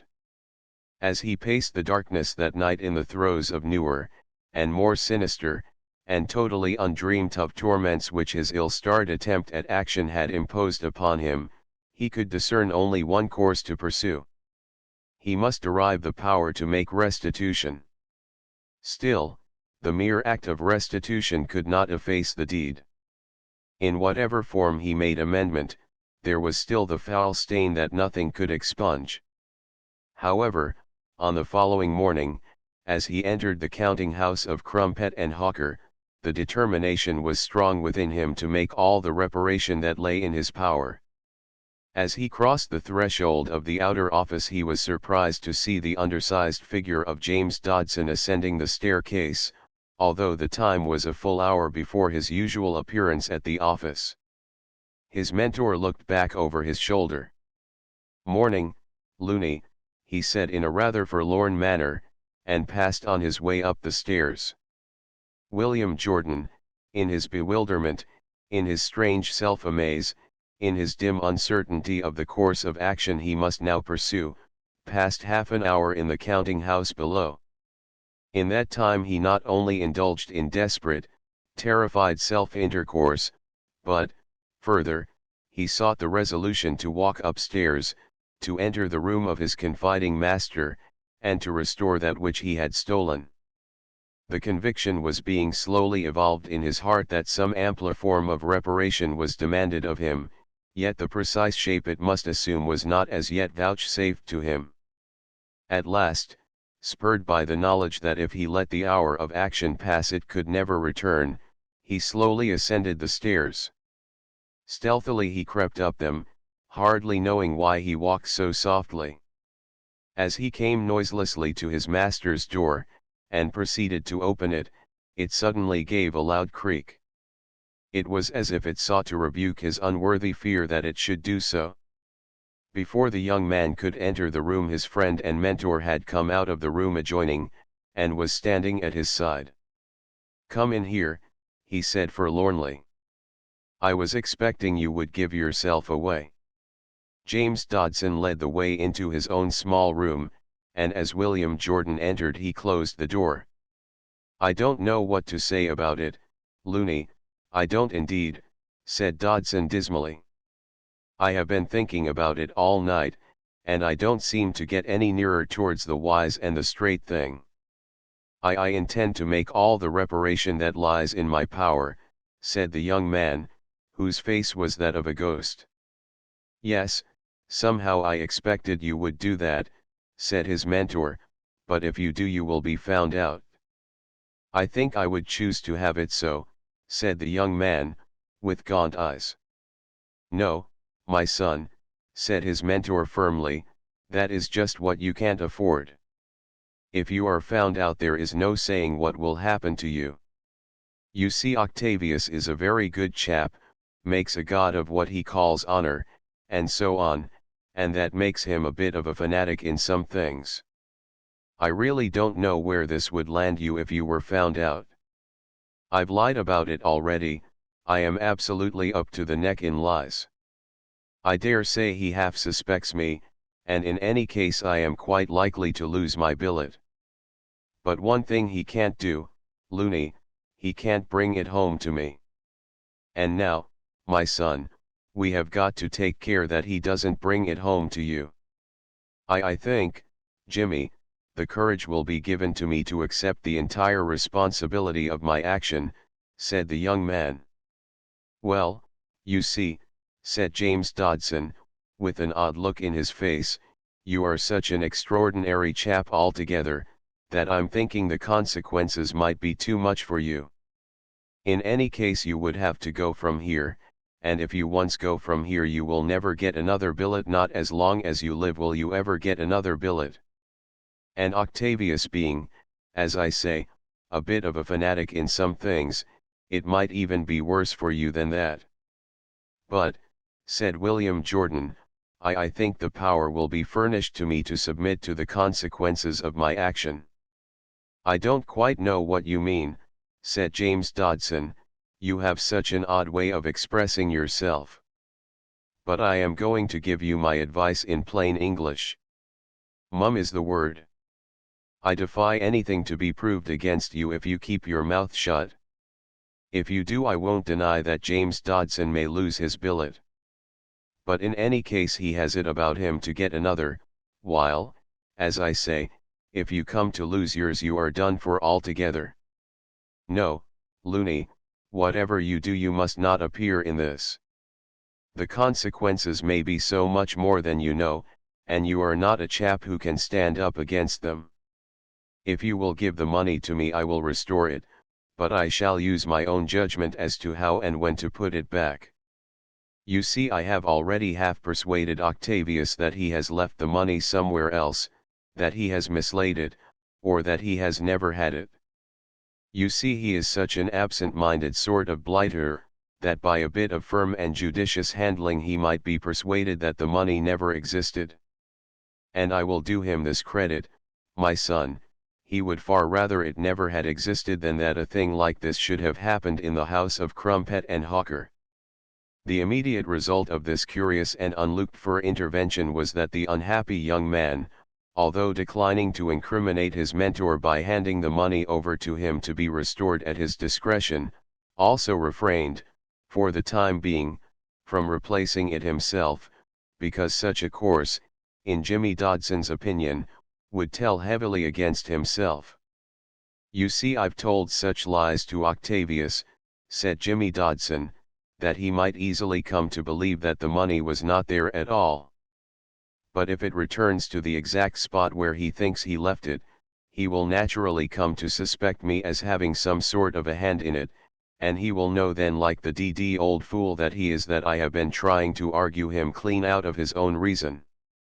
The power will be furnished to me to make reparation, the young man muttered, the power will be furnished to me to confess my crime.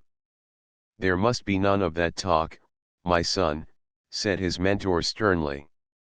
This is not a case for highfalutin. It will not help at all. Either the money was there or it was not there. I believe it was not there, Octavius is going to believe so too. You see, a chap like Octavius doesn't care a bit about the brass. It is the principle he cares about, and he is such a fanatic in some things, if he found you out there is no saying to what lengths he might go. The frail bark, chartless, aimless in mid-ocean, was obedient to the will of the wind. William Jordan crept again down the stairs, his resolution unfulfilled. The pieces of gold were still in his pocket, his crime was still unconfessed. During the luncheon hour, as he sat in the empty counting-house, with his paper of bread and butter untouched, and his head buried in desolation in his weak and nerveless hands, he was startled back to sensibility by feeling a hand laid suddenly upon his shoulder. It was that of James Dodson. His mentor's forlorn aspect, of a few hours before, had yielded place to a kind of jubilation. "What do you think, my son?" said this consummate man of action, "what do you think, old boy?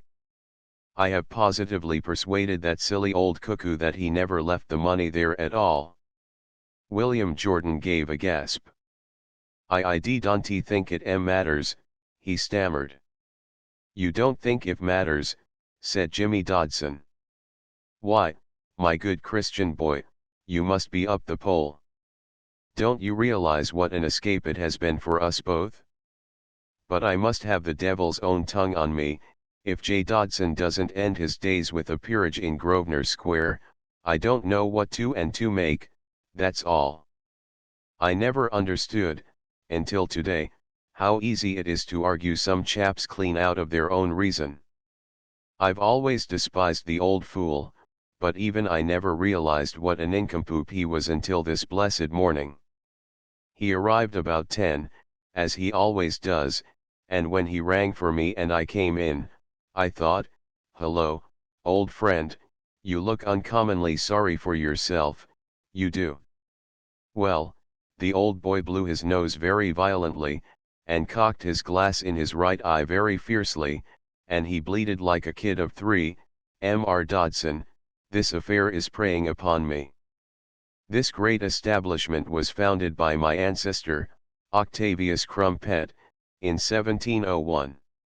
This house has published Dryden and Pope, Swift and Fielding, and all the foremost names in the literary history of this country until the present time. And I think, Mr. Dodson, I am justified in saying that an incident of this kind is quite without precedent in its annals. Such a reflection as is cast upon its personnel by this deplorable occurrence is, well, Mr. Dodson, more than I can contemplate. And that is where I came in again, my son. Well, sir, I said, you must forgive me if I repeat what I said yesterday afternoon, that you have not made it absolutely clear to my mind that the money was actually there. I don't know whether you have noticed it, sir, but what you might call hallucinations are constantly occurring. How often, sir, do we persuade ourselves that we have not done a thing when we have done it, and vice versa? And you'll pardon me, sir, but these scientific people say it is the same with disease. You can think you have got a disease until you get it, or, again, if you can persuade yourself you have not got a disease you have got, why, sir, in the course of time you find you have not got it after all. Well now, my son, I could see I was pressing with both feet on the loud pedal. M.R. Dodson, said the old mug, I would pay £1,000 to a charitable institution if I could really persuade myself that I did not leave that wretched money upon my table. Well, after that, Looney, I went in to win. Since I buttered him up over his Homer the silliest production, I understand, that ever was perpetrated. He has always listened to me with what he calls respect. He considers me a scholar and a gentleman.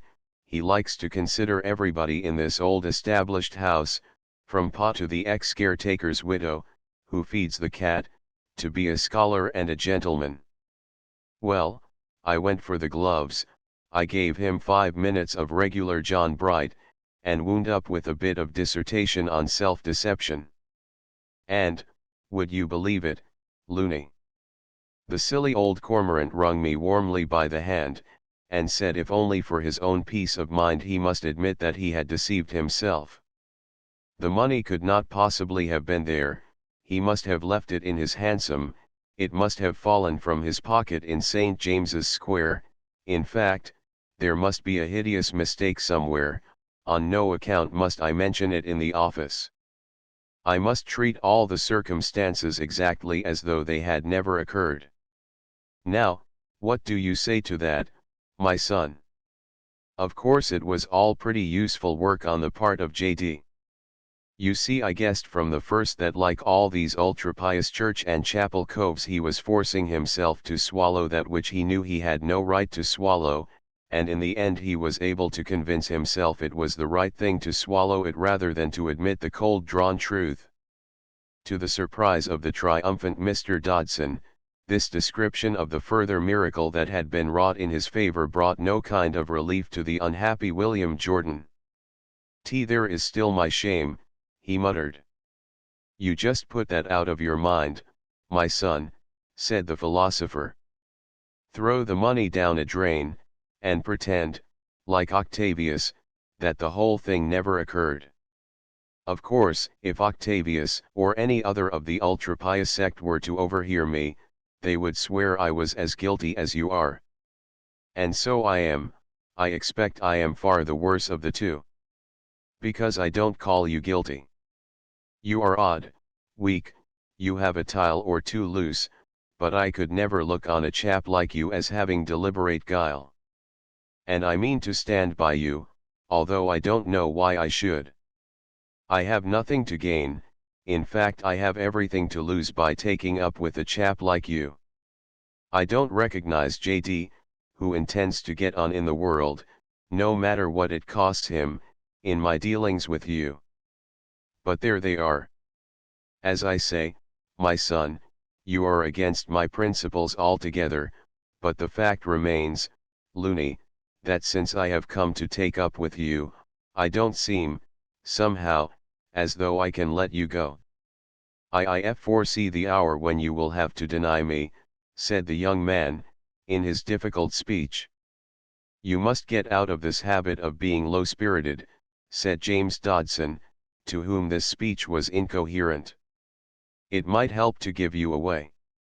and I can't impress it upon you too strongly that if Octavius should ever come at the truth kind-hearted old duffer as he is, he will be only too ready to do what he calls his duty. As for me, I say right here, that whatever you did, Looney, having known you so long, and having come to know you so well, James Dodson could never look upon you as a wrong-un. I'll tell you, my son, in what light I have come to regard you, although it has taken me years to come at the truth. You are one of those fine mathematical instruments which can register things that ordinary instruments know nothing about. You are no earthly use for straightforward, common, practical, 2 and 2 makes 4 sort of life, but it has begun to dawn on me lately, that you must have a wonderful mind for some things. It is only lately that I have begun to notice it. But now and then you seem to come out with something that is that is downright marvelous for a chap like you. In odd out-of-the-way subjects, that are not a ha'porth of use to anybody, you have a knack of saying things that chaps like John Dobbs and Joe Cox can't even understand.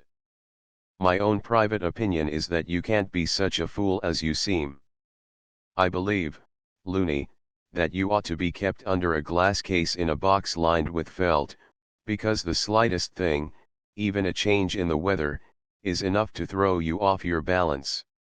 Having thus delivered himself, and at an unexampled length, Mr. Dodson left his distracted friend to continue in that phase of remorse whose effect upon him was so dire. Throughout the long hours of the afternoon the need for immediate action never left his mind.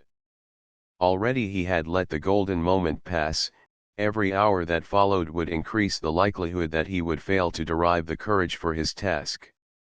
Even his brave, but misguided, friend, whose counsels were so subtle and so specious, had come to seem in his power to put a gloss on the cruelest of temptations, to be neither more nor less than the embodiment of evil. Worn out in mind and body he went back that evening to the little room. Yet here there was no surcease to be had. Wherever he carried his guilt he could find naught to assuage it.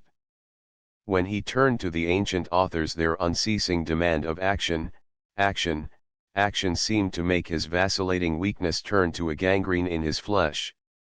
Yet was not this dreadful shibboleth of theirs the rock upon which the frail vessel had been shattered? With the modern authors he fared no better. Their cynicism became a callous mockery that had no power to heal.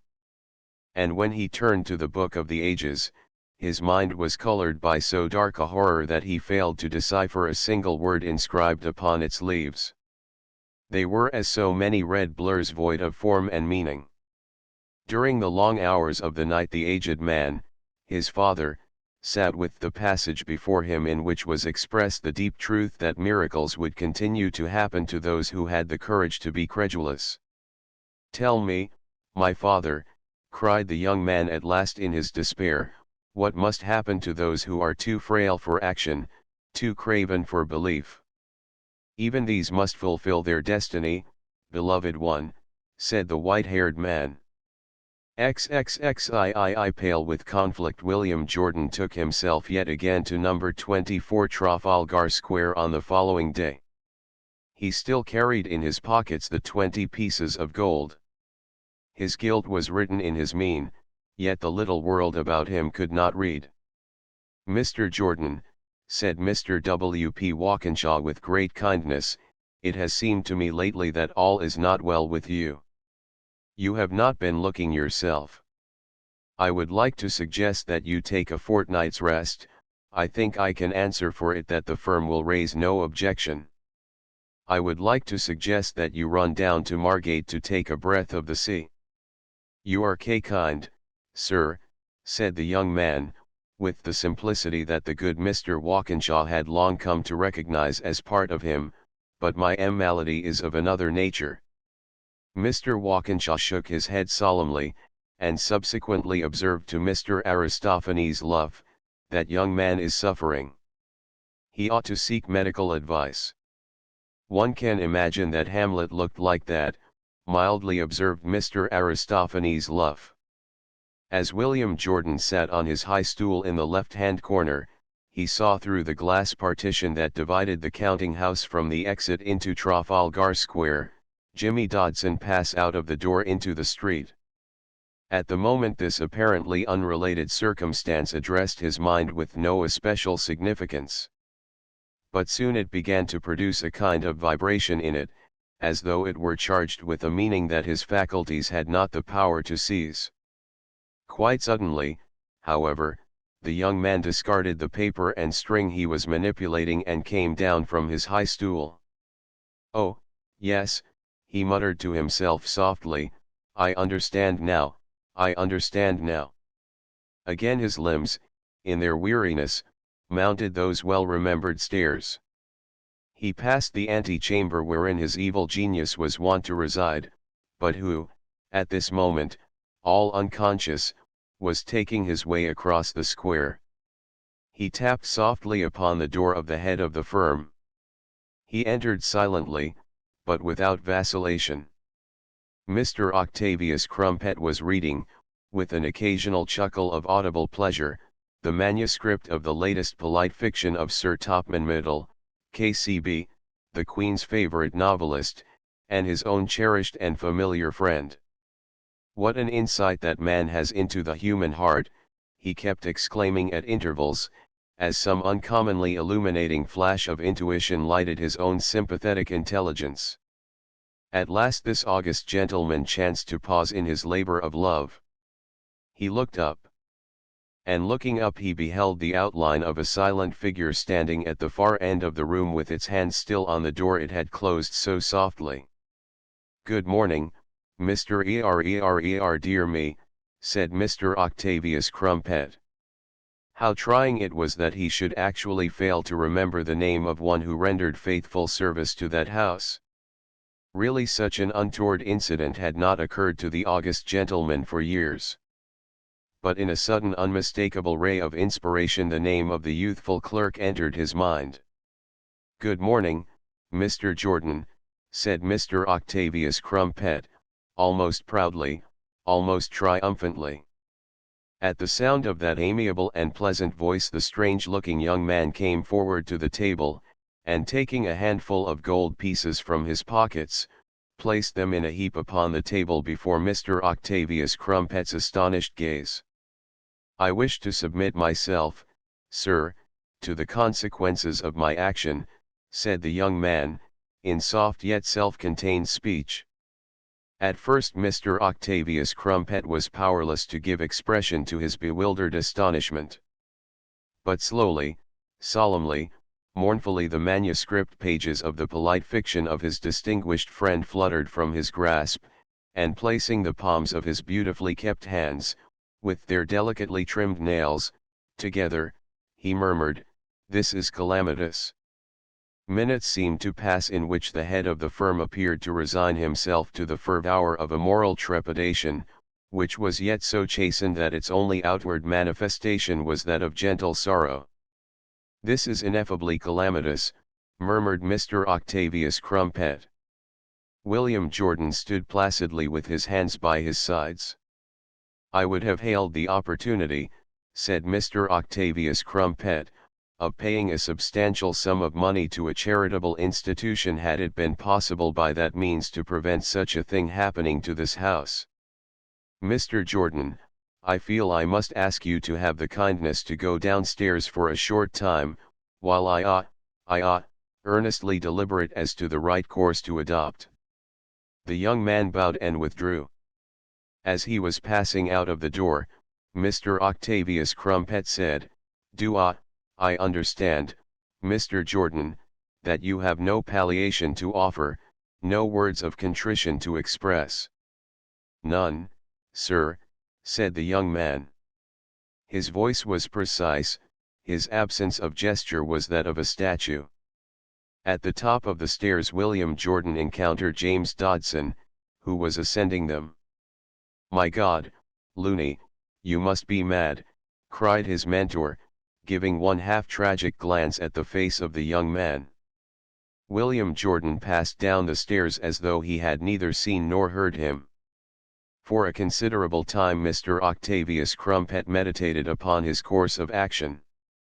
He was a humane, enlightened, high-principled, liberal-minded gentleman, a notable product of that which a long-established society had achieved in the way of civilization.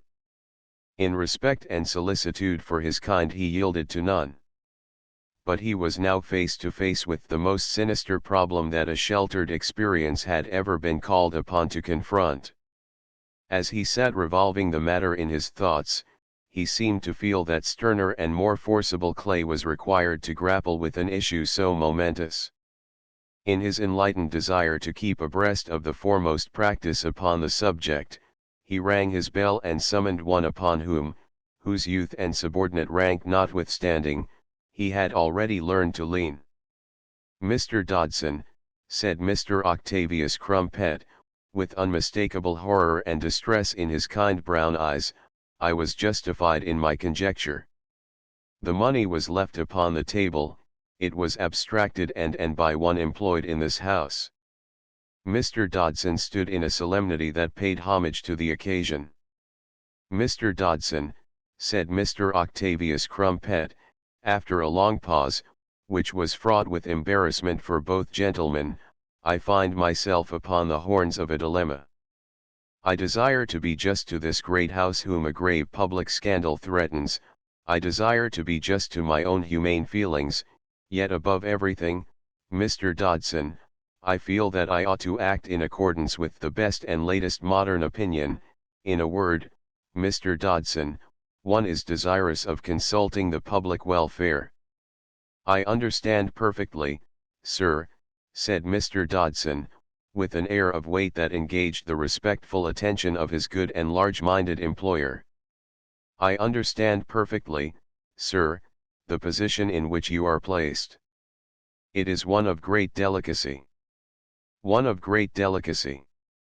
I may say, sir, it is one of the greatest possible delicacy.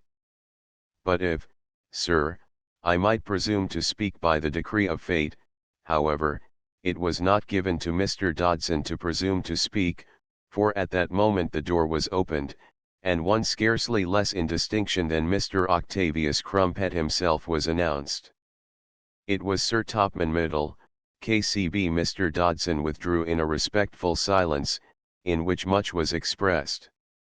The pen of the devout historian approaches warily and with awe the momentous task of delineating the outline of the Queen's favorite novelist.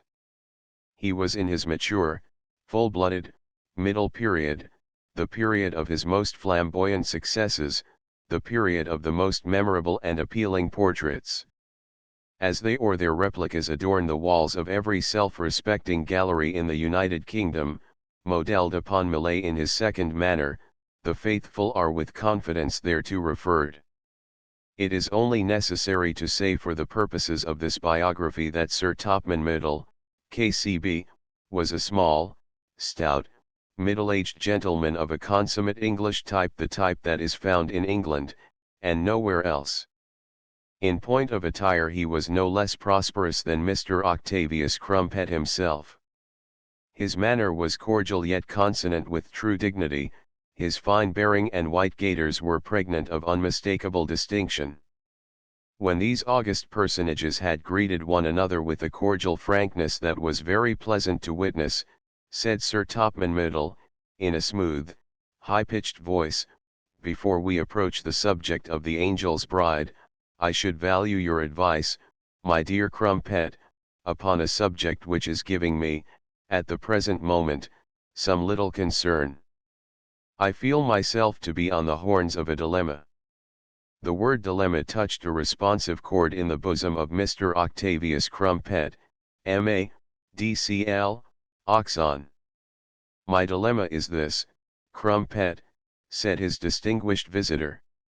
"It has recently been suggested to me by my friend, the Prime Minister, that I should allow myself to be nominated to the Privy Council.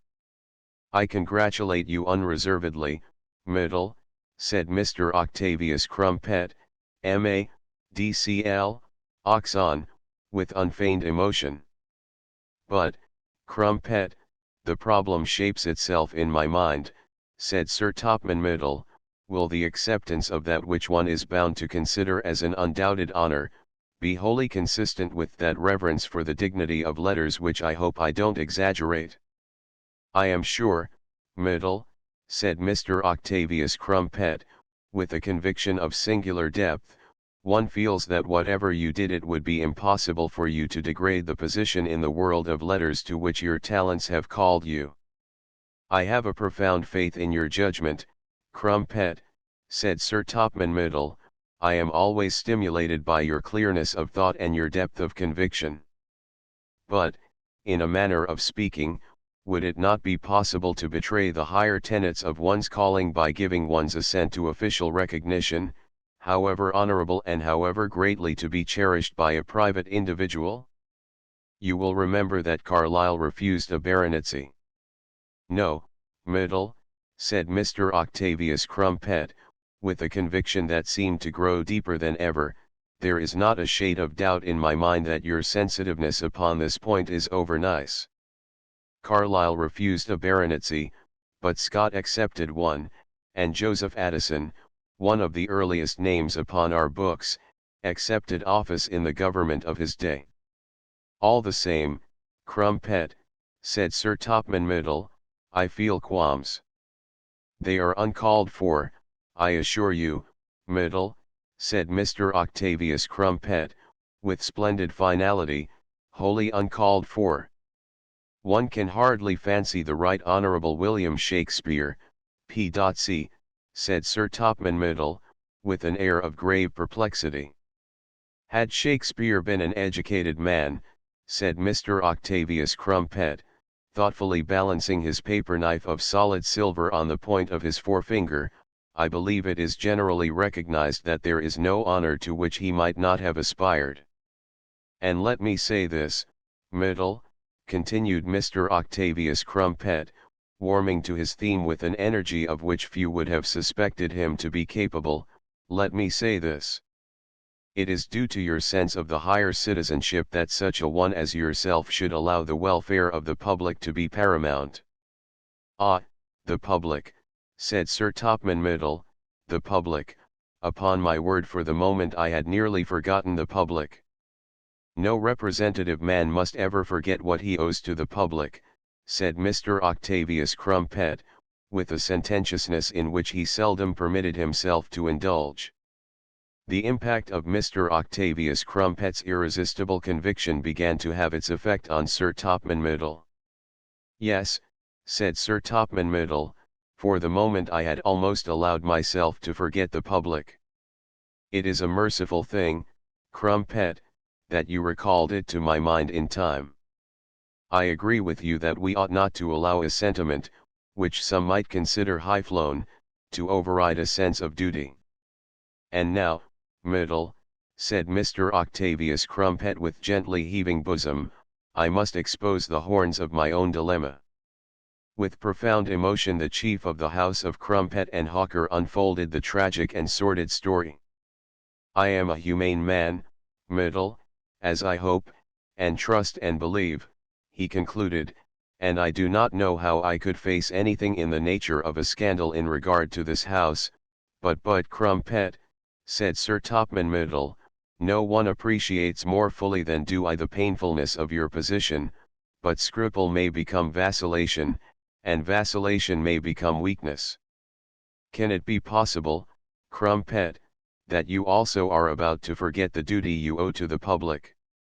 No one has a profounder reverence, Middle, than have I for those who make a practice of rendering unto Caesar the things that are Caesar's, said Mr. Octavius Crumpet, who, unhappy as he was, spoke with the humility of a Christian gentleman, but the misguided young man restored the money himself, and I have every reason to believe it is his first deviation from the path of strict rectitude.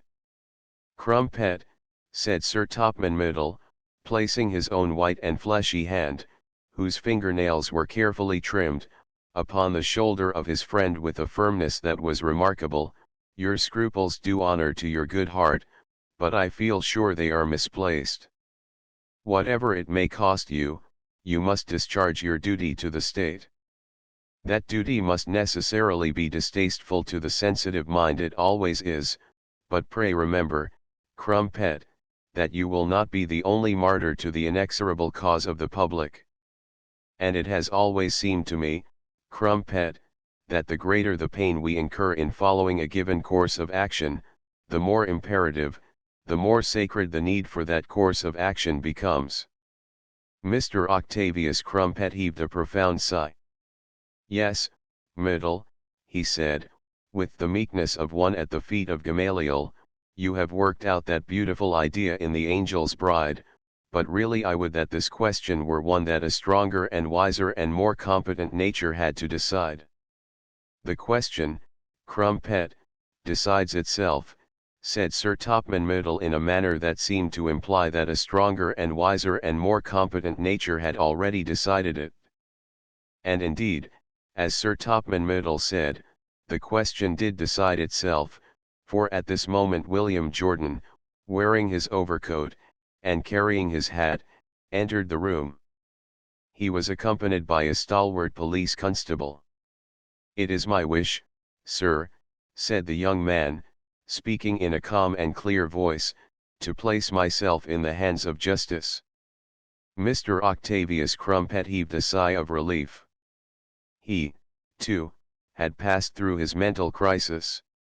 Thursive on the following morning, within the precincts of a stuffy, drab-colored, malodorous building, which was so seldom visited by daylight that the gas was already lit, Mr. Octavius Crumpet, looking grave and perturbed, accepted by the invitation of the presiding magistrate and a fellow member of his club, one Mr. Ashmole-Pasglove, C.B., Q.C., a seat on the bench.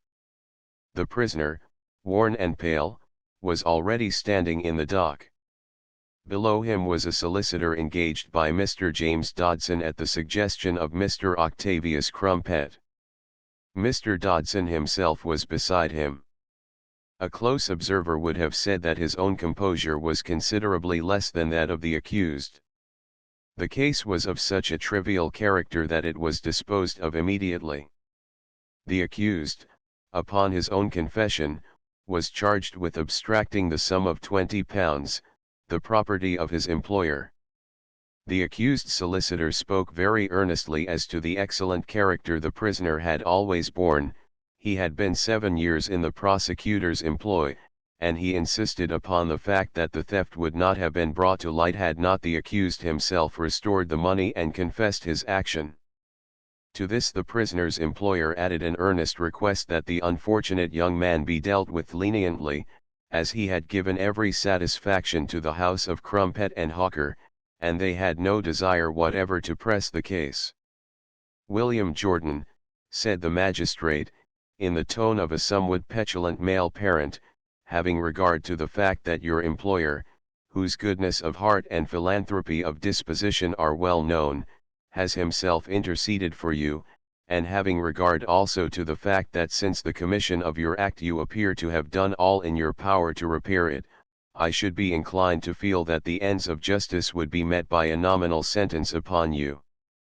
But unfortunately I learn that this is not the first occasion upon which you have been before this court, and as you have already enjoyed what I may say I am inclined to consider the questionable philanthropy of the First Offenders Act, upon a charge similar to this present, although upon the former occasion it involved theft from the person, I now feel that I have no alternative but to deal with you in a salutary manner. William Jordan, you must go to hard labor for 6 months. The young man stood erectly to receive the sentence. About his lips was a smile which was proud, humble, yet almost happy. XXXV After the prisoner had bowed with a self-possession and an ample courtesy to the presiding magistrate, and to his late employer which both gentlemen thought in the circumstances were very remarkable, and he had stepped down from the dock, Mr. Octavius Crumpet said to his acquaintance and fellow clubman, "Mr. Ashmole-Pasglove, Pasglove, this affair has cost me much pain. That man has been in the counting house of Crumpet and Hawker 7 years, and I understand that in all that time his conduct has been exemplary. Yet his career reveals a depth of depravity that is truly shocking. Not one of his companions in the office had suspected it. I can only remark, Crumpet, said Mr. Ashmole-Puzzglove, that in my judgment that man has the air and demeanor of a finished criminal. I am afraid there is nothing to be said for a man of that type. Our social system makes no sort of provision for him. If I could have my way, he would be detained as a hopeless lunatic. He would not be given back to society again. It is curious, Puzzglove, said Mr. Octavius Crumpet, what an insight into the human heart is given to some men. You know Middle. Well, Middle said to me, after having witnessed the man give himself into custody, there is not the least doubt in my mind, Crumpet, that that man is capable of anything. And I little thought when Middle said this, upon, as I considered, very insufficient data, how amply his judgment was to be confirmed.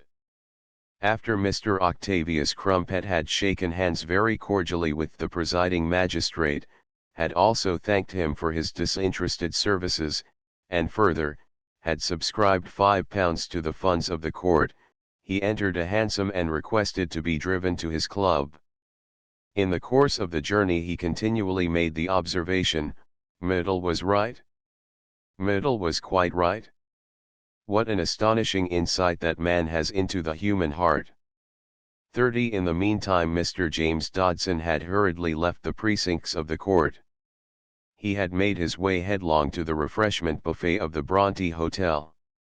Chrissy, said the eminent philosopher, I want something that in the quickest possible time will make me blind to the world. And as soon as I am blind to the world I want you to put me in a cab and send me home. What's up, Jimmy, said the lady at the buffet, betraying a lively curiosity. It isn't love, because I know by experience that you are not built in that way. A lot you know about it, said the philosopher hoarsely. You think because you have thrown me over twice and I have not said a word about it, I haven't got any feelings at all. You are wrong, Chrissy. If you touch me in the right spot I have to squeal just like anybody else. I want to knock my head against that beer engine until I can't feel anything more. And why do you think I want to do that? Ask me another, James Dodson, said the siren. But for whatever reason you want to do it, I know very well it is not love.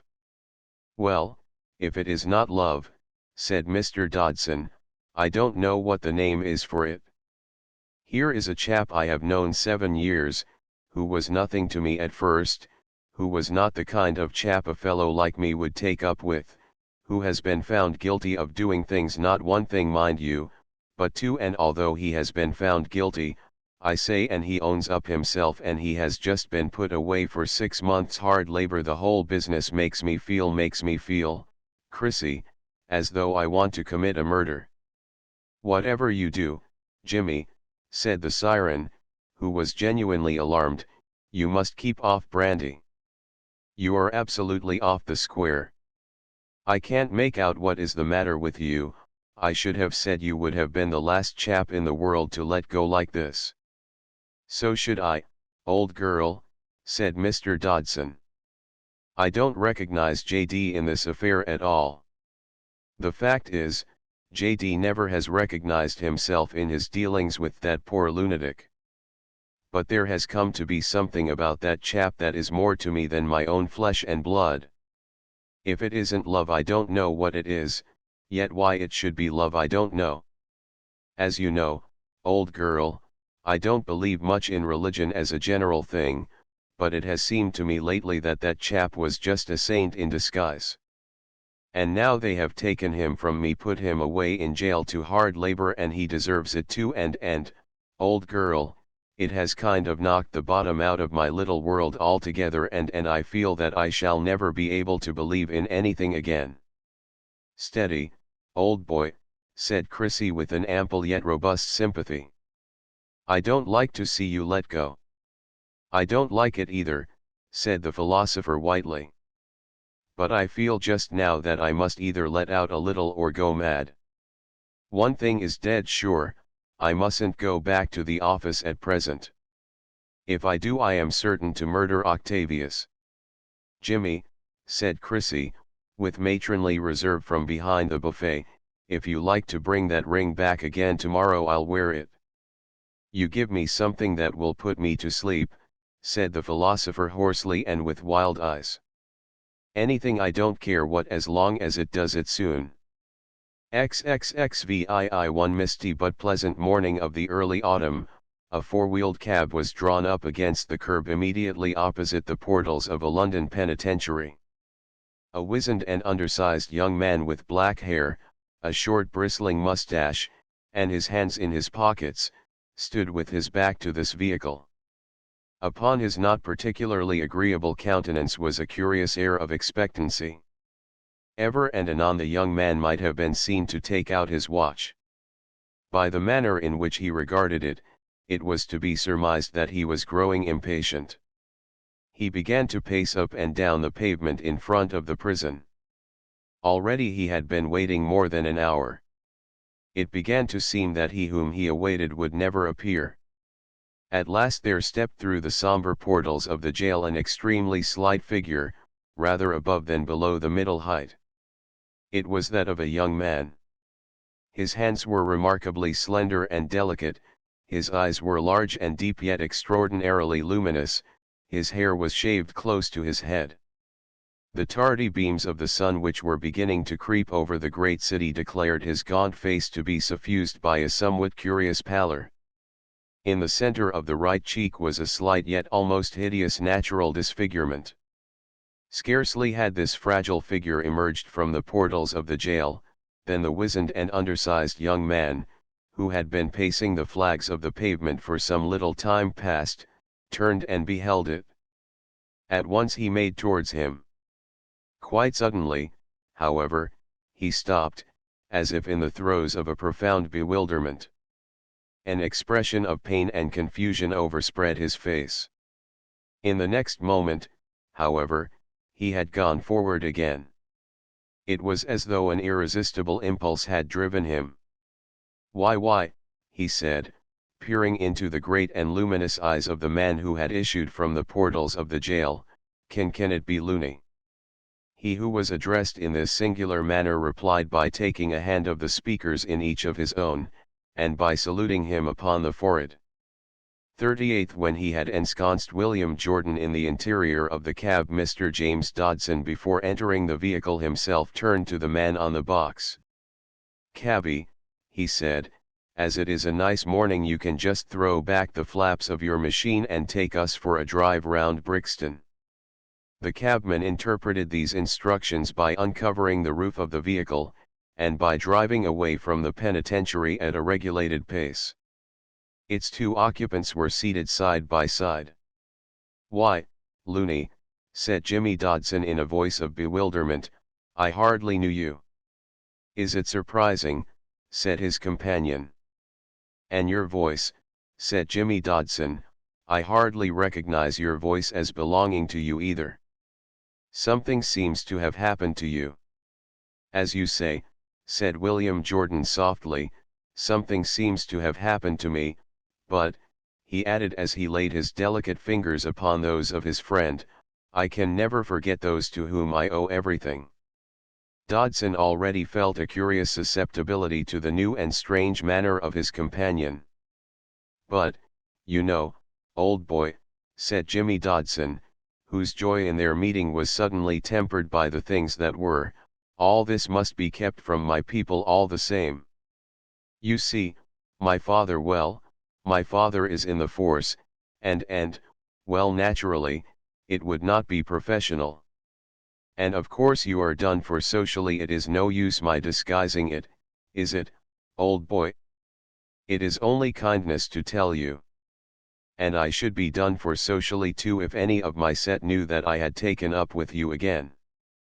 And I should get sacked from the office. My screw is now 300 a year, and of course nobody would be to blame but myself. I suppose my taking up with you again is all very weak and wrong, yet if I must tell you the truth, Looney, I have come to feel that I would rather not go on living if I have to do without you." The last few sentences of Jimmy Dodson's remarkable speech, the whole of which was uttered in a very rapid, mumbling, somewhat incoherent fashion, far other than the one he was wont to affect, caused a poignant expression to flit through the large and bright eyes of William Jordan. "I have no counsel to give you, Jimmy," he said. "I can only leave you to go out alone into the wilderness." Jimmy Dodson looked at his friend with wonder and bewilderment, taking a firmer hold upon him. "Looney," he said, "I can't think what has happened to you. But somehow, as I say, you are not the same. Your looks are so different, you have no idea how wide and bright your eyes are. And your speech is different, it is so much clearer and stronger, and you don't seem to stammer at all. But you were always beyond me, old boy, and now you seem to have got farther and farther away. Yet never was I so near to you, Jimmy, as I am this day," said William Jordan. "You are no longer a street person, nor an Olympian, nor one of other race and texture. You are just yourself, your own baffled, bewildered, arrested self, my own half-developed younger brother who one day may come to flower." "I don't understand you, Looney," said his mentor, "you have altered so much that I don't understand you at all. And yet, when I hear your voice and I look at your eyes, you make me feel somehow." 6 When William Jordan returned again to the little room, his father greeted him in silence. The aged man, whose hair was now snow white, whose eyes were dim, whose limbs were enfeebled, looked upon the returned wayfarer without speech and without question. "I observe, my father," said the young man, peering into the failing eyes, "that you were of good faith. I had your assurance, Achilles, that you would return," said the aged man.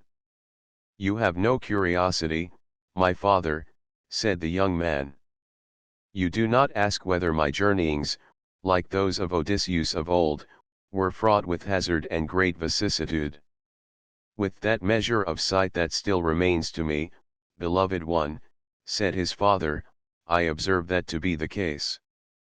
The young man smiled with a kind of submission. "I am entered upon the third phase," he said, "the third and the last. The time is brief. I hear already the first faint lappings of the waters of oblivion in my ears. But I have acquired a store of knowledge. I went out in anguish and bewilderment, I return in self-security. If only the strength be given to my right hand in these last days, I shall commence author." "Will you write in the book, beloved one?" said the old man, whose enfeebled frame had now scarce the power to lift the great volume from the shelf. The young man looked the pages through with a patient scrutiny. "There are many blank pages," he said. "There are many to be filled." "Their number is infinite," said the old man. "As long as our dynasty continues, there will always be a page to be filled." "Yet he who fails to write therein," said the young man, "places a term to the dynasty, does he not, my father?" "Verily, beloved," said his father, "it is written so." "I must go out into the wilderness again, my father," said the young man with the new glamour in his large bright eyes. "It may then be given to me to write in the book."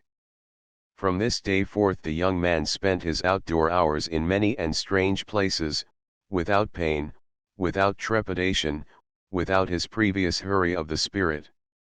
He walked fearlessly among the crowded streets, reading the faces of those he found therein. Sometimes he would go afield and enter the country lanes and the woodland places and read the face of nature. Under the cover of the darkness his friend Dodson would sometimes tap upon the shutters of the shop. The young man would immediately leave his books, for he had returned to those companions of his early days, and would go forth with his friend into the streets of the great city.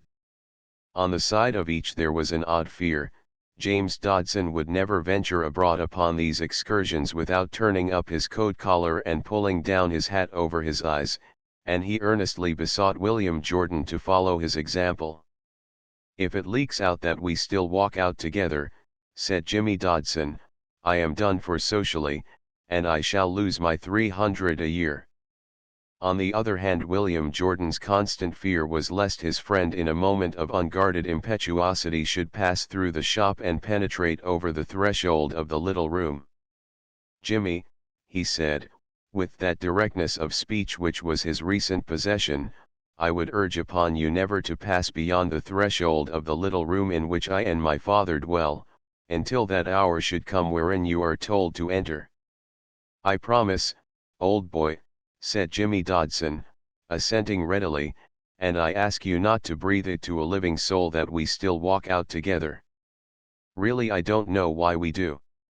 I seem to be taking my life in my hand, yet I feel as though I haven't the power to help myself. The fact is I can't do without you, Looney."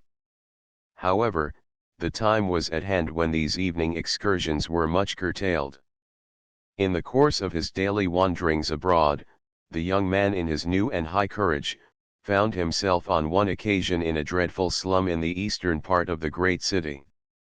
Once before, in the early days of his childhood, when, holding the hand of his father, he was wont to go forth to seek knowledge, he had found himself in this dismal place.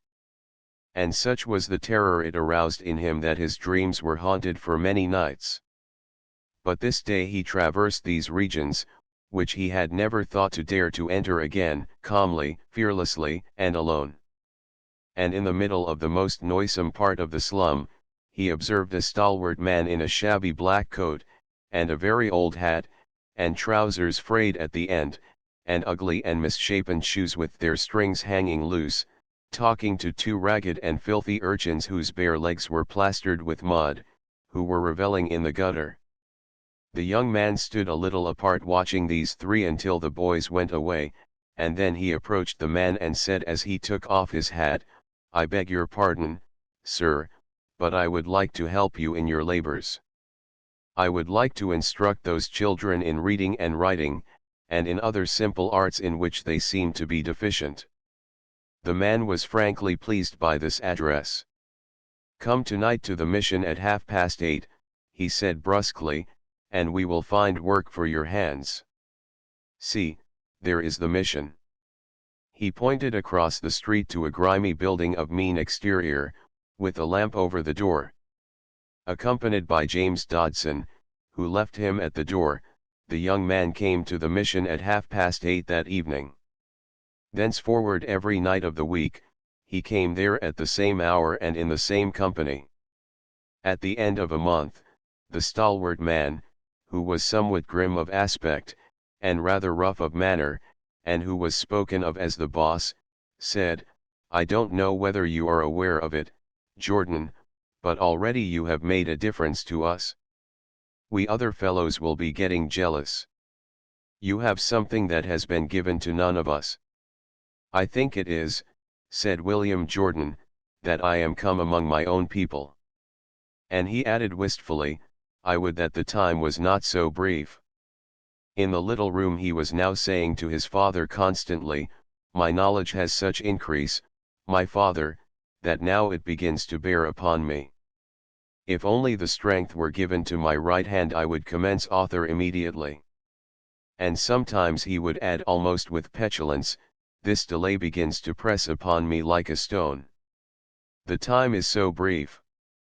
At this period he seemed to have journeyed far from the high-wrought excitement and terror which had made his early years so dark. As he said to his father one day, "I walk now upon the seas and the mountains. I live by the light of the sun." Yet now and again the excitements of his former days would return upon him, not perhaps in the same degree, but in such a manner as to shake and wear a frame which every day appeared to grow more frail. One evening when he returned from the mission the fever of his youth seemed to be burning in his veins. His pallor was intense, his eyes had never looked so eerie in their luster. "My father," he said in a strange voice, and his gaunt form quivered like gossamer. Tonight I looked upon my mother's face. His father peered at him with eyes of almost horrified perplexity. I saw, said the young man, a wretched unhappy woman, all bent and bedraggled, creep from a gutter, and pass through a narrow and filthy alley leading to the darkest of the slums. His father's bewilderment changed to an expression of singular poignancy. "Do you ask, Achilles, for the history of your birth?" he said. "Yes, my father," said the young man. "I will hear that wonderful story. Perchance it may help me to inscribe my page in the book." His father took the hands of the young man within his own. "It happened, O Achilles," said his father, "that I was sitting in this little room one bitterly inclement winter's night, in which the rain and sleet came down in a flood, and I was reading that page in the book wherein it says we are to cherish the weak, when I heard a faint knocking upon the shutters of the shop.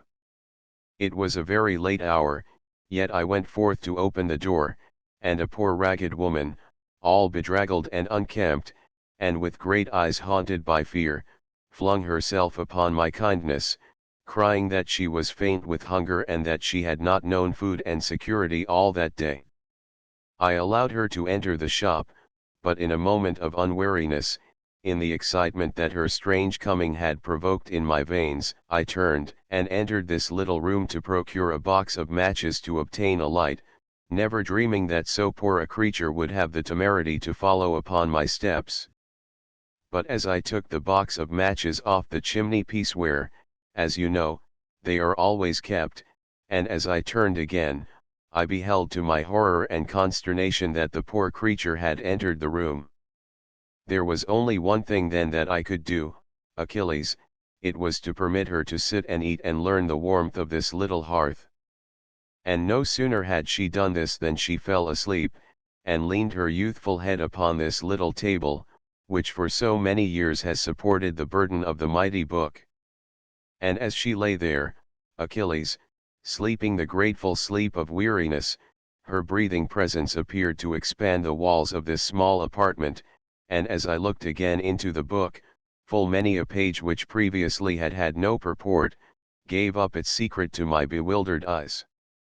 It was not until it was broad noon that the poor creature awoke, and she said in almost the voice of a small child, "I like this little room of yours, it is a sweet and pleasant room, I think I will stay in it forever." "This room can have only one occupant," I said to the woman. "It is so nice," she said, speaking in the strange tongue which you have heard in the streets of the great city, "it is so nice." Yet she shivered so dismally that I was driven again to the book. And from one of the pages that had been newly revealed to me, I saw that he who would write in the book must first continue the dynasty, and he who would continue the dynasty must not live to himself. Now, Achilles, already the passion had been long in my veins to write in the book of my fathers, where all the primal wisdom of the ages had been garnered, and as it was revealed suddenly to my gaze in what manner I must equip myself for the task, I let the woman stay. For a whole year the delicate and youthful creature stayed in this little room, yet all through those wonderful months her great eyes were ever haunted by fear. Sometimes in the midnight hours she would listen there against the shutters, as so many times, Achilles, you have also listened, at the wind in the chimneys and the great roar of London, and she would say in a voice that thrilled with terror, yet half choked by the beatings of her heart, "I am thinking of that night in which the streets of the great city will call to me. For I was born in the streets of the great city, and my blood must ever obey their cry." To myself, Achilles, that year in which the woman remained with me in the little room was crowded with an experience that was rich and rare, which my mind, widely furnished as it was with the ancient and modern authors, and fortified also with the infinite wisdom of the Book of the Ages, had never known before. But as the months passed, and the delicate and frail creature grew beautiful in my sight, so beautiful that I would pray sometimes that I might die before her beauty faded. I began to understand that it was not in the power even of this little room of ours to retain the possession of a thing so exquisite. I would lie with her all night with her hand in mine, fearful lest all unknown to me she should hear the cry of the streets in the never-ceasing voice of the great city, and that I should awake in the morning and find her gone. And many times did I turn to the book for solace and counsel, and the book declared that he who would retain his treasure must first write his page therein. Now although I kept my knees unceasingly to the floor of this little room, polished smooth by many kneelings, it was not given to me to write in the book. And the fear mounted in my heart that when the streets of the great city uttered their cry, this little room would not be able to resist it. And the frail and delicate creature knew it also, for she would sit there in that old chair in which you, my beloved Achilles, have been wont to sit so long at the ancient authors, and I have seen the grey tears course down her thin and pale cheeks. The cry of the streets of the great city will soon be heard now, she would say mournfully, it may summon me at any moment now. As her time came near, in my despair and my anguish I took a vainglorious vow. I swore upon the book of the ages that my child should be born here in this little room. Night and day I kept vigil over that frail and beautiful form, lest it should be spirited away with that cry which it could not resist. As each new day seemed about to herald the pangs of her labor, only to postpone them ere it was out, I sought by all the means in my power not to fail for a single instant in my vigil. I took potent drugs to banish sleep from my eyes. For I came to know that the instant sleep overpowered me, the streets of the great city would utter their cry. And so it was. For more than a week had I with my frantic vigilance kept my weariness at bay, when one night as I was still conning the book for the sustenance in which I had never stood in such dire need, and the frail, unhappy creature sat there in the chair weeping softly, with her eyes haunted by an ever-deepening terror, she cried out despairingly, "Hark, I hear the voice of the streets rising above the roar of the great city. I must go, I must go, I can never bear a man-child in this little room of yours. It is written in my heart that I must bear it in the streets." The wildly terrified creature rose from the chair. Her eyes were such that I dare not look upon. "The streets are calling to me," she wailed piteously. "I must bear my man-child in the streets of the great city." And as I rose to take her in my arms, and to withhold her by main force from her purpose, for her slender fingers were already upon the door, I was overcome by the decree of nature. Stupefied by the fatigues of many days, I sank back in my chair, with my head sunk upon the open pages of the book, asleep. When I awoke the sun was high in the heavens of a bright and beautiful winter's day. There was a thick mantle of snow on the tiles and the chimney stacks, and the untrodden pavement of the little yard without the door. I found myself to be shivering in every limb. The fire had passed many hours from the grate in the little room, but the chill that was upon everything was as naught to that which bound the strings of my heart. For the unhappy creature had gone forth into the snow of the streets of the great city, so that her man-child might there be born. I never looked to see her again, for when I turned to the book of the ages I found it written therein that I should not do so. But further it exhorted me to be jealous of my man-child, for it was written therein that he would be one of the great ones of the earth. And so hour by hour I went out to search the streets of the great city for that which had been born to me, but for many days my labor was vain. Yet once, as I returned at midnight from my fruitless search, dejected in mind and weary in limb, my feet touched a soft bundle that had been deposited upon the threshold of the shop. You, Achilles, were that bundle, but it has never been given to me to look again upon her that bore you. The young man listened to the story of his birth with the calm passiveness which is the crown of great knowledge. He yielded to none of the emotions that so strange a recital was likely to arouse. When it was at an end he said softly, I think you have done well, my father, to defer the recital of my birth until I have entered upon my third phase. Much that had otherwise been dark now stands revealed. I would cherish the assurance from your lips, said the white-haired man, with a look piteous to behold, that I have done well to reveal this history unto you. Canst you forgive, my brave son, the frail and blind agent of destiny? With a swiftness of answer that caused the eyes of the old man to brim with tears, the young man took him to his bosom. This is indeed Achilles, said the aged man, this is indeed Achilles. And yet, although this is he whom I begot, it has not been given to me to write my page in the book. And should you fail to write your page in the book, my father, said the young man, is it not that our dynasty is at an end? It is written so, said his father. The young man stood with bowed head and close lips. I read your thought, valiant one, said the old man, with a dull anguish in his eyes. Perchance it is not my final thought, said the young man. I am not yet through the third phase. As the days passed all too soon, the young man's former sense of the need for action returned upon him. The minutes melt, he was saying constantly, yet the strength has not yet been given to my right hand. Once he cried to his father, almost in despair, soon my veins will open and the life within me will melt, and yet my labors are scarcely begun. I have already gathered rare and great knowledge for my authorship, yet alas! I cannot lift the pen. In this matter, I am barren of all counsel, said his father, for my right hand also, although nurtured in wisdom, has never received the strength to grasp the pen. The swift minutes speed headlong away, cried the young man anxiously, yet I tarry over long upon my path. Day by day the dire need of achieving his destiny burned in his veins. Yet the fleet hours sped, and his mighty task was no nearer to fulfillment. All day he would traverse the streets of the great city, and when the evening came he would labor in its slums.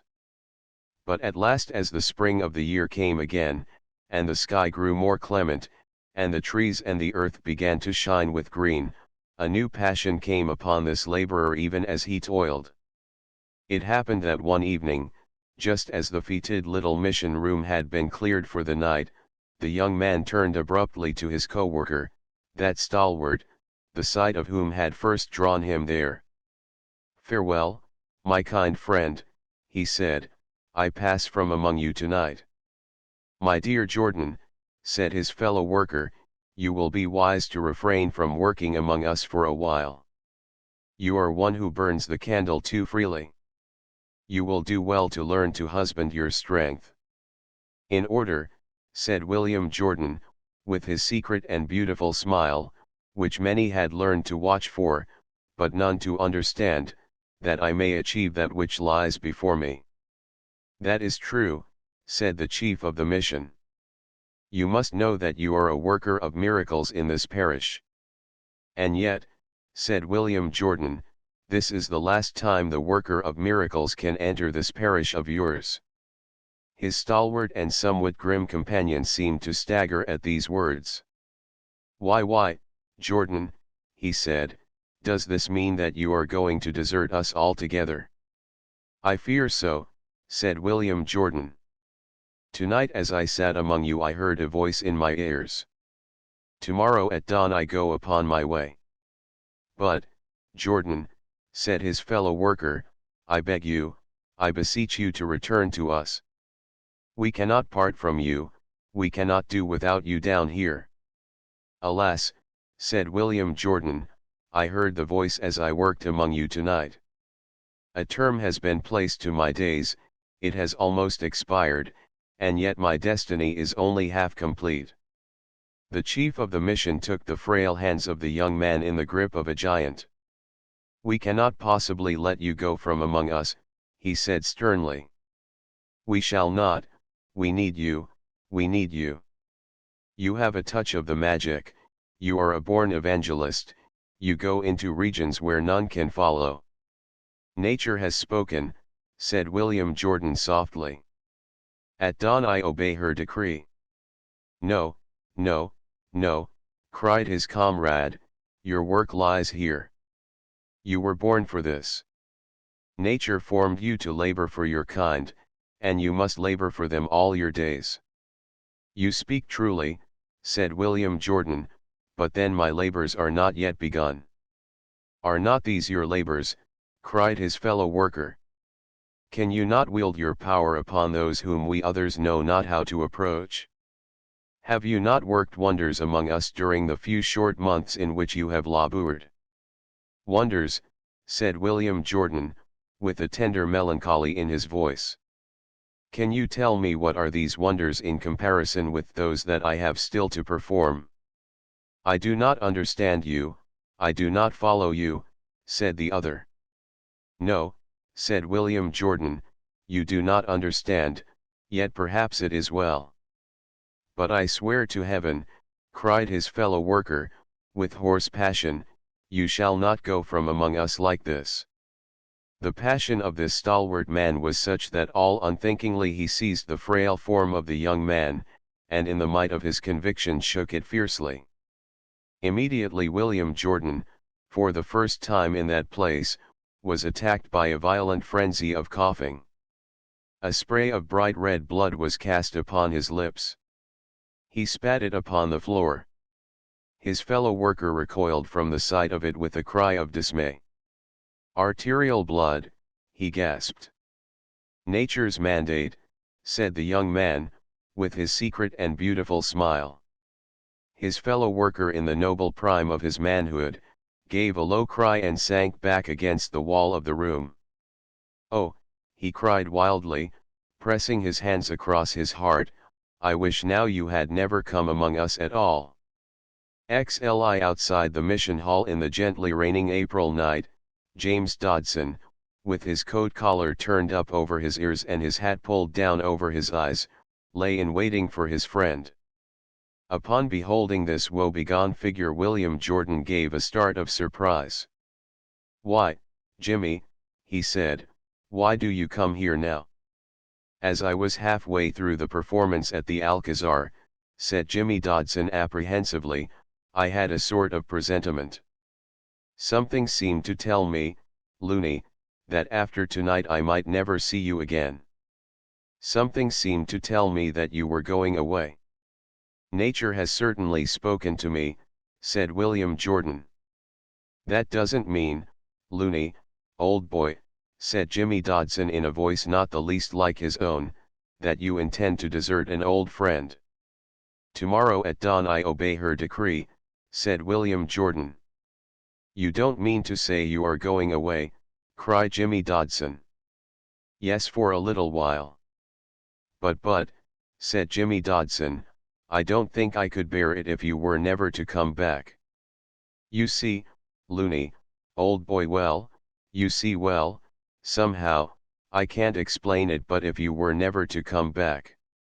The voice of Jimmy Dodson was slow drawn like a wail. It pierced William Jordan to the heart.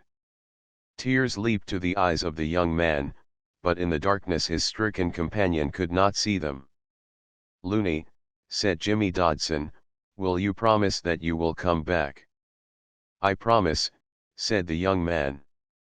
Honor bright, you know, honest Injun, said Dodson anxiously. Honest Injun, Jimmy, said William Jordan, with a strange smile in his eyes. Give me your hand on it, old boy, said Jimmy Dodson, although I am sure you wouldn't play it low down on an old pal. William Jordan yielded to his friend's importunity. Dodson shuddered. Why, old boy, he said, it is so cold, so cold. Ugh, it is like ice. William Jordan kissed his friend in the darkness. And, cried Dodson, your lips burn like a fire. The two friends walked along in a silence. After they had proceeded a long distance in this fashion through the wet midnight streets, the thin and high-strung tones of Jimmy Dodson were heard again in the darkness. Looney, he said in a voice that seemed to overtax his powers of utterance, I always used to wonder what made me take up with a chap like you, but since you came out of prison I have done nothing but wonder what made you take up with a chap like me. You are one of the links in the chain, said William Jordan, one of the stages in the journey. I don't understand you at all, said Jimmy Dodson. Perhaps it is well, said William Jordan. And yet you know, old boy, said Jimmy Dodson, when I first knew you, I didn't understand you then. But I always accounted for it by the fact that you were not quite all there. Well, I don't understand you a bit better now, although I have come now to account for it by the fact that I am not quite all there. I don't know why I have come round towards you like I have. At first I thought you were rather less than the ordinary, and that you didn't count at all, but now I consider you to be the finest chap I've ever known, and that you have got something about you that more than makes up for what you lack. May you not have entered upon another phase, said William Jordan. I don't quite know what you mean, old boy, said Jimmy Dodson, unless you mean that I've changed. At least I had that kind of thought as I sat this evening at the Alcazar. The wrestling bored me, the songs were rotten, and I didn't think much of the ballet. And I thought the band was out of tune all except John Dobbs. In fact, I began to wonder why I came. And then suddenly I thought of that night, old boy, when you sat at my side, and I took you round to see Hermione, the goddess, exclaimed William Jordan softly. I have often thought since, said his friend, that it was not right to play it on you as we did. And what Hermione said about you afterwards, old boy, rather turned me against her. But she was pretty low down, was Hermione. Yes, she doesn't dance in the ballet nowadays. All the same she rather knocked you, old boy, didn't she? I thought her to be divine, said William Jordan simply. The two friends stayed their steps under a flickering gas lamp in the city. The steady rain continued. The clock of a neighboring church told the hour. It will be a long and wet walk to Peckham, Jimmy, said William Jordan. It will, old boy, said his friend, but what do you suppose I care, now that you have given me your promise to come back? By the way, old boy, do you think it would be asking too much, as a special favor, for you to write me a line now and then just to say that you are alive? The gaze of William Jordan grew heavy with the darkness that was veiled from his friend. You must forgive me, Jimmy, if I don't, he said. As a special favor, pleaded his friend. You know, old boy, I have never had a line of yours. I have always been meaning to ask you for your autograph, that is before the trouble came, and now the trouble has come I intend to ask you for it. Send me a line, old boy, to say you are alive. I cannot promise to do that, said William Jordan, because the strength has not yet been given to my right hand. But I do promise to return, and when I do return I shall listen for your tap upon the shutters, and then I will let you in as far as the threshold of the little room. The friends said their last farewells as the clocks chimed the hour of 2. When in the middle of the night, William Jordan regained the little room, he found the aged man, his father, seated there. The book was on the table open. The dagger, the chalice, and the stylus were also displayed. But in the face of the aged man was the mute despair which was ever upon it when these articles came to be brought forth. The chalice was half full of the red blood, the quill was dipped therein and held in the hand. But not a stroke had been committed to the virgin page of vellum. Will it never be done, said the old man tremulously, will it never be accomplished? Answer me, Achilles. I know not, my father, said the young man. I am not so learned in the book as I once was. Yet our knowledge of the book increases with our years and our stature, said the old man, as if in amazement. Answer me, Achilles, is it not so? Yes and no, said the young man. The Book of the Ages, my father, is an expression of the invisible forces of nature. And I am unfit to discourse thereupon until I have spoken with my mother the earth, who is wise and of their kin. As my veins rapidly devour this third and last phase upon which I am entered, they draw me nearer and nearer to her. Never have I been so near to her as I am tonight. As soon as the bright east announces the dawn, I go to lie at the soft brown bosom of my mother. If she will give suck to the first of her children, perhaps it may be that the strength will come into his right hand. As the young man spoke these words, he walked to the window of the little room and drew back the shutters. I see a faint light in the east, he said, with a subdued excitement. The hour is at hand when I go upon my way. You will return, O Achilles, said his aged father apprehensively. I am lonely and my hairs are white. Yes, my father, I will return, said William Jordan, I will return to our little room. When I have gone out and lain at the breasts of my mother the earth, and I have walked in her wildernesses, and I have traversed her seas, and I have surprised the last of her secrets, which may be no secrets at all, I will return, my father, to our little room. That is well, beloved one, said the aged man, pressing his pale lips to the forehead of the young man. Yet in the emotion generated by his words of farewell, the young man was seized again with a paroxysm. What do I see upon your lips, Achilles?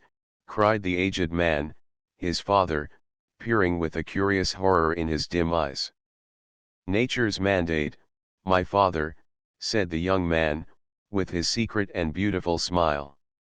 Slying as William Jordan went forth of the little room and took his ways, the east had still no more than a few faint grey flecks, which were hardly more than vaunt couriers of the hues of dawn. Into the ruck of the streets he took his way. He plunged into them headlong, without calculation, without attempting to discriminate. Yet there was neither hurry of the flesh nor of the spirit, both were rational, temperate, responsible. The rain had ceased, but the black pavements were slippery and unwholesome, and there was the stench of 1,000 drains. Street after street he passed through at the same regulated pace, which was neither slow nor fast. Rows upon rows of houses which he had never seen before came into view, and at last, as all the sky was bright with the new day, he saw the green lanes, and began to taste the pure woodland airs. As soon as he knew himself to be free of the great city, he left the highways and struck a direct course across the green fields. Over the hedgerows and across the pastures he bent his steps, across morasses and through tangled places, not knowing nor desiring to know whither, past hamlets with thatched roofs, and crooked rustic churches, past farmsteadings, past stately mansions, over upland and fen, until the sun had reached its zenith in the heavens. He then sat on the hospitable earth, and for a space rested his weariness on the fringe of a green wood, in a dry warm place, under a splendid tree, alive with sap and the melody of birds. When again he went his way, the sun was still high in the April heaven, though pursuing a steady track towards the west. The wayfarer followed it in a straight line, over hedgerow and pasture, sometimes crossing a brook with his naked feet, at other times leaping a ditch, or breaking through barriers of thorn and timber which seemed insurmountable. The wayfarer paid no heed to the miles that he made. As the light of the sun began to fail, he found himself upon the wealds and uplands, with the generous sweet-smelling earth ever beneath him. The evening air seemed to blow with a sharper sweetness, the houses and hamlets grew fewer, yet nature's spontaneity grew ever richer and more rare. When it was almost dark he reached a little and solitary house on the edge of a great wood. It seemed to be interminable, and full of pungent yet delicately odorous trees. He knocked at the door of the little house. His summons was answered by an old woman in a grey shawl, and for a penny she gave him a cake of bread and a cup of water.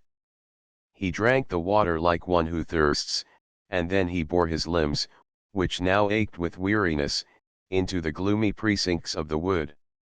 Groping about in the darkness, he found a dry and sheltered place amid the fresh flowering firs, and here, with his head propped against the bole of a young pine, he ate his food slowly, and then straightway fell into a profound sleep.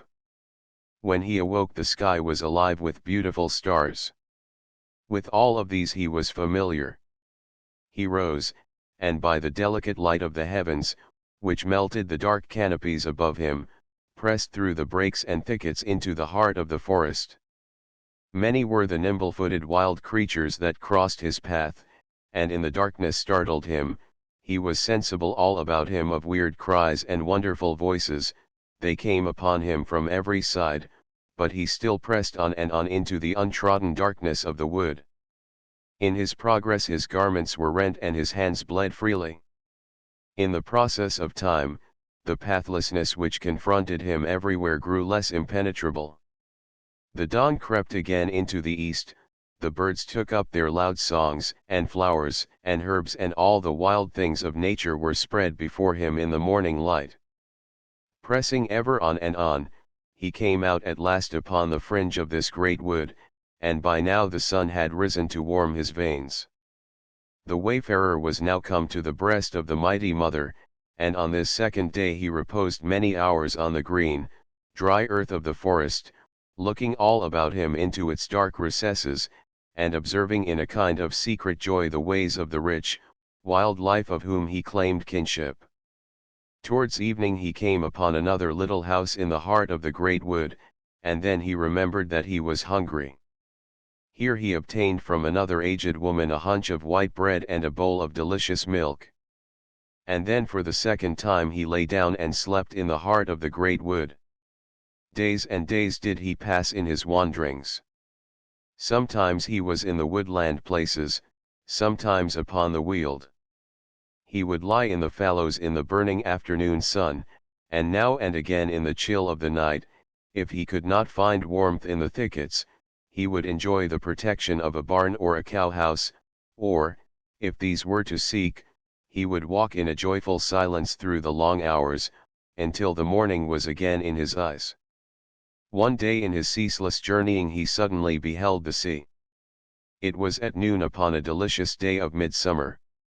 He ran down to the beach, with a noble rapture in his veins, and, flinging off his clothes, he waded out into the cool water. For many days he kept ever by the side of the sea. He could not forsake that marvelous companion, and on several occasions, when he found old men in boats upon the beach, he persuaded them to row him out upon the many smiling wilderness. Even after the summer had waned his wanderings continued. They bore him into all kinds of wonderful and unexpected places. Sometimes he found himself in the high and mountainous country, and here the grandeur, the solitude, and the marvelous hues and the deep-breathing silences would endue him with the awe of his inheritance. And wherever he was borne by the irresponsible passion of his steps, he beheld infinite wonders. He saw great pits sunk into the bowels of the earth, he saw curious and grimy peoples, yet it cost him no pang to admit them into all-embracing kinship with himself, and with the earth, his mother. When as the tints of autumn fell about the quiet earth, and he felt the shrewd airs of the tall mountains of the west, he heard their voices in such wise in his ears, as never before had addressed them. With a loud, fervent cry, he flung himself down upon the fruitful brown soil, and pressed his lips rapturously to the bosom of earth, his mother. The wonderful hues of the autumn deepened in their silent rapidity, until the ruthless winter was come. Then the wayfarer persuaded an old shepherd to give him his shawl, and clad therein, and moving ever upon the peaks of the mountains, he came into the north. And there he learned many of the cunning but simple arts of these wise mountain peoples, those hardy children who wrested but a reluctant nourishment from the bare ground. It was here that, driven by the stress of winter, the wayfarer shared the hospitality of the fisherman's hut, the ploughman's byre, and the rude hearth of the crofter and the shepherd. It was in these altitudes that he renewed the garments for his back and the shoes for his feet. His scant store of pieces of silver had been consumed long ago, but, like one of his kin in a remote age, he did not fear to beg his bread from door to door. Now and again he would requite his hosts, who asked not in return, as he sat in the chimney place, warmed by a fire of peats and a basin of food, with wonderful tales out of the past, and glorious stories of the youth of the world. And these he would clothe in such wise that the simple hearts of his friends would swell with gladness. He did not fear the snow in the dales, the ice in the burns, nor the barren and implacable wastes which confronted him everywhere. Many and curious were the deeds he performed, strange were the sights that he witnessed. He made acquaintance with the red deer, and the mountain sheep, and the fowls of the moorland. He learned to speak every man in his own tongue, and never once in all these vicissitudes, although he had no piece of silver in his coat, did he suffer denial. He was ragged and unkempt, he was almost as frail as a phantom, his skin was colored a deep brown by exposure to the weather, his hair, thick and matted, came down to his shoulders, and his large and bright eyes seemed to envelop the whole of his face.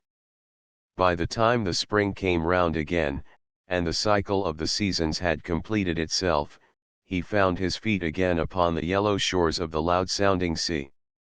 Yet now he did not linger within its magical thrall. For a long dormant passion had again begun to stir within him, and he knew that the hour was near when he must return to the aged man, his father, and to the little room. Through the breaks of the green woods through which he passed, the notes of each bird as it sang were as familiar in his ears as the many and subtle voices of the wind. He could now read the face of the fruitful earth, his mother, like an open page. All her sweet little mysteries he could decipher. He knew the shapes of her trees, the odors of her flowers, the habits and tracks of all her nimble wild creatures. Yet in his veins the passion was ever rising. He felt it was no longer meet for him to tarry. No more did it beseem him to while away the glad hours with this old gossip. Ere the winter came again he must return to the streets of the great city, and thence to the sanctuary in which he was wont to kneel, and to the white-haired man, his father, and to that other faithful friend who loved him tenderly. In the gorgeous heat of the midsummer he found himself again upon the mountains of the west. But now the passion was mounting hourly in the veins of the wayfarer, and soon he was to know that it had claimed as its fuel a portion of his vital power. His frame had never been so dauntless and so full of a divine vigor, his brain was like a crystal, but he seemed to know that his power of sight was not what it was. Upon these heights of the west he brought his power of vision to the proof. He found himself again in those altitudes, which previously he had trod when the hues of autumn were upon them. At that time he was able to discern clearly the adjacent peaks by which they were surrounded, yet on this day of midsummer, although the bright sky was like a mirror of opals, he knew not even their outlines. And he seemed to divine, by a clear foreknowledge, that all about him would soon be dark. Without hurry, and without fear, although the passion was ever mounting in his veins, the wayfarer turned his eyes to the east, towards the little sanctuary within the heart of the streets of the great city. Mile by mile he retraced the well-remembered steps. Although he could not now discern all that lay about him, as when a 12-month since he trod these ways, for his eyes were no longer faithful to him, yet, as his unfaltering limbs overcame the brakes and the thickets, the downs and the pastures, the new and puissant sense of kinship with the earth, his mother, endued his veins with the strength of heroes. He could hardly see as he walked through the woodland places, but the joy and the music by which nature celebrated her noble freedoms, the paeans of his ever youthful mother filled his ears. The loud and deep voice, that was so clear and so heroical, made the wayfarer nod and smile at her as he took his way. Pressing ever on and on over hill and dale, through impenetrable fastnesses, by marsh and stream, he rejoiced aloud in her noble fecundity. Sing, goddess, sing, he chanted continually, and I will sing to thee. The heart of the wayfarer was entranced with gladness as he begged his bread from door to door. And as he came nearer and nearer to the streets of the great city, he began to sing to the earth, his mother, in a wonderful kind of speech which he knew was pleasant to her ear. And she requited him with her own resonant and golden music, those strange, rapt cadences of her own childlike voice, and these cradled him in sleep, and he dreamed by the wise and gracious light of the stars. Kiss me, ever young and gentle one, he whispered to her, as one evening he lay down on the dry mosses of an autumnal wood. I can scarce see thee now, my mother, he said as he turned his eyes towards the bole of a great tree, under whose wide-spreading branches he lay, but thy ample speech was never so great in my veins. Tonight I shall dream of thee constantly, sweet and gentle virgin which hath had strange issue. As he lay that night asleep under the great tree, the voice of the earth, his mother, breathed in his ears. Return, O Achilles, it said, to the streets of the great city, without another instant of tarrying, for in my tenderness for thee, thou brave one, I have endowed thy right hand with strength. These words awoke the wayfarer. He arose and knelt before the gnarled trunk of the great tree which had been the pillow of his dreams. Pressing his eyes to the green moss over which the ages had passed, he said joyfully, I heed thee, my mother. Thou who hast lain with the stars in their courses, I will bear myself as the fruit of thy caresses. The wayfarer drove the pains of sleep from his limbs, and turned his dim eyes towards the east. Achilles, thy son, heeds thee, my mother, he said as the bracken began to yield to his steps, he will not tarry until he has made the streets of the great city, so that when he returns into sanctuary he may find the strength in his right hand. With bold and quick steps, as light as those of a deer, the wayfarer went his way through the chill dawn. When he came out into the beautiful expanse of the fields, the east shone with morning. His feet unconsciously sought the well-remembered tracks of his previous way. The will seemed not to direct the steps of the wayfarer, yet not once did they stray from the path upon which formerly they had come. At noon the weather turned bitterly inclement. The winds blew piercingly from every quarter, and presently the first flakes of the winter's snow were shaken out of the adverse heavens. But the wayfarer pressed on and on into the very teeth of the gale. Asking neither shelter nor refreshment, his frame, in its puissance, consumed the miles, for he feared lest the sight of his eyes should desert him ere he could cross the threshold of the sanctuary that awaited him and the strength he bore in his right hand. As the sombre light of the afternoon was waning his feet were once more upon the pavements of the streets of the great city. The wind whistled round the corners of the gaunt houses, the air was thickened by gusts of sleet, which pierced his skin, and stung his frame to new endeavors.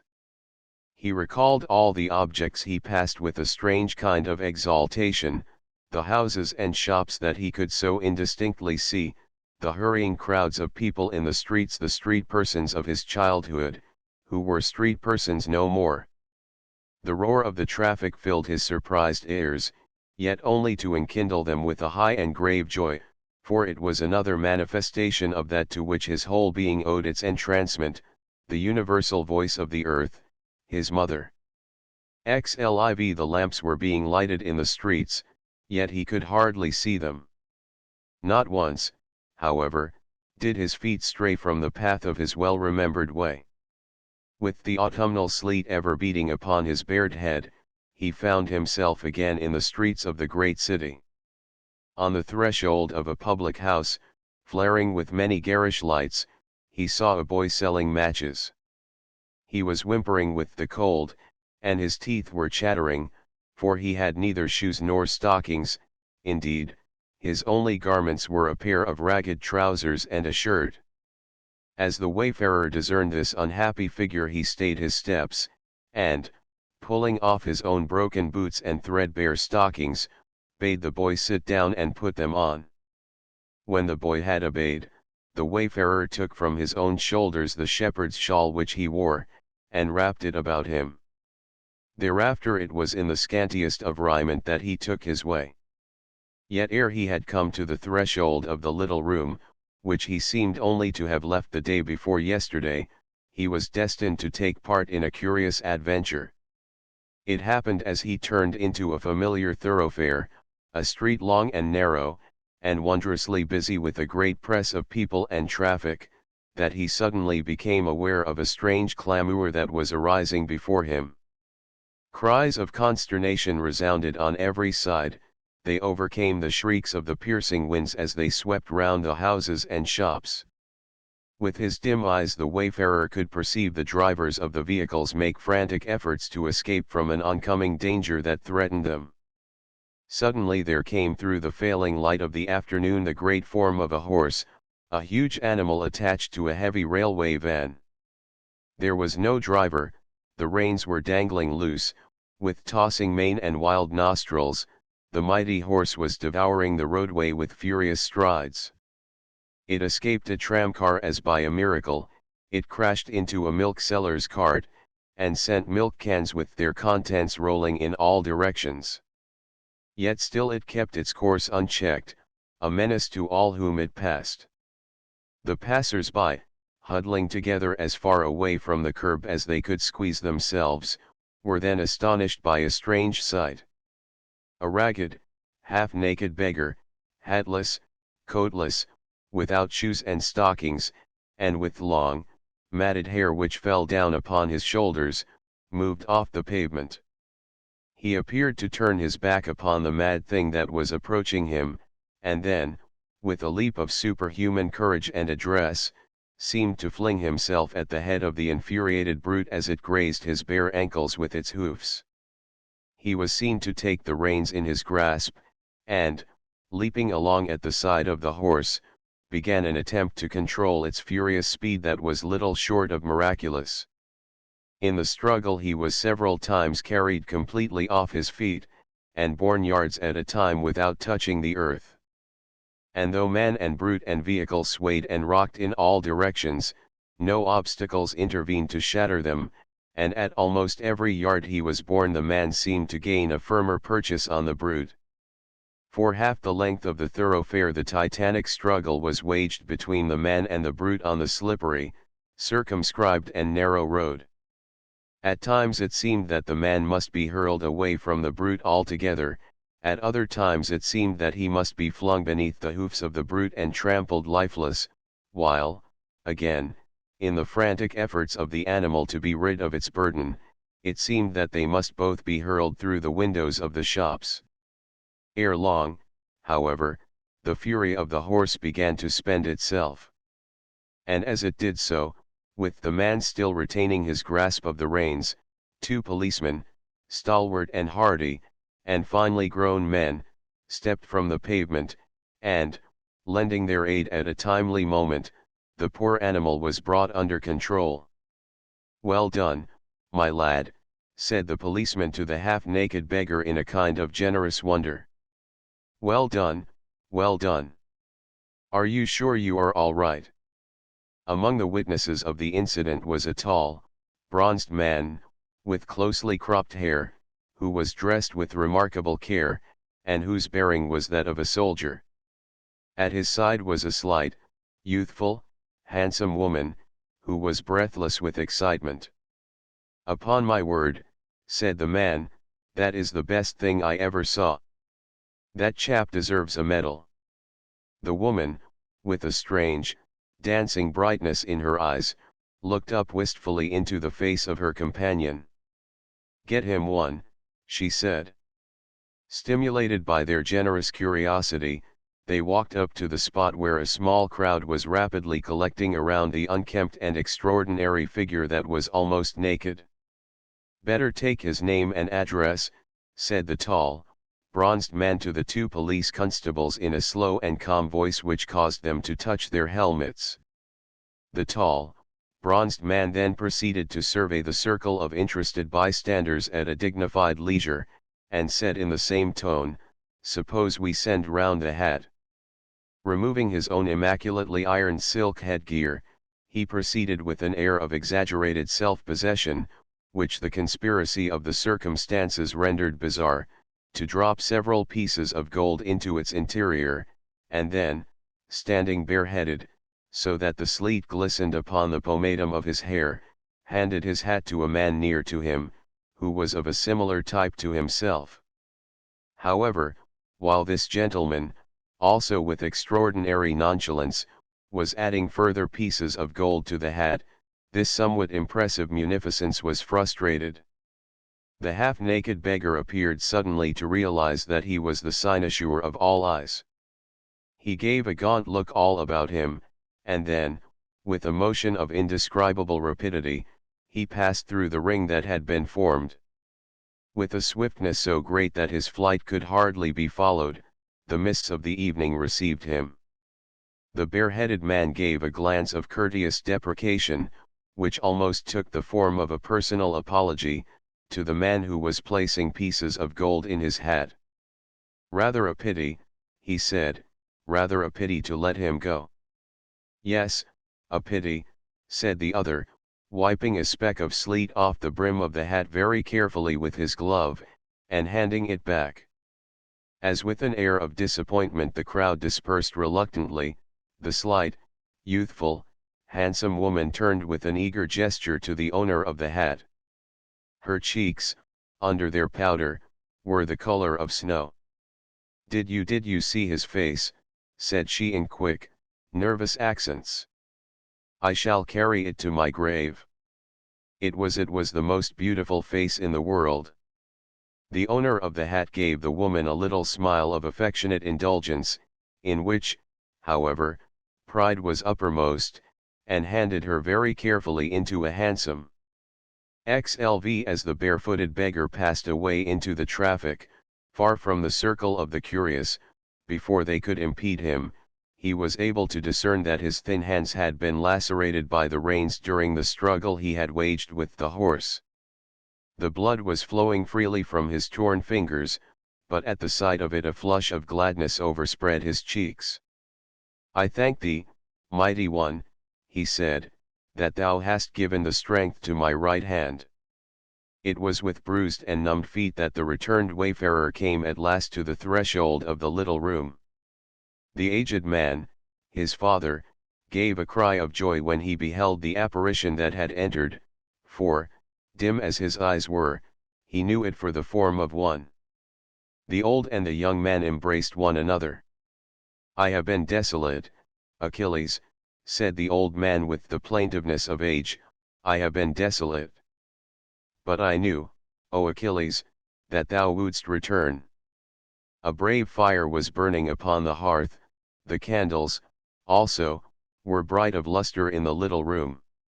The young man stretched his wounded hands to the warmth, and then, with a kind of composed passion, he spread them out before his father. "Dost thou see, my father," he said. "Earth, my mother, has given the strength to my right hand. I think now, my father, I shall be among the English authors." As he spoke the secret and beautiful smile crept across his wan lips. "Thou wilt write in the book, O Achilles," said the old man, pointing to the table where the mighty tome lay open. "First, I must write my little treatise upon human life, my father," said the returned wayfarer in the simple accents of his childhood. "And, perchance, my father, when that is written, if the strength is still given to my right hand, I may, or I may not, write in the book. I myself have not yet written in it, O Achilles," said the aged man, his father, with a look of despair. "And I begin to fear that it may not be given to me to write therein. I am old, Achilles, I am old." The young man appeared hardly to heed the words of his aged father. "I will eat," he said, "and then until midnight is tolled upon the clocks I will repose, and then I will write my little treatise upon human life." Half naked and unkempt and barefooted as he was, the returned wayfarer ate and drank, and he then fell asleep in a chair at the side of the bright hearth with his feet stretched out before the embers. While the returned wayfarer slept profoundly, the aged man, his father, heaped up the fire with coals. Then he went forth into the shop, and took from its recesses the materials for writing. As the old man was conveying these articles, with every precaution that he might not disturb the sleeper, to the table of the little room, he heard a stealthy knocking, with which he had grown familiar, upon the outer shutters of the shop. Therefore, as soon as the old man had discharged his burdens, he went to the door of the shop and opened it. Upon the outer threshold was a small, wizened man with a shrewd countenance and a short, bristling mustache. "Has he come back?" asked the man with an eager whisper. "Yes, he has returned," said the old man, "but he now sleeps." "Let me see him," said the other in a voice of anguish. "I will not disturb his sleep, and I will not try to cross the threshold of your little room." "You may follow," said the old man, leading the way through the shop to the threshold of the little room, "but I would entreat you not to proceed beyond this." "Yes, I will bear it in mind," said the other in a voice of curious excitement. When the man from the street came to stand upon the threshold of the little room, and to peer within at him who lay there asleep, the cry of joy that he could not repress was mingled with an intense consternation. "Why, where has he been?" he whispered in tones of horror. See, he is all in rags. His feet are bruised and cut and quite bare. And his hair hangs down upon his shoulders like a mane. And his ragged shirt exposes his chest. And his fingers are all covered with dried blood. Tell me, why has he returned like this?" "He is about to communicate the story of his wanderings," said the old man, pointing to the materials for writing that were spread upon the table of the little room. "He is about to make them into a treatise. When the clocks tell the hour of midnight he will commence author. Therefore does it not behove us to be patient? When his task is accomplished, I doubt not that we shall be privileged to learn all that has befallen him." "Ah, yes, I remember," said the man from the street. "I always suspected that one day he might set up on his own account as an author. He has a lot of out-of-the-way knowledge. He looks in a dreadful state tonight, and I shouldn't wonder if he didn't write the better for it. He's evidently been out and seen a bit of life, and you've got to see a bit of life to be an author. At least, Middle says so, and Middle ought to know." Yes, said the old man softly. "We shall doubtless be informed of all that has befallen him when he comes to take the pen in his right hand." The man from the street bade good night to the old man, and begged to be allowed to return the next evening to the threshold of the little room, that he might have speech with him who slept. XLVI The returned wayfarer, ragged, barefooted, and dishevelled, continued in his profound sleep by the side of the fire. Not a sound escaped him, not once did he change his posture, and as the hour of midnight approached, the old man, his father, began to have a fear that he would not waken again. But at the first stroke of the clocks, as they told the midnight hour, the wanderer opened his eyes to the full, and, rising immediately from his chair, without pain and without weariness, sat down exactly as he was before the materials for writing that were spread upon the table, and commenced author. At first, as he dipped the pen in the ink, and it sought the virgin sheets of white paper, his face was calm and untroubled, and about his lips was a happy smile of peace.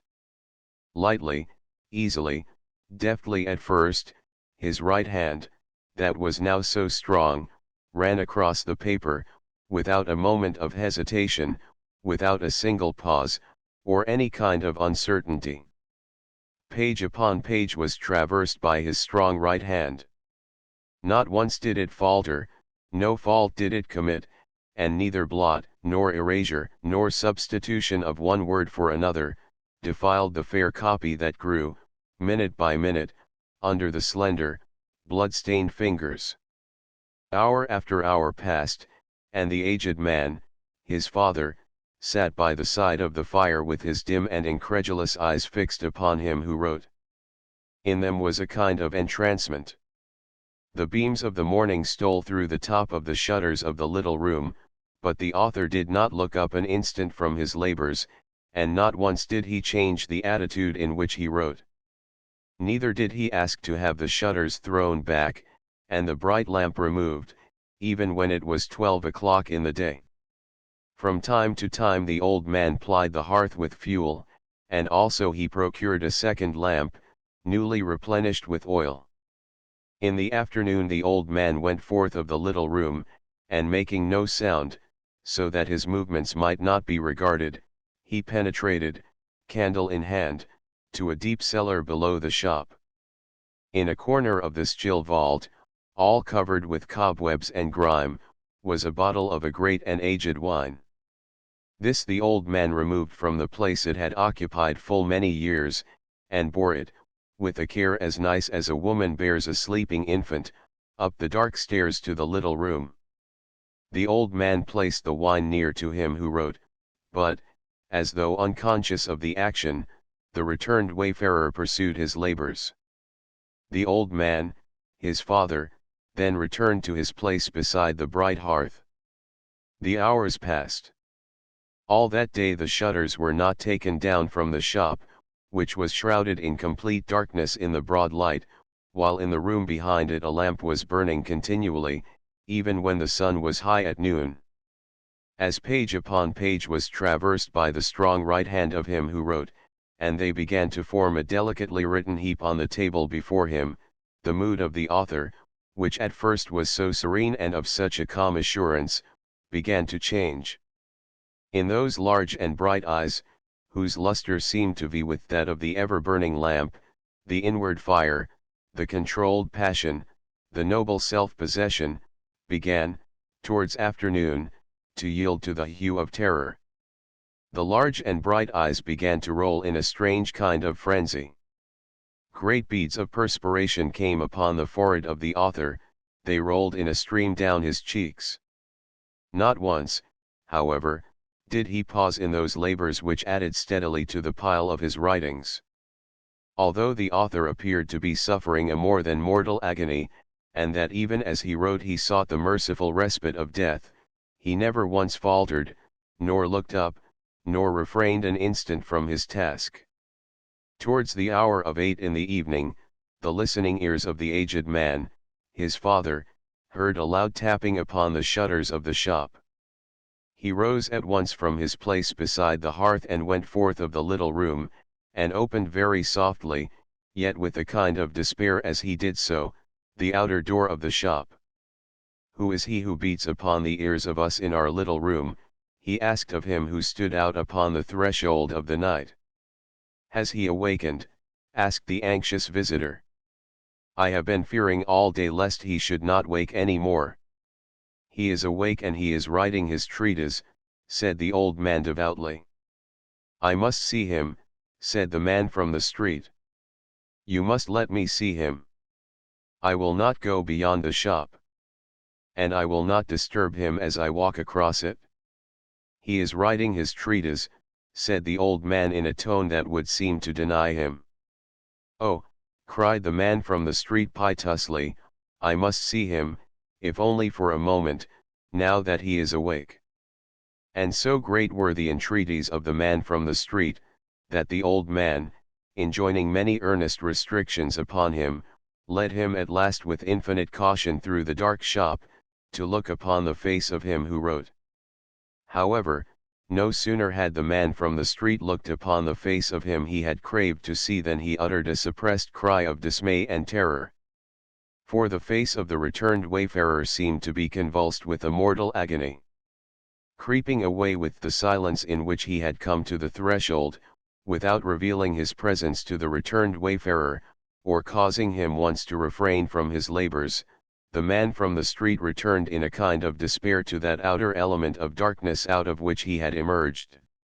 "Oh," he muttered, as the scalding tears sprang out of his eyes as he traversed the inhospitable pavements of the streets, "I wish now that I had not seen him. It is just as I thought it would be." Yet the next evening at the same hour the man from the street tapped upon the shutter again, and again his summons was answered by the old man within. "How is he now?" asked the visitor breathlessly. "I hope there is no change for the worse." "You may enter and look upon him," said the old man. "I don't think I want to do that," said the visitor with fear in his eyes. "I think I would rather not do so."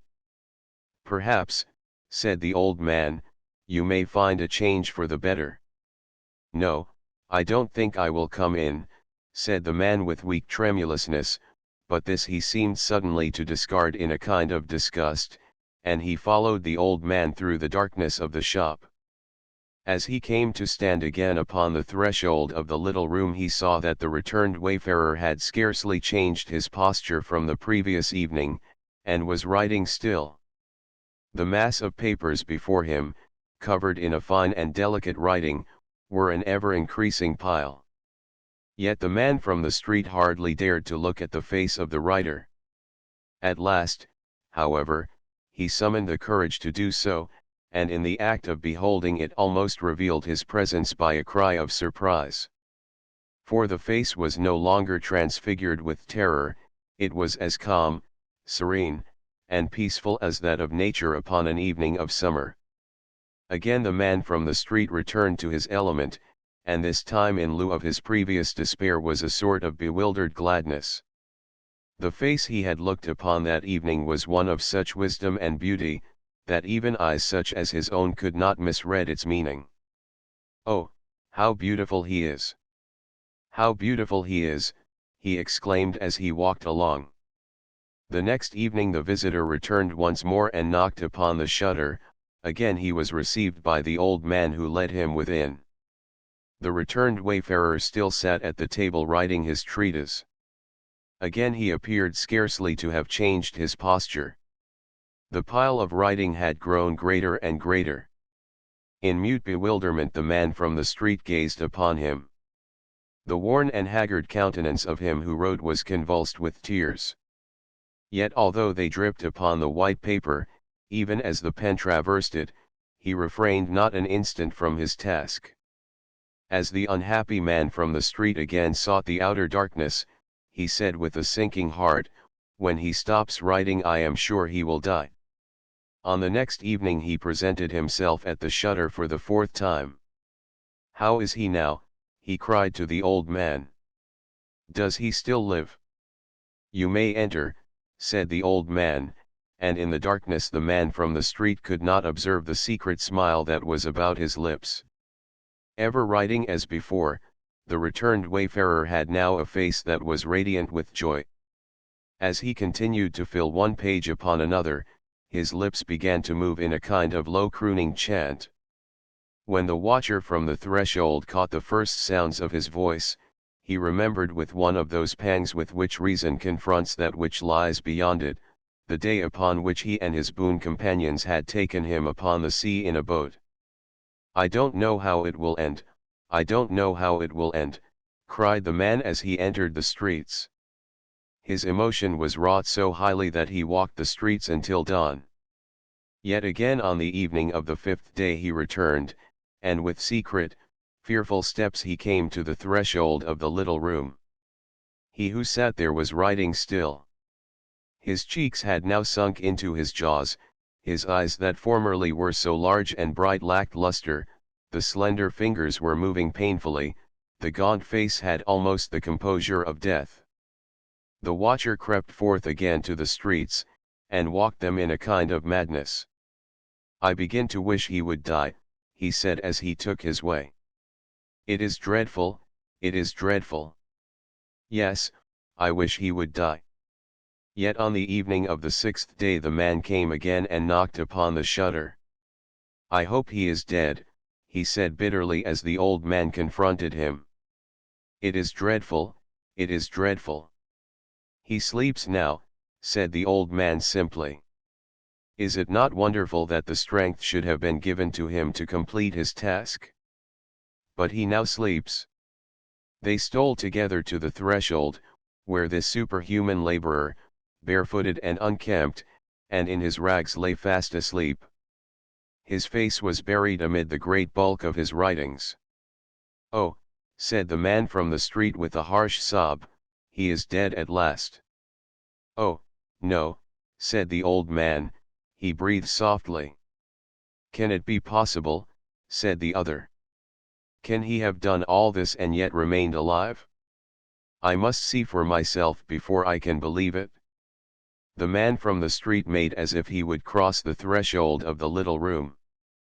"Beware," said the old man almost sternly. "Did you not promise that you would not go beyond this?" "Yes, I did," said the other mournfully, "but I am sure he is dead." "Return tomorrow, my friend, at the same hour," said the old man, "and be of good hope." He ate and drank before he slept, and he promised to awaken. The next day the man came back again to the threshold of the little room, but the writer still slept with his face buried within his labors. "He will never awaken, he will never awaken," said the watcher. "Be of good faith," said the old man softly. "Return tomorrow again." The man did as he was bidden, but he who had labored was still asleep. "Why do you deceive me?" cried the man from the street, almost beside himself with his passion. "You know he will never wake again. And you dare not tell me the truth." "I will enter and see for myself." The old man pushed him back with his feeble strength as he made to cross the threshold. His face had a tragic consternation too dreadful to behold. "If you cross the threshold," he said, "while he still sleeps he will never, never awaken." These words and the countenance of the old man convinced the man from the street that such was the truth. "I will return tomorrow and see if he sleeps still," said the man, returning to the street. "This passes all understanding," he muttered constantly as he took his way. Slightly on the following evening, when the man knocked again upon the shutter, and the door of the shop was opened by the old man, he was informed joyfully that the sleeper had awakened. And further, he was told that he had bathed, and had partaken of food, and that now in the little room he sat beside the hearth in the full enjoyment of his mind. "Do you remain here while I ask him if you may approach the threshold of his little room," said the old man in a glad voice. The man from the street waited in joyfulness. In spite of his incredulity he seemed to know that the darkness of the night had passed. "He desires to see you," said the old man as he returned. The man from the street, scarcely daring to breathe, followed the old man to the threshold of the inner room.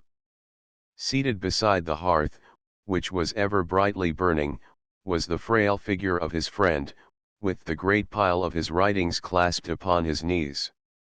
The luster was extinguished from his worn and beautiful face, his eyes were no longer large and bright, his cheeks were sunken, yet all about him was a high and calm serenity, an inexpressible peace.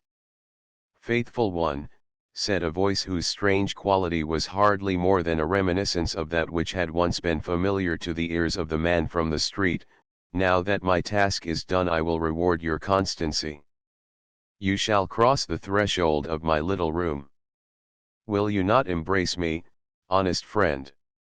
Speaking these words, the returned wayfarer stretched out his hands to his visitor.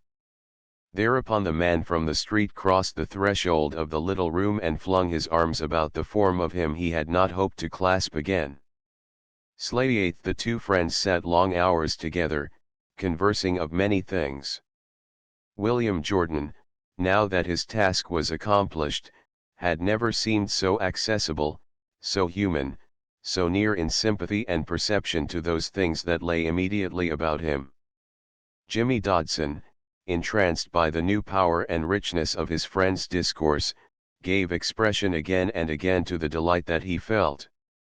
"Looney," he said, calling him again by that name with which he had always addressed him, "you have always been beyond me, but you have never seemed quite so far beyond me as you do now. Your actions prove you to be out of your mind, but the odd thing is that never in all the years I have known you, have you talked to me as you have talked tonight. You talk to me now, old boy, just as I should expect some of those wise old Greek Johnnies to talk to their pals. And yet you give yourself no airs of saying anything out of the common, and the way you listen to what I say to you and the way you draw me out, gives me the kind of feeling that I myself am a sort of chap like old what's his name. Words have never come to me so easily as they have tonight, and as for my mind, I am sure it has never been half so bright. You seem to make me feel, old boy, that every word you use has a kind of inner meaning, and I understand enough of the meaning inside to know that there is still another meaning inside of that. I don't know where you have been, or what you have done, but I am sure the change that has taken place in you is very wonderful. The giver of all good has at last given the light to your eyes and mine, said William Jordan. And speech to our lips, and hearing to our ears. And the most wonderful thing about you, old boy, said his friend, is that with all your strangeness I know what you mean. You sit there talking for all the world as if nothing had happened to you. And yet if you don't mind my saying it, a week ago you were up so high that I thought you could never come down again. Perhaps it was, said William Jordan, that I was then besieged by strange spirits. Perhaps it was, Jimmy, that my little treatise could not have got itself written without their aid. And now you have written it, old boy, or now, as you put it, it has got itself written. What do you intend to do with it? Asked Jimmy Dodson eagerly. It is my intention to give it to the world, said William Jordan. The calm assurance with which the author announced this intention appeared to startle his friend. Yes, of course, said Jimmy Dodson nervously, yes, of course. A sequel so natural to the strange labors of which he had been the witness, had, somewhat curiously, never shaped itself in his mind. Yes, of course, he reiterated, of course you will give it to the world. That is to say, you will have it published by somebody. Have you thought which firm you will try first? It is my intention, said William Jordan, to place it in the good hands of our friends. Indeed, said Dodson, and then he added nervously, yes, I suppose so. What is it all about? You may speak of it as a kind of treatise on human life, said the author. A treatise, said his friend. I hope, old boy, it is not too scientific and not too long. In some respects it is scientific, I am afraid, said the author. You see, it was impossible to keep out science altogether. Oh, then, said his friend with an air of relief, the treatise as you call it is not all pure science. I hope, old boy, he added anxiously, you have had the forethought to cast it into the form of a novel. Yes, said the author, you might almost say it is a kind of novel and yet it is a kind of poem too. Ah, said his friend hopefully, that is better. A treatise in the form of a novel may be all right, although much depends upon the length. And a novel in the form of a prose poem, that may be all right too, that is if it is not lacking in dramatic interest. I have heard Octavius lay it down as a fixed rule that in a prose poem you must have dramatic interest. I think I may promise, said the author, with a simplicity that passed beyond the understanding of his friend, that it is not lacking in dramatic interest. Good, said Jimmy Dodson. Things are shaping better than could have been expected. Yet you know, old boy, if I must tell the truth, I never quite thought you had it about you to write a really good novel. But you never know, old boy, do you? Some of the smartest writing chaps of the day don't at all look the part. Yet I don't quite know, old boy, you won't mind my saying it, whether you have had quite enough experience of life. I've heard Middle say that a chap wants enormous experience of life to write a really good novel. I've heard him say to Octavius that he couldn't possibly have done what he has unless he had dined out every night in good society for 20 years. But the novel may be a romance. Of course that would make a difference. A fellow doesn't have to know so much, Octavius says, to write a romance. Yet don't forget, old boy, that other things being all right, grammar, style, dramatic interest and so on, much will depend upon the length. Whatever else it may be, I hope it will not be more than 80,000 words. I am afraid, said the author, the question of length has not occurred to me.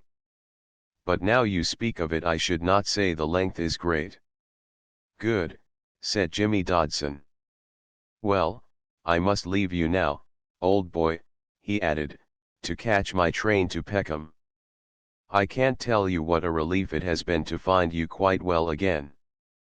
But I will come back tomorrow evening, and I will look at this novel of yours, and we will talk over the question of offering it to the firm, although if you do that, old boy, you will be obliged, you know, to adopt what they call a pseudonym.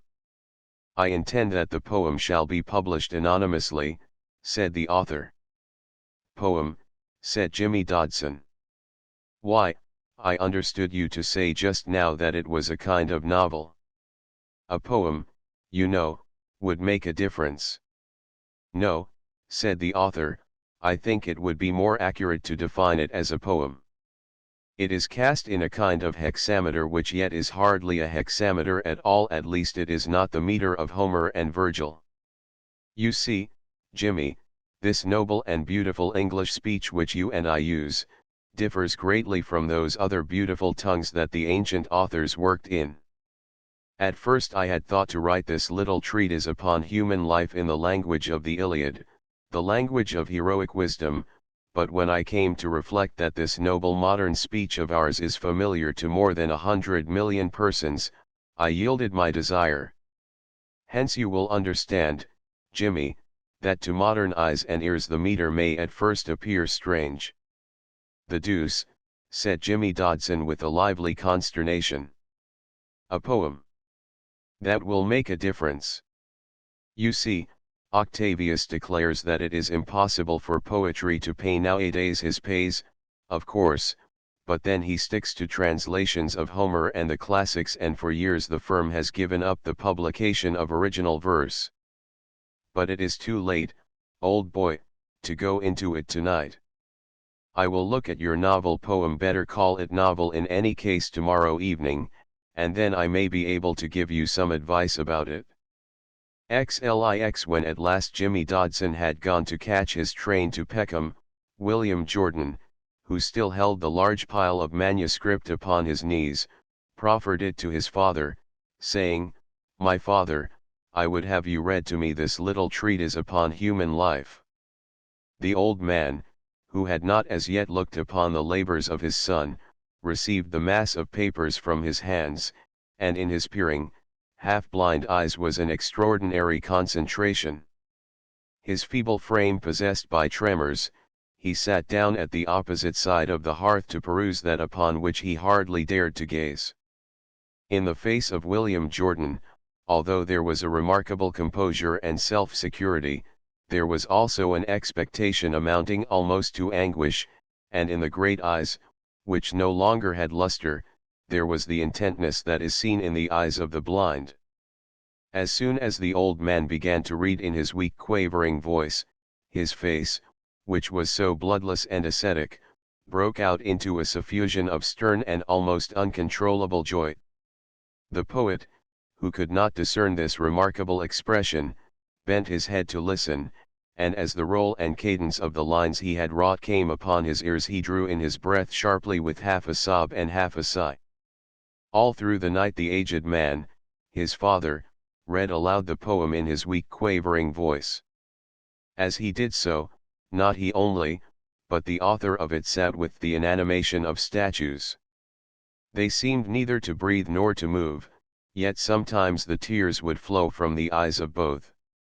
At other times every kind of emotion would pass across their faces, terror, joy, pity, laughter, bewilderment, protest, acceptance. Hour after hour sped, and the passion engendered by the reading seemed to mount in the veins of each. At last towards the afternoon the old man's voice failed him, and through sheer physical weakness he could read no more. "Pray continue, O Achilles," said the old man. "I am now old, and nature fails me." "Nay, my father," said the poet, "nature has failed me also. I would have you repose a little, and then I would have you continue in your task." In obedience to the poet's request, the old man laid his reading aside for a while, yet a few hours hence he resumed. And thus it befell that when Jimmy Dodson knocked upon the shutters of the shop at 8 o'clock, no heed was paid to his summons. He knocked again and again, his blows were so loud that they echoed all about the street, yet although he could discern a thread of light stealing from the room behind the shop his demand met with no answer. He tried the door of the shop, but it was secure. However, his imperious need armed him with resources, for climbing up by means of a niche in the shutters, he peered through an aperture at the top. He owed it to an infinite good fortune that the door of the little room was open wide, and he who looked was able to observe its two occupants sitting either side of the hearth. The white-haired old man with a great pile of papers upon his knees was reading aloud to his son, and as revealed by the shadows of the lamp the faces of both were suffused by a most singular emotion. The evening following at the same hour Dodson returned again to the shop, yet again to his profound astonishment admittance was denied to him. Climbing up for the second time to peer over the top of the shutters he found the cause of his exclusion to be the same. On the third evening, however, when he knocked upon the shutters he was admitted by the old man. When Jimmy Dodson crossed the threshold of the little room, William Jordan, who still sat by the side of the fire with the great pile of his writings once more upon his knees, lifted his dull eyes towards his friend, and said with his lips yielding in a smile of exquisite mobility, "Embrace me, my dear friend, embrace me." In the gestures of William Jordan was a calm authority that his friend did not seek to withstand. With a somewhat disconcerted bewilderment he deferred to the poet. "Looney, old boy," he said nervously, "I have been making a few inquiries about the publication of poetry. Octavia says there is not a publisher in London who would touch your poem, unless it happened to be something quite out of the way." The faces of father and son seemed to embody a single yet occult meaning, yet the eyes of the poet now held no luster. "Fear not, good friend," said William Jordan in his soft, clear speech, yet in a tone of such curious somber irony as Jimmy Dodson had never heard upon his lips before.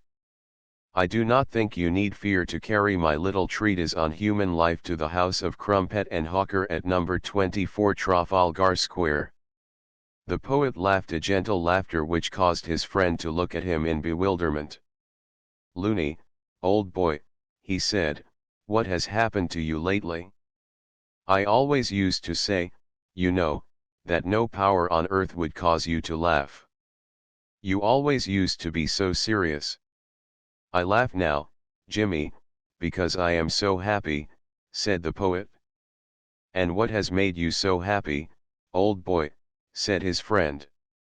"The knowledge, Jimmy, that I am a prince of the blood." Jimmy Dodson gave a gasp of bewilderment.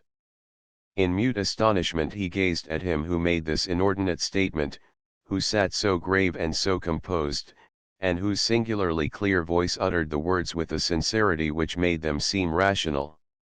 "I can't understand him, I can't understand him," muttered Jimmy Dodson in dismay. "His words and his acts are totally wrong, yet I never saw a man who seemed so marvelously right." Jimmy Dodson turned to the father of the poet in an incredulous aside. "What does he mean?" he said. "He says he is happy because he is a prince of the blood." "Would he be of that estate if he were not happy?" said the old man, with a quietude that increased Jimmy Dodson's dismay. Yes, I suppose not," said Jimmy Dodson in a kind of despair. He looked from the father to the son, from the son to the father, yet in vain he sought to read the riddle of their words. The white-haired man laid his hand on the great pile of writings which the poet held upon his knees. "You would not doubt," said the old man in a tone of mild expostulation, "that the creator of this was of the blood royal." Jimmy Dodson did not know how to dissemble his surprise.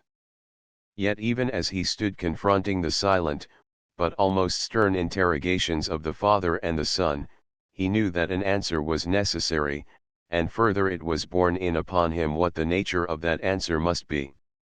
"Oh no," said the young man, and with an assumption of carelessness that sat upon him ungracefully, "I should not doubt it for a moment, of course not for a moment, because you see, I happen to know the author. But some chaps who don't happen to know the author might doubt it unless they had the proof. Here, oh friend, is the proof of the infinite power of my right hand," said the poet, caressing almost proudly with his frail fingers that which he had wrought. "You yourself shall examine it, and then as I know you to be worthy of trust you shall carry it to the house of Crumpet and Hawker, and you shall desire them to print it, but of course, as I say, you will not divulge the name of the author." Yes, old boy," said Jimmy Dodson faintly, "of course I will not divulge the name of the author. But suppose Crumpet and Hawker, suppose, old boy, Crumpet and Hawker take it into their fat heads, you never know what publishers will do, old boy, do you? Suppose they take it into their fat heads to refuse your novel, or your poem, or your treatise, or whatever you call it." The poet smiled. "Courage, faithful one," he said. "You have yet to read this little treatise, have you not? You have yet to learn the infinite power of this right hand. And those worthy street persons, Messrs. Crumpet and Hawker, will not their eyes glow with a proud joy when they learn it also?" Jimmy Dodson did not dare to look upon the rapt gaze of the sightless poet. Yes, old boy," he said miserably, yes, old boy, I suppose they will." "Their eyes will dazzle," said the poet, "when they behold that which has been wrought for them and theirs, and for ages unborn.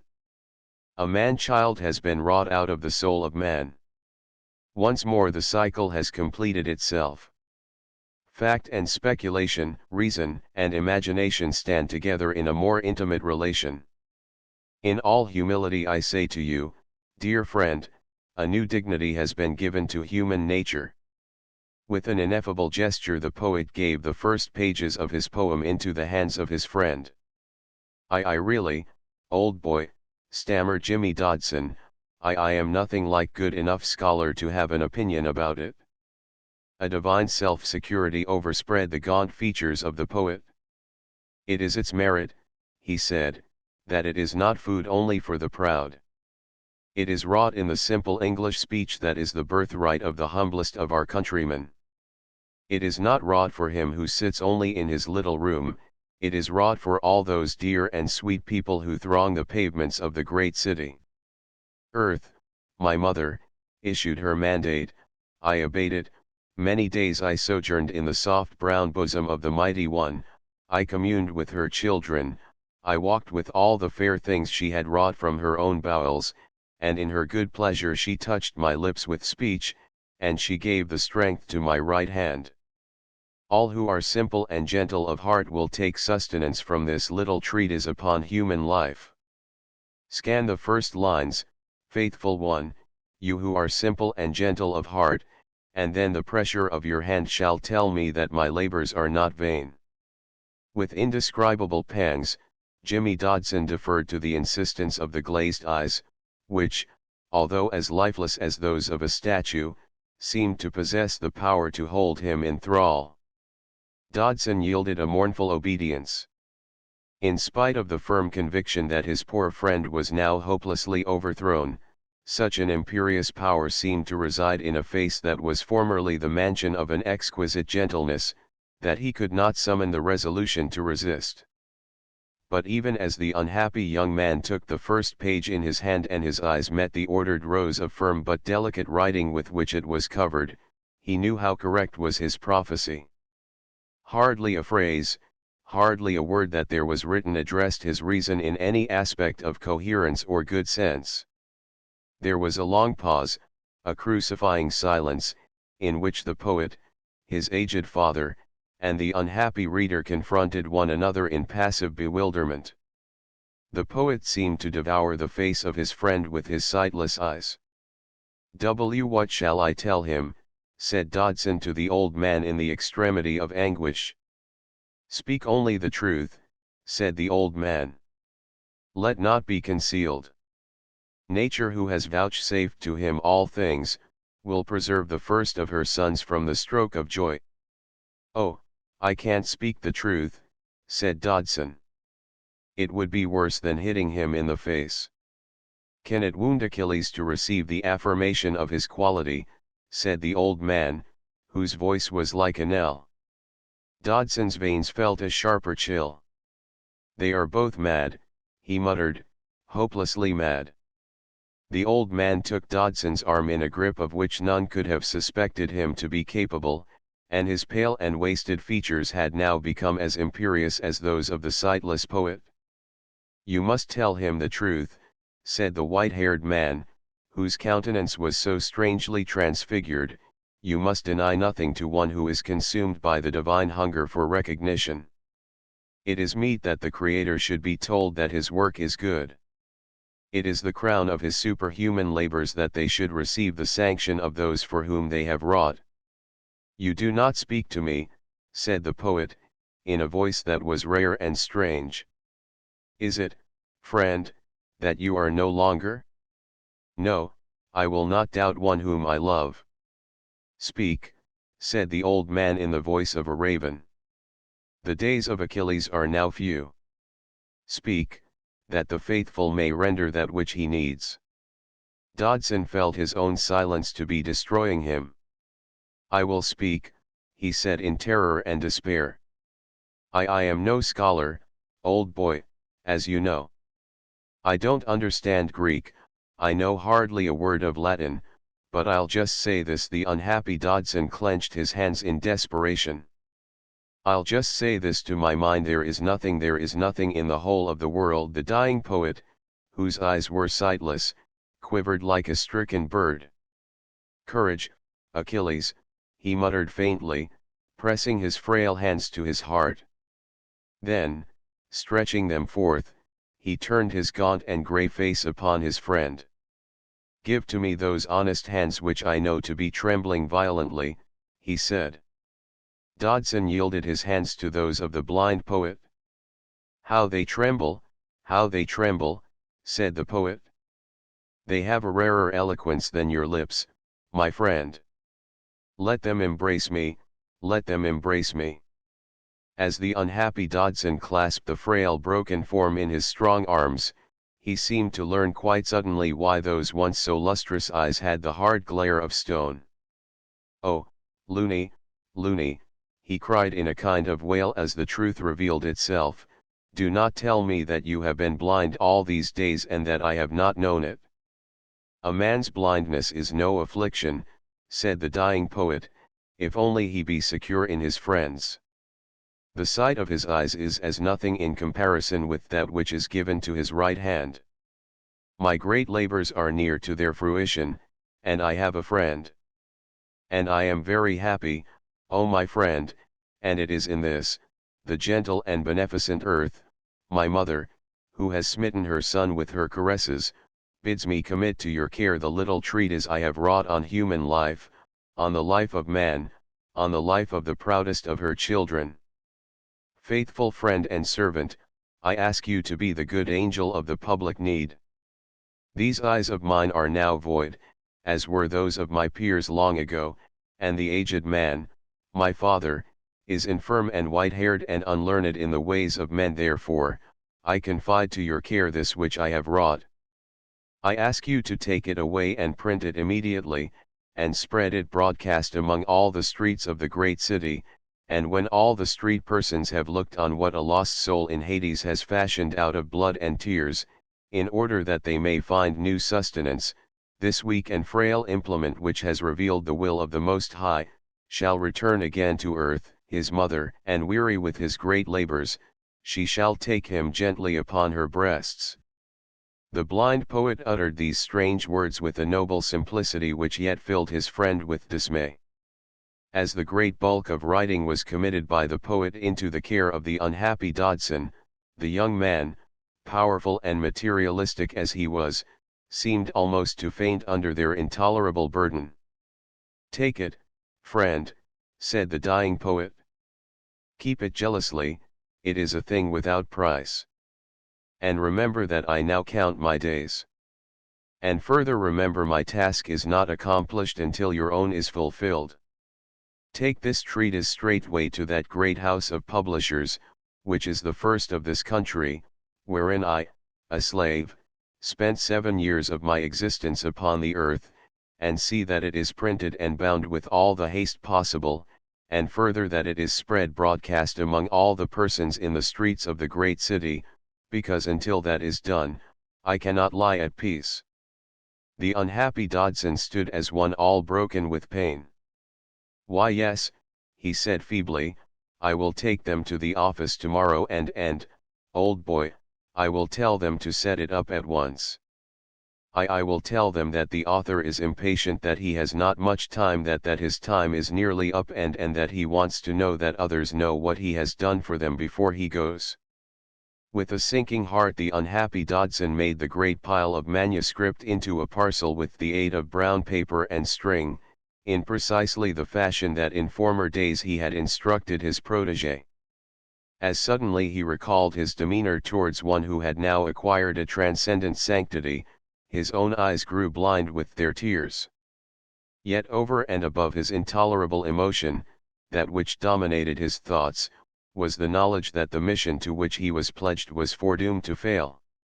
"I don't know much about literature, don't pretend to," said the unhappy young man, as he slipped the string round the parcel in a kind of dull anguish, "but it wouldn't surprise me at all, old boy, if this doesn't turn out to be the longest poem in the English language. I believe it is a little less than 3 times the length of the Paradise Lost," said the poet, with absolute composure, yet touched by that curious irony that his friend had never understood. "And I am reminded that I would have them printed with great clearness in 3 honest tomes. Each volume should coincide with a phase of the poem. You will observe that there are 3 phases to our little treatise, which correspond with those of human life, 3 phases through which the soul of man must pass in its terrestrial journeyings. On the first page, only the name of the poem must be set forth, the name of the poet must not appear. And further, good friend, I urge you to observe the profoundest secrecy as to the authorship of this treatise upon human life. The identity of the author must never be disclosed." "Why must the identity of the author never be disclosed, old boy?" asked Jimmy Dodson, whose bewilderment and consternation were ever increasing. "I am fearful," said the dying poet, with that curious smile that was at once proud, gaunt, and melancholy. "I am fearful lest my countrymen should incur the mockery of future ages by seeking to re-embody the life of the first among their authors." Days passed ere Jimmy Dodson returned again to the little room. They were fraught with dire anxiety for the blind poet and the aged man, his father. In his heart the old man was filled with despair, and he knew not how to obtain the strength wholly to conceal his fears. What if he to whom they had entrusted their priceless treasure should never return to them again? He had neither the devotion nor the blind faith of the dying man. "They are printing it, they are printing it," the poet would exclaim many times in the day as he kept the chair beside the hearth. "What if that strange street person were never to return to us?" the old man was moved to ask in his despair on the evening of the 6th day. "Ah, thou dost not know that brave and faithful one, my father," said the dying poet. "He will overcome fire and the sword rather than his ministry should fail in these last hours of our necessity."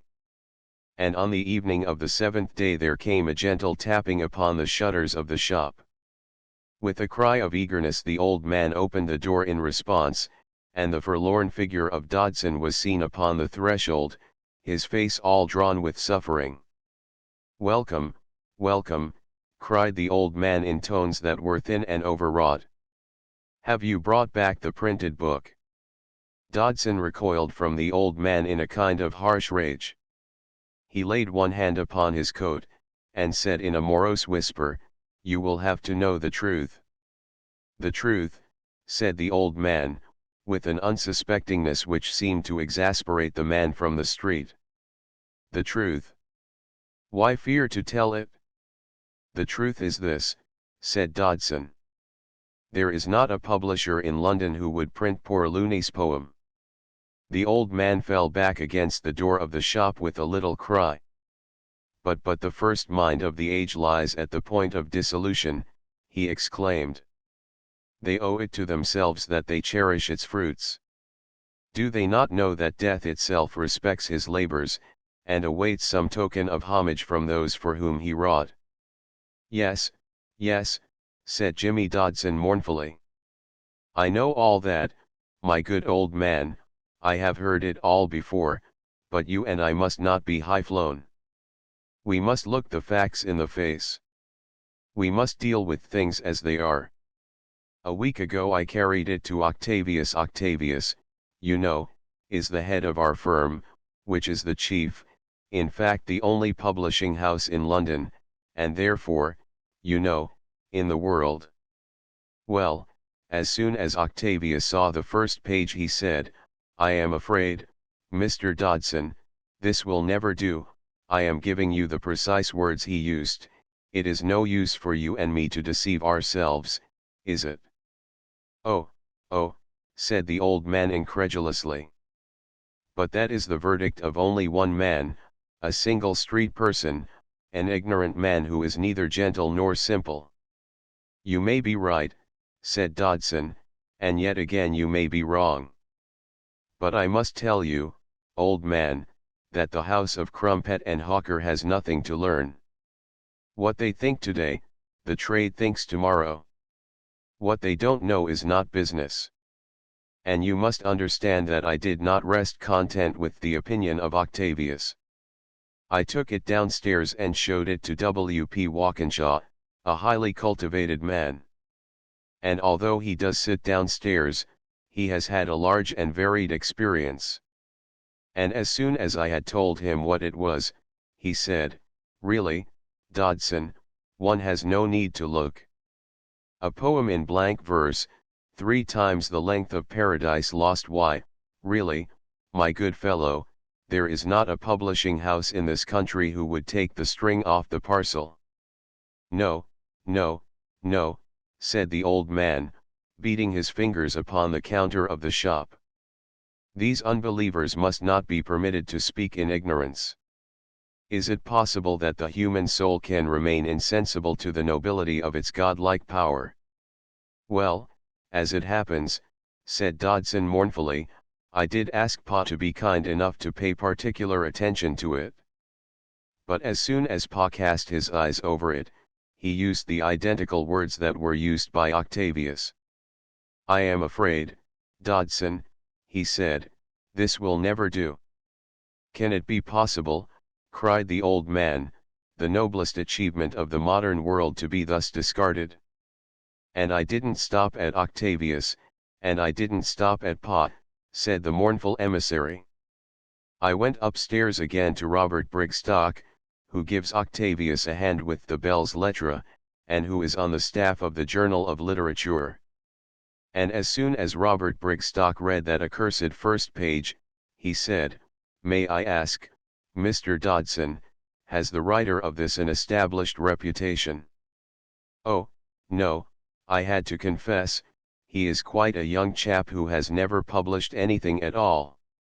'Well, then, Mr. Dodson,' said Robert Brigstock, who as I say is on the staff of the Journal of Literature, 'no one deprecates more firmly than I do the amazing presumption that is here revealed.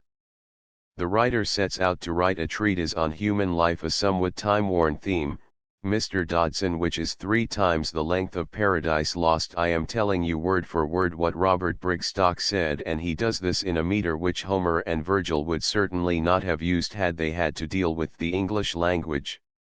Can anything be more presumptuous than that an unknown writer, who surely has been to neither of our universities, or most certainly he would never have proposed to perpetrate such a gratuitous piece of effrontery, that a man who has not received a regular education should attempt that which would give pause to all the foremost of our English poets, from Chaucer to the poet laureate, poets, Mr. Dodson, whose reputations have long been established beyond the range of controversy.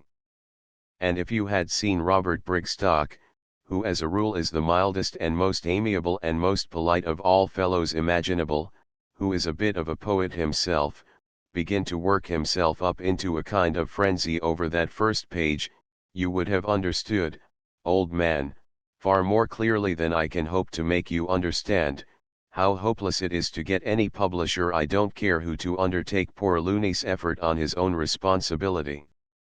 The aged father of the dying poet gave a groan of despair. He lifted up his feeble arms, which seemed to be smitten with palsy, and uttered a high quavering cry of imprecation. "Are these the tidings we must bear to the dying Achilles?" he cried. "Must we thus affront that mighty warrior who lies all spent and broken from his great labors?" "Well, old man," said Dodson, who could not forbear to pity such a distress as this, yet whose robust common sense in the crisis they had reached had never been so valiant, "well, old man, there is only one thing we can do if we are to bring poor Looney's poem to the public notice. We must print it and publish it at our own expense." "Yes, yes," said the old man eagerly, "of course we must do that. And we must do it immediately, because the sands of life are running out." "Yes, I have thought of all that," said Dodson, "and I have made some inquiries of the firm. But of course it is going to cost money." "Money," said the old man. "A lot of money. I have talked to Octavius about it.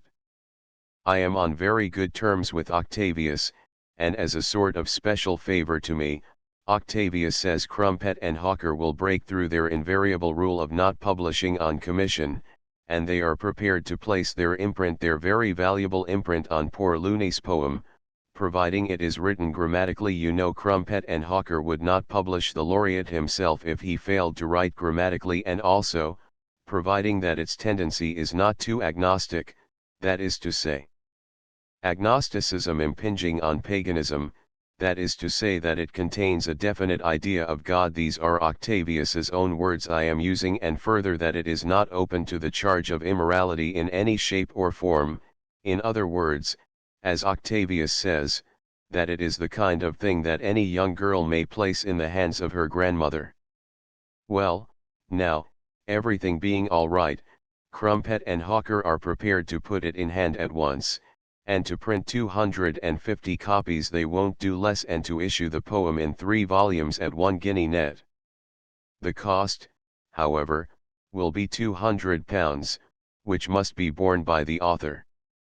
For this sum they will use good paper, clear type, and they will bind it in superior cloth, and they will send out 50 copies for review to the leading London and provincial journals.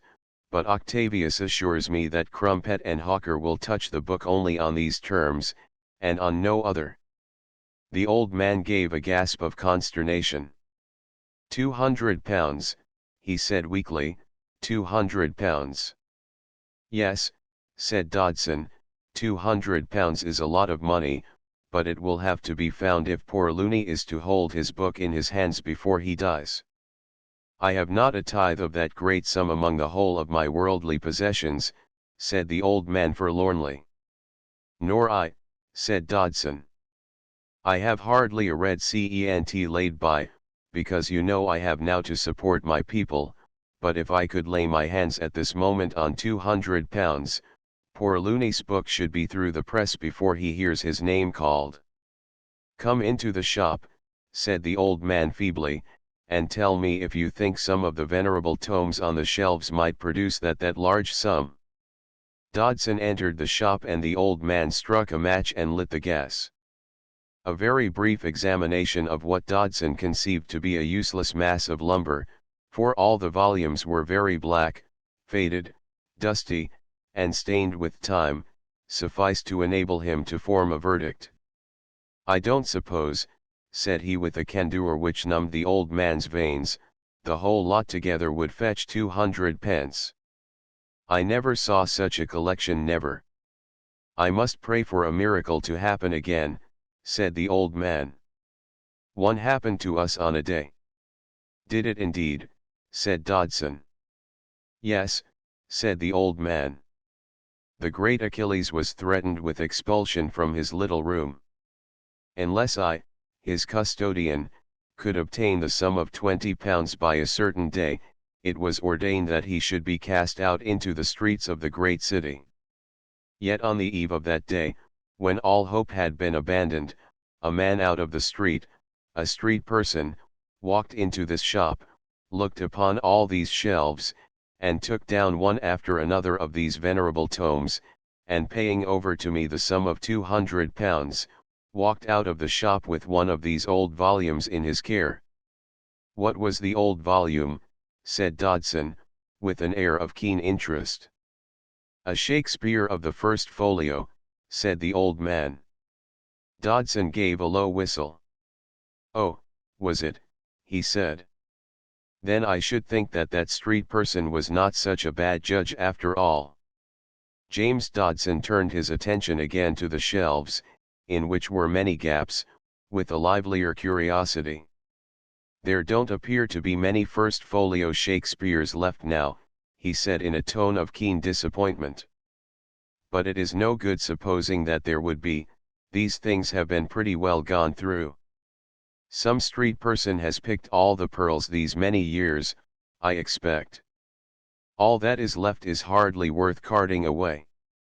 As I say, all that remains on your shelves, old man, would barely fetch 200 pence.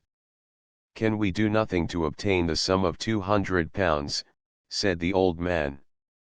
Surely in this extremity a miracle must happen to us again. I am no believer in miracles myself, said James Dodson. I have no faith in ghosts, spiritualism, and sea serpents either.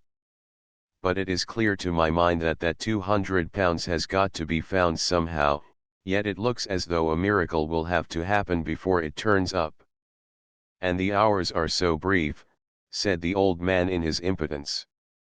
Each day is beyond price, the great Achilles grows frail.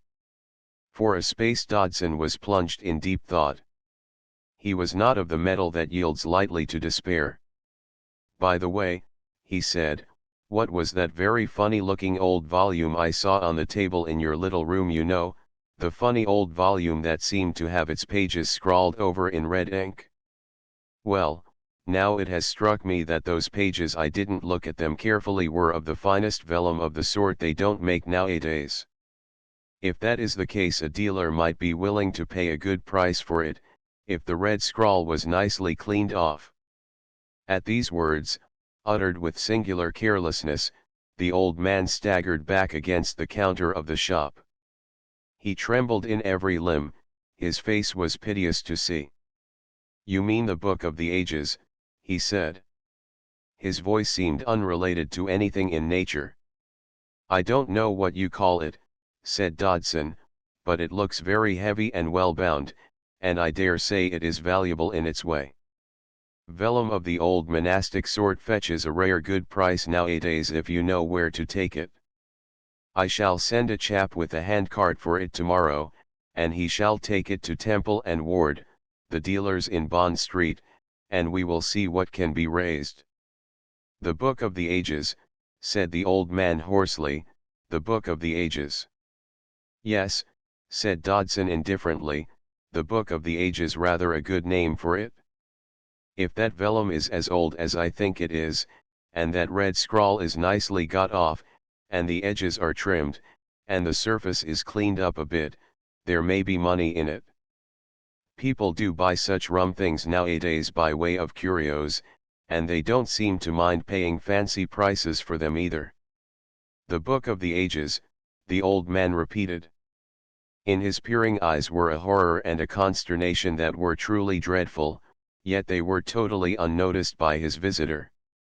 Of course, you know, Dodson continued, pursuing this new idea, which, remote as it was, seemed to afford the only prospect of obtaining £200, I shall have to pitch a tale about it to the dealers.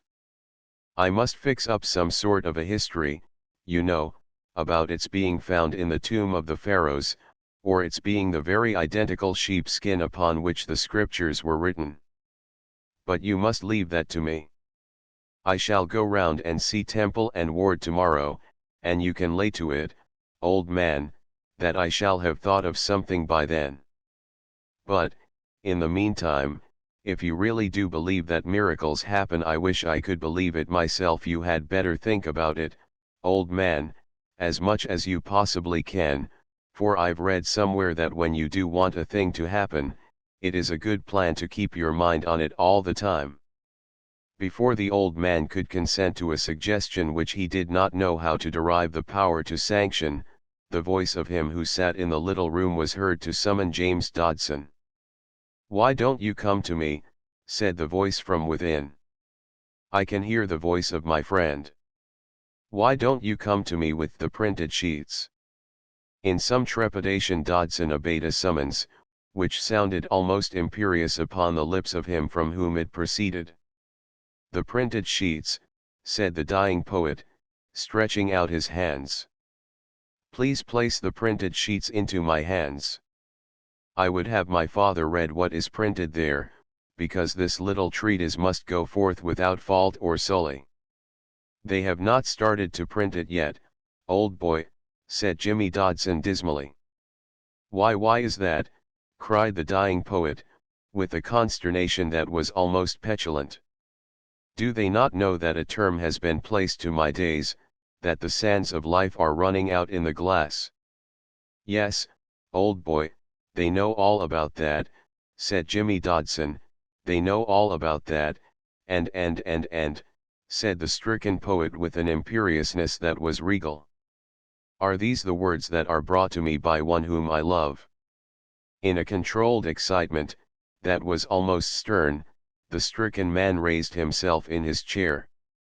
"Your arm, Jimmy," he said, with a look of such authority that it filled the unhappy Dodson with dismay. "Lead me to the printers. I must speak to them myself." The poet sank back in his chair in the tender arms of his friend.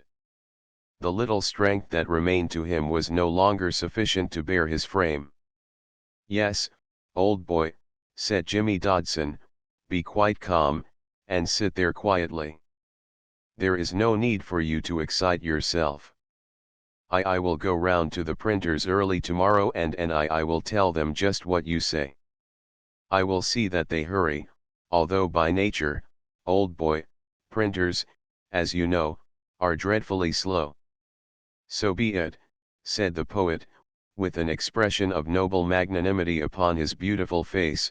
"Do not think that I reproach you, it would break my heart."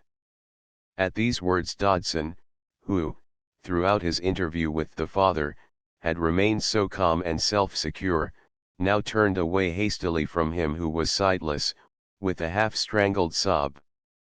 "You do not tell me in what manner Crumpet and Hawker received our little treatise," said the poet. Dodson found it a great matter to recover his wise self-possession, but by the time the poet had repeated the question he had regained it.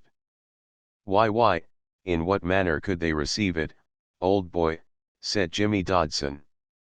"What could they say to it?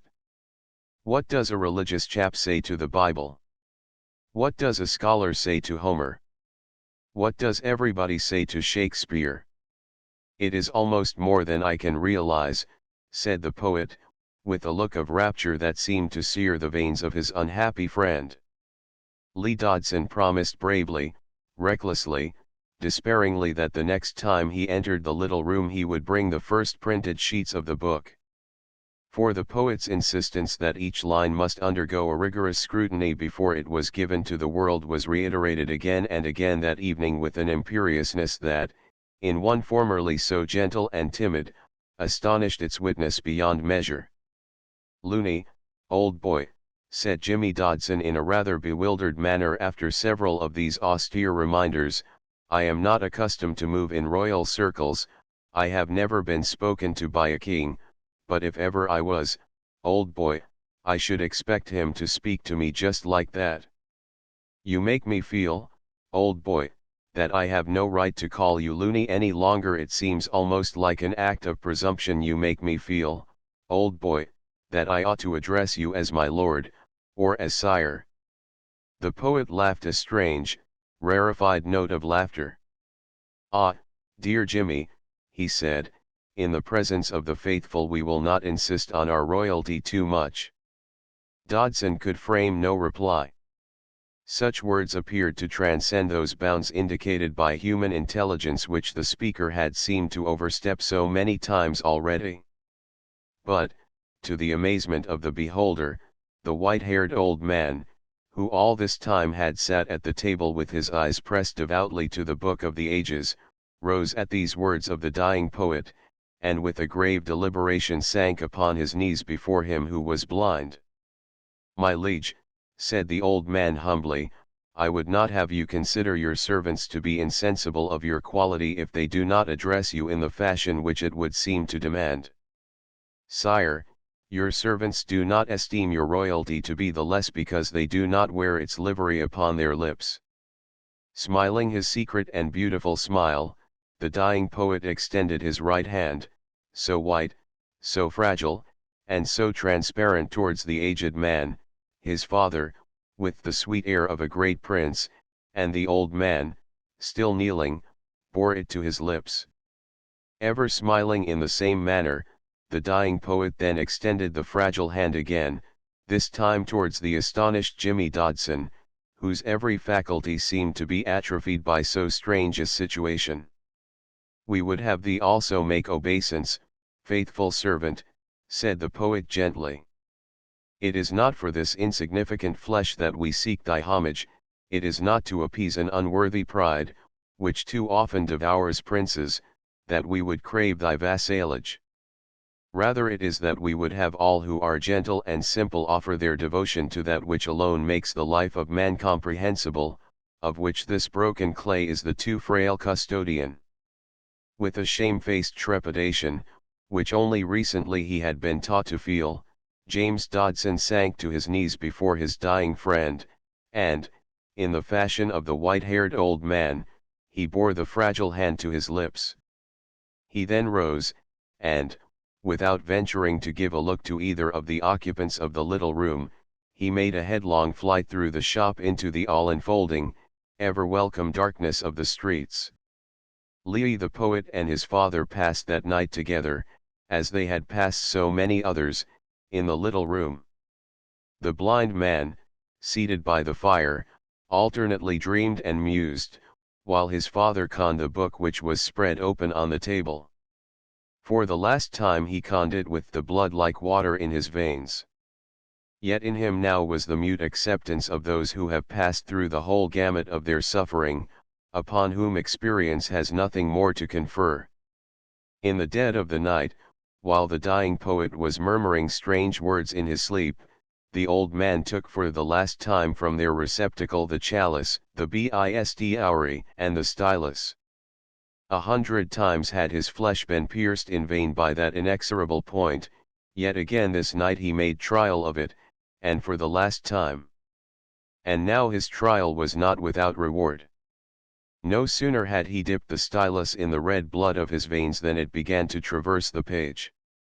For the first time since those fingers had grasped the pen, the fruit of 80 years of vicissitude upon the wonderful earth flowed to the parchment.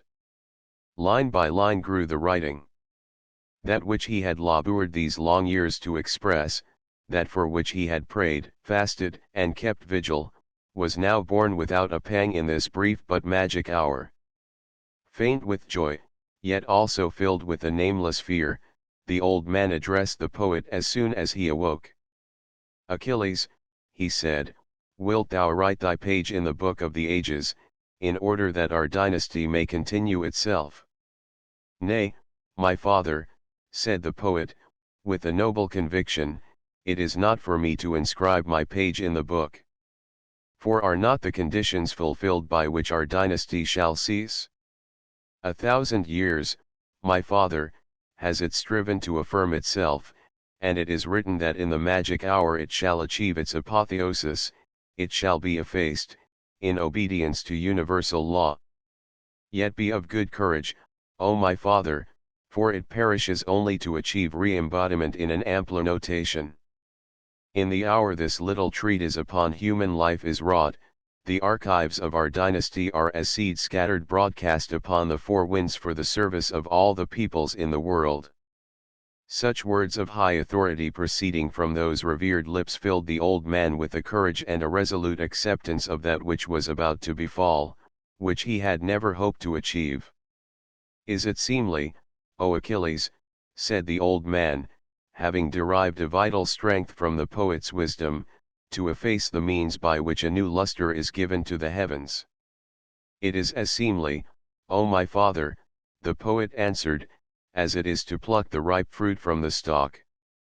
It was therefore in no mood of passion, of wild soul-searching, that the old man yielded those magic parchments which for 1,000 years had been as the archives of his race. He bowed to the decree of fate with that calm acceptancy which, in the end, had ever been the crown that awaited each individual destiny. Yet, when this volume, which was 1,000 years old, had passed forever from the precincts of the little room, he did not reveal the marvelous circumstance to him who was blind. However, in the evening of that day, the poet said, as if armed by a prophetic vision, "My father, why dost thou turn no more to the book of the ages?" The old man took the poet's fragile hand to his lips with a humble gesture of obeisance. "Because, O Achilles," he said, "is it not seemly, since thou thyself wouldst have it so, that when the ripe fruit is plucked the stalk shall be discarded? Verily, my father, thy wisdom is commendable," said the poet, speaking in the perfect simplicity of the blood royal. After the book of the ages had been dispersed among the great world out of doors, many were the days that elapsed ere the dying poet's faithful emissary was seen again in the little room. The old man was thrown into a fever of dread lest so strange an envoy should never return, but even in the extremity of his fears he was consoled by the noble courage of the poet. From day to day he who kept the chimney side, and whose hours could be numbered as they passed, retained a superhuman serenity throughout the whole of this cruel period, which seemed to gnaw at the vitals of both. In his invincible fortitude he even sought to assuage the distress of the aged man, his father. "He will never return, O Achilles," wailed the old man. "Our honest servant will not fail one who is the comrade of kingly death, O my father," said the blind poet, smiling in his faith. "Must I pray for a miracle, Achilles?" said the old man, who looked to him in all things now. "We would have thee be of good faith, my father," said the poet. "Never yet was a destiny but that it fulfilled itself. The printing presses are groaning under these pages of ours. Tomorrow they will be strewn like autumn leaves all about the floor of this little room." Yet the morrow came and the emissary did not return. Another morrow dawned and yet he came not. Day succeeded day, the dying poet became as one who has scarce the strength to raise his limbs, the sands grew less and less in the glass, yet still no breathless messenger issued forth from the streets of the great city. In this long-drawn suspense such an anguish of despair besieged the old man, that again and again he turned to the poet for the sustenance which it was his to give. "Be of good courage, O my father," said the dying poet, yet at this time the whole of his right side was become paralyzed, so that he could no longer raise his right hand. After listening full many weary nights and days for the ever-expected tap upon the shutters of the shop, there came at last the familiar sound in a December evening. With unsteady limbs the old man went forth to unbar the door. Upon the threshold stood Dodson, worn and pale. "Do not tell me the miracle has not happened," cried the old man in a high, quavering tone. "Yes, the miracle has happened," said Dodson in a voice that was thin and unstrung. And they have printed the mighty pages," cried the old man. "Yes," said Dodson, "they are printing the cursed pages. I have the proofs of the first volume under my coat. The others will be through the press in a few days." The old man gave a cry of joy. "Then the miracle has happened for the second time," he said. "The Book of the Ages was cherished by the world of men." "Call it what you like," said Dodson. "Call it a miracle, call it a business transaction, or call it a daylight robbery, or anything you please. I can only say that James Dodson had to scour heaven and earth to get that miserable £200. I lied to the dealer, I drew up a false pedigree for those infernal pages of parchments, I cajoled them into believing that black was white, I proved to their satisfaction that that cursed writing in red ink was that of the pharaohs, and was supposed to be indelible, because, do what they would with their chemicals, they could not get it to come off." "Oh yes, yes," said the old man, breathing heavily. "I should have made it known to you that the writing in the Book of the Ages can never be effaced." "Whatever that infernal writing was," said Dodson, "it was the cause of my not being able to get the £200 I asked for from the dealers. Do what I would, say what I would, it was only by sheer good fortune that I was able to get one. They happened to take a fancy to the clasp of that infernal volume, and as I had the presence of mind to tell them it was formerly the clasp of an ancient Roman libellus, they wrote out a cheque for £100, less 5 per cent for cash. And after that I had enormous difficulties to raise the other 100. Talk about the labors of Hercules, what are they to the labors of one who attempts to raise £100 upon no security in this Christian country? I lied to my aunt, I put my name to an instrument that may land me in jail, I lied to Octavius, I cheated an insurance company, and, as a consequence of all this, the great house of Crumpet and Hawker have undertaken to send out this 3-volume poem for review on the 12th of January. And let me tell you, old man, that in all the long and honorable history of that world-famous publishing house, James Dodson is the only man who has ever caused it to betray signs of what you might call undignified haste. No words of mine can requite you, sir," said the white-haired man, whose eyes welled with gratitude. "But yet the proud consciousness is yours that unborn ages will be your debtors. Their monikers on a note of hand or on a 3 months' bill don't go for much at this hour of the day," said James Dodson. "I too, like poor Looney, appear to have made the mistake of being born before my time. And it seems to me that of all the mistakes a man can commit, there is none quite so bad as that." However, no sooner had Jimmy Dodson come again into the presence of him who kept the little room, than all these tribulations to which he had given so free an expression in the shop, yielded immediately to that solicitude, mingled with awe, with which he had come to regard him. "Ah, friend," said the dying poet, "so here are the printed pages at last." "Yes, old boy, here they are at last," said Jimmy Dodson. "Give them to me," said the poet, extending his left hand, which he could scarcely raise. Dodson placed a few of the printed sheets upon the extended palm, which shook like gossamer, and as the poet, with a look of composed passion, held them up before his sightless eyes, it seemed almost that those dead orbs were again endowed with life.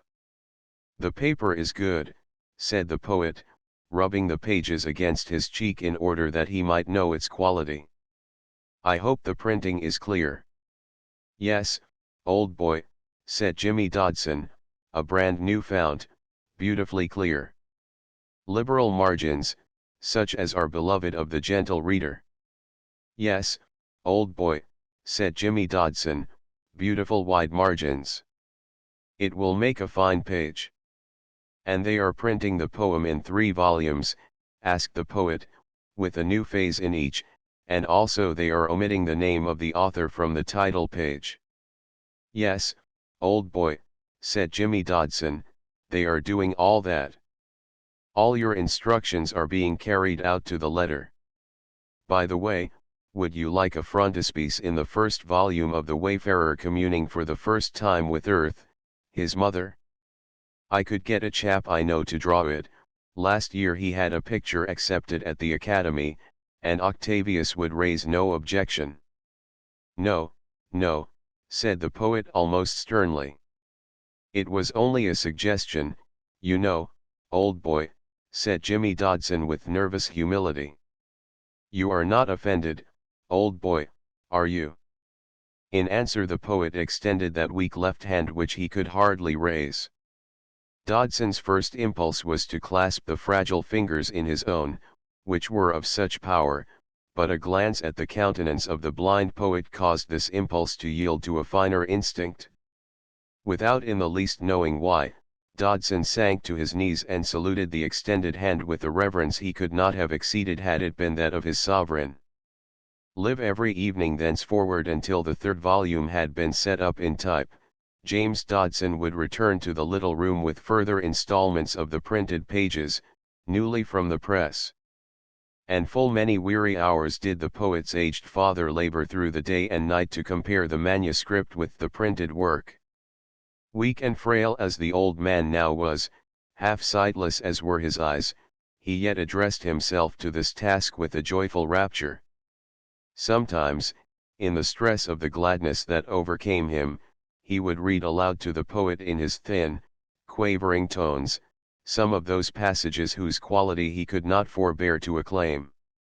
At these times the blind poet, ever sitting by the hearth, would listen, breathing deep, with head uplifted, and with strange emotions flitting across his inexpressibly beautiful face. And then when through sheer weariness the voice of the aged man had ceased to utter the wonderful music, he himself, in his rich and rare tones, would take up the theme, and he would speak the lines of ineffable majesty with a justice so delicate that his aged father needed no longer to look at the manuscript, but was able to verify the printed page by the poet's voice. Sometimes these labors would even be conducted in the presence of James Dodson. And although that robust denizen of the great world out of doors, whenever he found himself in his natural element, could never bring himself to believe that the labors he was undertaking with such an all-consuming zeal were being conducted in the cause of reason and sanity, no sooner did he enter the little room of an evening than his scepticism fell from him like an outer garment. It was not for him to understand the words that the poet and his father recited with such a holy submission, they had no meanings for his unaccustomed ears, but the dominion of the poet's presence, which sprang from that which was now upon his face, the wonderful serenity of that sightless aspect filled the young man with an awe and a credulity which he could not recognize as belonging to himself. "I am going wrong," he would say in his perplexity as he went his ways about the great city, and, of course, they are as wrong as they can be, yet the marvelous thing is that they make you feel that all the world is wrong, and that they are the only reasonable people in it. One evening, after Jimmy Dodson had sat in a kind of entrancement for several hours while the poet had recited many passages, he was moved to ask with dry lips, "I say, old boy, Homer and Milton were blind, weren't they?" "Tradition has it so," said the poet, and his sightless aspect was suffused with that secret and beautiful smile that had come to haunt poor Dodson in his dreams. But what is tradition but an adumbration of the light that never was? On the evening that the last line of the poem had been passed for the press with an astonishing thoroughness and celerity by the co-operation of 2 minds which had to be almost independent of the use of the eyes, the poet committed these final pages to the care of his faithful emissary with further injunctions for their prosperity in the great world out of doors. "Let our little treatise have reticence, chastity, sobriety," he said. I wish you could see the binding I have chosen, said Jimmy Dodson. Octavius calls it very chaste indeed. You can't think what an interest Octavius is taking in the publication. Octavius made one error in his life, which we will not refer to now, but he has turned out trumps over this. He would give his ears to know the name of the author. That is a secret you are pledged to respect, said William Jordan in his voice of soft irony. You can be quite easy about that, old boy, said Jimmy Dodson. Wild horses shall not drag it from me, and, of course, there is not a soul in the world who would ever suspect that the author is you. I trust you, said the poet simply. And there is only one further charge with which I shall tax our friendship. I shall ask you to collect all the papers that bear the impress of my hand, and lodge them at the English Museum, in the custody of the English nation. James Dodson contrived to dissemble his bewildered surprise. Of course I will do so, old boy, he said gravely and promptly. I will make a parcel of the manuscript now. It is too late to take it round there tonight, but the first thing tomorrow I will take an hour off from the office, and I will carry it to the English Museum myself. Thank you, said the poet. I thank you in the name of truth and of ages yet to be. LV sometime during the forenoon of the following day the unprepossessing outline of an undersized young man with a short black bristling mustache, who wore a bowler hat, a pair of smart brown boots, and trim overcoat of blue Melton cloth with a velvet collar, might have been observed in conference with one of the stalwart custodians of the portals of a massive building in the purlieus of Bloomsbury. The young man, who was somewhat pale and rather excited in his manner, bore under his right arm a brown paper parcel of not inconsiderable bulk. Can't deal with it, said the custodian of the portals, without any display of amiability that would have incurred the charge of excessive. Better take it round to Mr. Tovey. First to the left, second to the right when you come to the top of the second flight of stairs. In the course of a few minutes the bearer of the brown paper parcel had made his way into the presence of Mr. Tovey, a bald-headed and black-coated gentleman whose mien was one of determined and unalterable impassiveness. Mr. Tovey viewed the bearer of the parcel, and particularly the parcel itself, with a polite disfavor, which, however, did not in any sense transcend the bounds indicated by an official courtesy. The English Museum authorities, said Mr. Tovey, as his visitor took the liberty of depositing the brown paper parcel upon a table without seeking permission to do so, the English Museum authorities are not empowered to undertake the care of the written manuscripts or typescripts of living persons. Yes, but you see, said the bearer of the parcel anxiously, but you see, the poor chap happens to be dying. I am afraid, sir, said Mr. Tovey, with a sympathy that was very nicely poised, that even that unfortunate contingency is not sufficient to justify the museum authorities from breaking through their fixed rule. That rule is perfectly explicit, it cannot admit the manuscripts or typescripts of living persons. Are there no exceptions, said the bearer of the parcel. If exceptions there are, said Mr. Tovey impressively, and as I speak there are none I can call to mind, they would only be in favor of persons of such remarkable distinction that they would form no precedent. That is all right, then, said the bearer of the parcel with an air of relief, because it happens that this is the work of the greatest poet in the world. I beg your pardon, said Mr. Tovey with a very well-bred air. The bearer of the parcel repeated his assertion. Is not that a somewhat comprehensive claim to advance on behalf of a living person, said Mr. Tovey, enunciating his words very delicately. Well, he seems to think so, at any rate, said the bearer of the parcel, and I suppose he ought to know. Would you mind informing me of the name of this accomplished person, said Mr. Tovey, with an effective combination of polite interest and equally polite deprecation. His name is to be kept a secret, said the bearer of the parcel. He doesn't want it to be known. I assume that his poems have been published, said Mr. Tovey.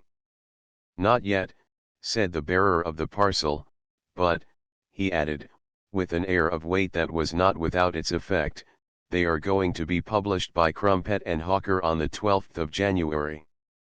Curious, curious, said Mr. Tovey. However, the announcement itself seemed in some measure to reassure this very courteous black-coated gentleman, since he requested the bearer of the parcel to untie the string that he might take a glance at the manuscript.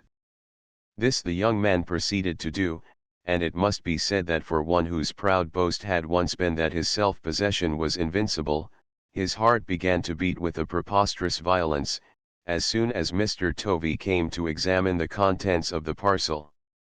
Jimmy Dodson narrowly scrutinized Mr. Tovey's impassive countenance as he ran his fingers through the pages of the manuscript, all stained and defaced by contact with compositors' pencils and with printers' thumbs. "Rather incoherent, is it not?"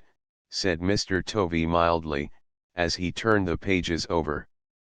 "Is it not somewhat pagan in tone? That is, as far as there is a tone there does not appear to be any very definite conception of deity, and rather incoherent, rather incoherent. I am afraid this will never do." The last by now familiar phrase seemed to pierce the heart and brain of James Dodson. I suppose, sir," he said with scared eyes, "you occupying a responsible position in the English Museum, you would be rather a judge of poetry." "I am not accustomed to make such a claim on my own behalf," said Mr. Tovey, in whose well-regulated bosom a sympathetic chord seemed to have been touched, for at least he seemed to unbend a little, and he seemed to do it very nicely, "but perhaps I am entitled to say that the Oxbridge Press paid me the compliment of inviting me to edit their Chaucer, their Spenser, their Keats, their Felicia Hemans, and their James Russell Lowell. And I have also competed for the Newdigate Prize." Jimmy Dodson strangled a groan. He clenched his hands in desperation. "Well, all I can say is," he said, breaking out with a violence which was so unexpected that it somewhat alarmed the courteous and self-possessed Mr. Tovey, "I don't care what you've done or what you haven't done, I don't care what you think or what you don't think, you've got there the manuscript of the greatest poem ever written, absolutely the greatest ever written, mark you, and you've got to have it whether you want it or not. Mind you, I know nothing about poetry myself, never cared for it, never had time to read it, but whether you believe it, or whether you don't, I know I am speaking the truth. I promise the poor chap who wrote this poem, he has been blind for weeks and he is dying by inches, that I would carry his manuscript to the English Museum, and here it is. And now you've got it, you had better take care of it and just see that you do. Good morning." Before the astonished Mr. Tovey could interpose a word of expostulation and remonstrance, this somewhat ill-favored and rather vulgar person who had waxed so vehement all at once had passed from his ken, and he descended the stairs and passed out of the doors of the building with a violence of demeanor which not only scandalized the austere custodians of its portals, but caused them to reprove him as he went by. Mr. Tovey, when at last his very natural and proper astonishment had permitted him to realize that this vulgarian had gone away, and further, that his trimly kept domain had been encumbered with a piece of brown paper and string and 1,000 or so pages of foolscap all smudged and dishevelled by contact with the printers, he rang his bell. The summons was heeded by a young middle-aged gentleman who in years might have been 25, but who in manner, demeanor, and cultivated deference to all the things that were, foremost of whom was Mr. Tovey himself, was of no particular period of life. "Mr. Toplady," said Mr. Tovey, with a well-bred concealment of what his feelings had recently undergone, "I shall be grateful if you will ask Mr. Bessie to ask Mr. Fairservice to ask Mr. Macfadden to ask Perry to ask one of the porters to remove this parcel." Mr. Toplady bowed, thanked Mr. Tovey and withdrew delicately. In a little while there came a knock on the door of Mr. Tovey's domain, and in response to that gentleman's invitation, a stalwart son of labor, 6 feet 6 inches high and broad in proportion, clad in a bright brown uniform with a liberal display of gold braid, entered the room, and removed the brown paper, the string, and also the manuscript in a remarkably efficient, solemn, and dignified manner. A quarter of an hour after his feat had been performed with such admirable success, this same impressive gold-braided figure knocked again on Mr. Tovey's door and entered his domain. "Beg pardon, sir," said the stalwart, "but what is us to do with that there parcel?" Mr. Tovey looked up from his weekly perusal of the Journal of Literature, to which he was a constant and esteemed contributor. "The parcel," he said. "What parcel, Wordsworth?" "Oh, yes, I think I remember." And then with a slightly humorous deprecation which had cost him 2/3 of a lifetime to acquire, "Suppose, Wordsworth, you light the fires with that parcel and, Wordsworth, suppose you don't make a noise when you close the door." LVI at 8 o'clock in the evening of the same day when Jimmy Dodson made his nightly pilgrimage to the little room, he was greeted eagerly by him who kept the chimney side. "Our little treatise is in worthy hands at the English Museum," he said. "But, good friend, I am so persuaded of it that I do not ask you to answer." "I do answer all the same, old boy," said Jimmy Dodson with a fervour which was born of careful preparation. "I took it to the chief, the head man, the curator, or whatever they call him. You see, old boy, I thought if I left it to an understrapper it might get mislaid." It might," said the poet with a smile of approval. "This little world of ours is so strange in its ways." "And what is more," said Jimmy Dodson, "I told him what it was. I told him it was absolutely the greatest poem in the world." "That was doubtless wise," said the poet with his curious simplicity. "Yet, what do you think, old boy?" said Jimmy Dodson with indignation. "He as good as said he didn't believe it. He as good as called me a liar." "Ah," said the poet, breathing deep. And then, in what manner did you answer him?" "Why, old boy," said Jimmy Dodson proudly, "I did precisely what you would have done yourself. I whipped the string off the parcel, I handed him the first page of the manuscript, and I said, 'There it is, now look at it for yourself.'" "Oh good, oh brave," cried he who was sightless. And, as his lips shaped the question, the breath of the dying poet came in great heavy gasps.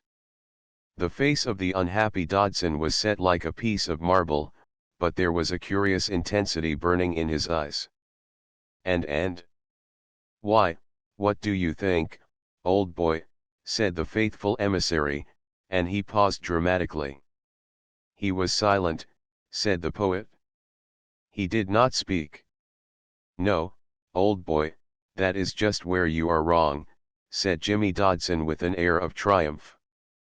"He spoke right enough. You see, that chap couldn't help himself. At first I felt sure he would go clean out of his mind. 'My God,' he said, 'tell me who is the author of this.' 'No,' said I, 'the authorship is to remain a dead secret.' 'You are not the author at any rate,' he said, 'a common, vulgar little chap like you.' 'No,' I said, 'and it is no use pretending that I am, but all the same I have promised the author that I would keep his secret, and what is more I am going to keep it.' 'I shall see the publishers,' he said. 'The world has a right to know who is the author of this.' 'By all means see them if you like,' I said, 'but you will be none the wiser. They don't know any more than you do.' Well, after that the poor old fellow, highly respectable, university man, and so on, behaved as though he was fairly up the pole. He swore he would know the author, he swore he wouldn't let me go out of that room until I had told him your name. You see, that chap was simply mad keen on poetry, he had edited Chaucer and Keats and those chaps for the Oxbridge Press. But no, I stood firm, and when I left him, he said, "Well, sir, even if you won't tell me the name of the author, I may tell you that this priceless manuscript will be placed among those we have of Shakespeare and Milton, for, and these are his very words, Looney, old boy, for, said he, this brown paper parcel is a national possession." When Jimmy Dodson had concluded his account of this remarkable scene at the English Museum, and he ventured to look at the blind poet through the tears that rendered his own eyes so dim, he was overcome by horror. The sightless eyes of the poet were closed, his head was thrown back in the chair, his breathing could no longer be heard. The illusion of death was so complete that for an instant Dodson felt that he had entered its presence, and that by his own too faithful hand he had slain his friend. However, almost immediately the poet uttered a sigh. He then raised his head, and opened his sightless eyes again. "Courage, Achilles," he could be heard to mutter faintly. An hour of silence passed ere the voice of the poet was heard again. He then addressed his unhappy friend in the manner that became the true prince. "Jimmy," he said, "the world will never know what it owes to one strong and faithful soul." Yet again the dying poet held forth his hand, which yet again received the homage of his unhappy friend. A divine patience sustained the poet through those weary days until there came the hour in which the miracle of miracles was consummated, and the printed and bound volumes of his labor, emerging at last from all the vicissitudes of the press, were at last laid on his knees. The right hand he could not raise, and the left had no longer the power to support the weight of the 3 volumes of Reconciliation, a poem. Therefore were they poised upon the poet's knees, and his hands dangled upon their covers helplessly. "This perfunctory clay has only one other duty to discharge," he said, as a slow and calm radiance overspread his face, ere it be released from its bonds. "I must await the verdict of the street persons upon my little treatise.